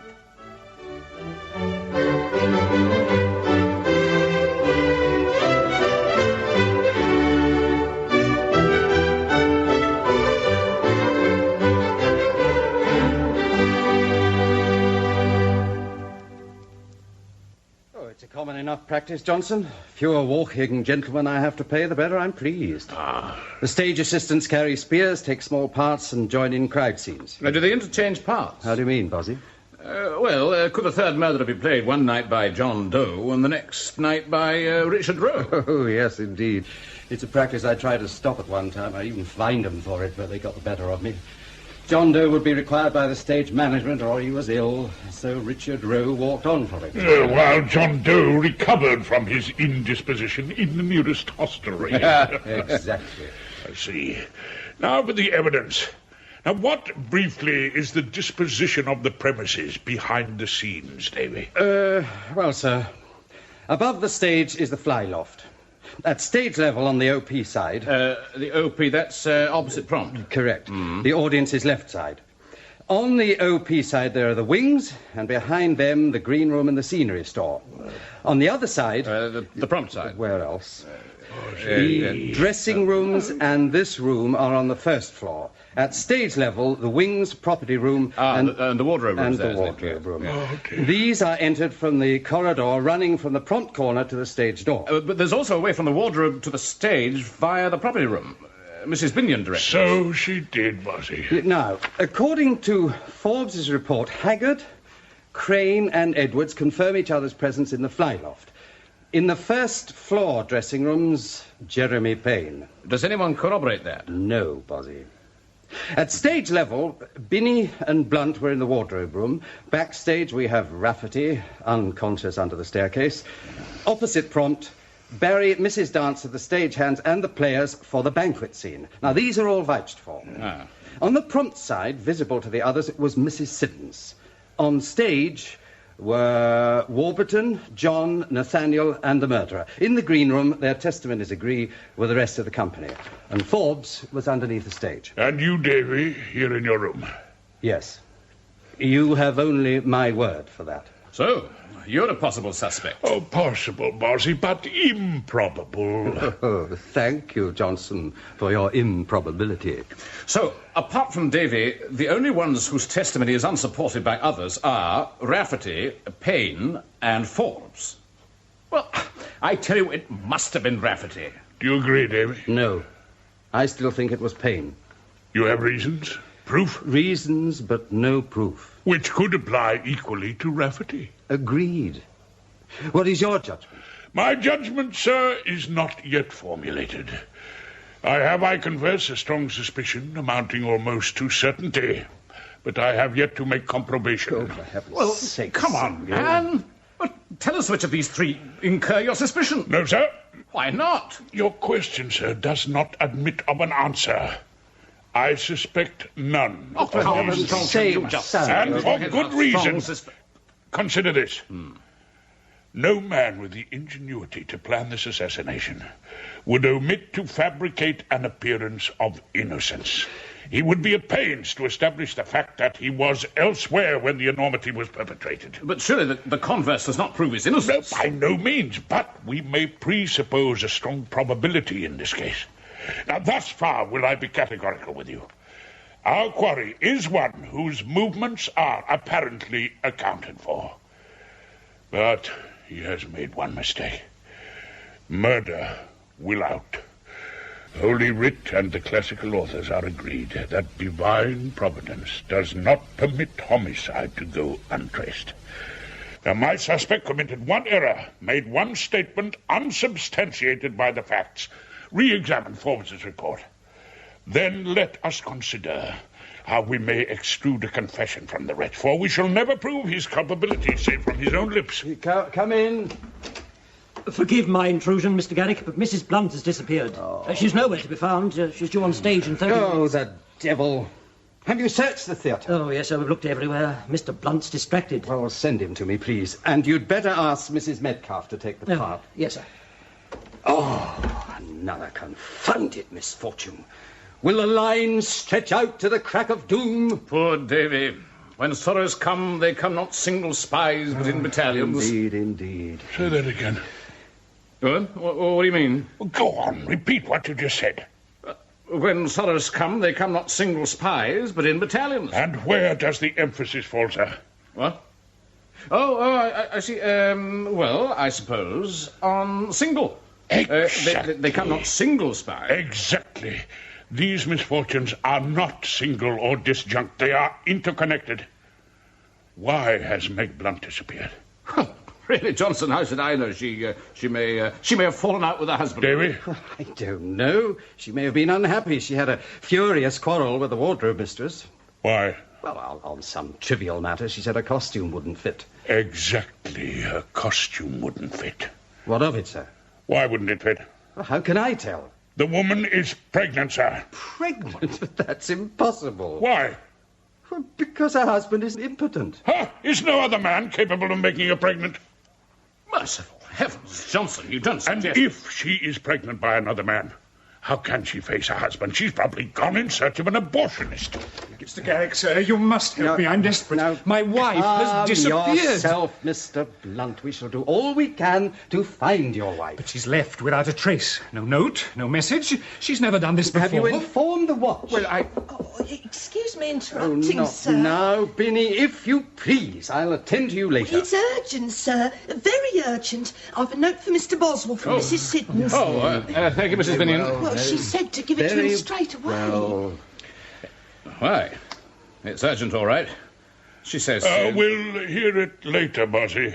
Let us first give our minds to Mr. Blunt's predicament. But this may assist us. No, not now, sir, not here. Really, Johnson, I don't Sir, understand I command you to be silent. Dr. Johnson, sir, I defer willingly to your judgment in most matters, but in this instance you must allow me to know best. Very well. You know best. Read us your message. Dear Mr. Boswell, I must see you immediately after the performance. I know the answer that has eluded us, and I'm very apprehensive. Please come to the green room when the curtain falls. Signed, Sarah Siddons. When did she give you this, Binny? 20 minutes ago, sir. Been looking for Mr. Boswell all over. Oh, Mr. Forbes told me he was with you. Mr. Blunt, I believe your wife is friendly with Mrs. Siddons. She is, sir. Well, perhaps this will throw some light on her disappearance. Let's hope so. In the meantime... Yeah, well, in the meantime, sir, I suggest we seek to elicit from the company where and when Mrs. Blunt was last seen. I agree. And with your permission, Mr. Garrick, I'll go and inform the watch. Do so by all means. I hope I did right, Mr. Garrick. Yes, Binny, you did the right thing. Now, you may go now. No, madam. Wait,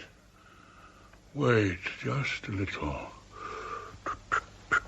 Yes, sir. Yes, there's something else. Yes, sir. You said Mr. Blunt was in the wardrobe room on Thursday night? Oh, that's right, sir. For how long? Well, half an hour, sir. Was he with you all the time? Oh, yes, sir. While you mended his costume? That's right. Why didn't he leave his cloak with you? Oh, it wasn't just his cloak, sir. He ripped the skirt of his coat and his breeches, too. His breeches were torn? Oh, yes, sir. Horrible tear. So wonder he didn't do himself a nasty injury. Madam, did he divest himself of his nether garments and stand before you in a state of nudity? If you mean, did he take off his breeches in front of me? Well, certainly not, sir. I'll not have goings-on of that sort. This ain't Covent Garden, you know. We're a respectable theatre. Yes. He went behind the screen like they all do. Yet, and how long, madam, was he concealed by the screen? Well, all the time. He goes behind the screen, throws his breeches over the top, then he sits down and studies his lines for the next Can play. you assure me that he studied lines for half an hour behind the screen? Can you be certain that he didn't steal through the other door to the property room and the stage? Can you be categorical about this, madam? Why, well, no, sir, I can't say. No, and can we be certain that Blunt is now in search of his wife? Or does he seek to prevent Mrs. Siddons giving us the information promised in her note? Say, God, why did I read the note? The trap! Oh, Bozzy, the trap! Mrs. Siddons mustn't use that trap! Good God, now, no! up with you and Davy. Yes. Go below stage as fast as you can. Hurry, there's not a moment to lose. This way, Botty. Mind your head. Mrs. Siddons! Mrs. Siddons! Mrs. Siddons, are you there? Mr. Garrick and Mr. Boswell! Oh, thank heaven you're safe. Stand off the platform at once! Not now, Mr. Boswell. My accused us. Madam, get off that platform! Immediately! I don't understand. Sarah! Quick!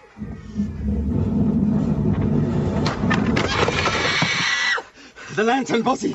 Give me the lantern! There's somebody there! After him, Davy! He's climbing the ladder! What's happening? I'll explain later. Are you all right, Sarah? Yes, I'm all right, Mr. Boswell. Oh. The trapdoor. It fell down. I might have been killed. You're safe now. Never mind about your entrance. Come, we must join the others. Hold my hand. This way. Not old custom, yet my heart throbs to know one thing. Did you see him, Forbes? Who's that? Why, Blunt, of course. Yes, he ran past me and down the corridor. Ring down the curtain. What? The curtain? Have it down at once. Oh, very well, sir. And then send for the watch. Tell him to come to the stage door. Quickly, man. Yes, sir.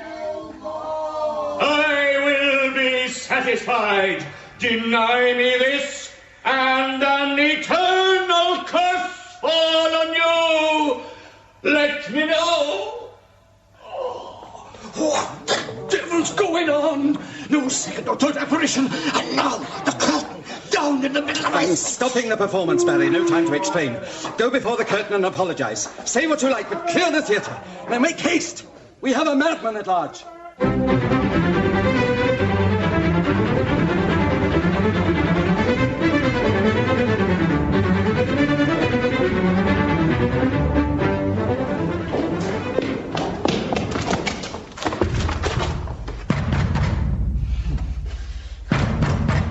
The stage door is locked, Mr. Blunt, and I have the key.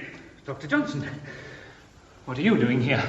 Sir, your crime is discovered. What the devil are you talking about? Thomas Blunt, I charge you with the murder of George Warburton. You must be demented, sir.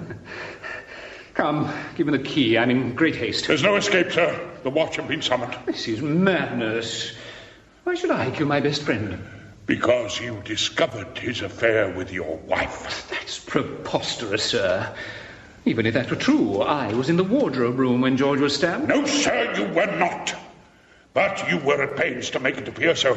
While Mrs. Binion believed you were concealed behind the screen, you stole into the property room, assumed Rafferty's cloak, and committed the murder. Rug of nonsense. Everyone knows it was Rafferty. Rafferty was rendered insensible by the drug you surreptitiously administered to him. You laid your plans with great cunning, sir. But you committed one error. Indeed, sir. Pray, what was that? Your pretext for gaining Mrs. Binion's unwitting collusion. I subjected the scenery, and especially the archway, to meticulous scrutiny. I discovered no projection or excrescence which could possibly have damaged your garments, and this fact was confirmed independently by Mr. Forbes. From this, I infer that you deliberately tore your clothing. You're pleased to be ingenious, sir. I haven't time to argue. Perhaps this will persuade you to change your mind. Give me the key. That weapon, sir, confirms your guilt. You may have suspicion, sir, but no proof. You yourself have supplied it. You are holding it at my head. Aye, sir.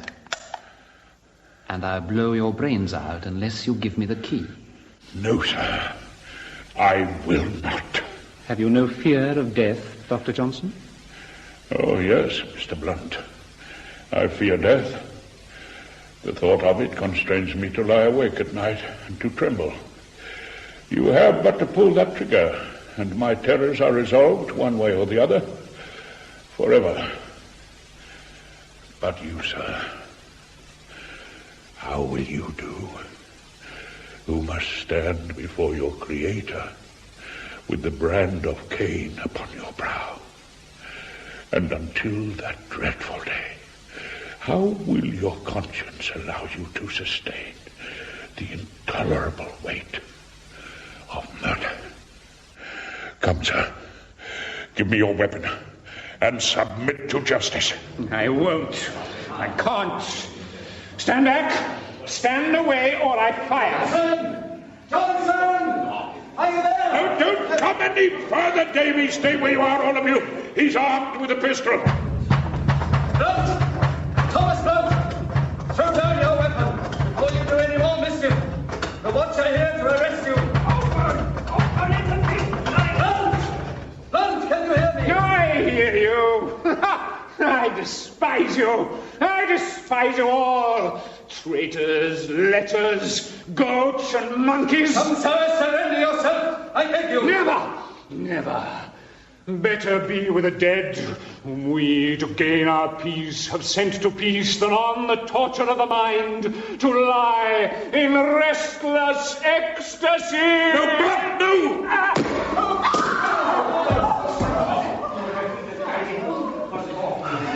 Oh.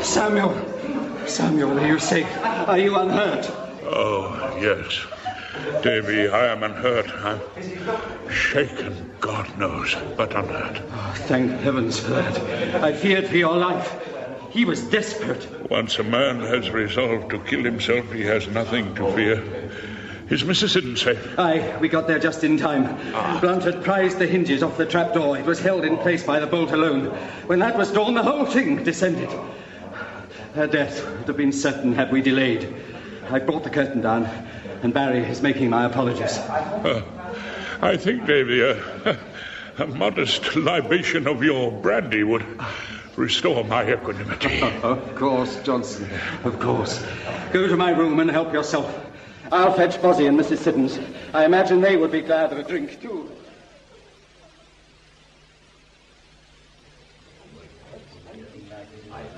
There, my dear, it's all over now. You're quite safe. I knew something was going to happen. That horrible trapdoor. I felt sure there was someone else down there, but it was dark. I couldn't see. I was so frightened. Come along, my poor child. Dry your eyes. No one's going to harm you now. We'll look after you. Oh, you don't know how glad I was to see you. How brave you were. And you came just in time. No. How did you know? You did know, didn't you? You knew it was Blunt. Yes, Sarah, I knew. By a process of logic, inexorable logic, and careful deduction. And Dr. Johnson, he knew too, didn't he? Why, yes. He showed remarkable acumen in following my reasoning. Why, here we have it. We know that several of the company wished Warburton dead. He was an unsavory character, a bully and an extortioner. Such a man would not scruple to cuckold his best friend. And don't forget that friend's political allegiance. Well, what have Blunt's politics to do with the matter? The fellow was a Whig, sir, and where you see a Whig, you see a rascal. When it appeared that his wife had a guilty secret, I remembered Blunt's reputation for insane jealousy. How he came to suspect her unfaithfulness, I know not. I do, Dr. Johnson. Warburton and Blunt were playing cards with Jemmy Payne. George paid Tom a sovereign. It was a keepsake that Tom gave Meg when they were married. It had a small hole in it with a motto. Meg said she lost it, but Tom didn't believe her. She was frightened of him. Oh, she had good reason. He was a dangerous man. When he realized you knew his secret, he sought the opportunity to silence you. And Chance gave it to him. Oh, so you admit, sir, that Chance had a hand in this affair? Chance has a hand in all our affairs, Davy. What signifies is how the human will responds to the vicissitudes of fortune. Do you recall, sir, how only a few nights ago you postulated that art must imitate nature? Aye, Bozzy, but in this sad business. Nature has imitated art with a vengeance. Dear Mr. Boswell, dear Dr. Johnson, it's very late. I shall say good night. Oh, yeah. Thank you again for saving my life. I shall be forever beholden to you. Your most devoted servant, Sarah. May you have success and acclaim in your new engagement. Thank you, sir. Good night, my dear. You have shown great courage and fortitude. I wish Drury Lane had dealt more gently with you. Thank you, Mr. Garrick. You've been very kind. Dr. Johnson, I can never repay the debt I owe you. May I be permitted to kiss you? Oh, by all means, my dear. The debt is now paid in full, ma'am. Indeed, there is a handsome surplus, which will provide me with an annuity for the rest of my days. Good night. Good night. Good night, my dear. Charming. Well, now, Bossy, it's nearly 2 o'clock in the morning. Davy still has his accounts to do. I shall go home, if not to bed, then to finish ordering my books. Well, we bid you good night, Davy. Good night, Johnson. Come, Bossy, come. Good night, Boswell. Good night, Davy.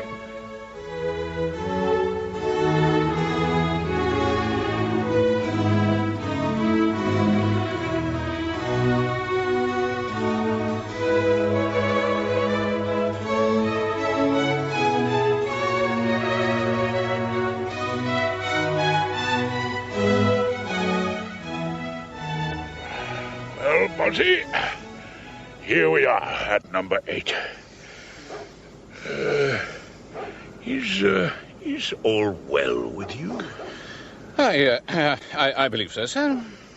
I am perplexed by your unwonted taciturnity. Have I incurred your displeasure? Why, no, sir, no. Well, what then is the cause of your preoccupation? I perceive, sir, that you do not appear to be wholly impervious to the attractions of Sarah Siddons. I am an old man, sir, and must be grateful. I own I was much affected by her charming salutation. She might have bestowed a similar favour upon me. Why, Bossy, can it be that you're jealous? Well, sir, I fancy I was to some degree instrumental in her deliverance. Well, so you were, Bossy, so you were indeed. Had it not been for your timely intervention, Mrs. Siddons might well have perished. Just so, sir, just so. Why, sir, future playgoers will refer to Mrs. Siddons as the actress whose life was preserved by James Boswell, heir apparent to the Laird of Affleck, Bachelor of Laws and Man of Letters. Do you really think so? I'm certain.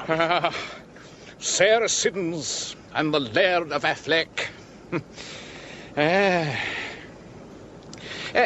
Sir, one thing puzzles me, a triviality. Well, what is it?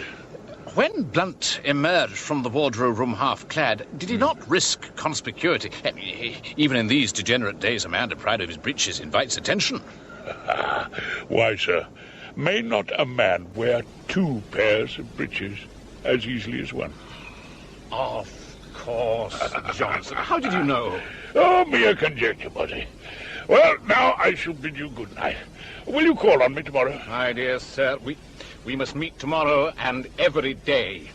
I can never adequately describe the pleasure I derive from your company. My regard for you, sir, is greater almost than I have words to express. Even though I do not choose to be always repeating it. So write it down in the first leaf of your pocketbook, Bossy, and never doubt of it again. Never doubt of it again. Good night, my dear sir.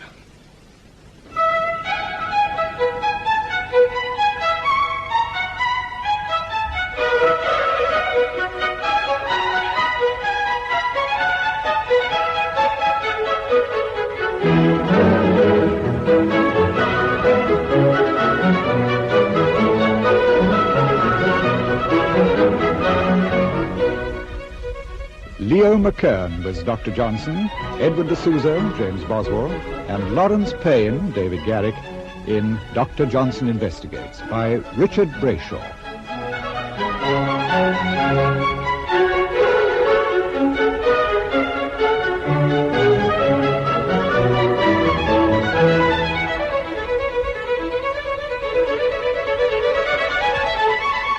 Others in the cast were Sarah Siddons, Linda Yanyitz, Binney, Brenda Kay, Spranger Barry, Alan McClellan, Warburton, Gavin Campbell, Blunt, Roy Spencer, Meg Blunt, Vanessa Millard, Payne, Andrew Branch, Forbes, Paul Nicholson, Hester Thrale, Daphne Neville, Henry Thrale, Philip Manicum, and the callboy Simon Allen.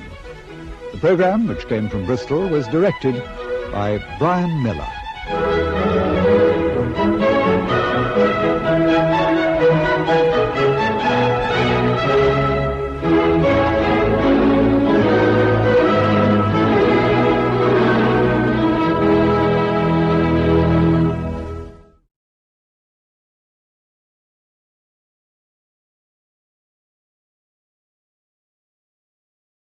As our first play in the Murder for Pleasure series, we present The Case of the Frightened Lady by Edgar Wallace, adapted for broadcasting by Cynthia Pugh.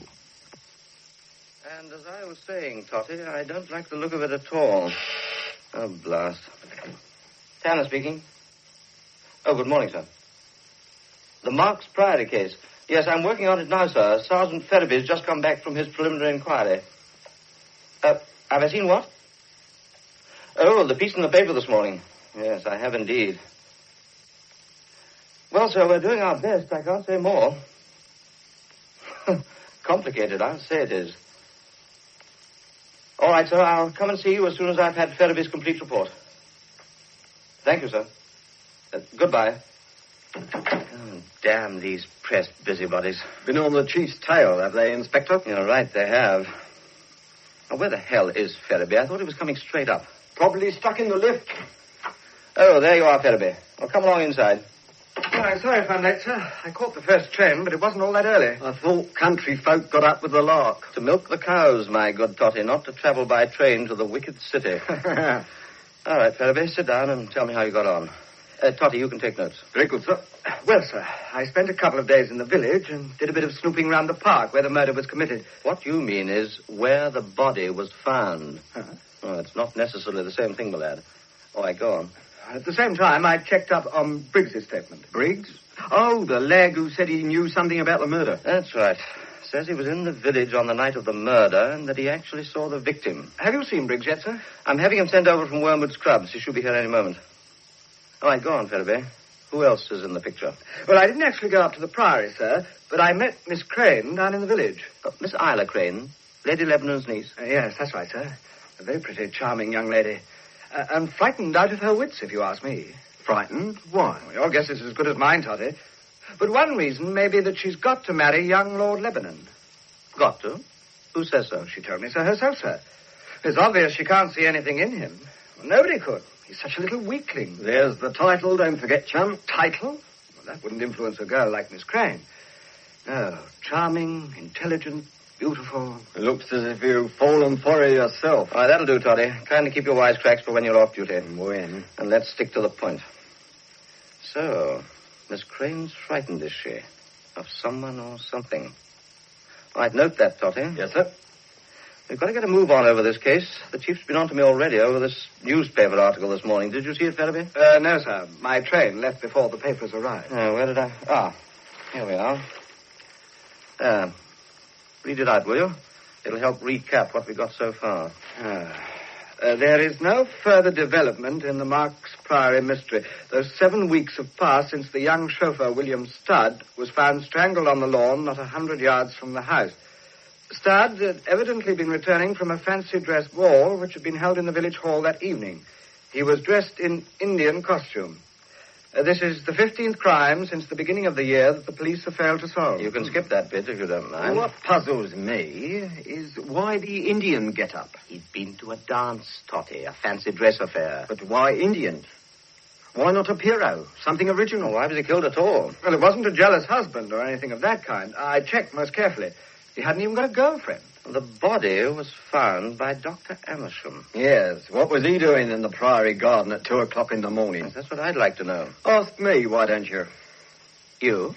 I've been doing a bit of research on my own account, rooting about in the files and so on. And what have you found that we don't know? The doctor's been to India.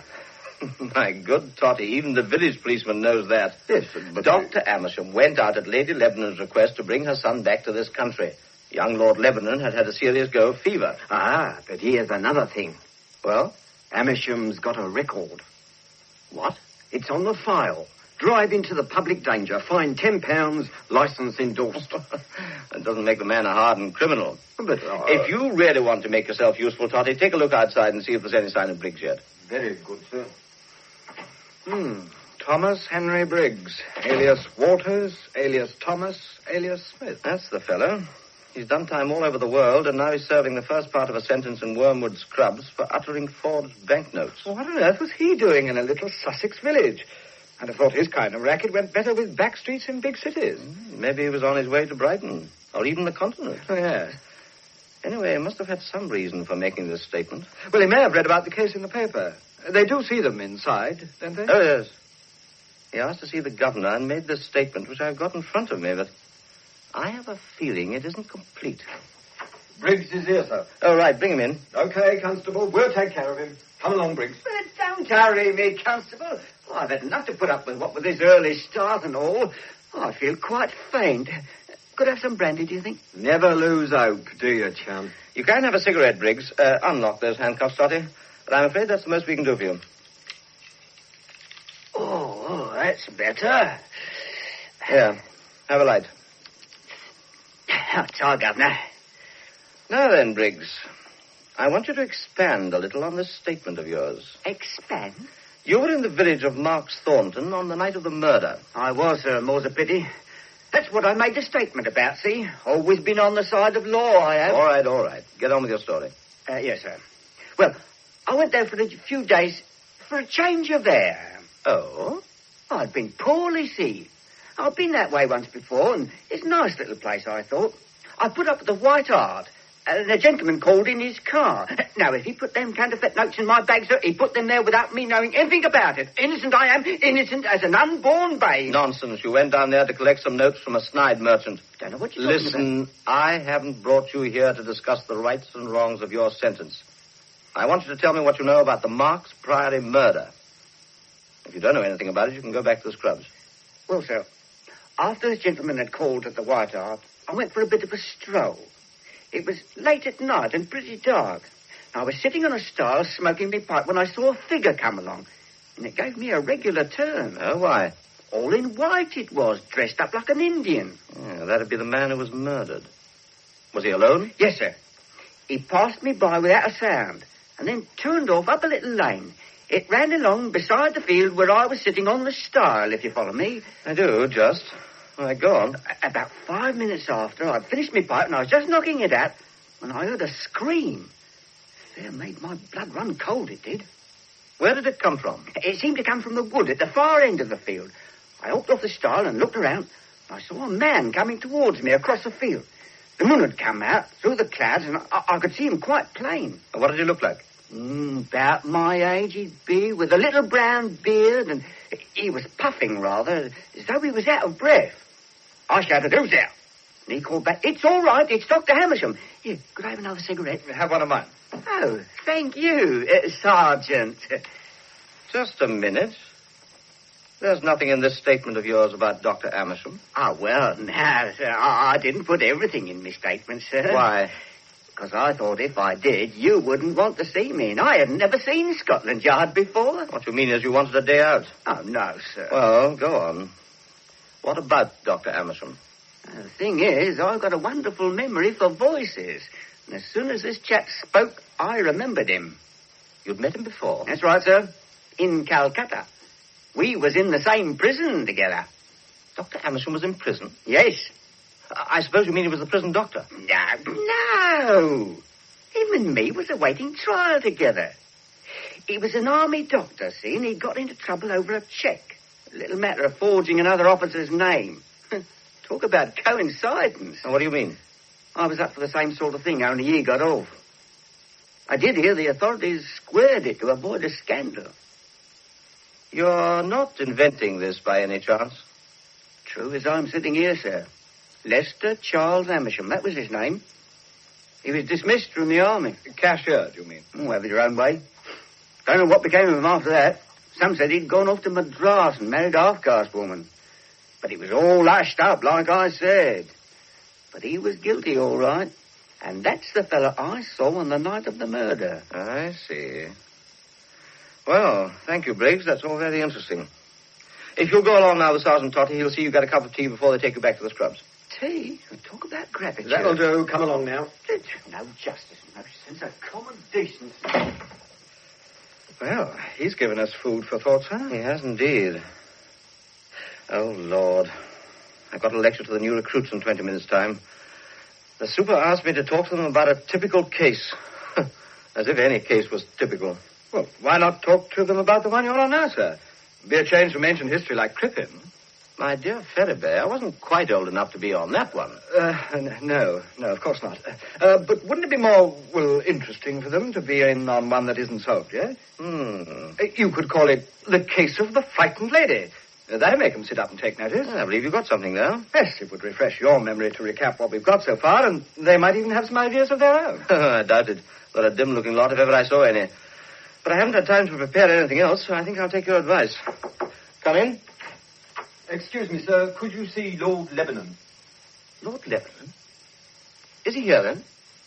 He came into the superintendent's office, and the super asked if I'd bring him along to you. Very nervous, he seems. What does he want, do you know? No, I don't. I gather it's private. All right, show him in. I expect you and Ferriby have got plenty to do. Okay, sir. Would you come in, sir, please? Oh, thank you so much. Good morning. How do you do, Lord Lebanon? How do you do? Oh, Ferriby, take his lordship's hat and stick. Put them in the outer office. Certainly, sir. Sure. Good Lord. That chap doesn't look like a detective. No? I'd have taken him for a gentleman. Well, very likely he is. Oh. Sit down, won't you? And tell me what I can do for you. Thank you.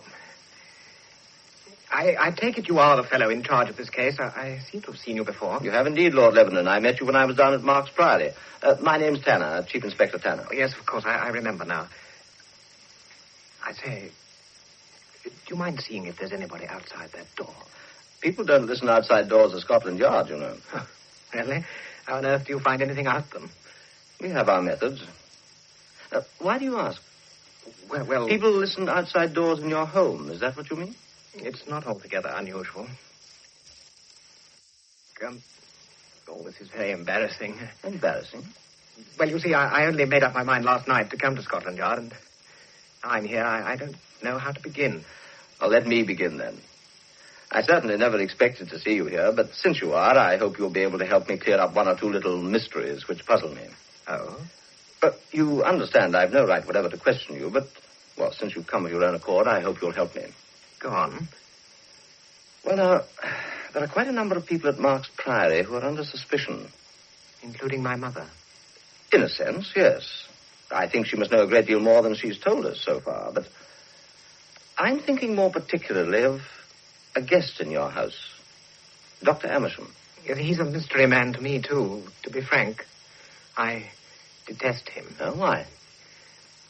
I dislike him so much, I find it difficult to be fair. Somehow or other, my mother has got herself involved with him. Involved? Well, all this goes back a long way, you know. Oh, yes. Things were different while my father was alive. He was a hopeless invalid. I'd heard that, yes. Never left his room for 15 years. Dr. Amersham was his medical attendant. I see. Well, I knew he'd been in India before that, but I didn't know then that he'd left under a cloud. Oh? At first, he used to strike me as rather sycophantic towards my mother and myself, but gradually a change came over him, and he became very domineering. You know, interfering in things which didn't concern him. Yes, I understand. Well, go on. Owing to my father's illness, things were pretty quiet at home. In fact, deadly dull. I used to dread my school holidays.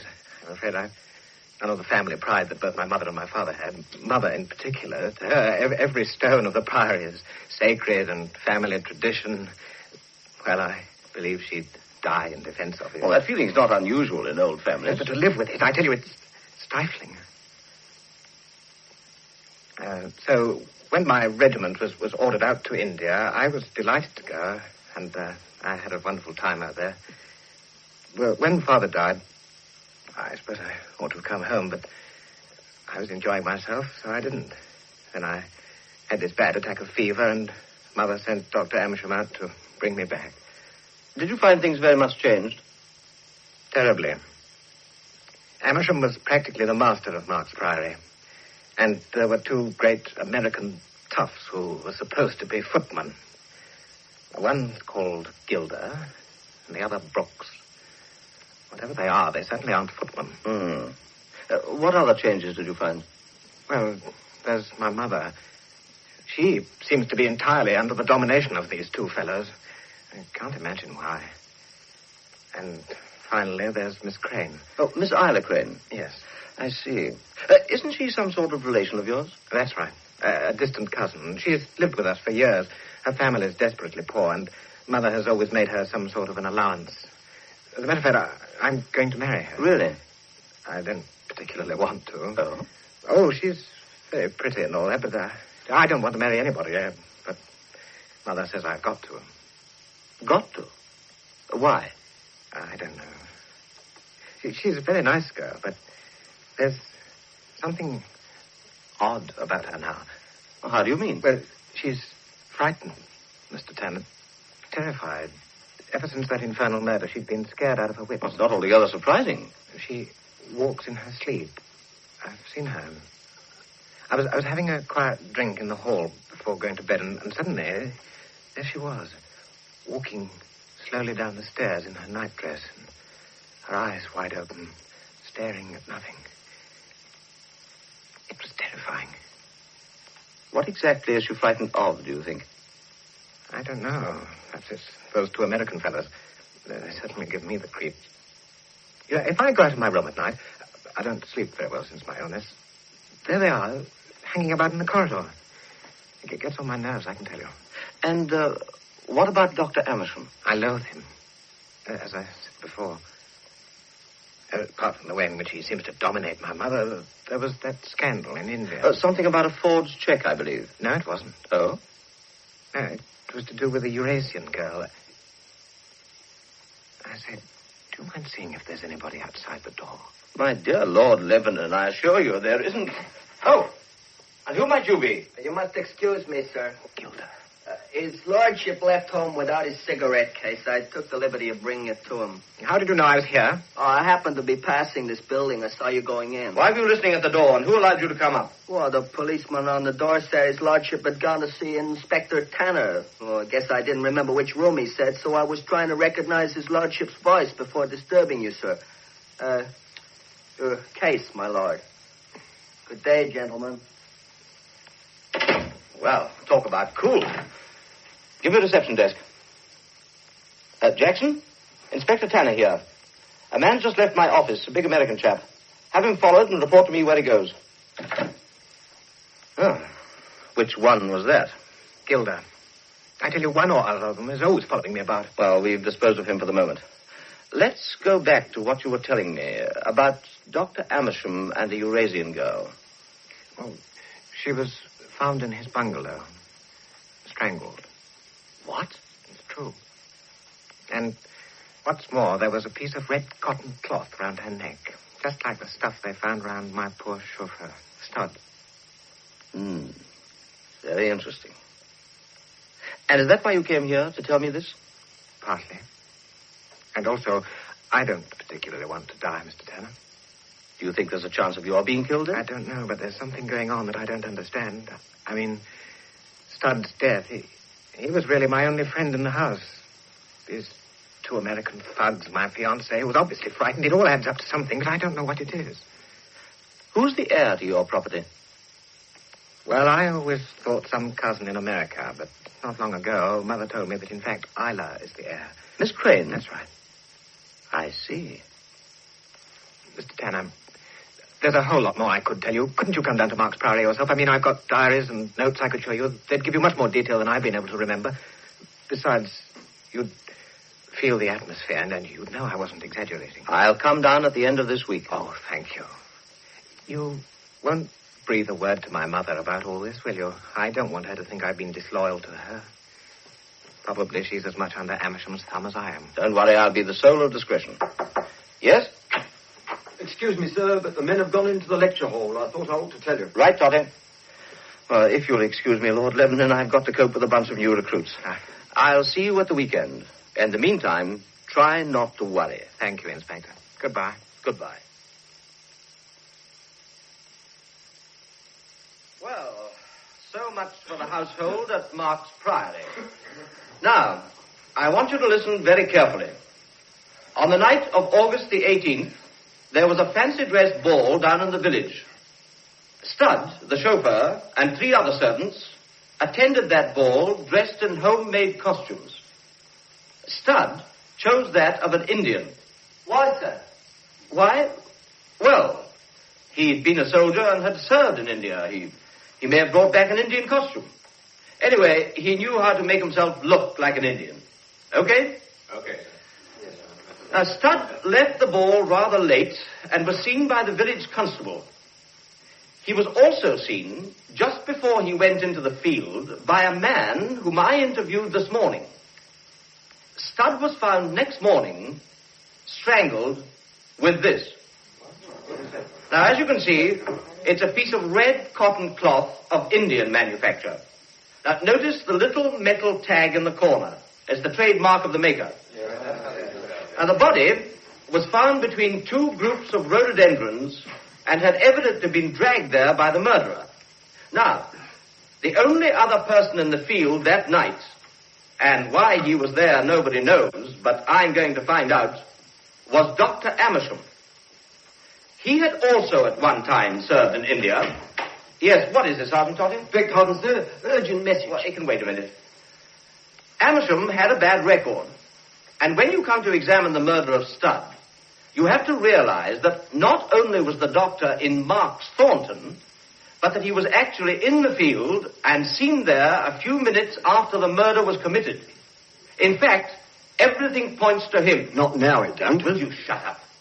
Now, the body was discovered in bushes about 50 yards from the west wing. Almost exactly where they found the body of Dr. Amersham half an hour ago. What? He'd been strangled. All right, quiet. I'm sorry to have to break off here, but you understand the position. Disperse as quietly as you can. Totty, get Ferriby and meet me at the car. We must go down to Mark's Priory right away.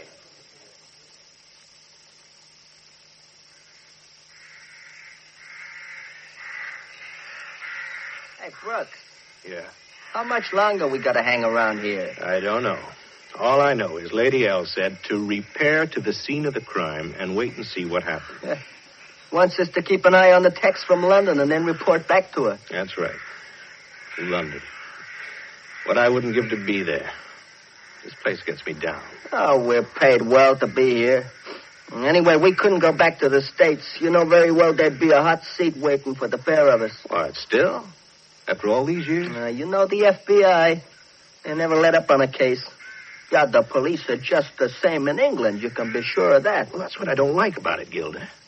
There's such a thing as extradition. And if we're caught over this little affair... Pipe down, can't you? Here. Have a cigarette. Oh, thanks, chum.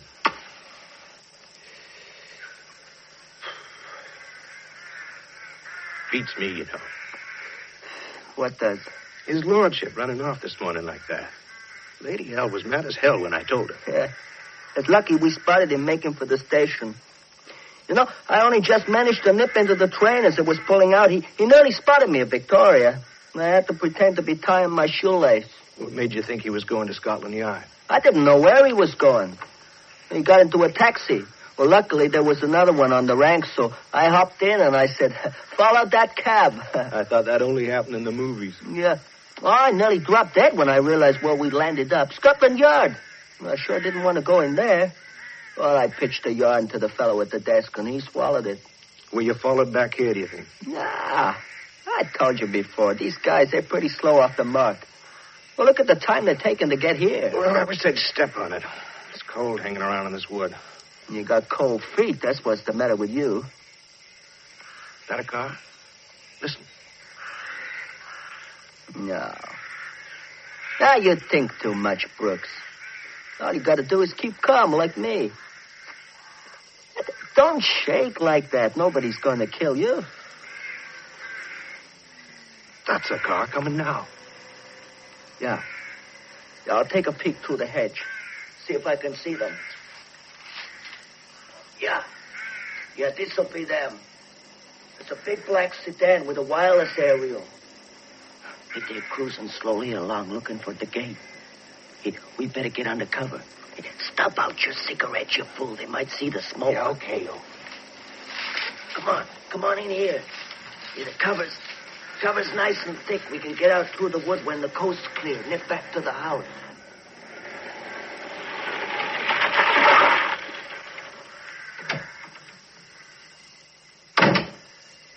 Well, this is the place, all right. You got the gardener's statement with you, Toddy? Yes, sir. Back gate leading to the greenhouses. That'll be this one. About 50 yards in by some rhododendron bushes. Over there, sir. Look, there's a chap waving. Oh, one of the local coppers. All right, officer, we're on our way.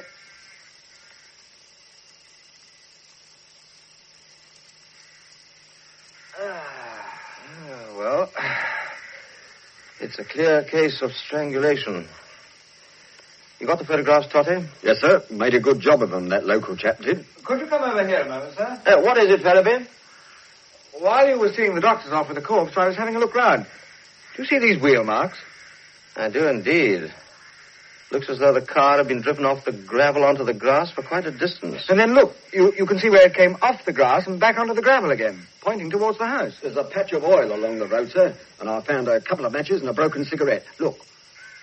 An American cigarette. Now keep that, Totty, and the matches. Yes, sir. Now, let's go up the drive and see if we can find any footprints coming from the grass onto the gravel. If we find them at all, they'll be just above the place where the car left the road. Yeah, there was no sign of a struggle where the body was found. You think he was attacked in the car, sir? That's beginning to look like it, yes. Where is the car, if it comes to that? Well, the chief constable told me it was picked up in a lane about 2 miles from the village. They're supposed to be bringing it along. Ah, that'll be it, I think. Go and tell the driver to stop there, Totty. I don't want these tracks confused. Yes, sir. And have a look on the road and see how far it corresponds with the marks on the drive. Right, sir. Yes, lucky it rained in the night. Kept the marks nice and clear. Well, come on, Fellaby. Let's follow these tracks and see where they lead.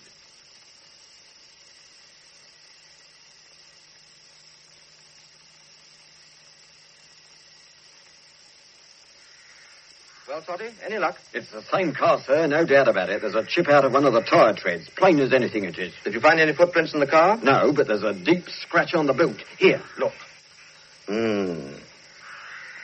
Yes, the car's closed now, but my theory is that at the time of the murder it was open. Somebody jumped on the back and made that scratch. Yeah. Look, the hood's been closed so clumsily that all the straps are hanging loose. And the clips in the hood haven't met. I think you've got it, sir. As I see it, the murderer put the cloth round the victim's neck at the point where the car left the drive. That would account for his going onto the grass verge. Yes. Then whoever killed the doctor drove it back onto the gravel where that patch of oil is that you noticed, Totty. Yeah. Whoever it was took out a cigarette. And broke it and threw it away? That's right. Took out another and lit it after 2 attempts, your 2 spent matches, and then drove the car to the place where it was found. The question is, why on earth did the murderer leave Amersham's body in Priory Fields when he could have taken it in the car and disposed of it? Or at any rate removed it from the scene of the murder. Didn't the chief constable say something about the local coppers having seen the car pass? Yes, at 2:30. But the hood was up there and he didn't see the driver. But it did establish the time. Now, Amersham left Marks Priory around midnight. He was killed within 2 minutes of leaving and dragged over to where he was found. Here, let's have another look at the car.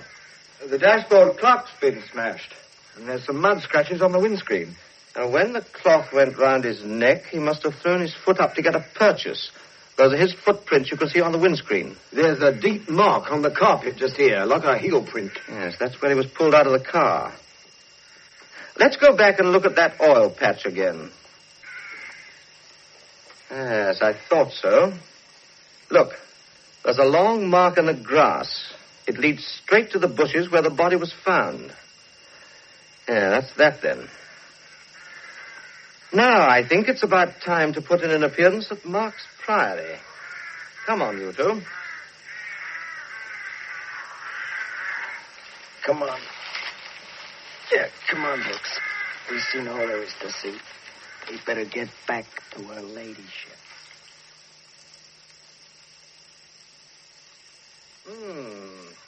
Beautiful room, this. You can have it. Too draughty. You have no soul, Totty. No feeling for antiquity. I like comfort, that's all, Ferriby, and comfort don't go with all this stonework and armour. Fear gives me the creep. Don't talk nonsense. Oh, I asked that old butler chap, what's his name? Kelver, to send those 2 footmen here. Go and see if they're outside. Okay, sir.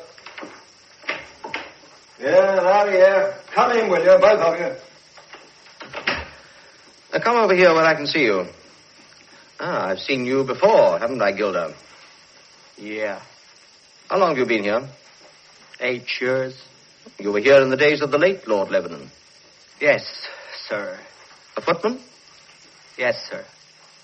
Got an account at the London and Provincial Bank, haven't you? Oh, that's very clever of you to find out.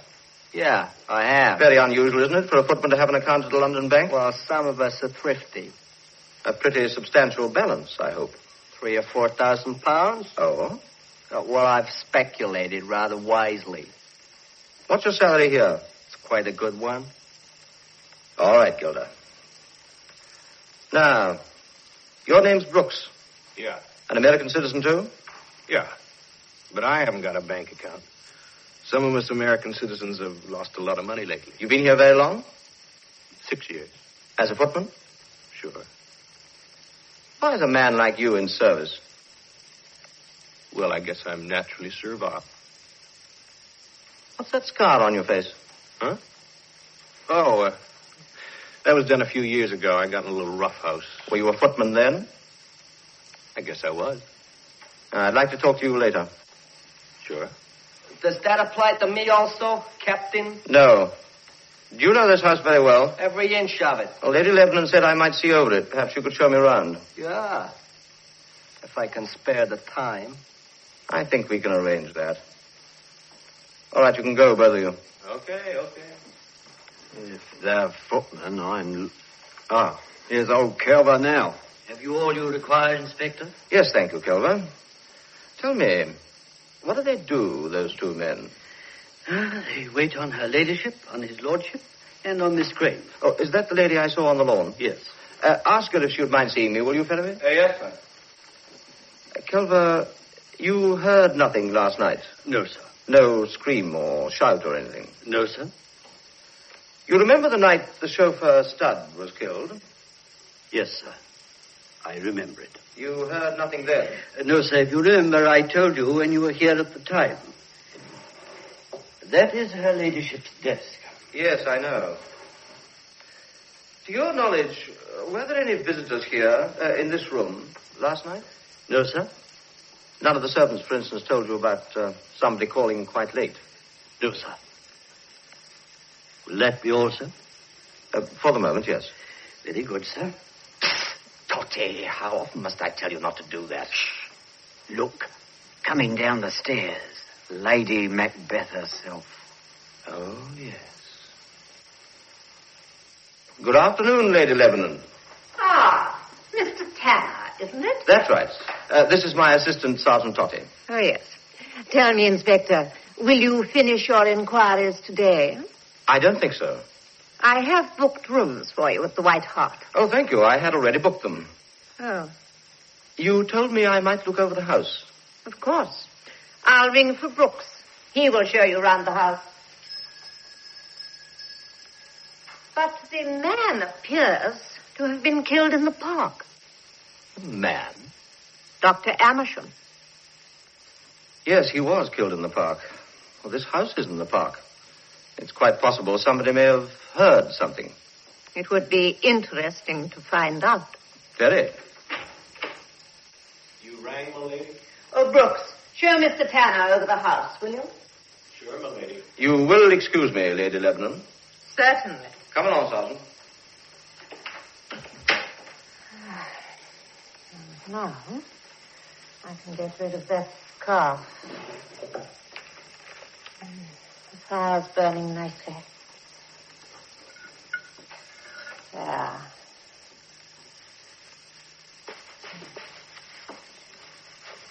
That will soon be gone.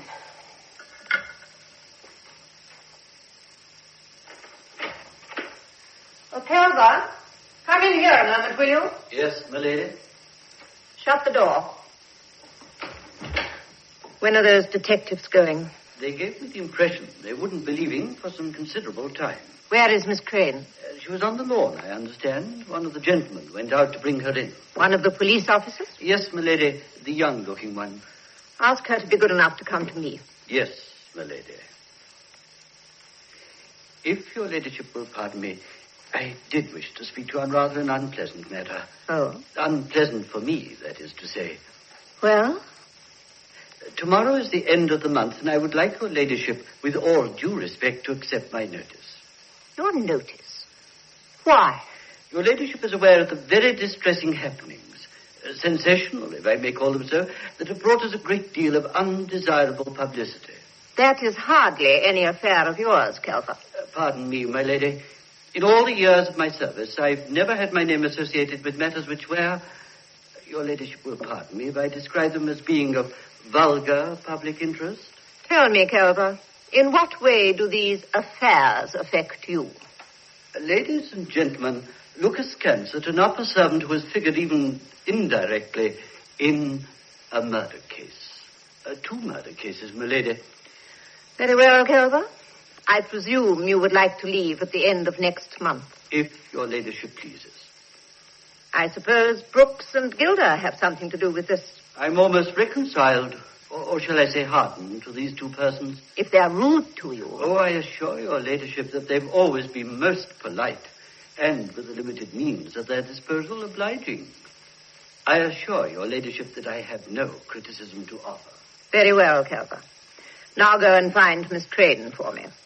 Very good, my lady. Oh, I beg your pardon, my lord. All right. Ah, Willie, I wanted to see you. Oh, I was just going down to the village. That can wait. Come here. What is it, then? Why did you go to London this morning? Because I damned well wanted to. Willie? Oh, sorry, Mother, but really, you treat me as if I were a baby. You went to Scotland Yard. Now, that was very tiresome of you, Willie. Why did you go? There are things happening in this place that are getting on my nerves. I mean, I'm not a child. If there is anything the police should know, you may be sure they will know it without your help. It was extraordinarily stupid of you, and it hurt me very much. As for Dr. Amersham. Yes. Now, what do you think about that, then? I am not going to discuss it with you. Did you tell the police anything about him? I told them he was a queer bird, and I didn't understand him. I told them there was a lot of things I didn't understand in this house. I don't understand Gilder. I don't understand Brooks. They're the most extraordinary pair. Are we to have all that again? Wish to God I'd never come back from India. Now, listen. You will not go to London again unless you ask me. And you are not to speak to the police about anything that happens in this house. You understand? Yes, Mother. I would like you to try to conduct yourself with a little more dignity. Policemen and people of that sort are not the kind of men that the 19th Viscount Lebanon can make friends of, you know. I don't know. They're as good as I am. All this family nonsense. You know that fellow Gilder came up to Scotland Yard? He did it on my instructions. Is that sufficient? Yes, Mother. Very well. Where is Isla? Saw her outside. She was talking to one of those fellows. Which fellows? One of those detectives. As a matter of fact, I saw him in Scotland Yard this morning. Quite a gentleman, he seems. Oh, I want you to sign some checks while you're here. Blanks again? I will fill them up. Oh, isn't it rather stupid? You never give me a check to sign with any figures on it. I do feel I ought to know something about what's going on. Sign 4, please. Right. That will be sufficient. 1, 2, 3, 4. Thank you. And please be careful not to blot them. Mother, I don't know anything about business, but this is a terribly dangerous method. What are these for? Excuse me, milady. Oh, did you find Miss Crane, Calvert? Yes, milady, but she was talking rather confidentially to the young policeman, and I didn't like to interrupt her. Tell Miss Crane I wish to see her at once, please, whether she is talking or not. Yes, milady. Mother, what are we going to do about Isla? I don't wish to discuss Isla. You don't want to discuss her, but you want me to marry her, so I should have thought I was entitled to discuss her, however odd she is. Odd? What do you mean? Well, of course, she's very sweet and agreeable and all that, and she is a sort of relation, but I'm not in love with her, and I shall never be. What did you mean by odd? Well, she is. Walking in her sleep, frightened of her own shadow, jumps when you talk to her. Well, she's very highly strung, that's all. Well, I think she's odd. Did you want me, Lady Lebanon? Yes, Isla, I do. You can go, Willie. You've been talking to that fellow, Isla? Who does he think murdered poor old Amson? Willie, you can go. Seems to be the only thing I can do in this house. Now, Isla, what is the matter with you? Nothing. Well, that is, I opened the drawer of your desk this morning, and I found a little red scarf there with a metal tag on it. Why did you open the drawer of my desk? I wanted the checkbook. Why do you keep that scarf there? My dear child, you're dreaming. Which drawer? This one? Yeah, there's nothing there. You mustn't let these things get on your nerves. These things? How can you speak so lightly about it? A man killed like a brute? I hated him. I loathed him. He was always so beastly with me, but nevertheless... You mean he made love to you? Amersham? I can't go on staying here. I can't do it. I sent your mother her quarterly check on Monday. I had such a charming letter from her this morning. She said how wonderful it was to feel safe and secure after the hard times she'd been through. You know I wouldn't be here a day if it wasn't for her. She doesn't know what I'm doing. She'd rather starve. Don't be a little fool. I am doing you a very great service. When you are Lady Lebanon, you will find me very broad-minded about your married life. Very broad-minded, you understand that? And now, about that young policeman. I hope you weren't in this state of nerves when you were talking to him. No, of course I wasn't. He's very charming. I'm sure he is. He talks very pleasantly. What is his name? John Ferriby. Ferriby? One of the Somerset Ferribys? Lord Lesserfield's family? The man who put the leopards in his quarterings, quite without authority. I believe he does come from Somerset. Well, there's no reason why you shouldn't know him, Isla. But, of course, you mustn't speak to him about, Amersham. If he asks you questions... He hasn't asked me anything. We were talking about people we knew. But Mr. Tanner will ask me questions. What am I to tell him? My dear, you will tell him just what it is necessary he should know. Oh, I beg your pardon. Oh, don't go, Mr. Ferriby. My niece was just telling me you are related to the Lesserfields. Oh, well, yes. Yes, he is a sort of relation of mine. Oh, very, very distant. One doesn't worry about that sort of thing when one has to earn a living. Ah, you should. It's the finest thing in the world to be a member, even a cadet member of a great family. To know that your stock has continued in authority through the ages and will go on through thousands of years. Tell me, does Lord Lesserfield still quarter the leopards? Quarter the... Oh, in his coat of arms. Yes, I believe he does. Oh, that is very wrong of him. Very wrong. I don't think well of him for that. Good Lord. She belongs to the Middle Ages. No, she belongs to this age. Quartering and coats of arms. I thought that stuff was dead. Miss Crane, do you mind if I ask you a question? I told Lady Lebanon that you didn't ask me any questions. And I'm letting you down. Well, it's quite a friendly question. Well? Why are you so nervous? Am I? Yes, you are. All the time you seem to be looking round as though you expected something horrible to appear over your shoulder. I'm afraid of the police. But why? No. It's what happened last night I'm afraid of, really. Yes, I understand that. But you've been like this for a long time, haven't you? Who told you? Haven't you? Miss Crane, I wonder if I could be of any service to you at all. I wish I could. Do you really? I do indeed. I suppose you want me to confide in you officially.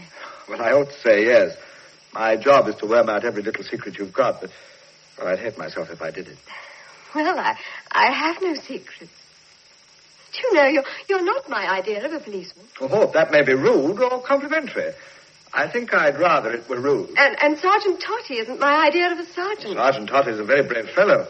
He got his promotion for tackling 2 armed burglars single-handed. Really? Mr. Ferriby, what do you mean when you say that you'd like to be of service to me? What could you do for me?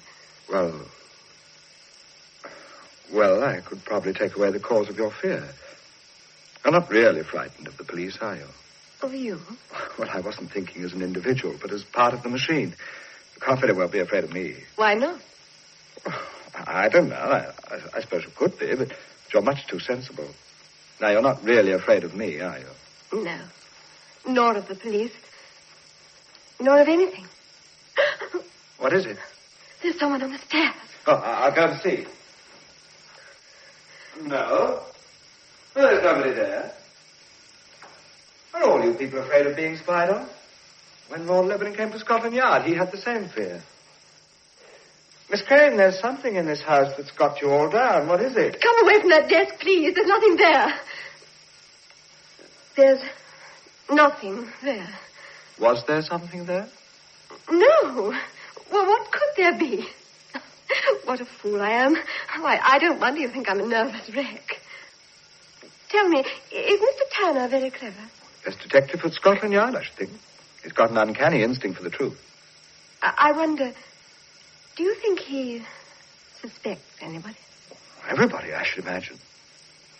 Listen, suppose someone knew who committed this horrible murder and didn't tell the police. Is that an offense? I mean, would it be a crime? Yes. Yes, the person who knew might be charged with being an accessory. Oh, my God. Any man or woman who knows anything ought to tell. Has Inspector Tanner questioned you? No. It might be easier to tell me. I don't know. Why should I know? You think because I'm jumpy? Well, don't these things get on your nerves? What, cases like this? Yes. Well, no. Rather unfortunate if they did, wouldn't it? They really don't matter to you? This case matters. Why? Oh, well, it does a lot. I suppose you've got a very matter-of-fact name for this dreadful thing. Case number 6 or something like that. No. To me, it's the case of the frightened lady. You mean me? Yes. Naturally, I'm frightened. My nerves aren't like yours. Something's burning. A piece of cloth. Anybody dropped a cigarette on the carpet? I don't know, have they? Well, it seems to come from the fireplace. Yes. Yes, somebody's been burning stuff here. A piece of cloth. Look, you can still see the fibre. You can smell it now, can't you? No. Yes, I don't know. Hello? What are you burning? What's this in the grate, Totty? Looks like a bit of linen. I'll poke it out with this. No, don't touch it. Do you see that little bit of metal where the corner was? It's melting, but you can see it. Yes. Yes, I see it. Where's Tanner? Still upstairs somewhere. Who put that on the fire? Do you know, miss? No. Put what on the fire? It couldn't have been there long. The flame only just have reached it when I smelt it burning. Ever seen a red cloth about this house with the little metal tag in the corner? No! I never saw anything of the kind, ever. Well. She's very emphatic. I better see if I can find Tanner. Much too emphatic. Hello? Someone else has smelt something. Is there something burning here? Have you put anything in this stove, Kevlar? No, sir. I never replenish the fires. I know, but do you put anything on them? No, sir. Is there anything I can get for you, sir? No.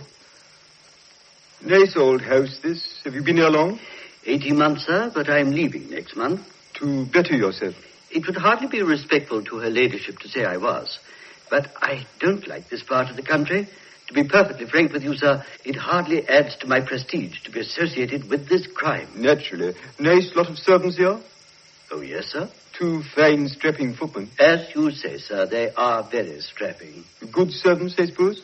Well, yes, I've very little to do with them. How long have they been here? They were before my time, sir. Good fellows in the servants' hall? They never come to the servants' hall, sir. They go on duty when we are locked up. Oh, I see. When you're locked up. Sounds as if you got into a bit of trouble. Oh, no, sir. The servants' quarters are in the east wing. From 8 o'clock, we are not in this part of the house at all. Oh, I see. That's funny. You mean you couldn't get here if you wanted? Exactly, sir. You get many people here at nights? I'm not able to tell you that, sir. I've got an idea that Dr. Amersham used to call here a lot. I believe he did, sir. But I never saw him here at night. I suppose you've heard all sorts of funny noises, haven't you? No, I haven't, sir. Ever come down in the morning and saw signs of a barney? I beg your pardon? Any signs of a lot of people being here, having a thick night. Illicit recreation. Well, sir, it's hardly becoming in me to discuss my employer's affairs, but there was one morning. Oh? Well, I'll tell you the truth, sir. It looked as though there'd been a free fight. Some mirrors were broken and a chair smashed and wine glasses thrown about the floor. And Gilda, the footman, had a black eye. And I'm told, I've only got the word of poor Mr. Studd to go on. That's the chauffeur who was killed? Yes, poor fellow. I'm told that Dr. Amersham was rather the worse for wear the next day. There is certainly something happening in this house, sir, which I cannot fathom. His lordship is treated as though he had no existence. His wishes are ignored. In my opinion, he is nothing better in this house than a prisoner. Oh. They never let him out of their sight. I have had instructions. Instructions I very much resent, though they have been given to me by her ladyship. I have to listen to any telephone call he makes. Yes? If he has a servant he trusts, that servant is discharged. The only man with whom he was friendly was Studd, who would have done anything for him. Studd was murdered. I've never expressed my suspicions before, and I trust Mr. Totty, or should I say Sergeant? Sergeant. I trust this will go no further. There is something in this house, some dreadful force that is beginning to get on my nerves. I would gladly sacrifice a month's salary to be able to leave tonight. Oh, I didn't know anyone was in here. Anything wrong, miss? No. I just remembered a book I wanted. You look very white. Do I? You want me, miss? No, Gilda, I don't want you. Oh, I thought I heard you call out. I didn't speak. Would you go, please? I don't want to, I tell you. Right, thank you, Brooks. Hello. What's the matter with Miss Crane, Totty? She came flying in here as if somebody was after her, and then this bird came in. You know, you look ill, young lady. You ought to see a doctor. I don't want to see a doctor. I'm all right now. I was rather upset, but that's understandable, isn't it? Did Gilda frighten you? No. Nothing frightened me, really. I see. Well, Gilda, we don't want you for the moment, understand? Okay, Gov. Okay. Odd, isn't it? Very odd. Did Ferriby find you, by the way? No. Something we wanted to show you. Oh, blast. Here's her ladyship. It'll keep. No, Willie, you are not to go down to the village. Oh, very well, Mother. Well, Mr. Tanner, has Brooks shown you over the house? Every room except one, Lady Lebanon. The lumber room on the first floor. The lumber room? One of the best positions in the house. It's a queer place for a lumber room. Well, really, it's a store where I keep 1 or 2 valuables. Your man has the key of it. No. It was the room where my husband died.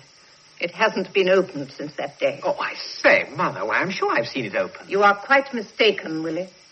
That room has never been open, and you've never seen it open. Well, I'd like to see it open. I'm afraid you can't. I'm afraid I must insist.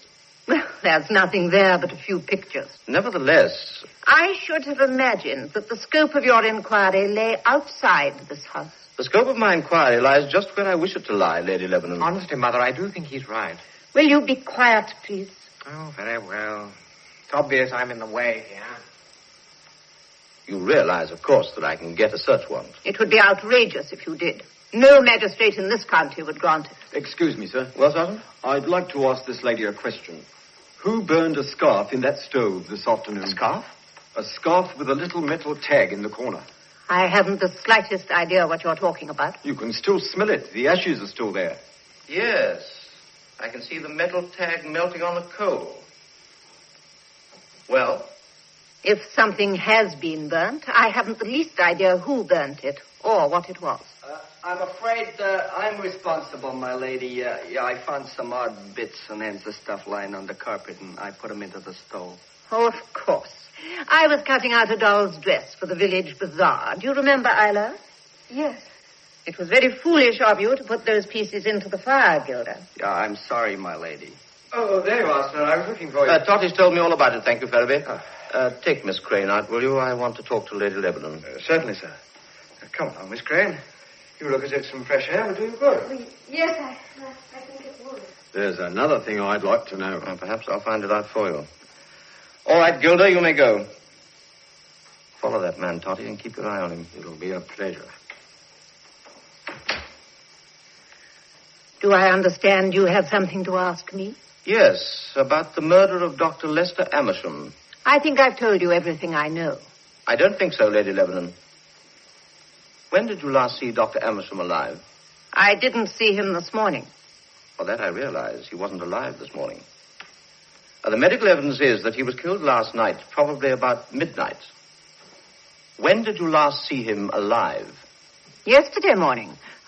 Or it may have been the day before. He was here at 11 last night, probably until within a few minutes of his death. He was here in this room, talking to you. You have been questioning my servant. Naturally. Well, I think it would have been more proper if you had come to me first. Well, I have come to you, and you've told me it was yesterday morning you saw him, or it may have been the day before. Now, here's a man murdered. It's rather an impressive fact. I don't follow you. Well, if you had a friend who soon after you saw him met with a fatal accident, wouldn't you say immediately, why, I was only speaking to him an hour before? Dr. Amersham was not a friend. He was a very self-willed man who saw nobody's point of view but his own. So the fact that he was murdered within a few hundred yards of this room really doesn't matter? That is a little insolent, Mr. Tanner. You may call it what you like, but doesn't it strike you, Lady Lebanon, that your own attitude is peculiar? I won't say arrogant. Look, I'm a detective officer investigating the murder of Dr. Amersham. You tell me you can't remember when you saw him last, although he was with you up to a few moments of his death. You suggest that you can't fix the time because he was not a friend of yours, but just a self-willed man. If he wasn't a friend, what was he doing here at 11? He came to see me as a doctor. At your request? No. He dropped in. At 11 o'clock at night? I had a touch of neuritis in my arm. But you didn't send for him? No. He just guessed you had neuritis and drove down from London in his car to treat you. Did he write a prescription? That is a matter which concerns me. He left you at 12 and drove down the long avenue. That's what you call it, isn't it? Halfway down, somebody jumped on the back of his car and strangled him as he sat at the wheel. I know nothing whatever about that. The car from which he was evidently dragged was found abandoned at the other side of the village. Oh, really, I'm not interested. Lady Lebanon, you've known this man for years. He was a constant visitor, your own doctor and friend, and you're not interested in his brutal murder? Well, I'm terribly sorry, of course. It was an awful thing to have happened. I'm glad you think that. What did Dr. Amersham know? I don't understand you. Your last words to the doctor as he left the door were these. Tell them if you dare, and don't forget that you're as deeply in it as anybody. You've always wanted to handle Willie's money. Well, they may not be the exact words, but they are the sense of the words. What was he deeply in? What did you dare him to tell? My maid told you, of course. An untrustworthy girl to whom I gave notice this morning. If you listen to discharged servants, Mr. Tanner... I listen to anybody. That's my job. How long was your husband, the late Lord Lebanon, ill before he died? 15 years. Who attended him? Dr. Amersham. Although he was ill so long, he died rather suddenly, didn't he? I've got the particulars of the certificate here. It's signed by Lester Amersham, M.B., M.R.C.P., M.R.C.S. During his illness, you administered your husband's affairs. You and Dr. Amersham. Yes. Why did you marry again? That isn't true. You married Lester Charles Amersham at the Petersfield Parish Church 3 months after your husband's death. Why did you keep the marriage secret? Who told you? Somerset House told me. Well? It was forced on me. He blackmailed me into marriage. Oh, how? He blackmailed me. That's enough. What hold did he have on you? Had you broken the law? I know that he had. He was a thief and a forger, and he was kicked out of the army. He was here last night at 12. He threatened you and was killed a few minutes later, and you're not very interested. Why should I be? I'm glad he's... You're glad he's dead? And then you suddenly remembered something, and you weren't so glad. That's absurd. Now, as to your first husband, Mrs. Amersham... I shall be glad if you will call me Lady Lebanon.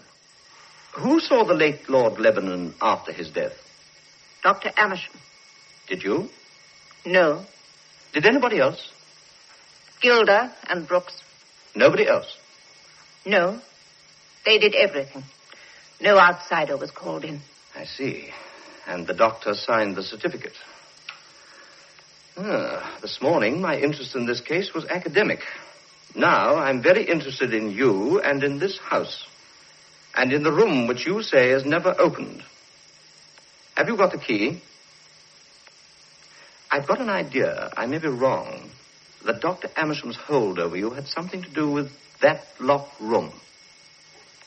Now, am I right? No. It had something to do with my past. It took an effort to say that, but it isn't true. You're one of those people one reads about, blood proud.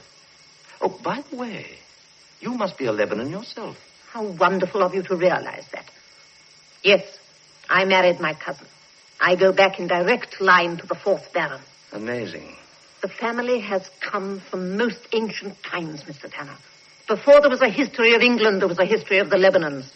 And it will go on. It must go on. It would be wicked if the line were broken. Amazing. You said that before, Mr. Tanner. Well, it's getting late. I don't think I can do very much more tonight. I have a few inquiries to make in the village. Perhaps if you come tomorrow, we'll show you our mysterious room.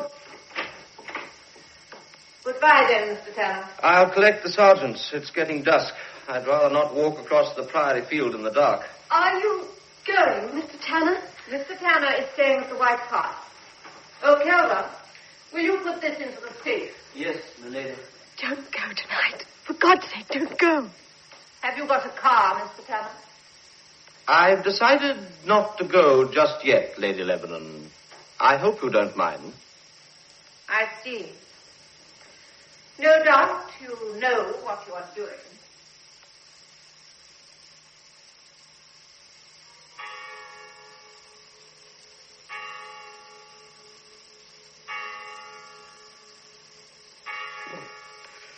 Cold in here.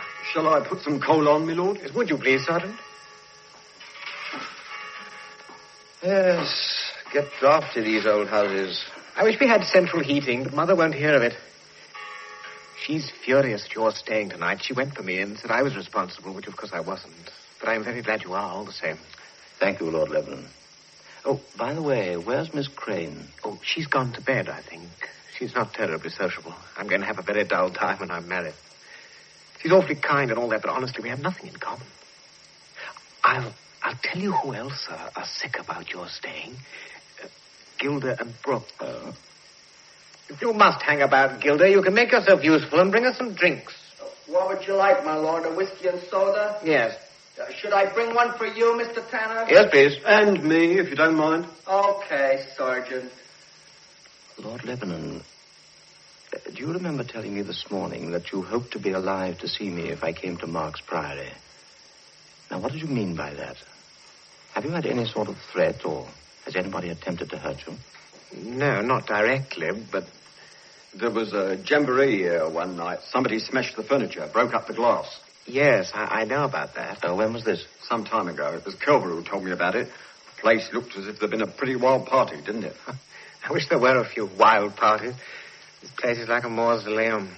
And after the wonderful time I had in India. You know, I've hardly spoken to a girl since I've been back. Except Isla. Oh, by the way, have you got a portrait of your father? Hmm? No. And funnily enough, there isn't one in the house. Really? I came across a snapshot taken in the grounds. He was in his invalid chair. It must have been taken a couple of years before he died. Mother snatched it out of my hand and burned it. That was an odd thing to do, wasn't it? No, my mother does do odd things at times. Have they ever kept you out of the way? Hmm? I mean, have you ever had a feeling of being kept out of the way while something was on? Sometimes, yes. And I'll tell you how they keep me out of the way. I was in here after dinner one night, and Gilda brought me a whiskey and soda. Now, I remember drinking it, and the next thing I remember was waking up in my room in the dark. The door was locked. I tried to get out. I had a splitting headache. And when I came round, and they came up to me, they said that I'd fainted. I've never fainted in my life. That was the night of the party. They tried to tidy up before I got down, but they couldn't hide it all. There you are. Did they explain what had happened? Not a word. Why aren't you in bed, Willie? Where is Gilda? Oh, I've sent him for a drink, Mother. I'm afraid we're being a nuisance to you, Lady Lebanon. I'm afraid you are, Mr. Tanner. You would have been so much more comfortable at the White Hart. Where is Mr. Faraday? I hope he's been sensible and gone to the inn. Farabay's making a few inquiries in the village. He'll be back very soon. Here's your drinks. How often have I told you to bring in the decanter and the siphon? Willie? Damn it all, Mother, it isn't civilized. Have you discovered anything new, Mr. Tanner? No, nothing at all. Willie, I think you should go to bed. All right, Mother, in a few minutes. Come with me, Gilda. There's something wrong with one of the library windows. Shut the door, Gilda. Do you think we can get rid of these men? Afraid not. And Brooks is getting cold feet. Says he's going to quit. Now, these texts, they're frightening him. Do they frighten you? I'm frightened of nothing, ma'am. I'm in it now, and I'll go through with it. Tell Brooks there'll be £1,000 for him if we get this thing over without discovery. You think we will? We must. Now, listen. What I want you to do is this. I say, Tanner, would you mind tasting this whiskey? Oh, of course. I've tasted stuff like that before. Bitter? Yes. Does yours taste like that? No. But I'm not drinking this. Let's see what it does to the flowers. They must be planning something for tonight, and they want me out of the way. I wonder what they're going to do to you. They'll do nothing to us. Don't be too sure. Amersham was confident, and look what happened to him. Well, I suppose I'd better get off to bed. Go with him, Totty, and see him safely to his room. Right. Lead on, my lord. Oh, there you are, Mother. Good night, Willie. Good night. You know your rooms, Mr. Tanner? Yes, thank you. I suppose you'll be waiting up for Mr. Faraday? Yes. Well, good night. I'll leave you to lock up, Gilda. Yes, my lady. Oh, by the way, Mr. Tanner, if you want to get into the grounds during the night, there's a small door here into the rose garden. I'll show you. Oh, thank you.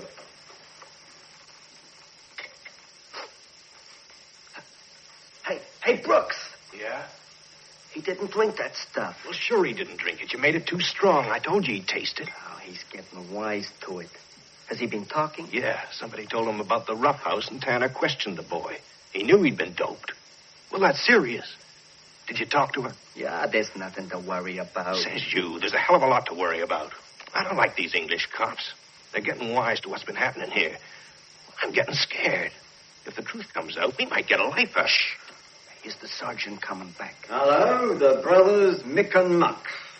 Is there anything I can do for you, sir? No, thank you. I suppose you'll be up all night. Well, if you're going to be up all night, sir, we'll be up all night. Bring the tray with you, Brooks. Okay.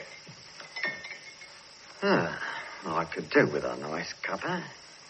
Ah, Mr. Totty. Oh, me lady. Mr. Tanner has gone into the garden. I do hope you'll be comfortable. Thank you, very kindly. Mr. Totty, I was rather rude to you this evening. Think nothing of it. I'm very sorry, but I was a little distrait. It's the weather. Oh, yes, I suppose so. You are a sergeant, aren't you? That's right. Will you forgive me if I ask you whether you receive a very large salary? I mean, yours must be a very important job. Well, it's important, but they try to crab it. Oh, yes, to disparage it. Yes. I should like to know just what is happening and what the police think about this case. I suppose there are things arising every few minutes. Clues or whatever you call them. Oh, yes, I've had a few myself. Have you? Well, in a way. I suppose when you make a new discovery, you tell Mr. Tanner. Naturally. He was very curious. Rather stupidly so, I thought, about that room I didn't want him to see. Do you remember? Yes. Perhaps he's not quite as clever as you are. Well, I wouldn't altogether say that.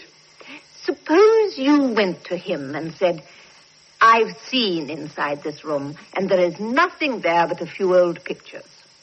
Now, that would satisfy him, wouldn't it? It would save me a lot of bother. I dare say it would. One feels so helpless against trained and skillful men from Scotland Yard. Naturally, they see something suspicious in the most innocent actions. And it is nice to know that one has a friend at court. Well, good night, Sergeant Totty. Good night, milady. One moment. You've left your money behind. I don't remember leaving any money behind. Better take it, milady. You never know when you may want it. I was hoping you might want it. After all, £200. It's rather a pity. You never said a truer word. It is rather a pity. What's rather a pity? That I don't want a couple of £100. She doesn't want that room open. I never imagined she did. And she offered you money? She left it behind. I called her back and gave it to her. And what did she say? Well, what could she say? She doesn't want that room opened. Well, we'll open it tomorrow. All right, Toddy, let's relax for a moment. What's your theory? They're using this place as headquarters for a gang. Oh, nonsense. What do they want a gang for when they have all the picking in the world? Lebanon paid over £300,000 in death duties. It costs them a bit to die, doesn't it? Oh, hello, Ferriby. Well, you were quite right about Amersham. He's got a fine reputation in the village. He's been paying alimony to quite a number of unofficial wives. I saw one of them tonight. You know, that man had everything except taste. Do you want particulars? No, they'll do in the morning. I wonder if she knew. Who? Oh, nothing. Help yourself to a drink, Ferriby. No, thanks. I suppose Miss Crane has gone to bed. She has, old man. This is a horrible place, isn't it? I don't know, boy. I've seen worse. Do you remember that night we spent at the cat's meat shop waiting for Harry the Fiddler? Oh, yes. Called Lover Duck. Cats used to follow me about for weeks after.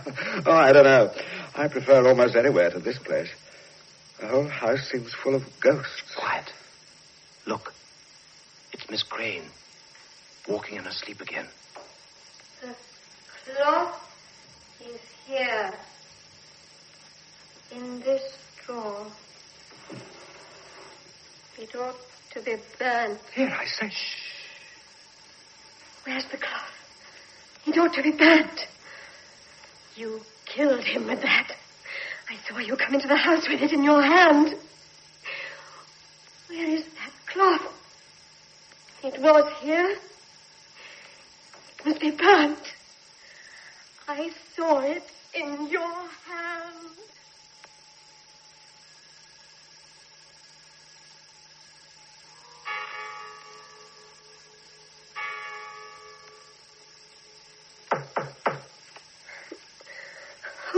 Who is it? It's Lady in Lebanon? Just a minute.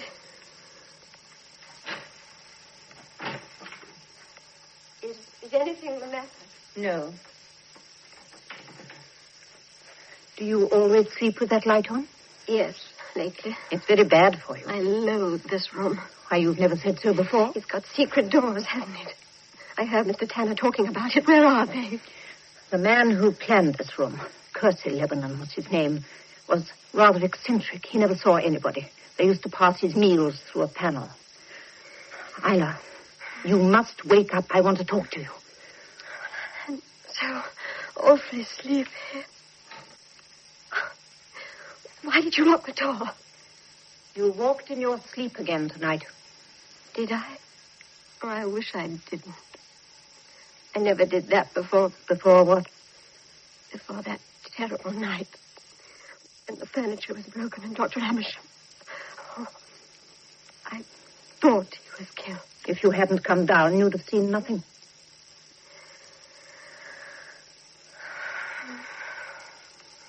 What time is it? Just after 2. Haven't you been to bed? No. Isla, anything may happen tomorrow. I may be... Listen, I want you to marry Willie. Do you hear me? When? Today. Today? But we couldn't marry at such short notice. I've had the license here for a week. But why today? Willie is the last of the Lebanons, the last link in the chain. He's a weak link. Oh, there was another weak link, Geoffrey Lebanon. He married his cousin Jane Sycamore. She left him at the altar, but she had several children. How dreadful. No. Jane was the greatest of the Lebanon women. You realize you are a Lebanon? Whatever happens, your children will be Lebanons. When you are married to Willie, they will bear the Lebanon name, and the line will go on. If you find your married life with Willie impossible, you will find me very understanding. No, I can't do it. You not only can do it. Shh. There's somebody in the corridor. It's Gilder, I think. He has been outside your door all the evening. His men are getting out of control. I may not hold them after tonight. That is another reason. Gilder must not know you are going to be married. That is the one thing he must not know. You understand?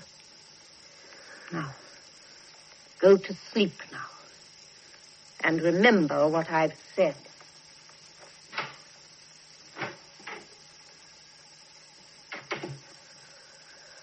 I don't want to marry Willie.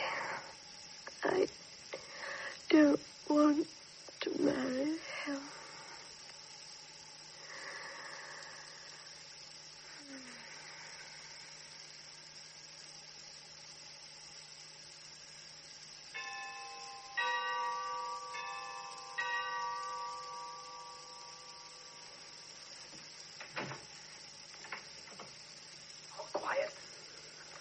Brooks. Oh, hurry up.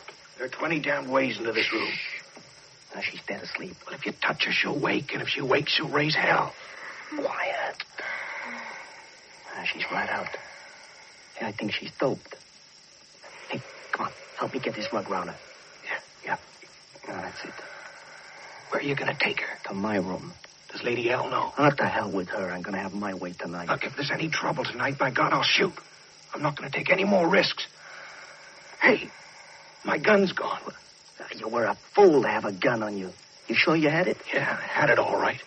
Oh. Yeah, all the world knew you had it. Look, I warned you about that. Now, come on, help me lift her. Get over my shoulder. That's it. Yeah, I'll carry her out. You stay here, straight in the bed. Yeah, okay. I swear I had that gun on me. Who put that light out? Gilder? Is that you? Well, put on the light. Put it...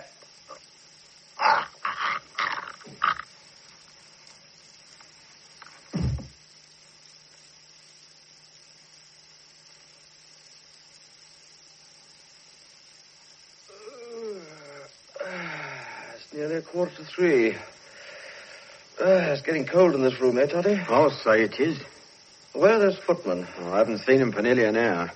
Where's Ferriby? He's in the grounds. I let him out through the garden door just before I went to bed. Better him than me. I'm glad he's not sitting up. I don't want to talk about Miss Crane all night. Who is it? Oh, it's you, Gilda. What's the matter? Could you come, sir? It's Brooks. There's been an attempt on him. What? Well, someone tried to strangle him with this red scarf. Good God, where is he? In Miss Crane's room. I rushed in and fell over him. Miss Crane, she's gone. Oh, where's she? Well, she's somewhere in the house. Very likely she changed her room. She was rather nervous tonight. Trotty, go and look for her. Okay, sir. Come on, Gilda. No funny business. Well, what's all the excitement? There's been an attempt on Brooks' life and Miss Crane's missing. Go after Trotty and Gilda. They're looking for her. All right. Oh, I beg your pardon, my lord. That's all right. I said, did you hear anything? Where's my mother? In her room, I should imagine. What did you hear? Oh, a sort of choking noise. Somebody else was attacked tonight, weren't they? I believe so. I know. I wish it didn't happen. You know, Brooks wasn't a bad fellow. Oh, he's not dead? Not? No. Oh, I'm so glad. Inspector, don't you think it's about time this line was wiped out? This line? I don't understand what you mean. This sort of thing has been happening for heaven knows how many years. The Lebanons have always been like that. My father was like that. He was 15 years in that room. Mad as a hatter. Yes, I guessed that. But he never strangled anybody. You know, the first time I saw it done was in Pune. A little chap slipped up behind a big man and put a cloth over his neck. And by God, he was dead. Fascinating.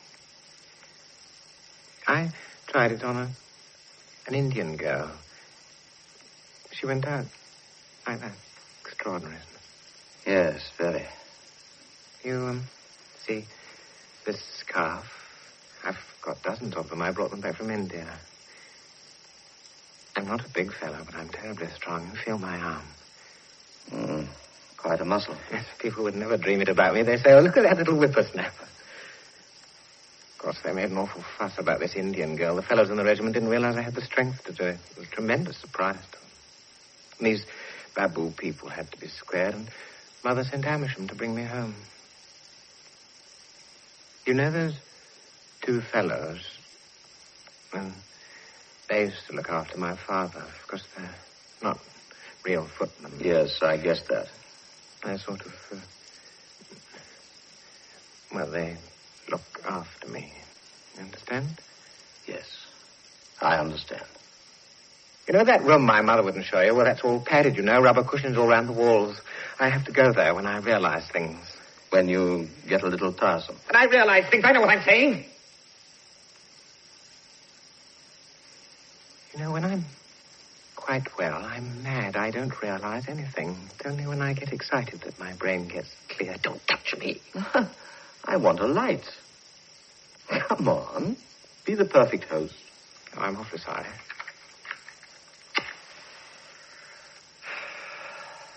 Thank you. My mother has been marvelous.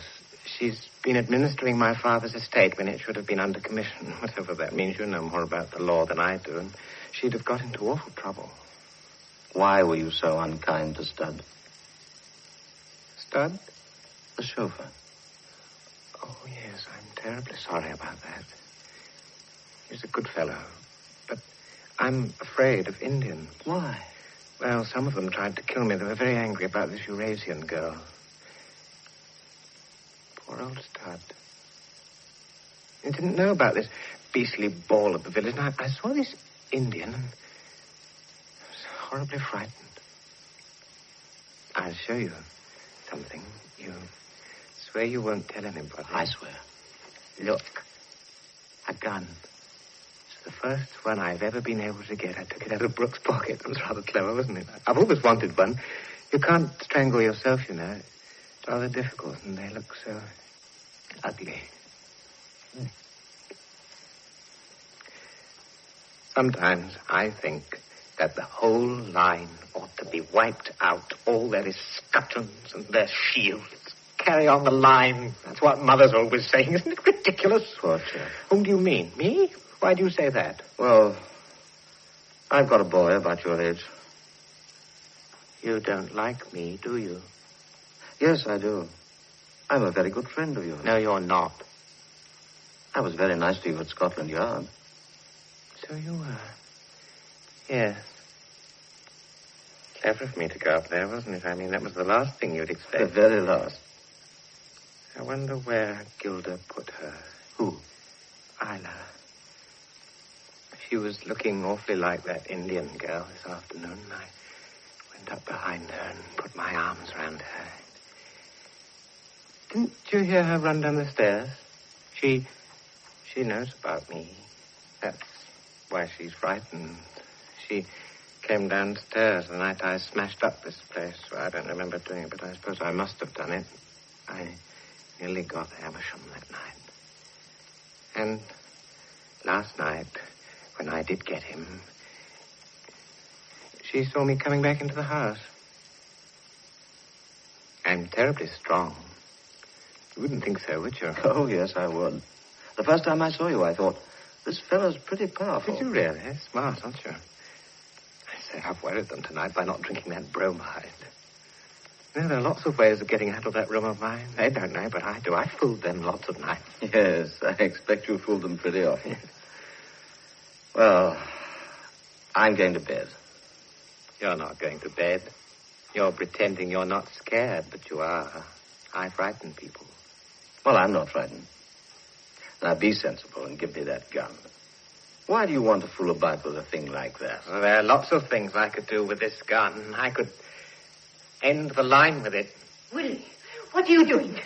Give me that gun. No, I won't. I've always wanted one. I've asked you dozens of times. Give it to me. I've told him everything. Give it to me. No. No. Benedict, here, quick, Inspector. No, sir. Let me have that. Oh, no. What is it? What's happened? It's all over, I'm afraid, Miss Crane. Well? He's dead, poor lad. What a tragedy.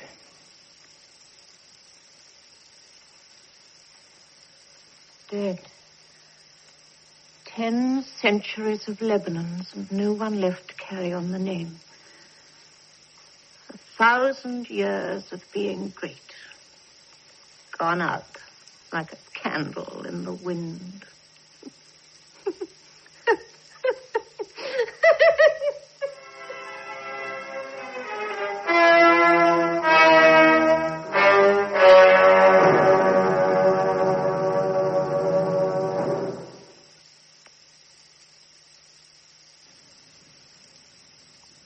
In The Case of the Frightened Lady, by Edgar Wallace, adapted for radio by Cynthia Pugh, the part of Lady Lebanon was played by Valerie White. Chief Inspector Tanner by Simon Lack, Lord Lebanon by William Edel, Ailsa Crane by Bertel Calder, Sergeant Totty, Louis Stringer, Sergeant Ferriby, Michael Spice, Gilda, Anthony Hall, Brooks, Warren Stanhope, Briggs, Will Layton, and Kelver, James Thomason. The program, which was recorded, was produced by Martin C. Webster, and it was the second hearing of Saturday's broadcast.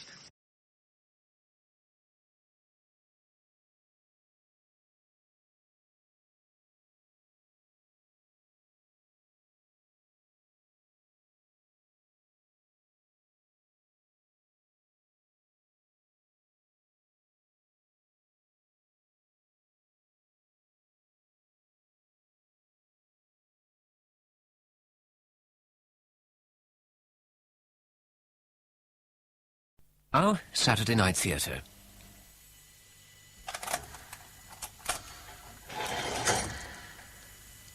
All right, Pelham, on your feet. Your transport's waiting. I'm not going anywhere, Screw. Not till I see me lawyer. Oh, ask him nicely, and your driver might break the journey. Let you drop by your lawyer's office as you pass through London. I like it in Durham. Makes me feel superior when I watch the locals. But we don't like you, so on your feet. Get nodded. Oh!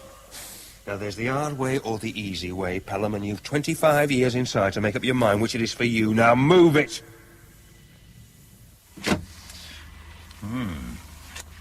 Nice motor. Done me proud. Belt up, Pelham. Marvellous. Another hard case. Let's get something straight, Pelham. With a long drive ahead. You might have been king rat on your home patch, but to me, you're pig's droppings. Now, is that nice? We're a long way from the Isle of Wight, and there's plenty of time for you to get on my nerves. And believe me, I'm looking for an excuse. Any excuse. So get wise and stay stum. Tell me, copper, what's your name? I've warned you. Inspector... only a sergeant. What a shame. You're married. Shut up. You better pass those promotion exams, copper. Make all the difference to your old lady's pension. From now on, you'll be high on my dirt list. You know what that means? Would you like a photo? 25's a long stretch. Dulls the memory. Don't count on it. In fact, don't count on anything. Don't even buy a long-playing record. Archison, Sarge, coming up fast from the rear. Let 'em pass. They've plenty of room. Must be some kind of a nut. They're going to ram us!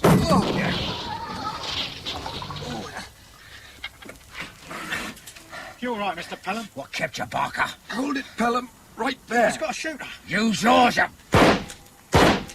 The driver? Out cold. Maybe dead already. Well, let's move then. Sergeant Ruff, Superintendent. He has an appointment. Show him in, Emma. This way, Sergeant. Thank you, Emma. Morning, sir. Sit down, Ruff. Now, what's going on in that tiny head of yours? Well, it's a fairly straightforward request, I'd have thought, sir. Straightforward? You want to walk out on a good job that you're not bad at, leave the yard to join the transport police, and you call it straightforward? Do you know what I call it? A straightforward way to commit professional suicide. Oh, it won't be so bad, sir. You don't know what you're talking about. You've got a good record, a clean sheet and A1 prospects. But don't you like vice work? That's all right. A bit frustrating sometimes. Frustrating? So you want to join transport and work with a bunch of fuddy-duddies who spend most of their time helping old ladies in and out of railway carriages? Oh, I think there's a bit more to transport work than that, sir. What's the problem, Ruff? Metropolitan Police, too big a pool for you? Fancy yourselves a big fish? Well, think that if you like, sir. You think? You might make Inspector a few years sooner with transport. Might even make Chief Super. But for what? You'd end up in charge of a bunch of traffic. Look, I know what I want to do, sir. My request stands. You heard about Pelham? Yes, sir. That was largely due to your groundwork that we nailed him. Transport nailed him. Thanks to you. And your evidence put him away. And what happens? 5 months inside and they let him go. Hardly let. 2 good men were killed in that breakout. What the hell were they thinking of? Letting Pelham wander around the countryside with a 2-man escort. The move was made under top security conditions. Yeah, tell that to Sergeant Cornish and the driver. Pelham said he'd get out, in court, and that he'd be coming after you. Yeah, nothing I'd like better. You sure? Or is that why you want to move over to transport? Think he won't find you there? As it says on the request form, sir, I think that from the point of view of job satisfaction and promotion, I'd be happier with the transport police. How long did it take you to get to Pelham? 3 years, give or take. Mostly on your own time, as I understand it. Why? What's Pelham to you? No, it's not the man. It's what he stands for. Being? Organised crime, corruption, mindless brutality, you name it. But with Pelham down, somebody else will take his place. It's happened before. And I'd go after the new king in exactly the same way. You're too involved, Sergeant. Stick to drugs and vice. Look, in my view, there's no point in filling the courts with pimps and pushers and leaving the top men like Pelham running round loose. He won't be loose for long, unless he skips the country. All right, Ruff, move to Park Royal, if they'll have you. But when you get bored playing with trains, don't imagine you can come creeping back here. Well, thank you, sir. Push the paperwork through. Fix an appointment with Superintendent Voicey and let me know the dates. Yes, sir. In. Sergeant Ruff, sir. Ah, come in, come. Pull up a chair. But shut that door. Can't hear myself think of these damn prefabbed offices. Coffee? No, thanks. Just as well. Blasted machine produces nothing but cats, yeah. If it produces anything at all. Now, let's see. Yeah. Now, don't misunderstand me, Ruff. Glad to have you here at Park Royal. Feather in our cap in a way. Just a bit puzzled, that's all. I thought a chat before we got stuck in. Yes, sir. I had your old boss, Foster, on the line. He's not happy. Seemed to think you were chucking up a good career. I told the bastard where to get off. But he had a point. What are you looking for? Well, freedom. Don't be obscure with me, lad. I haven't the time. Look, most of the work with Vice was either stakeout or desk-bound. Most of the time I didn't even know what I was looking for, just bits in the jigsaw for the collator. And you hope it'll all be different at Park Royal? Yes, sir. Damn right. Once you're on a job, you see it through to the end. Plenty of travel. Not married, I see? No, sir. Good. Transport work plays hell with true love. Not a profter, are you? Not that I know of. Not that it matters. But it takes one to know one, they say. Always handy on lavatory patrol. All right, Ruff. I don't like your reasons. You'll be part of a team here, same as the yard. No room for one-man bands. But, I've recommended you for promotion. Put you in charge of one of our flying squads. Thank you, sir. Pick your own team once you've found your way around. But for starters, you can have Sergeant Styles. Nobby, naturally. He's a good lad. He'll fill you in on all the routine stuff. Right. And you're arrest record sergeant. Yes, sir. Very good. They like that over at the yard, don't they? Well, we don't. Sir? Our job is crime prevention. Prevention, Ruff. And we don't just pay lip service to it. Crime prevention. First, last, all the time. Want to know why? Well, I think I'm going to anyway, sir. Because we exist to protect and serve the travelling public. Not, repeat, not to harass and inconvenience them.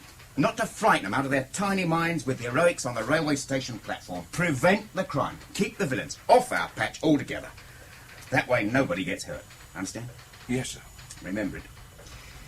Chief Superintendent Foster says you have a bee in your bonnet about George Pelham. Does he, sir? We've already got the country sealed off. He won't get out legally. The other way, there's not much we can do to stop him. He's not your job. I'm telling you in a nice way, forget about Pelham. Will that be all, sir? You'll find Nobby in 3, 2, 1. Good luck. Oh. Thank you, sir. Right.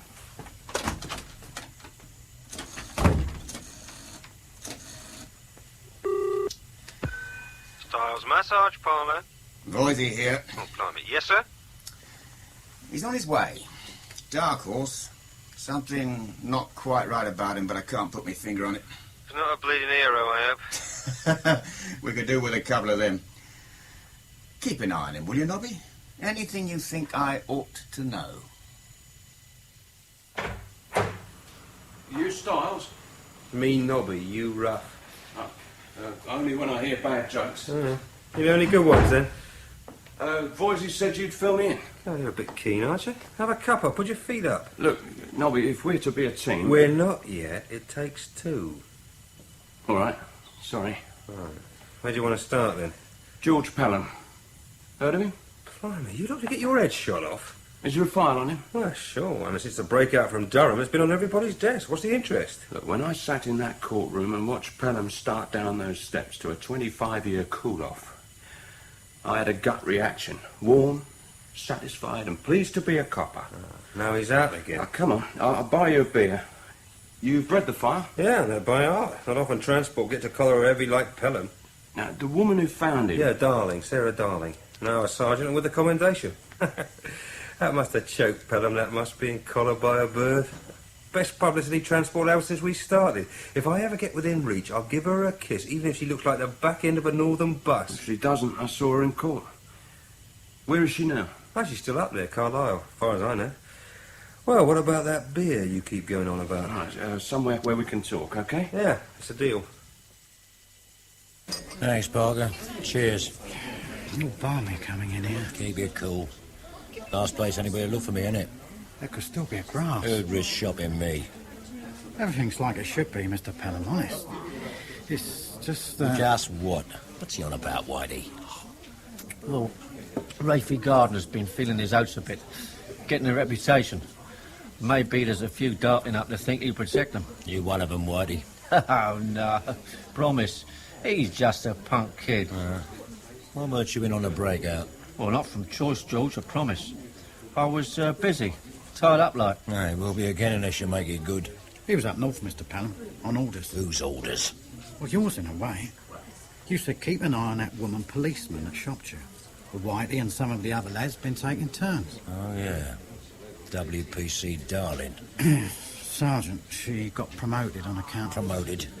I'm making me into the joke of the century. Nobody on the outside laughed twice, George, I promise. And the other one, the sergeant. Rough. He's still with Vice. I expect so. Find out. Get me home address.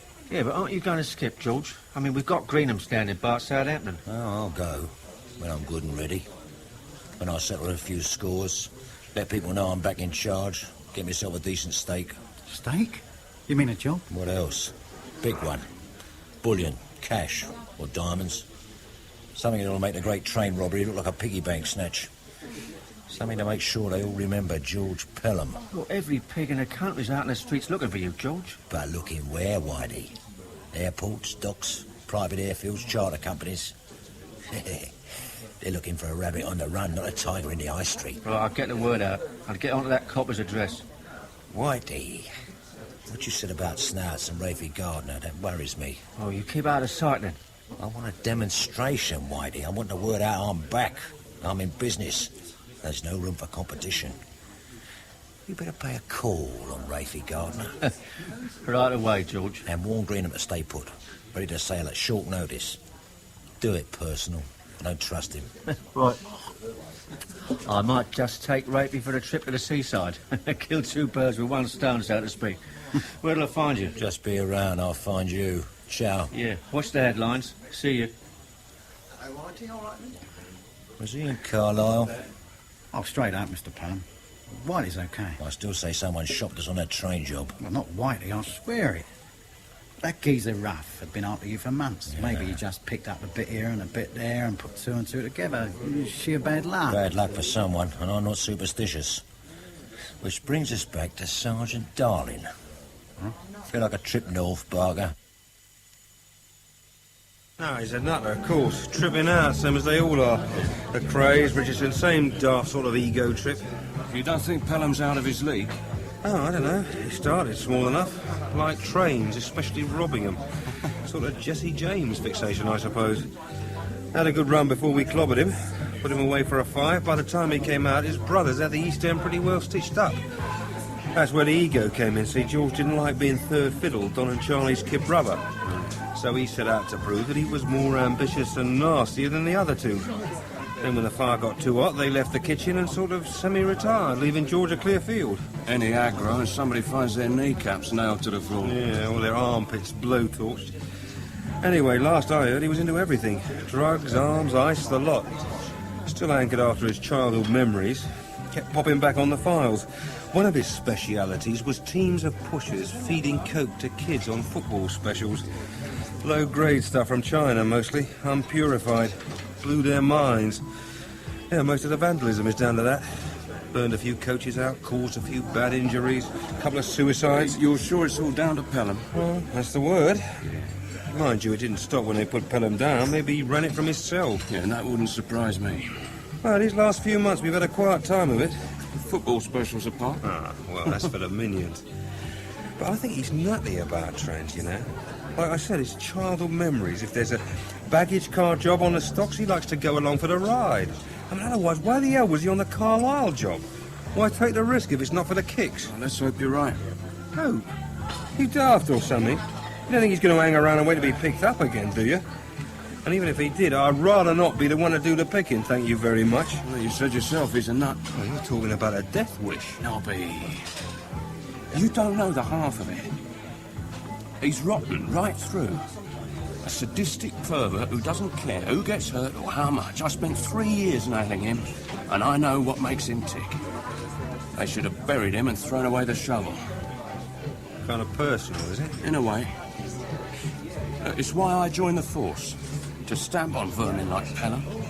But years have hounding poor devils who need help more than anything and watching the big boys laughing at us. Even when we put them inside, they just walk out again. Wasting 2 good men into the process. Well, you knew that, Sergeant Cornish, did you, the one they blasted? Look, I don't need to. It's not just him, or the driver, it's the whole stinking system.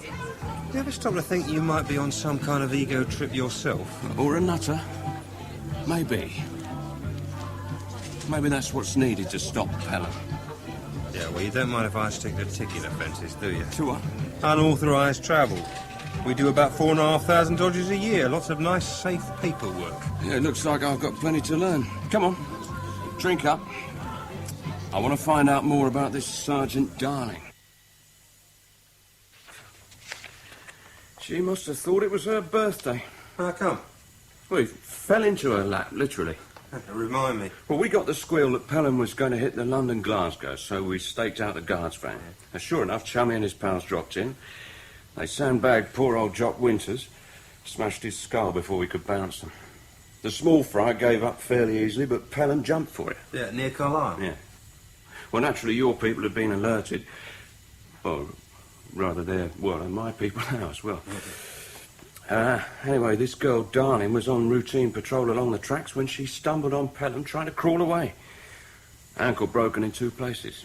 She radios for assistance. Then all she had to do was keep him company until the heavy mob arrived. Oh, suppose some of Pelham's mates had turned up first. Yeah, I wonder if she thought of that. She was with him for the best part of 15 minutes. Yeah, I heard. Apparently he cursed her rotten the whole time. Right. Really got up his nose being nicked by a bit of skirt. Then in court he threatened her. I reckon that stuck an extra couple of years on his sentence. Settling in all right, Ruff? Thank you, sir. Yes, Nobby here's a great help. Yeah, at the files already, I see. Past or present? Well, future, I hope. Splendid. Taking the prevention bit seriously, eh? Sir, Sergeant Darling, Carlisle. Yeah, what about her? Well, I think she'd be safer if we had her transferred, brought to London, here at Park Royal. Safer? What are you talking about? Well, it's Pelham, sir. I mean, he did threaten her. I've already told you, Ruff. He's not our headache. Let's hope the civil mob pick him up soon. Meanwhile, let's all keep our knickers untwisted unless he does surface. Well, if we wait, it may be too late. Go on, and make it good. Look, I know him, sir. I've studied him. He survives on terror. If he doesn't make good his threats, word will be out that he's gone soft, lost his grip. Already there are younger villains flexing their muscles and ready to make a grab for the crown. And Pelham has to let them know that he's back. In charge and hard as ever. That's Vice Squad thinking. It doesn't make it wrong. And you really believe that Sergeant Darling might be the example Pelham wants? Well, I don't like the idea of her on track patrol up in Carlisle. Yeah, I'll think about it. Look, it's urgent, sir. What exactly do you want, Ruff? But you said I could pick my own squad. I'd like to formally request that Sergeant Darling be transferred to Park Royal immediately, and that she remain here until Pelham is recaptured. Anything personal in this, Sergeant? Emphatically not. I've only met her once, and that was very briefly. Then I'll order her to Park Royal Instanta to report to a new guardian angel. Happy? Well, relieved, sir. Now, for the last time, will you forget about Pelham and do something constructive? There's a new arms flow problem coming from Ulster. A suspicious freighter tied up down at Southampton. Maybe you should take a look. Right, sir. And Ruff, sir. Pelham didn't only threaten Sergeant Darling at his trial, did he? No, sir. Keep your eyes open, then. Personally, I think it's all poppycock. If we all panicked every time some villain shot his mouth off, we'd get nowhere, but I don't like the sound of Pelham. So, take care. Yes, sir. And I'll get on to Sergeant Darling right away. We'll miss you, Sergeant. Oh, I hate London, Sam. It's only a temporary assignment. I'll be back. A bit sudden like, wasn't it, the move? Some kind of a flap. You know as much as I do. Me? I hate mysteries. Or maybe that's why you're a railway guard and I'm a cop. Yeah, that's the point. Take care, love. Bye, Sam.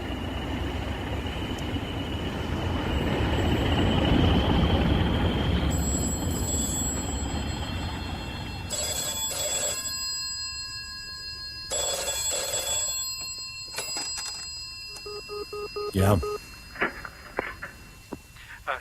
That's you, Mr. Pelham? How many times do you have to be told? No names. Oh, sorry, Miss... Gov, forgot. What a call. Something wrong. Mr. Darlingbird, Gov. It's flown. Flown where? She left on the London Express about 5 minutes back. Seemed chummy with the guard, so I sounded him out. He reckons they've transferred her to Park Royal for some reason. That's if she was telling the truth. You mean she's on her way to Euston now? The train is, and she's on it. Of course, there are stops. Start south. Get your foot down, you'll only be an hour or so behind her. I'll handle this end. Where'll I find you, Gov? The scrapyard. You mean a crusher? Whitey? Whitey! Joe? Come on, out your pit, you got work to do.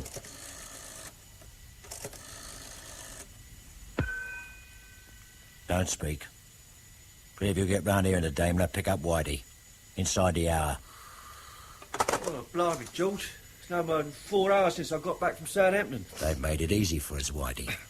Sergeant Darling is on her way to Euston now, due in about 3 hours. Pick her up. Is that clever? Why wait? Take her down the yard, keep her on ice till Barker gets there. The yard? Are you going to waste her then? Cost me 20,000 to set Archer up in that scrap business. I want him reminded. Yeah, but if she just vanishes... She won't. Put the fear of God up her and Archer. Then I want her damaged, but alive. So she'll remember. And the newspapers will pick it up, you understand? You're the boss, George. Carl be in half an hour or so. Get dressed and we'll see if Rafie Garner's made the news yet. If not, he will, George. I promise. Oh, that's the freighter they're worried about. Oh, looks innocent enough.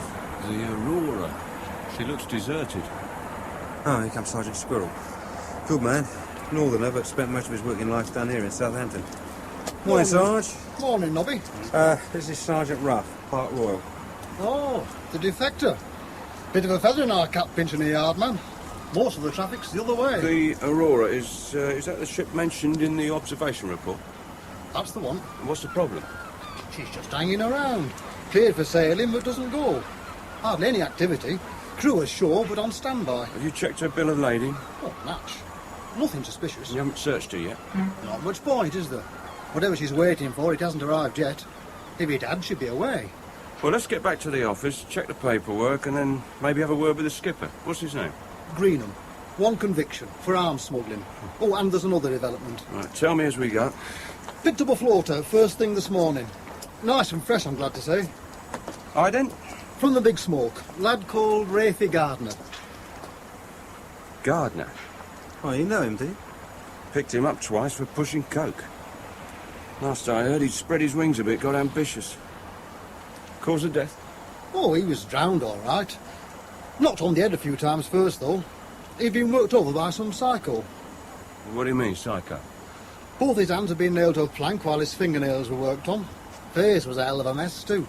Took us a while to clean him up for identification. Have you checked out Gardner's associates? We're working on it. Get me to a phone, can you? I've still got enough pals at the yard to speed up the process. There is one other thing. An unconfirmed sighting of Gardner, and two other men heading for the Aurora. And what does Skipper Greenham have to say about that? Denies it point blank. He's a rabbit, so I doubt he had anything to do with the actual workover.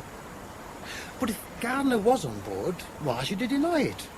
Easy enough to account for the visit. Come on, I'll make those calls, check the paperwork, and when the answers come in, have a word with Greenham myself, OK? The train now approaching platform 8 is 14:45 from Glasgow. We regret the late arrival of this train due to circumstances beyond our control.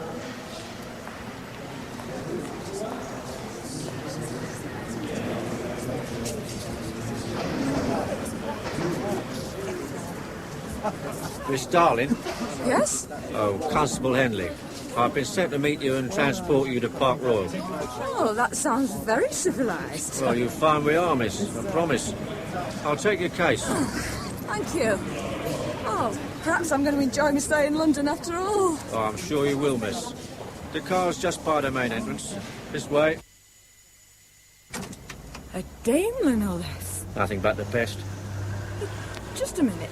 Why the four-man escort? Just get in, miss, and don't make a fuss. Yeah, you're not from HQ. You'd address me by rank. And this shooter isn't plastic either. Now get in, or I'll blow your bloody head off here and now. And that's a promise.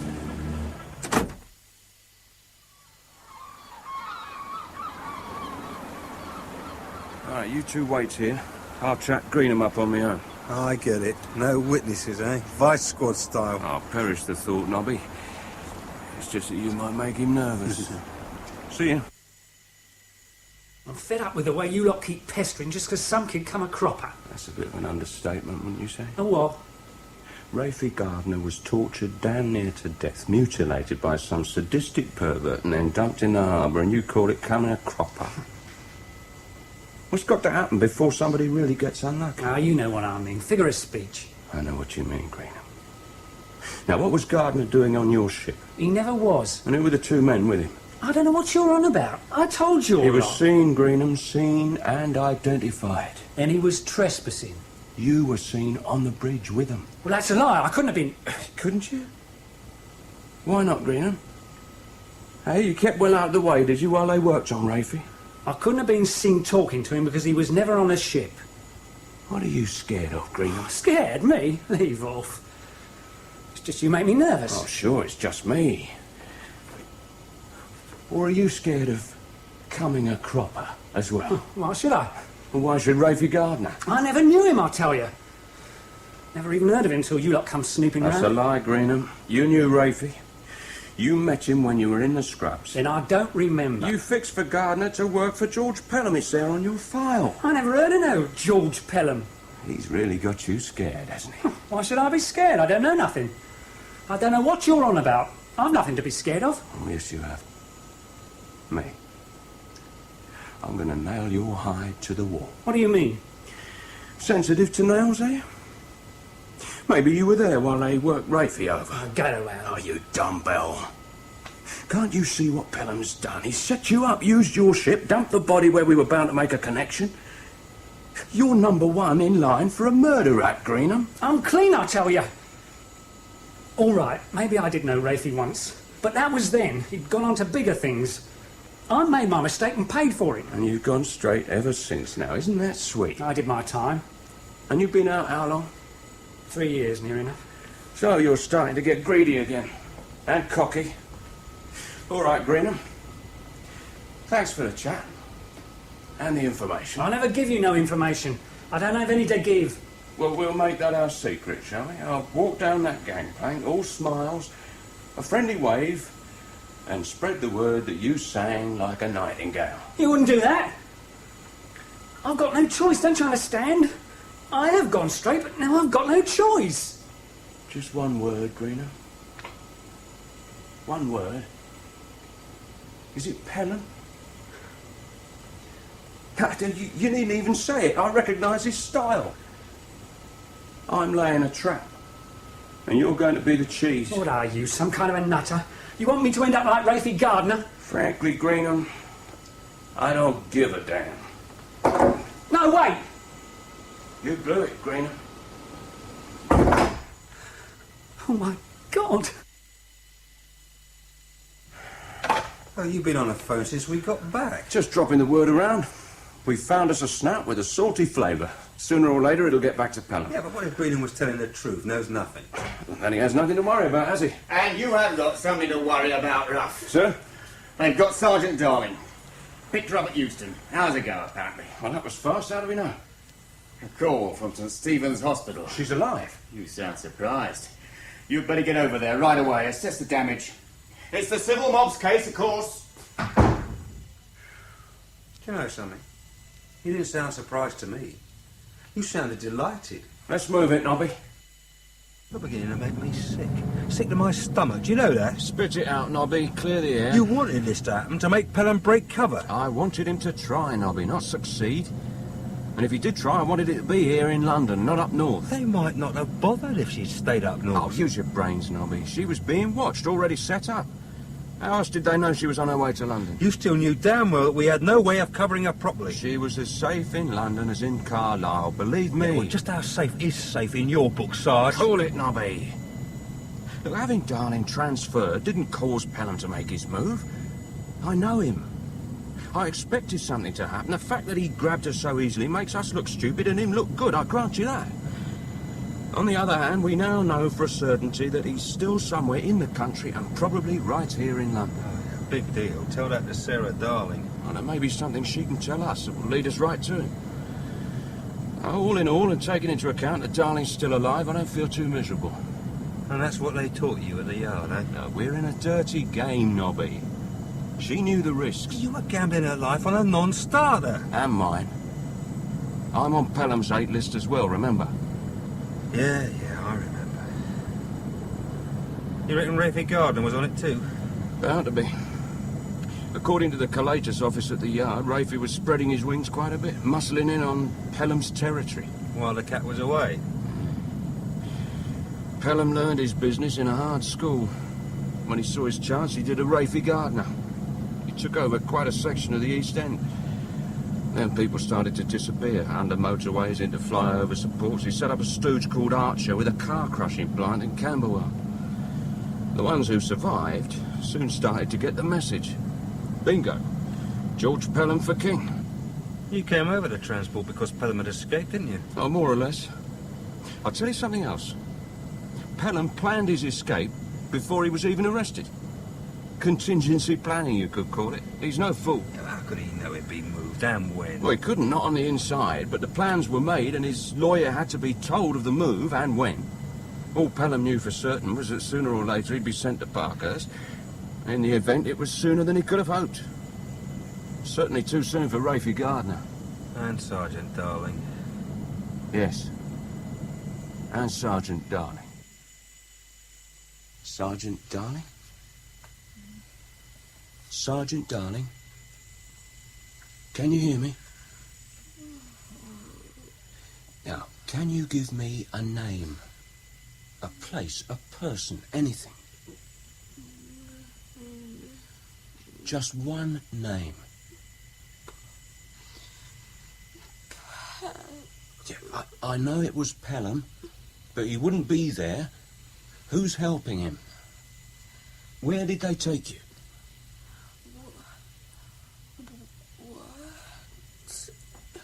Whitechapel, is that it? What? I'm sorry, Sergeant Ruff. Remember your promise? They really cut her up, didn't they? And what you can't see is much worse than what you can. Doctor, here's my telephone number. Home and office. Call me day or night. If she says anything at all, will you do that? Certainly. And please, let me decide whether or not it may be important. I won't try to do your job if you don't try to tell me how to do mine. Deal? It's a deal. You're quite sure she'll live, Whitey? Look, George, I'm an expert, right? I don't make mistakes. What's this whisper on Greenham, Barker? Oh, not much, Mr. Pelham. Naturally, the Fuzz are a bit stirred up about Gardner. The word is that some copper had a long heart-to-heart with Greenham and came away all smiles. Ah. Whitey, I want to know exactly what Greenham told the Fuzz. Right, I'll get down to Southampton right away. He'll talk, promise. Nice and easy, though. You may still need him. And just in case my name was mentioned and linked to the ship, I want the name of the copper concerned. You've got it. You come up with everything on that Sergeant Ruff yet? Oh, he left the yard just after you were sprung. We're working on it. Find him, Barker. I don't care what it costs. Bribe somebody at the yard. Then they'll know you're looking for him. Yeah, after the headlines Rafie's getting, and a darling girl don't know that anyway. You kept up the yard payroll? Oh, sure. Well, then use it. I'll get onto it right away, Mr. Pelham. And another thing. Any ideas about the big job I'm looking for? Yeah, it's a tough one, Mr. Pelham. Nothing promising in the whisper line. Best thing is to keep an eye on the papers, keep asking. Something will turn up. Yeah, something better. Well, I'll be here if I'm wanted. But I don't want bad news from either of you. You understand? Sure, Mr. I'll Pelham. report on Greenham first thing tomorrow, George. Promise. In. You sent for me, sir? Ah, morning, Ruff. Grab a chair. Any news yet, sir? News? Oh, you mean the hospital? No. No change being reported anyway. But is it okay if I look in on Sergeant Darling later? If you've time. Your own time, that is. Yeah. Seen the papers today? No, sir. Yeah. A, quote, secret, unquote, consignment of rough diamonds worth nearly £3 million leaves King's Cross next Friday on the night train to Aberdeen. Leading London diamond merchants, Frenchard & Sons, pulled off this remarkable overseas deal according to information revealed exclusively to the Herald last night. But mystery surrounds their security precautions, or apparent lack of them, to ensure the safe arrival in Scotland of the diamonds. Frenchard lost £750,000 worth of gems in a raid last year when 3 men were injured, one permanently. Their security arrangements on that occasion were widely criticised. That's it. Well, what did Frenchard say? Deny all knowledge of the deal. Say there's no consignment. So what's the Herald playing at? They also published details of the last lot. Frenchard's denied all knowledge of that consignment as well. Then went ahead exactly as the Herald had predicted. Yeah, on the grounds that secrecy is better than security, eh? Something half-baked like that. Well, surely they'd not be stupid enough to make the same mistake twice. Want to bet? The idiot I spoke to suggested that even if there were any truth in the story, lightning never strikes in the same place twice. Have you asked the Herald for their source? Naturally. They are standing on privileged information. We'll need an order to make them reveal the name of the informant. By then it'll be too late. But they stand by their story. Oh, the fact they're risking a damage suit by printing means they believe it. You know French arts? Sure. Yeah, I was involved in the caper last year, London Airport. Got quite chummy with the managing director there, chap called Everard. But, the diamonds were never recovered. No, Everard blamed the Herald story for the raid and was going to sue. We stopped him. How? Well, by pointing out that whatever the outcome, his firm were going to look pretty silly when their views on security were splashed all over the media. So, was this chap, Everard, grateful for the advice? I suppose so. He took it anyway. Yeah, go and see him, will you?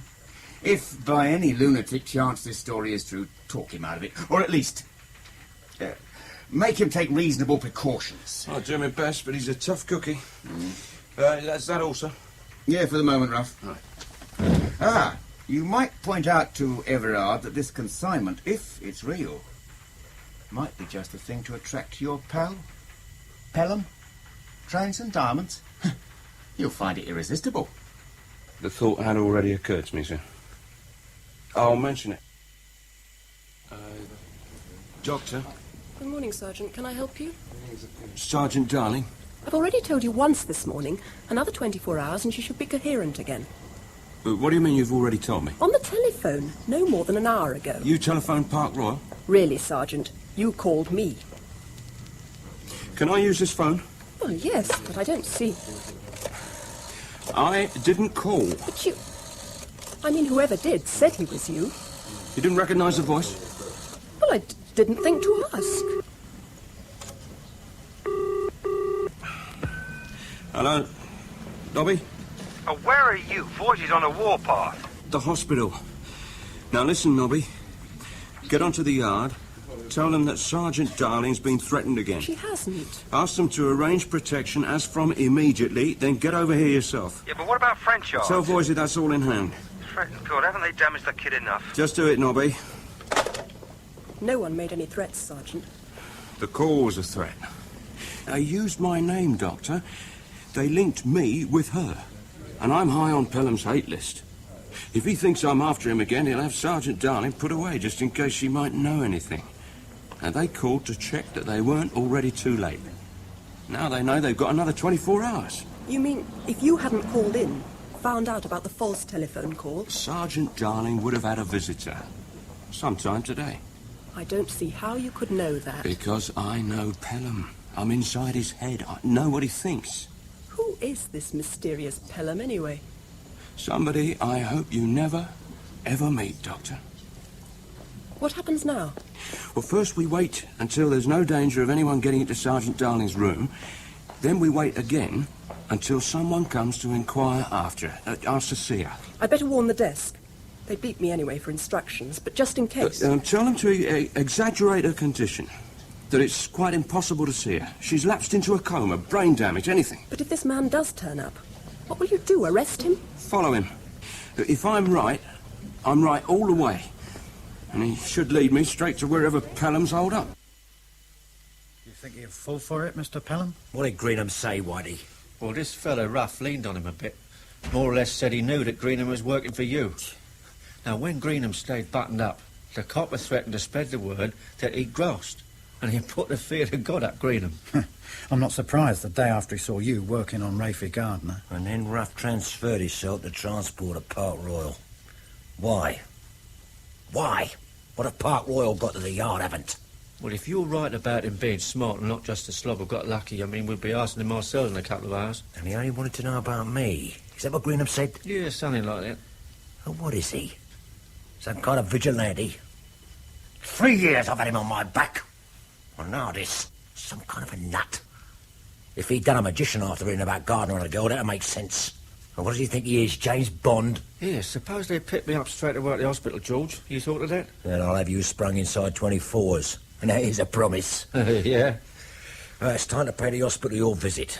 Now remember, worried, firm, but reasonable. Make sure that they're suspicious. And if they let you go, check for a tail, and if it isn't Rough, lose him. If it is, you lead him straight here, and we'll be waiting. Yeah, what if nothing happens? I mean, and they let me in to see the girl? But then Rough hasn't got the message. We'll try again this afternoon with Barker here as bait. Right, fair enough. And the girl? Well, if you're sure she's safe, leave her. Killing her would be doing her a favour the state she's in. Way you go, Whitey. Good luck. Righto, George. I'll be back with Rough. Promise.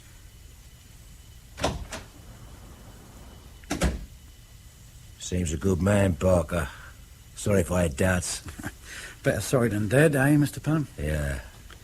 Now, this leading Herald about the diamonds. How do you read it? Could Frenchards be daft enough to pull the same stunt twice? Wouldn't they cancel now the story's out? They didn't last time. Yeah, but surely once bitten. If I was in their shoes, I'd expect every villain in the country to be saying just what you're saying. By planting the story, they've taken out the best insurance in the world. Nobody believes that there'll be £2.75 million worth of diamonds on that train Friday. Except me. Yeah, but what you got against Pelham apart from the obvious? But the old man says you'll report back to HQ without even going to Frenchards. He's really steamed up. Why? Well, he's got the idea from somewhere that the story in the Herald must be a plant. Oh, what if it is? He's deploying manpower he hasn't got to cover that train, just in case Frenchards are stupid enough to be lying. If Pelham sees the newspaper, Voisey will need every man he's got on that train, diamonds or no diamonds. Pelham's long gone. No, he's here in London. He still has scores to settle. He probably needs a well-padded Swiss account before he slips the country. You still think that you're inside his mind, Sergeant? I hope so, Doctor. If I'm wrong, a lot more people are going to get badly hurt. With me, top of the list. I'll get it. Dr. Whittaker? Yes? Right. It's happened, Sergeant, just as you said it would. Right, tell them to keep him there for a few minutes. Eh? Sorry, Nobby. You head back to the office, wait for my call, and then alert the yard. Hey, now, just... Look, has he given a name? Then keep him talking. Feed him a gloomy prognosis, anything. Don't let him go. He won't leave a name. Says he's a relative from up north, but speaks Bermondsey. Oh, this I've got to see. Is he still there? Good. In a moment or two, Sergeant Ruff will appear in reception. Ignore him completely and let the man go. Do you recognise him? I told you to stay out of this. No, you need cover. When I do, I'll ask for it. This is my plane, Nobby. Mine, not the yard's, not transport's, mine. You ought to be locked up, you know. You're as balmy as he is. He's leaving. Now listen. If you don't hear from me within 2 hours, call the yard. Tell him I was tailing Charles, alias Charlie, alias Whitey Solomons. They'll have a last known address and associates on file. Well, then why don't you just... Sorry, Nobby. Be at your desk. See ya. Put that damn fag out, Barker. If Ruff smells smoke the moment he gets here, he'll also smell a rat. Oh, sorry. And keep away from that window. Yeah. If Whitey's hooked Ruff, they'll be here in no time. And you let the BF go. I could hardly hold him by force, now could I? You could have followed him. Look, Sergeant Ruff is relying on me carrying out his instructions and being in the office when he calls. If he ever does. I'm getting tired of him, Nobby. One of the ticket clerks over at Paddington's been fiddling. Caught in the act, apparently. And we need to check back through his records to find out the real extent of the damage before formulating the charge. Tell Ruff, if and when he makes contact, that I want him at Paddington with the accountants, and he's to stay there until the job's done. With a bit of luck, that'll keep him occupied until Pelham's back where he belongs. Yeah, I'll tell him, sir. Yeah, and call the yard right away. Forget about what Ruff said. Ask him to put a call out on this Whitey, what's his name, have him picked up on a charge of grievous bodily harm.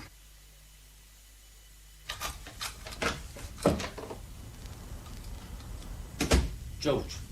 You still here, George? Were you picked up, Whitey? Yeah, he'll be here any second. Is he alone? Seems like it. Well, we keep out of sight. If he's not alone, you know what to do. Yeah, apart from panic, you mean? If he's got back up, the car's out back. We put whoever it is with him away and then Scarborough. In any case, he won't hang around. Barker and me will be in the back room. Yeah, if I need help, George, I'll yell.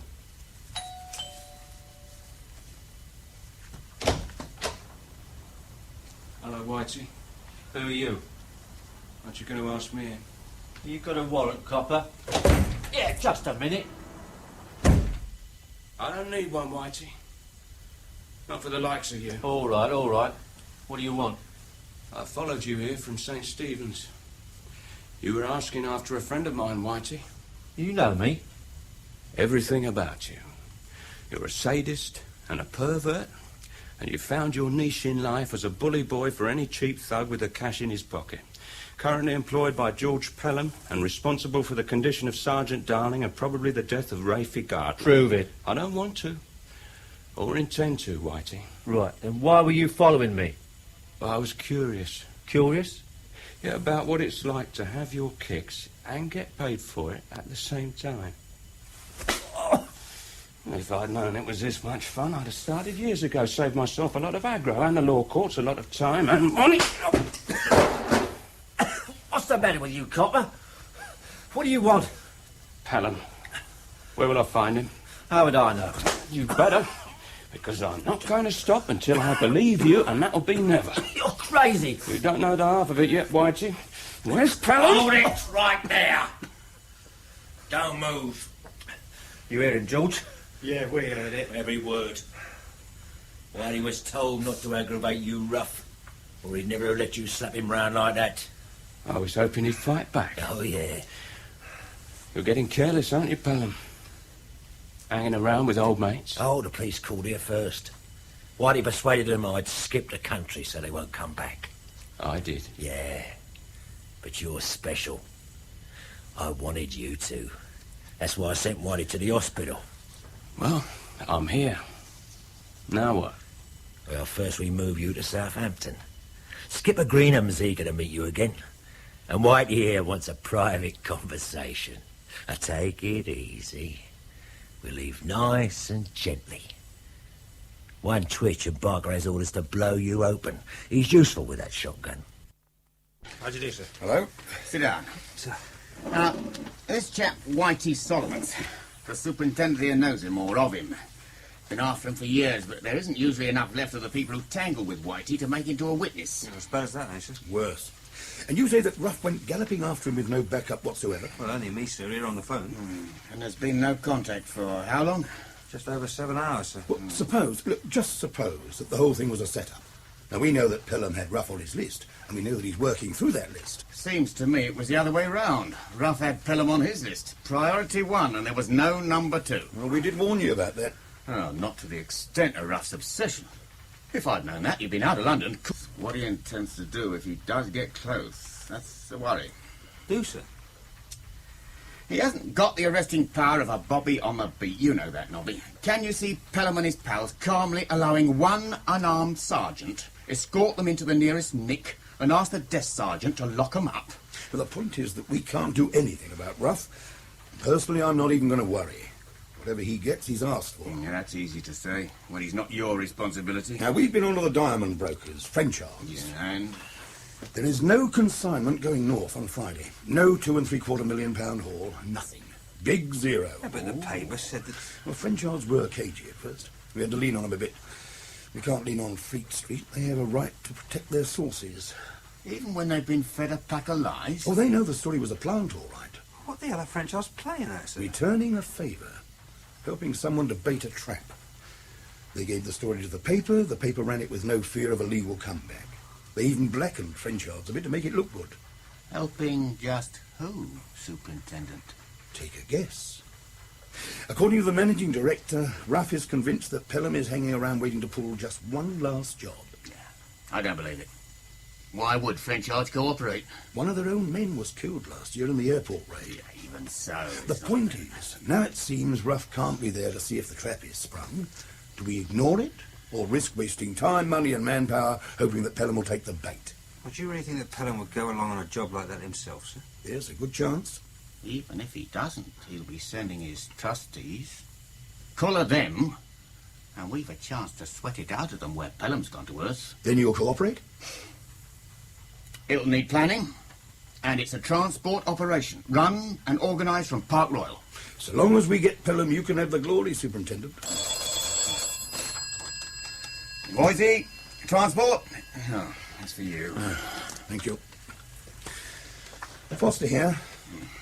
Yes? Nothing? I see. Thank you, Inspector. Look, Go over the place with a fine-tooth comb.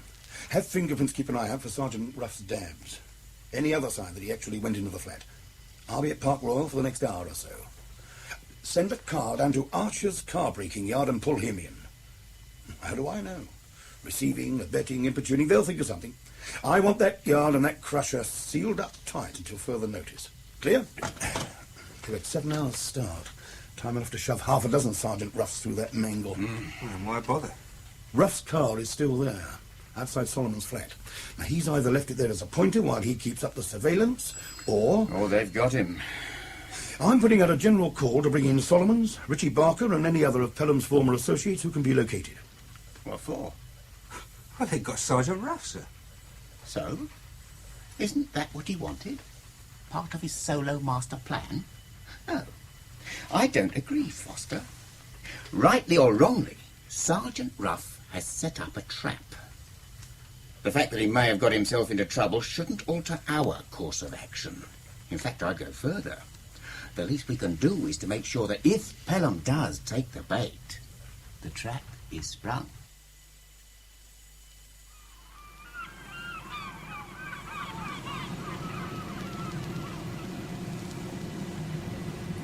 Finding your handcuffs uncomfortable, copper? It's the hold where you worked on Rafie Gardner, Whitey. What if it is? What did Greenham do? Peep through his slimy fingers. Do we have to wait for Pelham, Whitey? Coming a hero now, Greenham. You weren't so brave when you were shooting your mouth off. He's lying. Anything to stop from getting hurt. I never said nothing, Whitey. I told you. Yeah, and I told you and all I believed you. And Pelham believed you, so stop worrying. Well, at least until you've done your job and landed Pelham wherever he wants to be. Now, that's when you'll be in trouble, Greenham. You'll know too much and be obsolete into the bargain. That's a hell of a combination for someone with a death wish. Look, you won't be so cocky after Pelham gets here. Well, we got a long night ahead before then. And a day. Plenty of time to get on each other's nerves, eh? I mean, look at Greenham. He's twitching already. Shut up! You really think you can trust him? Look, I'm bored, Ruff. I'm going to get some kip. Leave you with your thoughts. Come on, Skipper. And before we turn in, let's have those bleeding engines off. We need all the sleep we can get. Sleep well, Ruff? Sorry we can't make it more comfortable. Oh, don't worry about that. I'll have sweet dreams about Pelham on that train tomorrow night. What's that supposed to mean? Oh, I'll tell you tomorrow if you ask me nicely. But I'd give a lot to be there, that much I'll tell you now. Good night. What train? What's he on about? Come on.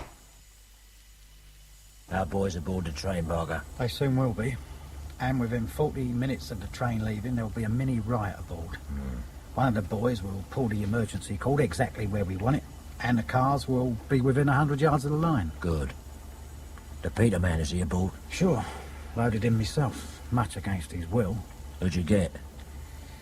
Old Matty Matthews. Matty?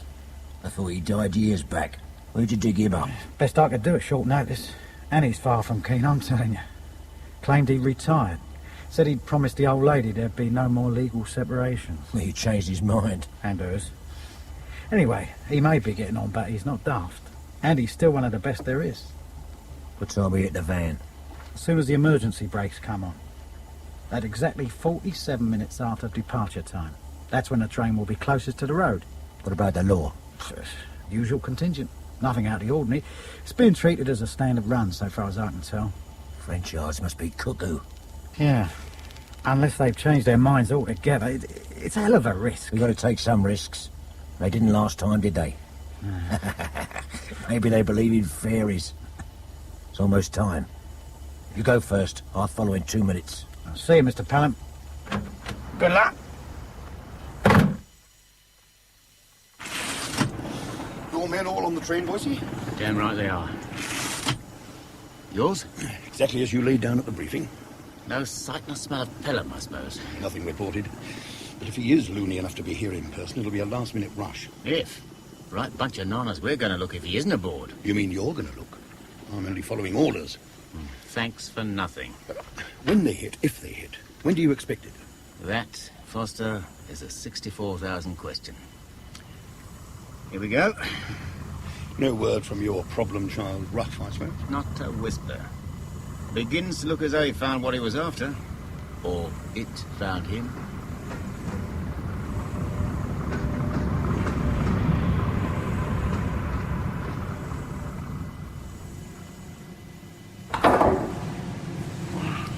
Well, Sergeant. Oh, what time is it? Why? You thinking of going somewhere? I was just wondering when Pelham's going to show. 2, maybe 3 hours. The train should have left a few minutes ago. So, Pelham went ahead with the diamond snatch. What do you think? That you scared him off? Well, then we got him. Crew will be aboard in a few minutes, Mr. Solomons. We can be away within 5 minutes of getting the word. You've got harbour clearance? Well, of course. They checked the cargo holds, all except this one, first thing this morning. I've been a bit worried about the lie-over, but I told them we was held up by a consignment of car parts from Leyland's. Everybody will believe that one. Take my advice, Greenham. Cast off now, while there's still time. What do you mean, time? We leave when Pelham gets here, and not a second before. Yeah, if he ever does. He knows something. Even if he does get here, I doubt if you'll have 5 minutes to spare. Do you really think we've called off surveillance on this ship? Not think, Russ. We know. Look, Pelham's walking into a trap. A setup. There never were any diamonds. No, the newspaper story was a plant, and all Pelham's going to find on that train are 500 assorted coppers. He's lying, Greenham. Suit yourself, but my advice would be to get out now while you can. It'll be hours before you know for certain whether or not I'm bluffing. Eh? Do you think your nerve will hold out, Whitey? Or his? Look at him. You've got the jelly already. How's he going to hold out, do you think? Waiting to see who comes across the gangplank first, Pelham or the law? I'm going to check the engines. Yeah, you better keep an eye on him, Whitey. You'll look pretty stupid if Pelham gets through and you find that your skipper's hopped it. Greenham's more scared of Mr. Pelham than his by your fairy tales. And that's a promise. Yeah. He'll be here, with the diamonds. And then it'll be your turn to sweat. Here's Matty, Mr. Pelham. Well, well, Matty. Take a seat. Oh, you weren't too enthusiastic about this little caper. Not me, Mr. Pelham. The missus. You see, I promised her after my last stretch. Don't tell me you're scared of the wife, Matty. Hard man like you. She said if ever I did another job, she wouldn't be there when I got home. I'm too old to start looking around for someone else, and I can't stand being alone. Yeah, that's very touching, Matty. But I'm sure she'll be there as always. And if she's not, she'll soon come running when you buy her a nice present with your share, OK? I suppose so, Mr. Pelham. Everything as it should be, Barger? No problems. We start drifting back towards the guards van in 6 minutes. Should take us about 5 minutes to cover the ground. Right. Then the lads will start some sort of riot. They're pushing coke out there now. In a scuffle, someone will get hurt. One of the boys pulls the cord, and bingo. Well, that'll keep any fuzz who are aboard busy enough, eh, Matty? Yeah. Well, it's up to you to get that safe open in record time. We'll be over the embankment into the cars before they even know there's been a robbery, right? I don't run so good, Gar. You do a good job, and if need be, we'll carry you. 5 minutes to go. Just relax, Matty. Nothing will go wrong. As Whitey would say, that's a promise.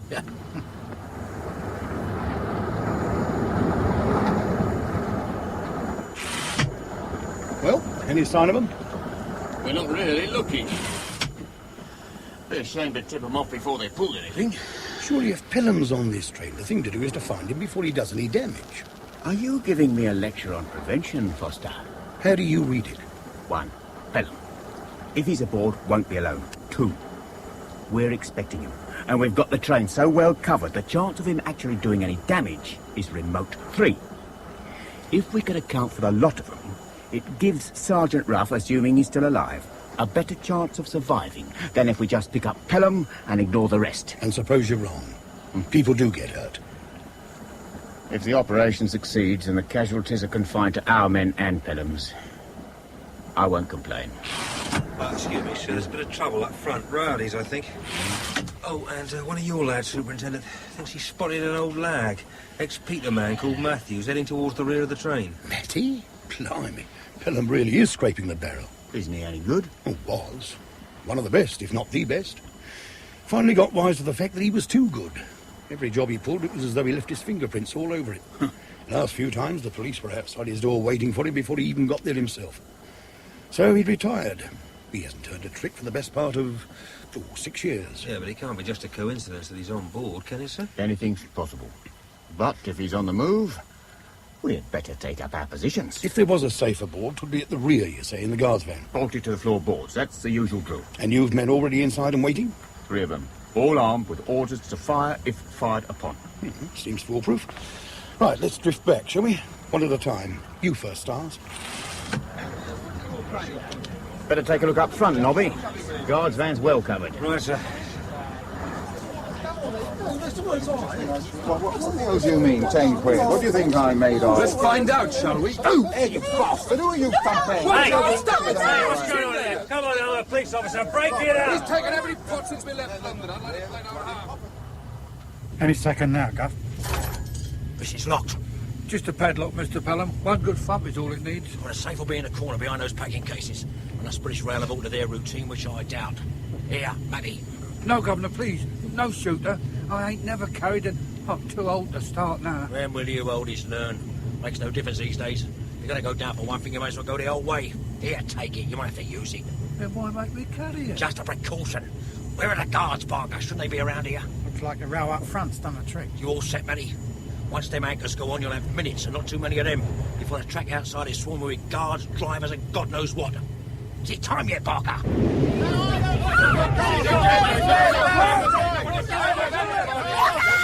Oh, what the?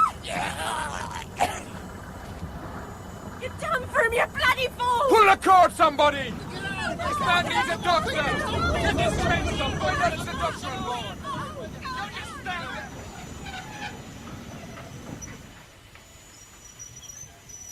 The padlock, quick! In, Matty, fast! Hey, what the hell do you think you're doing? You done him! Get on with it! Barker, what's the corridor? Okay, Mr. Pelham. You said... The safe in the corner, hurry! Yeah, there is no safe. There has to be Mr. a... Pelham, we're about to have company. The bloody plant! Quick, Barker, the door, we have to jump! Okay. What about me? Hold it right there. We're police officers. Hold. Want to shoot? Jump! It's no use, Foycy. Black as pitch out there. You're more likely to wing some poor bastard on his way home from work. Yeah. They won't get far on foot. Let's check that poor bloody guard. Where the hell are the men you said you'd planted? Where indeed? When I find out, I'll have them for breakfast. He's at it. Poor devil. Headshot. We're going to call out all units, Met and local. I want this whole area cordoned off. Hold it! You. In there. Come on. Out of it. Slowly. And with your hands in the air. But don't shoot. It's only me, Matthews. I'm not carrying, I swear. You know me, Gov. So it was you, Matty. Well, this time you've really done it. He made me, I swear it. He's balmy, you know that. If I'd refused, they'd have dumped me and the missus as well, most like. Tell it to the Jerry. Come on, Foster. Let's start the search.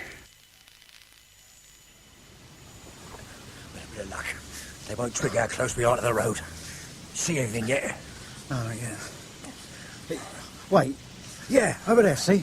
Side lights. Flash the torch, for God's sake, he's miles away.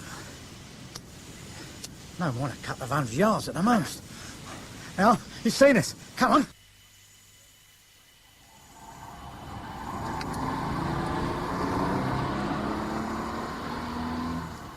The whole thing was a setup, and I fell for it like some wet behind the ears kid. You mean there never was no diamonds? Right. But that would mean the dealers, Frenchars, must have been in on it. Why not? And of course they love me. What about the Herald? Yeah, that's possible. Now they may just have run a good story because it was exactly that. After we drop you, Barker, you think up something special for Frenchars. Keep out of sight until the Aurora's well clear and then hit them hard. You're still sailing on the Aurora? Do I have a choice? But that copper rough, he sussed it out. Did he share the information? Or, as usual, play it close to his chest? You're going to find out the hard way if you head for Southampton. And the funny thing is, I don't care all that much. All I want is to even a score with Ruff and then Parkhurst or Brazil. What's the odds? You're kidding. You'll be back. Yeah. We'll see, Barker. We'll have to see. Well, what do you think Pelham will do now, sir? Move into the Ritz, write his memoirs and make a fortune that way. How the hell should I know what Pelham will do now, Nobby? Oh, Sergeant Ruff had about guessed him, sir. At least I think so. Why do you say that, Nobby? Well, he just seemed to know, that's all, sir. I mean, like he and Pelham were sort of linked. It sounds daft, I know, but... Just what did he know? Well... Well, think. Everything, anything. What did Ruff say about Pelham? He never said much about anything else. Yeah, why did you say linked? Well, all sorts of things. I mean, he knew that it was Pelham or one of his mates who called at the hospital to inquire after Sergeant Darling. You mean he guessed? No, it was more than that, sir, honest. And then the ship. What ship?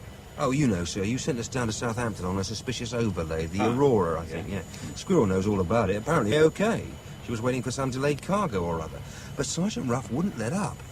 And then when they dragged Rafie Gardner out of the harbour, he said he knew again that it was something to do with Pelham. What about the ship, the Aurora? Oh, she's clean, all right. Had a closed file report this morning. Customs went over her with a fine-tooth comb. And what the hell are you on about, Nobby? Well, it's just that Sergeant Ruff spent a bit of time on board talking to the skipper.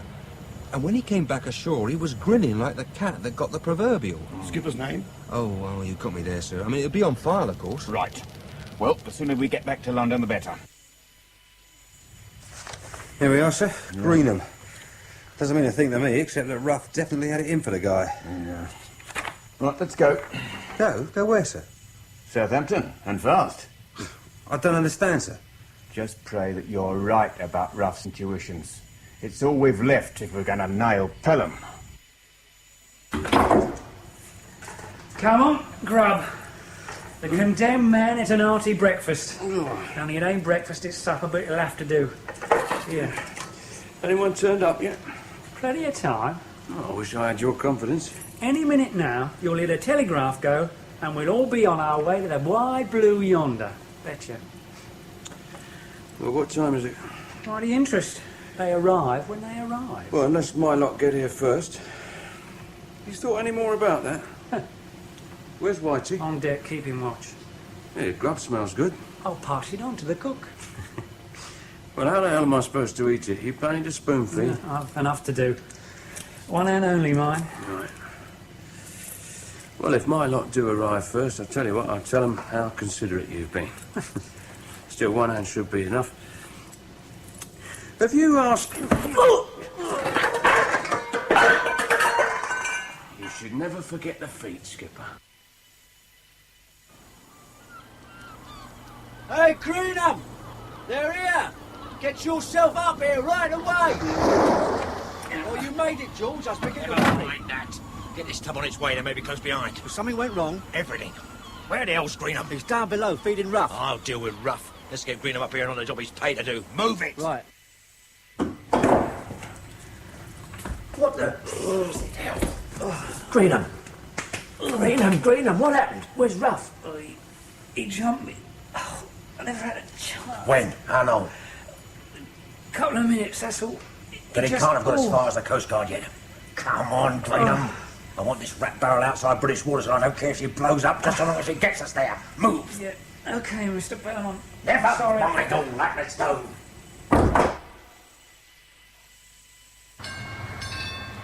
Douse those lights. That'll make us more conspicuous than leaving them on. They're navigation lights. Just do it, Greenham. It's a fog bank ahead. If they can't see us from the shore, they'll assume we left earlier than we did. At least let's hope so. We'll be in the main channel in less than 8 minutes. And open water in about half an hour. Cut your speed. Right. If we're going to make it at all, we'll have to creep out under cover of the fog. Suppose they send a patrol boat after us. Yeah, with Ruff running around loose, there's not much to suppose about it, is there? They can't board us unless we heave to. And they can't make us heave to unless they send a bloody gunboat. Well, we can't just ignore them. Anyway, what about the crew? Tell them to stay below if they know what's good for them. Well, I don't think we've got a chance. If you think you've had it, Greenham, run this hulk into the mud and we'll head back for the smoke. And lose me my ticket. Oh, you've lost more than that already, my son. When you let Ruff go, you as good as put yourself away for a tender life. That's why I didn't finish her. Let the law do it. Why not swim for it, Mr. Pelham? What? Oh, you'll never make it across the mud, but we're only a couple of 100 yards out. The only swimming I'm likely to do is down. Well, take a life raft, then. There's 2 on deck. Food, water, compass, the lot. Piece of cake. As soon as we reach open water, I'll point you in the right direction. You like that, eh, Greenham? With us over the side, you have a fighting chance of convincing the patrol you're in the clear. It's you I'm thinking about, Mr. Pelham, honest. Sure. If they bring in Interpol, every European port will be watched. We can't sail direct for South America, not in the old Aurora. I mean, if you weren't... If only you'd held on to that copper. I'll lay another 25 years that he's kept his suspicions about this ship to himself. Yeah, just suppose, though, that you're wrong. No, I'm right, Whitey. Otherwise, we'd never have got in through the dock gates, never mind up the gangplank. They'd have been waiting for us here, not on the train. Yeah, they set their bloody trap in the wrong place because they don't know about the Aurora. How long have Ruff been away before we found you? Oh, I don't know for certain. I was out cold for a bit. Not more than a few minutes. Yeah, 5, maybe 6 minutes, no more. I spoke to the skipper just before he took the grub down. Why? And you were watching the gangplank the whole time, waiting for us to arrive? Yeah. That's why there's no patrol boat. No river police, no customs and excise. Yeah, what you getting at, Mr. Pelham? He's still on board. He's what? The copper? Of course he is. He wants me personal. He wouldn't want his mates crashing the party. Yeah, I can feel him, Whitey. Maybe even listen to us right now. Oh, leave off, Mr. Pelham. You're giving me the creeps. All we have to do is find him, and we're in the clear. When you reach open water, Skipper, make course for Ulster. But that don't make sense. You can't land in Ulster. We'll be arrested as soon as we reach port. Who said anything about port? I've got friends there. I've helped them often enough in the past. We'll radio for a rendezvous just outside a 3-mile limit. And then the Aurora will disappear without trace. You mean scuttle, huh? And what about the crew? Oh, use your head, Skipper. I'm setting up the biggest mystery since the Mare Celeste. We can't leave witnesses. Look, just suppose I agree. You'll agree all right, Greenham. And we get into Ireland, OK, well, then what? Well, then we're away, the 3 of us. The Icelandic route, courtesy of a sympathetic trawler skipper I've done business with for years. Or the underground route to Sweden, mostly used by army deserters. Makes no odds which side we run with. By the time they begin to wonder about our credentials, we'll have moved on. South America, Brazil, maybe Venezuela. Say hello to Ronnie Biggs. Yeah, you make it sound easy. There's one problem and one problem only. Sergeant Ruff is somewhere here on this ship, waiting his chance. Now, have you got your gun, Whitey? Yeah. Well, then we'll deal with him right away. Now, take it easy. He's not armed. I mean, he's not dangerous.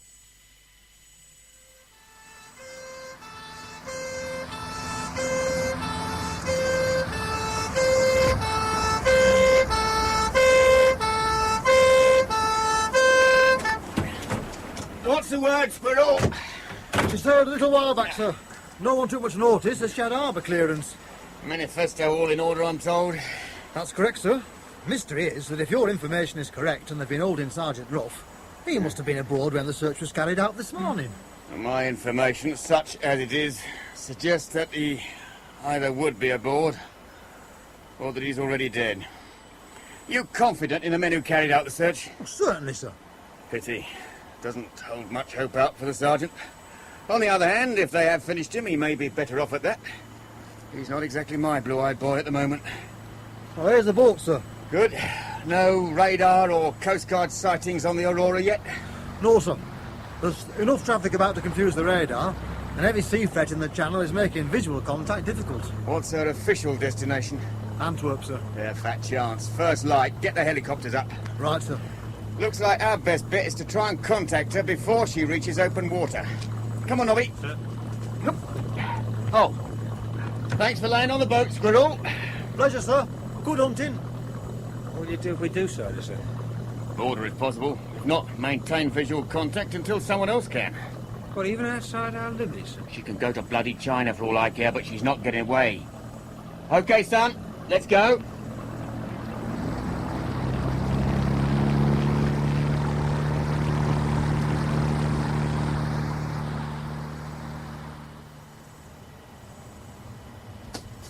That's you, Whitey?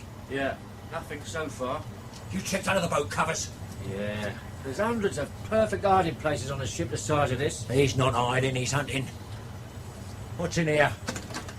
Let's have a bit of light. Storage. Shall we try forward? Is Greenham armed? I don't want to find a bridge taken over. Well, he is now. Luckily he wasn't when Ruff took him. What is it with this guy, Ruff? He worries me. Worries you? You think I like prying around in the pitch dark with a nutter for company? mean, that fella's balmy. He's got to be.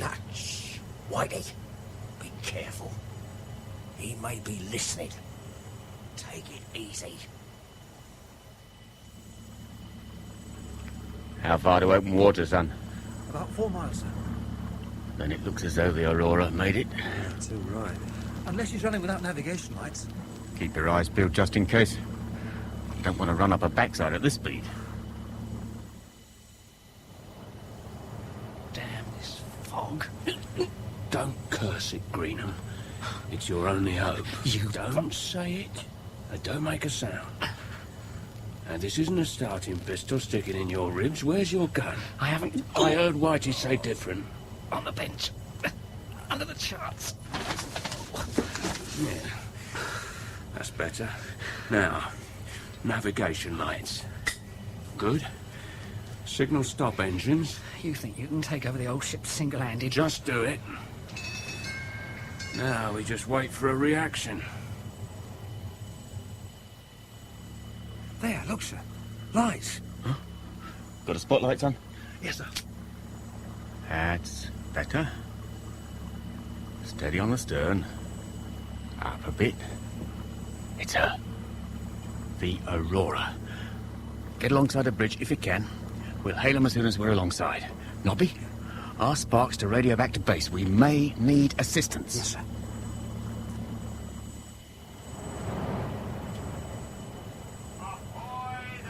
Listen. Yeah, I can hear it. But what did you expect? A summer cruise? It's the river police. Yeah, quiet. There's somebody out there. Greenham! Greenham! What the bloody hell are you playing at? Who those lot? Greenham, you He jumped me, Whitey. bastard. I didn't have a chance. He had a gun. No, Whitey, no! All right, drop it, Whitey. Yeah, that's right. I didn't have a gun. But he didn't know that. Now, one move, even look in my direction, and you're a dead man, Whitey. The coppers don't... Coppers don't...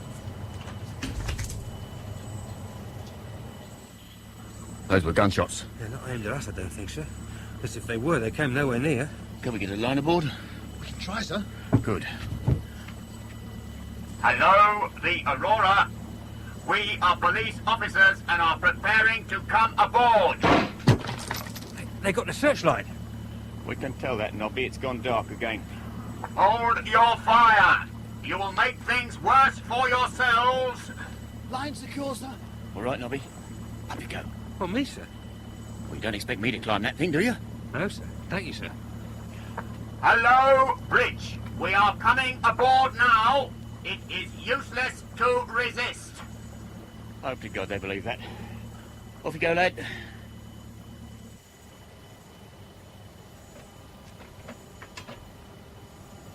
Is that you, Whitey? No, Pelham. It's me. Whitey. You shot Whitey. He left me no choice. Come out into the light, copper. I want to see you. Yeah, I bet you do. What's eating you? What did I ever do to you? Nothing. It's what you did to other people, Pelham. You or your hirelings. For 3 years, I watched you destroying life after life. Kids of 12 and 13 disappearing into the shadows and coming out months later on the game, beating up old junkies. Decent, honest people, small businesses, terrorised almost to death. You're heavies in the extortion game.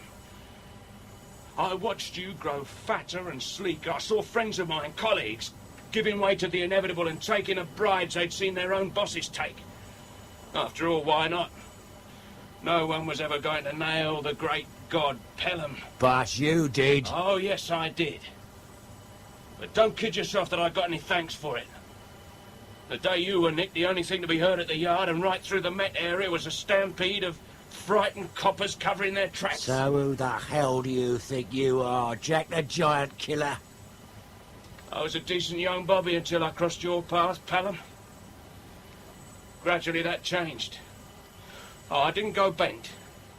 But I didn't stay decent either. That's the evil about you, Pelham. You corrupt everything. The innocent as well as the guilty. Hello? Anyone on board? Well, looks like you won again, Ruff. Here's me gun. Looks like Parkhurst after all. And have Superintendent Foster engineer another escape. More innocents murdered. You know about him. Him and the others. They'll be your last victims, Pelham. Anybody there? Now move, Pelham, slowly. Up to the bow. What are you planning, Ruff? You got me fair and square? You don't even know what that means. Now move. You can't fire that thing. Ain't no. Foster will have you on a murder rap, you know that. Now. Over to the rail. Hello, sir? What's your report, Nobby? Whitey, Solomons and Greenham both dead from gunshot wounds on the bridge. No sign of life topside. Shall I search below? Be careful. Any sign of trouble and wait for assistance.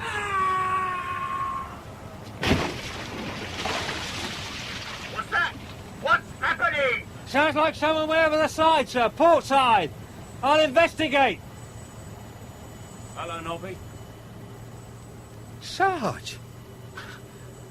Blimey, we thought you was a goner. Maybe you were right at that. Yeah, but who... Pelham. That was Pelham went over the side. That was Pelham. Will he make it? I doubt it. Doesn't swim. Anyway, he mistimed it. Hit something on the jump. Broke his arm, I think. Jump? You sure he jumped, Sarge? We'll find him tomorrow, I expect. Face down in the mud. What about you, Sarge? You got what you wanted, what next? Oh, the quiet life. A few ticket offenders, help a few old ladies on or off the escalators. Quiet as Voisey can make it. If he keeps you on the force. Well, he's no choice, Nobby. There's a report of mine being studied by Scotland Yard's Internal Affairs Division. When the balloon goes up, I'll be the safest copper on the force. Any action taken against me over this Pelham business would look like victimisation. And I knew that before I ever left the yard, so, you see... No sweat, son. We'll just do our job, watch the fireworks from the safety of Park Royal, and then wait for the dust to settle. And when the big clean-up comes, Pelham won't be around to give false testimony. His protection days are over. Now, let's find the crew and see about getting this tub back into harbour, eh? Do you mean you've been on some sort of undercover assignment all this time? Did I say that, Nobby? Now, did I? We present The Higher They Fly, the novel by Christopher Hodder Williams, freely adapted for broadcasting by Norman Edwards. The play opens in London Airport Control Tower.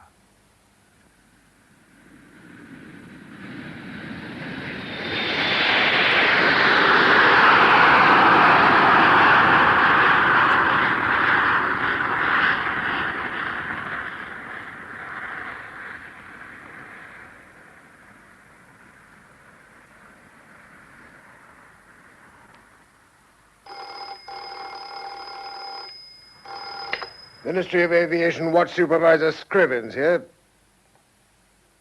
What? Oh, what sort of gear? Oh, very well. Come to my room and report. Well, Scrivens, I'll be on my way. Well, goodbye, Captain Fleming. You can drop the captain. Surely you know that I've been grounded. Not allowed to fly anymore. Oh, no. I showed the white feather on a check flight and had to let co-pilot Truman land the plane. There's no secret about it, is there? No, I'm sorry. So am I. Very sorry. Especially because I can't remember a thing about that flight. Amnesia. You're not well, Fleming. Sick leave's what you need. And the sack is what I'll get. Come in. Ah, Forbes. Now, what's all this about finding gear? This is part of the stuff, sir. I found it on the perimeter track as I crossed over by the boundary lights just after the last jet got off. But this is a piece of main undercarriage lock. Anything else?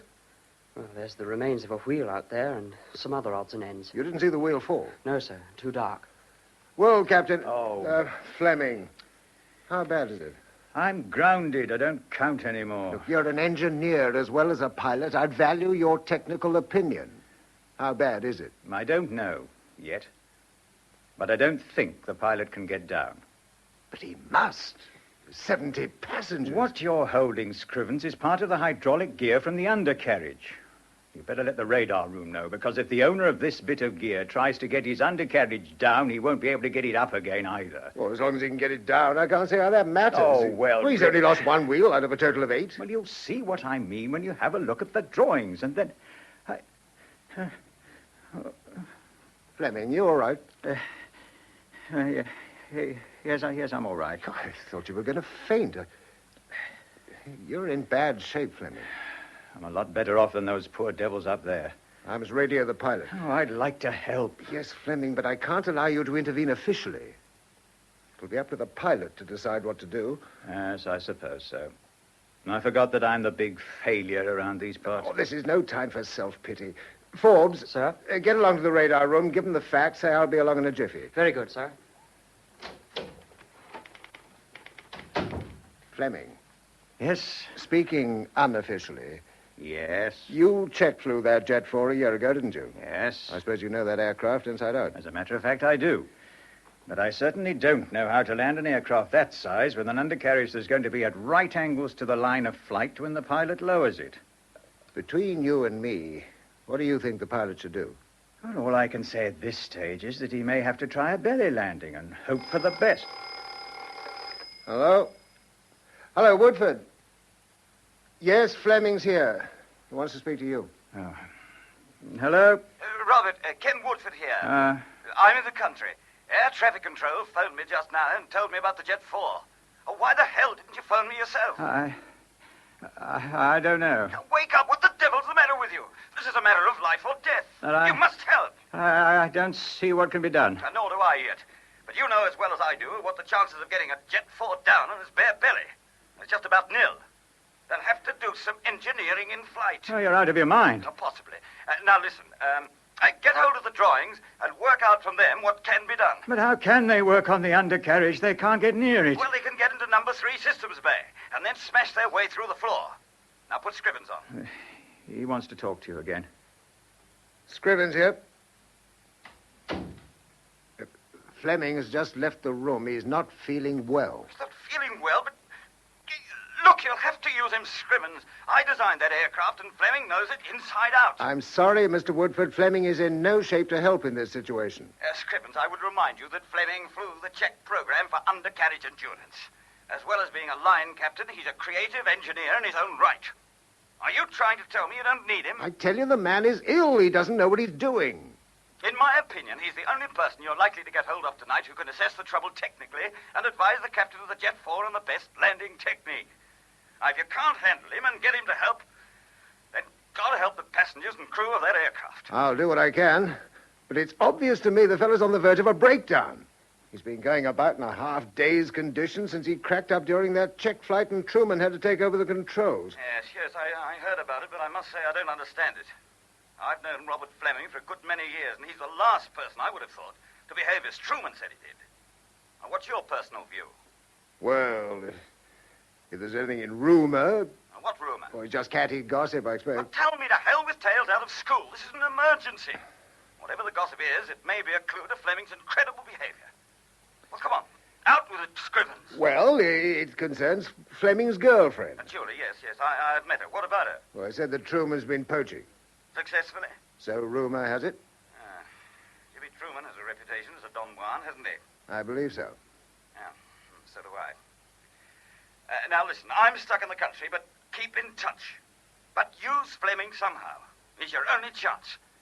Keep me informed, please. I'll do all I can, Mr. Woodford.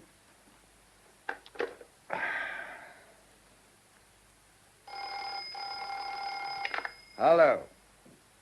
Oh, Talbot, yes, I'm coming to your office now. Have you found out which plane... Oh, you have. State Lines 46, London to New York. Have you made radio contact? Well, what's the captain say? What? He's not sure? Oh, my God, if he's not satisfied... Talbot, I'll be with you right away. I want to talk to the captain myself.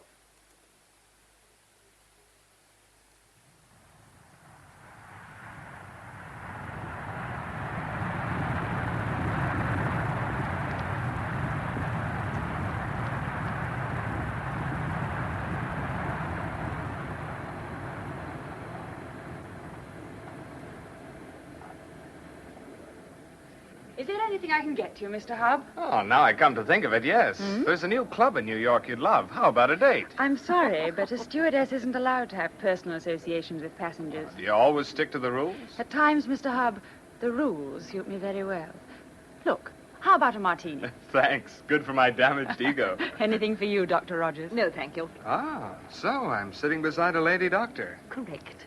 And over there is a famous actress, Jane Tyne. Really? She's great.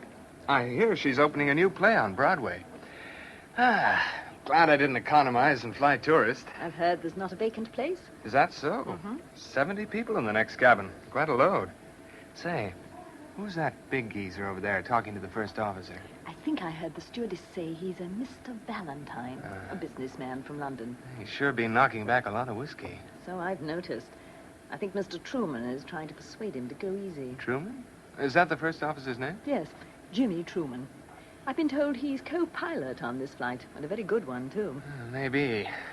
I don't like his blonde hair or his face. Why? Oh, he knows he's a good-looking guy. Oh, but charming, don't you think? Sharp. Polished. Professional Romeo. As a matter of fact, I think you're right. But I'd rather have to deal with him than Mr. Valentine. I wonder what those two are talking about. Of course, Mr. Truman, it's all very different nowadays. The day when I had my own plane, one really had to know how to fly. Really, Mr. Valentine? Yes, really. As far as I can see, you chaps have pretty well nothing to do. Autopilots, altitude locks, course locks, and God knows what else. Piece of cake, eh? But of course, this is not the airline I usually travel with. I hope it meets with your approval, Mr. Valentine. Mr. Truman? Ah, hello, Susan. Want me? No, Captain Crook wants you up front. Oh.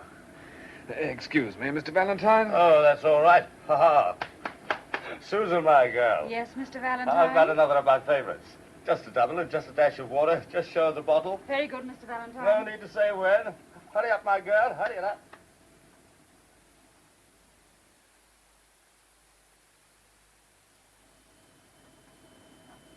Perfect idiots, Jimmy. That's what they are. Why? And who are they, Captain? I've just been talking to Scrivens on the RT. He wants to know if we still have an undercarriage. What? What do you think, Jimmy? Any wheels down there, do you think? It seemed all right at takeoff. You notice anything, Jeff? Huh? 5 degrees right, Captain. Yeah, where are we going, Perkins? The Tate Gallery? There's a beam wind picking up all the time, Captain. Right, all right. 5 degrees it is. Now, repeat. Did you notice anything at takeoff? Well, I had a vague feeling that something hit us. A sort of thump. I felt it rather than heard it. Yeah? I'm sorry. I should have mentioned it to you before. No, forget it. Wouldn't have made any difference. Look, do you think you could get your great body through a very small hole? The servicing duct. Number 3 systems bay. Oh, I'll try. Tight squeeze. I'm the fat boy of Peckham, you know. Now, listen. If we have hit anything, you should see that the hull has been dented. In number 3 bay, you'll be right above the retracted wheels. Yeah. If that's where the trouble is, there may be some damage visible from the inside. Meanwhile, we must depressurize. Airways have authorized us to go down to 10,000 feet. Yeah, well, I'll have to tell the customers. Pass the microphone, Jimmy. Yeah. Thank you. Ladies and gentlemen, this is the captain speaking. We are going down to an altitude of 10,000 feet, and I am about to depressurize the aircraft. You will probably find no difficulty whatsoever in breathing when I let the wind out, so to speak. But if you do have, you've only to press the red button above your heads and an oxygen mask will drop down. There is no cause for alarm, but one of my crew will be inspecting certain equipment. Please do not smoke, although you may move around as much as you please. I shall be making a further announcement later. Thank you. Well, Dr. Rogers, What do you make of that? A jovial understatement, Mr. Hub. Yes. Even at Yale, I got to know you British love understatements. Losing 20,000 feet in order to depressurize. Yeah, I wonder what the trouble is. Flaps? Undercarriage? I don't know much about aircraft. Nor do I. But this one has a bug in it somewhere. The captain was too offhand. Stewardess? Yes, Dr. Rogers? Can I get anything for you? Your name is Susan, isn't it? That's right. Susan Eccles. Oh, stewardess. Too so- formal. Susan it is. Fine, that's okay by me. Do you know what the trouble is? Trouble? Oh, there's no trouble. Captain Crook is one of our most experienced pilots. Rather than leave you in the dark, he prefers to let his passengers know what is happening. Stewardess! Stewardess! Hey, my girl! Oh, Service! Empty glass! Coming, Come on, my sir. girl.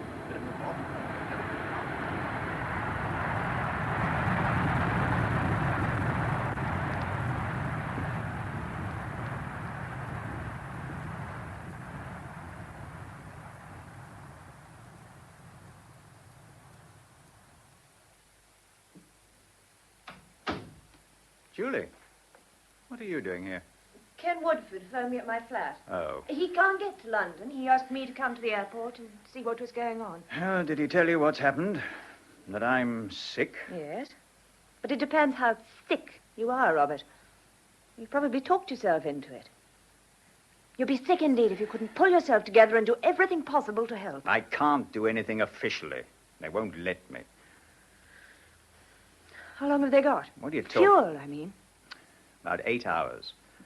What they must be going through. You don't care, do you, Robert? You're too wrapped up in your self-pity. You haven't the imagination to understand how I feel. You hate me, don't you? Because of Jimmy Truman. You betrayed me for him. Oh, don't be so melodramatic. I fell in love with him. Do you know that the aircraft in trouble is State Lines Flight 46? No, Ken Woodford didn't tell me that. The pilot is Captain Crook. The co-pilot is your Jimmy Truman. Oh, I think I'll leave you now. Ken Woodford may be able to reason with you. I can't. You could try. I'm a good listener. You know the only thing you're good at in your present twisted state? What? I've got to see Greg in a minute. He might like to know, too. Hating. The thing that counts, Fleming, is the doctor's report. I discussed it with the board this morning. Yes, well, Greg, you are my boss. Are you going to sack me? No. You're valuable to us as a development engineer. But I am grounded. You're unfit to fly. Then I'd like to see the doctor's report. No. The doctor feels you should see a psychiatrist. Oh, that's out of the question. What a triumph for Jimmy Truman. He's proved in his report that I'm a coward and an invalid. Invalids don't fly. Oh, wait a minute. Oh, wait. Fleming. Sorry.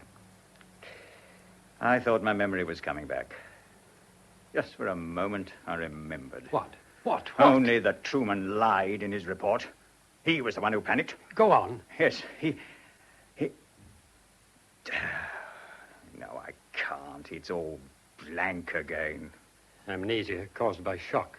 And the doctor says your memory will return in time. In time? How long, oh Lord? Fleming. Yes? What's your opinion of Truman as a pilot? First rate. But he has his cracking point. Flying with him is an act of vanity. He sees himself as a Greek god flying. I wouldn't care to be with him again when he feels that image being destroyed. You want him to be destroyed, don't you? I mean, as a man. Because of Julie? Probably. Excuse me. Surely. Hello? Yes, Scrivens, he's here. Hold on. Fleming, the captain of State Lines 46 wants to talk to you. He's on Atlantic shortwave radio connected to this phone. Now, here you are. Thank you. Take a grip of yourself and talk to him.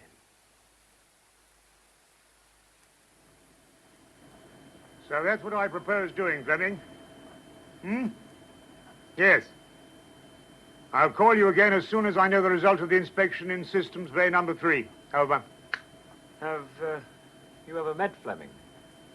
No, Jimmy, no. Heard a bit about him. Good engineer.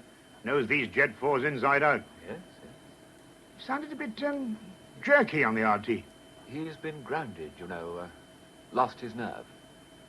Yeah. So I heard, Truman. Yeah. Well, now go and have a look at the customers, Jimmy. Will you say a few nice words to him if necessary? I will. And I'll cut Mr. Valentine off the booze if he doesn't behave. Do that.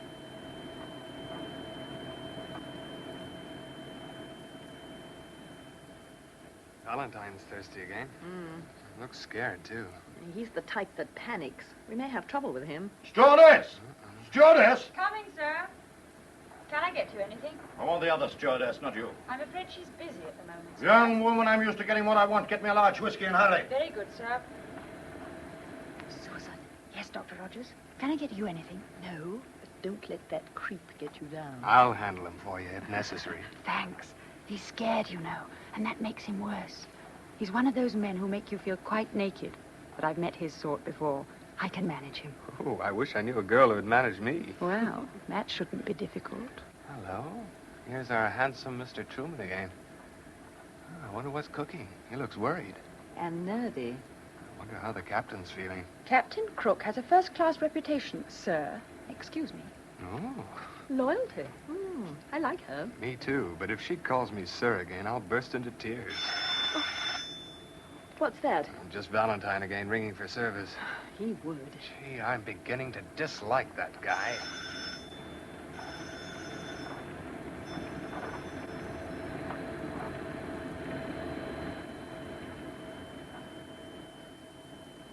Perkins.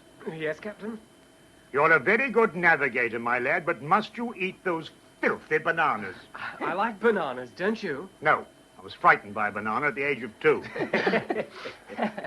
Now, how long can we stay at 10,000 feet and still have sufficient fuel reserve? Well, at this altitude, we're eating it up. Yeah. But if we fly at our most economical speed, say 230 knots, we can still make Gander and the alternate if we go back to cruising altitude within 2 hours. Well, you'd better plot a course back to London Airport, just in case. Right, sir. Cut back speed to 230 knots. 230 knots it is. Well, Jeff, you ready? Yeah, just about. All those sweaters and things you're wearing won't improve your chances of squeezing yourself through a hole into number 3 systems bay. What? It'll be about minus 30 centigrade down in the bay. Cold. All I want you to do is to have a quick look. Now, no more. Oh. We've been warned not to lower the undercarriage, so we can't study the mechanism by operating it, so this is the only way. Well, if I don't see anything wrong, sir, it won't prove there is nothing wrong. No, I know. Now, we'll have to think again when you get back here and make your report. Off you go. Sir. Oh, and good luck, Jeff. I'll be seeing you.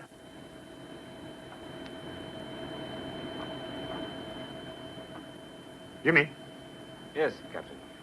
I've a feeling Jeff won't make it. He's too big, too fat. He won't squeeze his way along the tunnel. Oh. Now, you're much slimmer than Jeff. If Jeff can't make it, I'll have a go. Good boy. I've never explored the bowels of an aircraft before. Hello, here is Jeff. Soon back, Jeff. Yeah, I couldn't get through. But there's trouble, all right, sir. What's happened? I don't know exactly, but when I opened the pressure hatch in the floor, just forward of the first-class cabin, there was a hell of a slipstream. So there's a hole somewhere. Yeah, there must be. There's a howling gale down there blowing along the tunnel. All right. Up to you now, Jimmy. Yeah. But if there's a hole, don't fall out. I lose more first officers that way. You're forgetting, Captain. My father was with a flying circus, too. All right, Cocky, all right. On your way, huh? Right, sir. Well, now I must say a few more sweet nothings to reassure the customers. Hand me the mic, Jeffrey. Sir. Thank you. Ladies and gentlemen, I thought you'd like to know that our routine check is proceeding satisfactorily and that I hope to return to our normal cruising altitude very shortly. Meanwhile...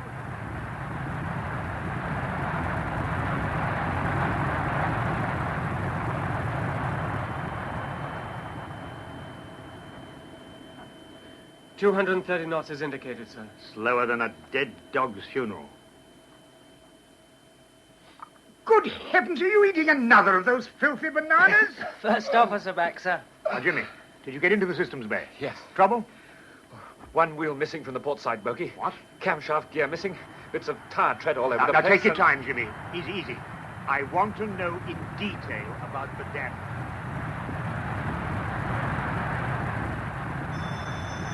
Stewardess! Stewardess! Stewardess! Stewardess!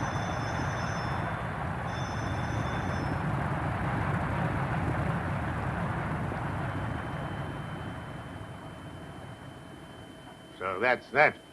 That all, Jimmy? Quite a bellyful. Quite.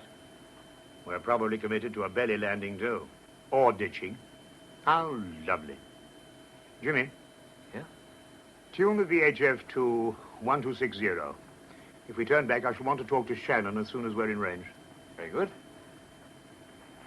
Truman, are you all right? What do you mean? Nervy, aren't you? No.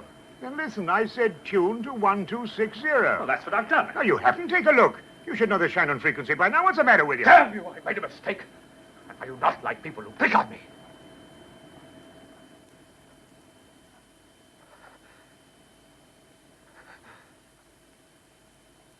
Sorry.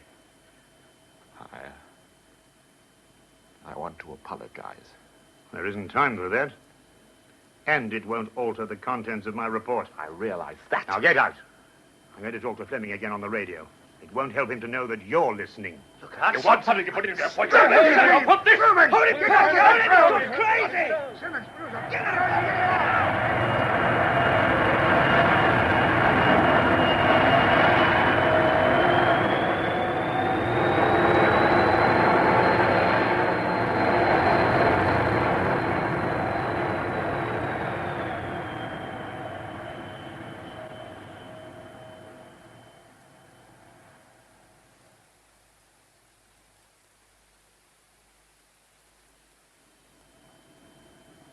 Where's Truman now? In the after cabin, sir.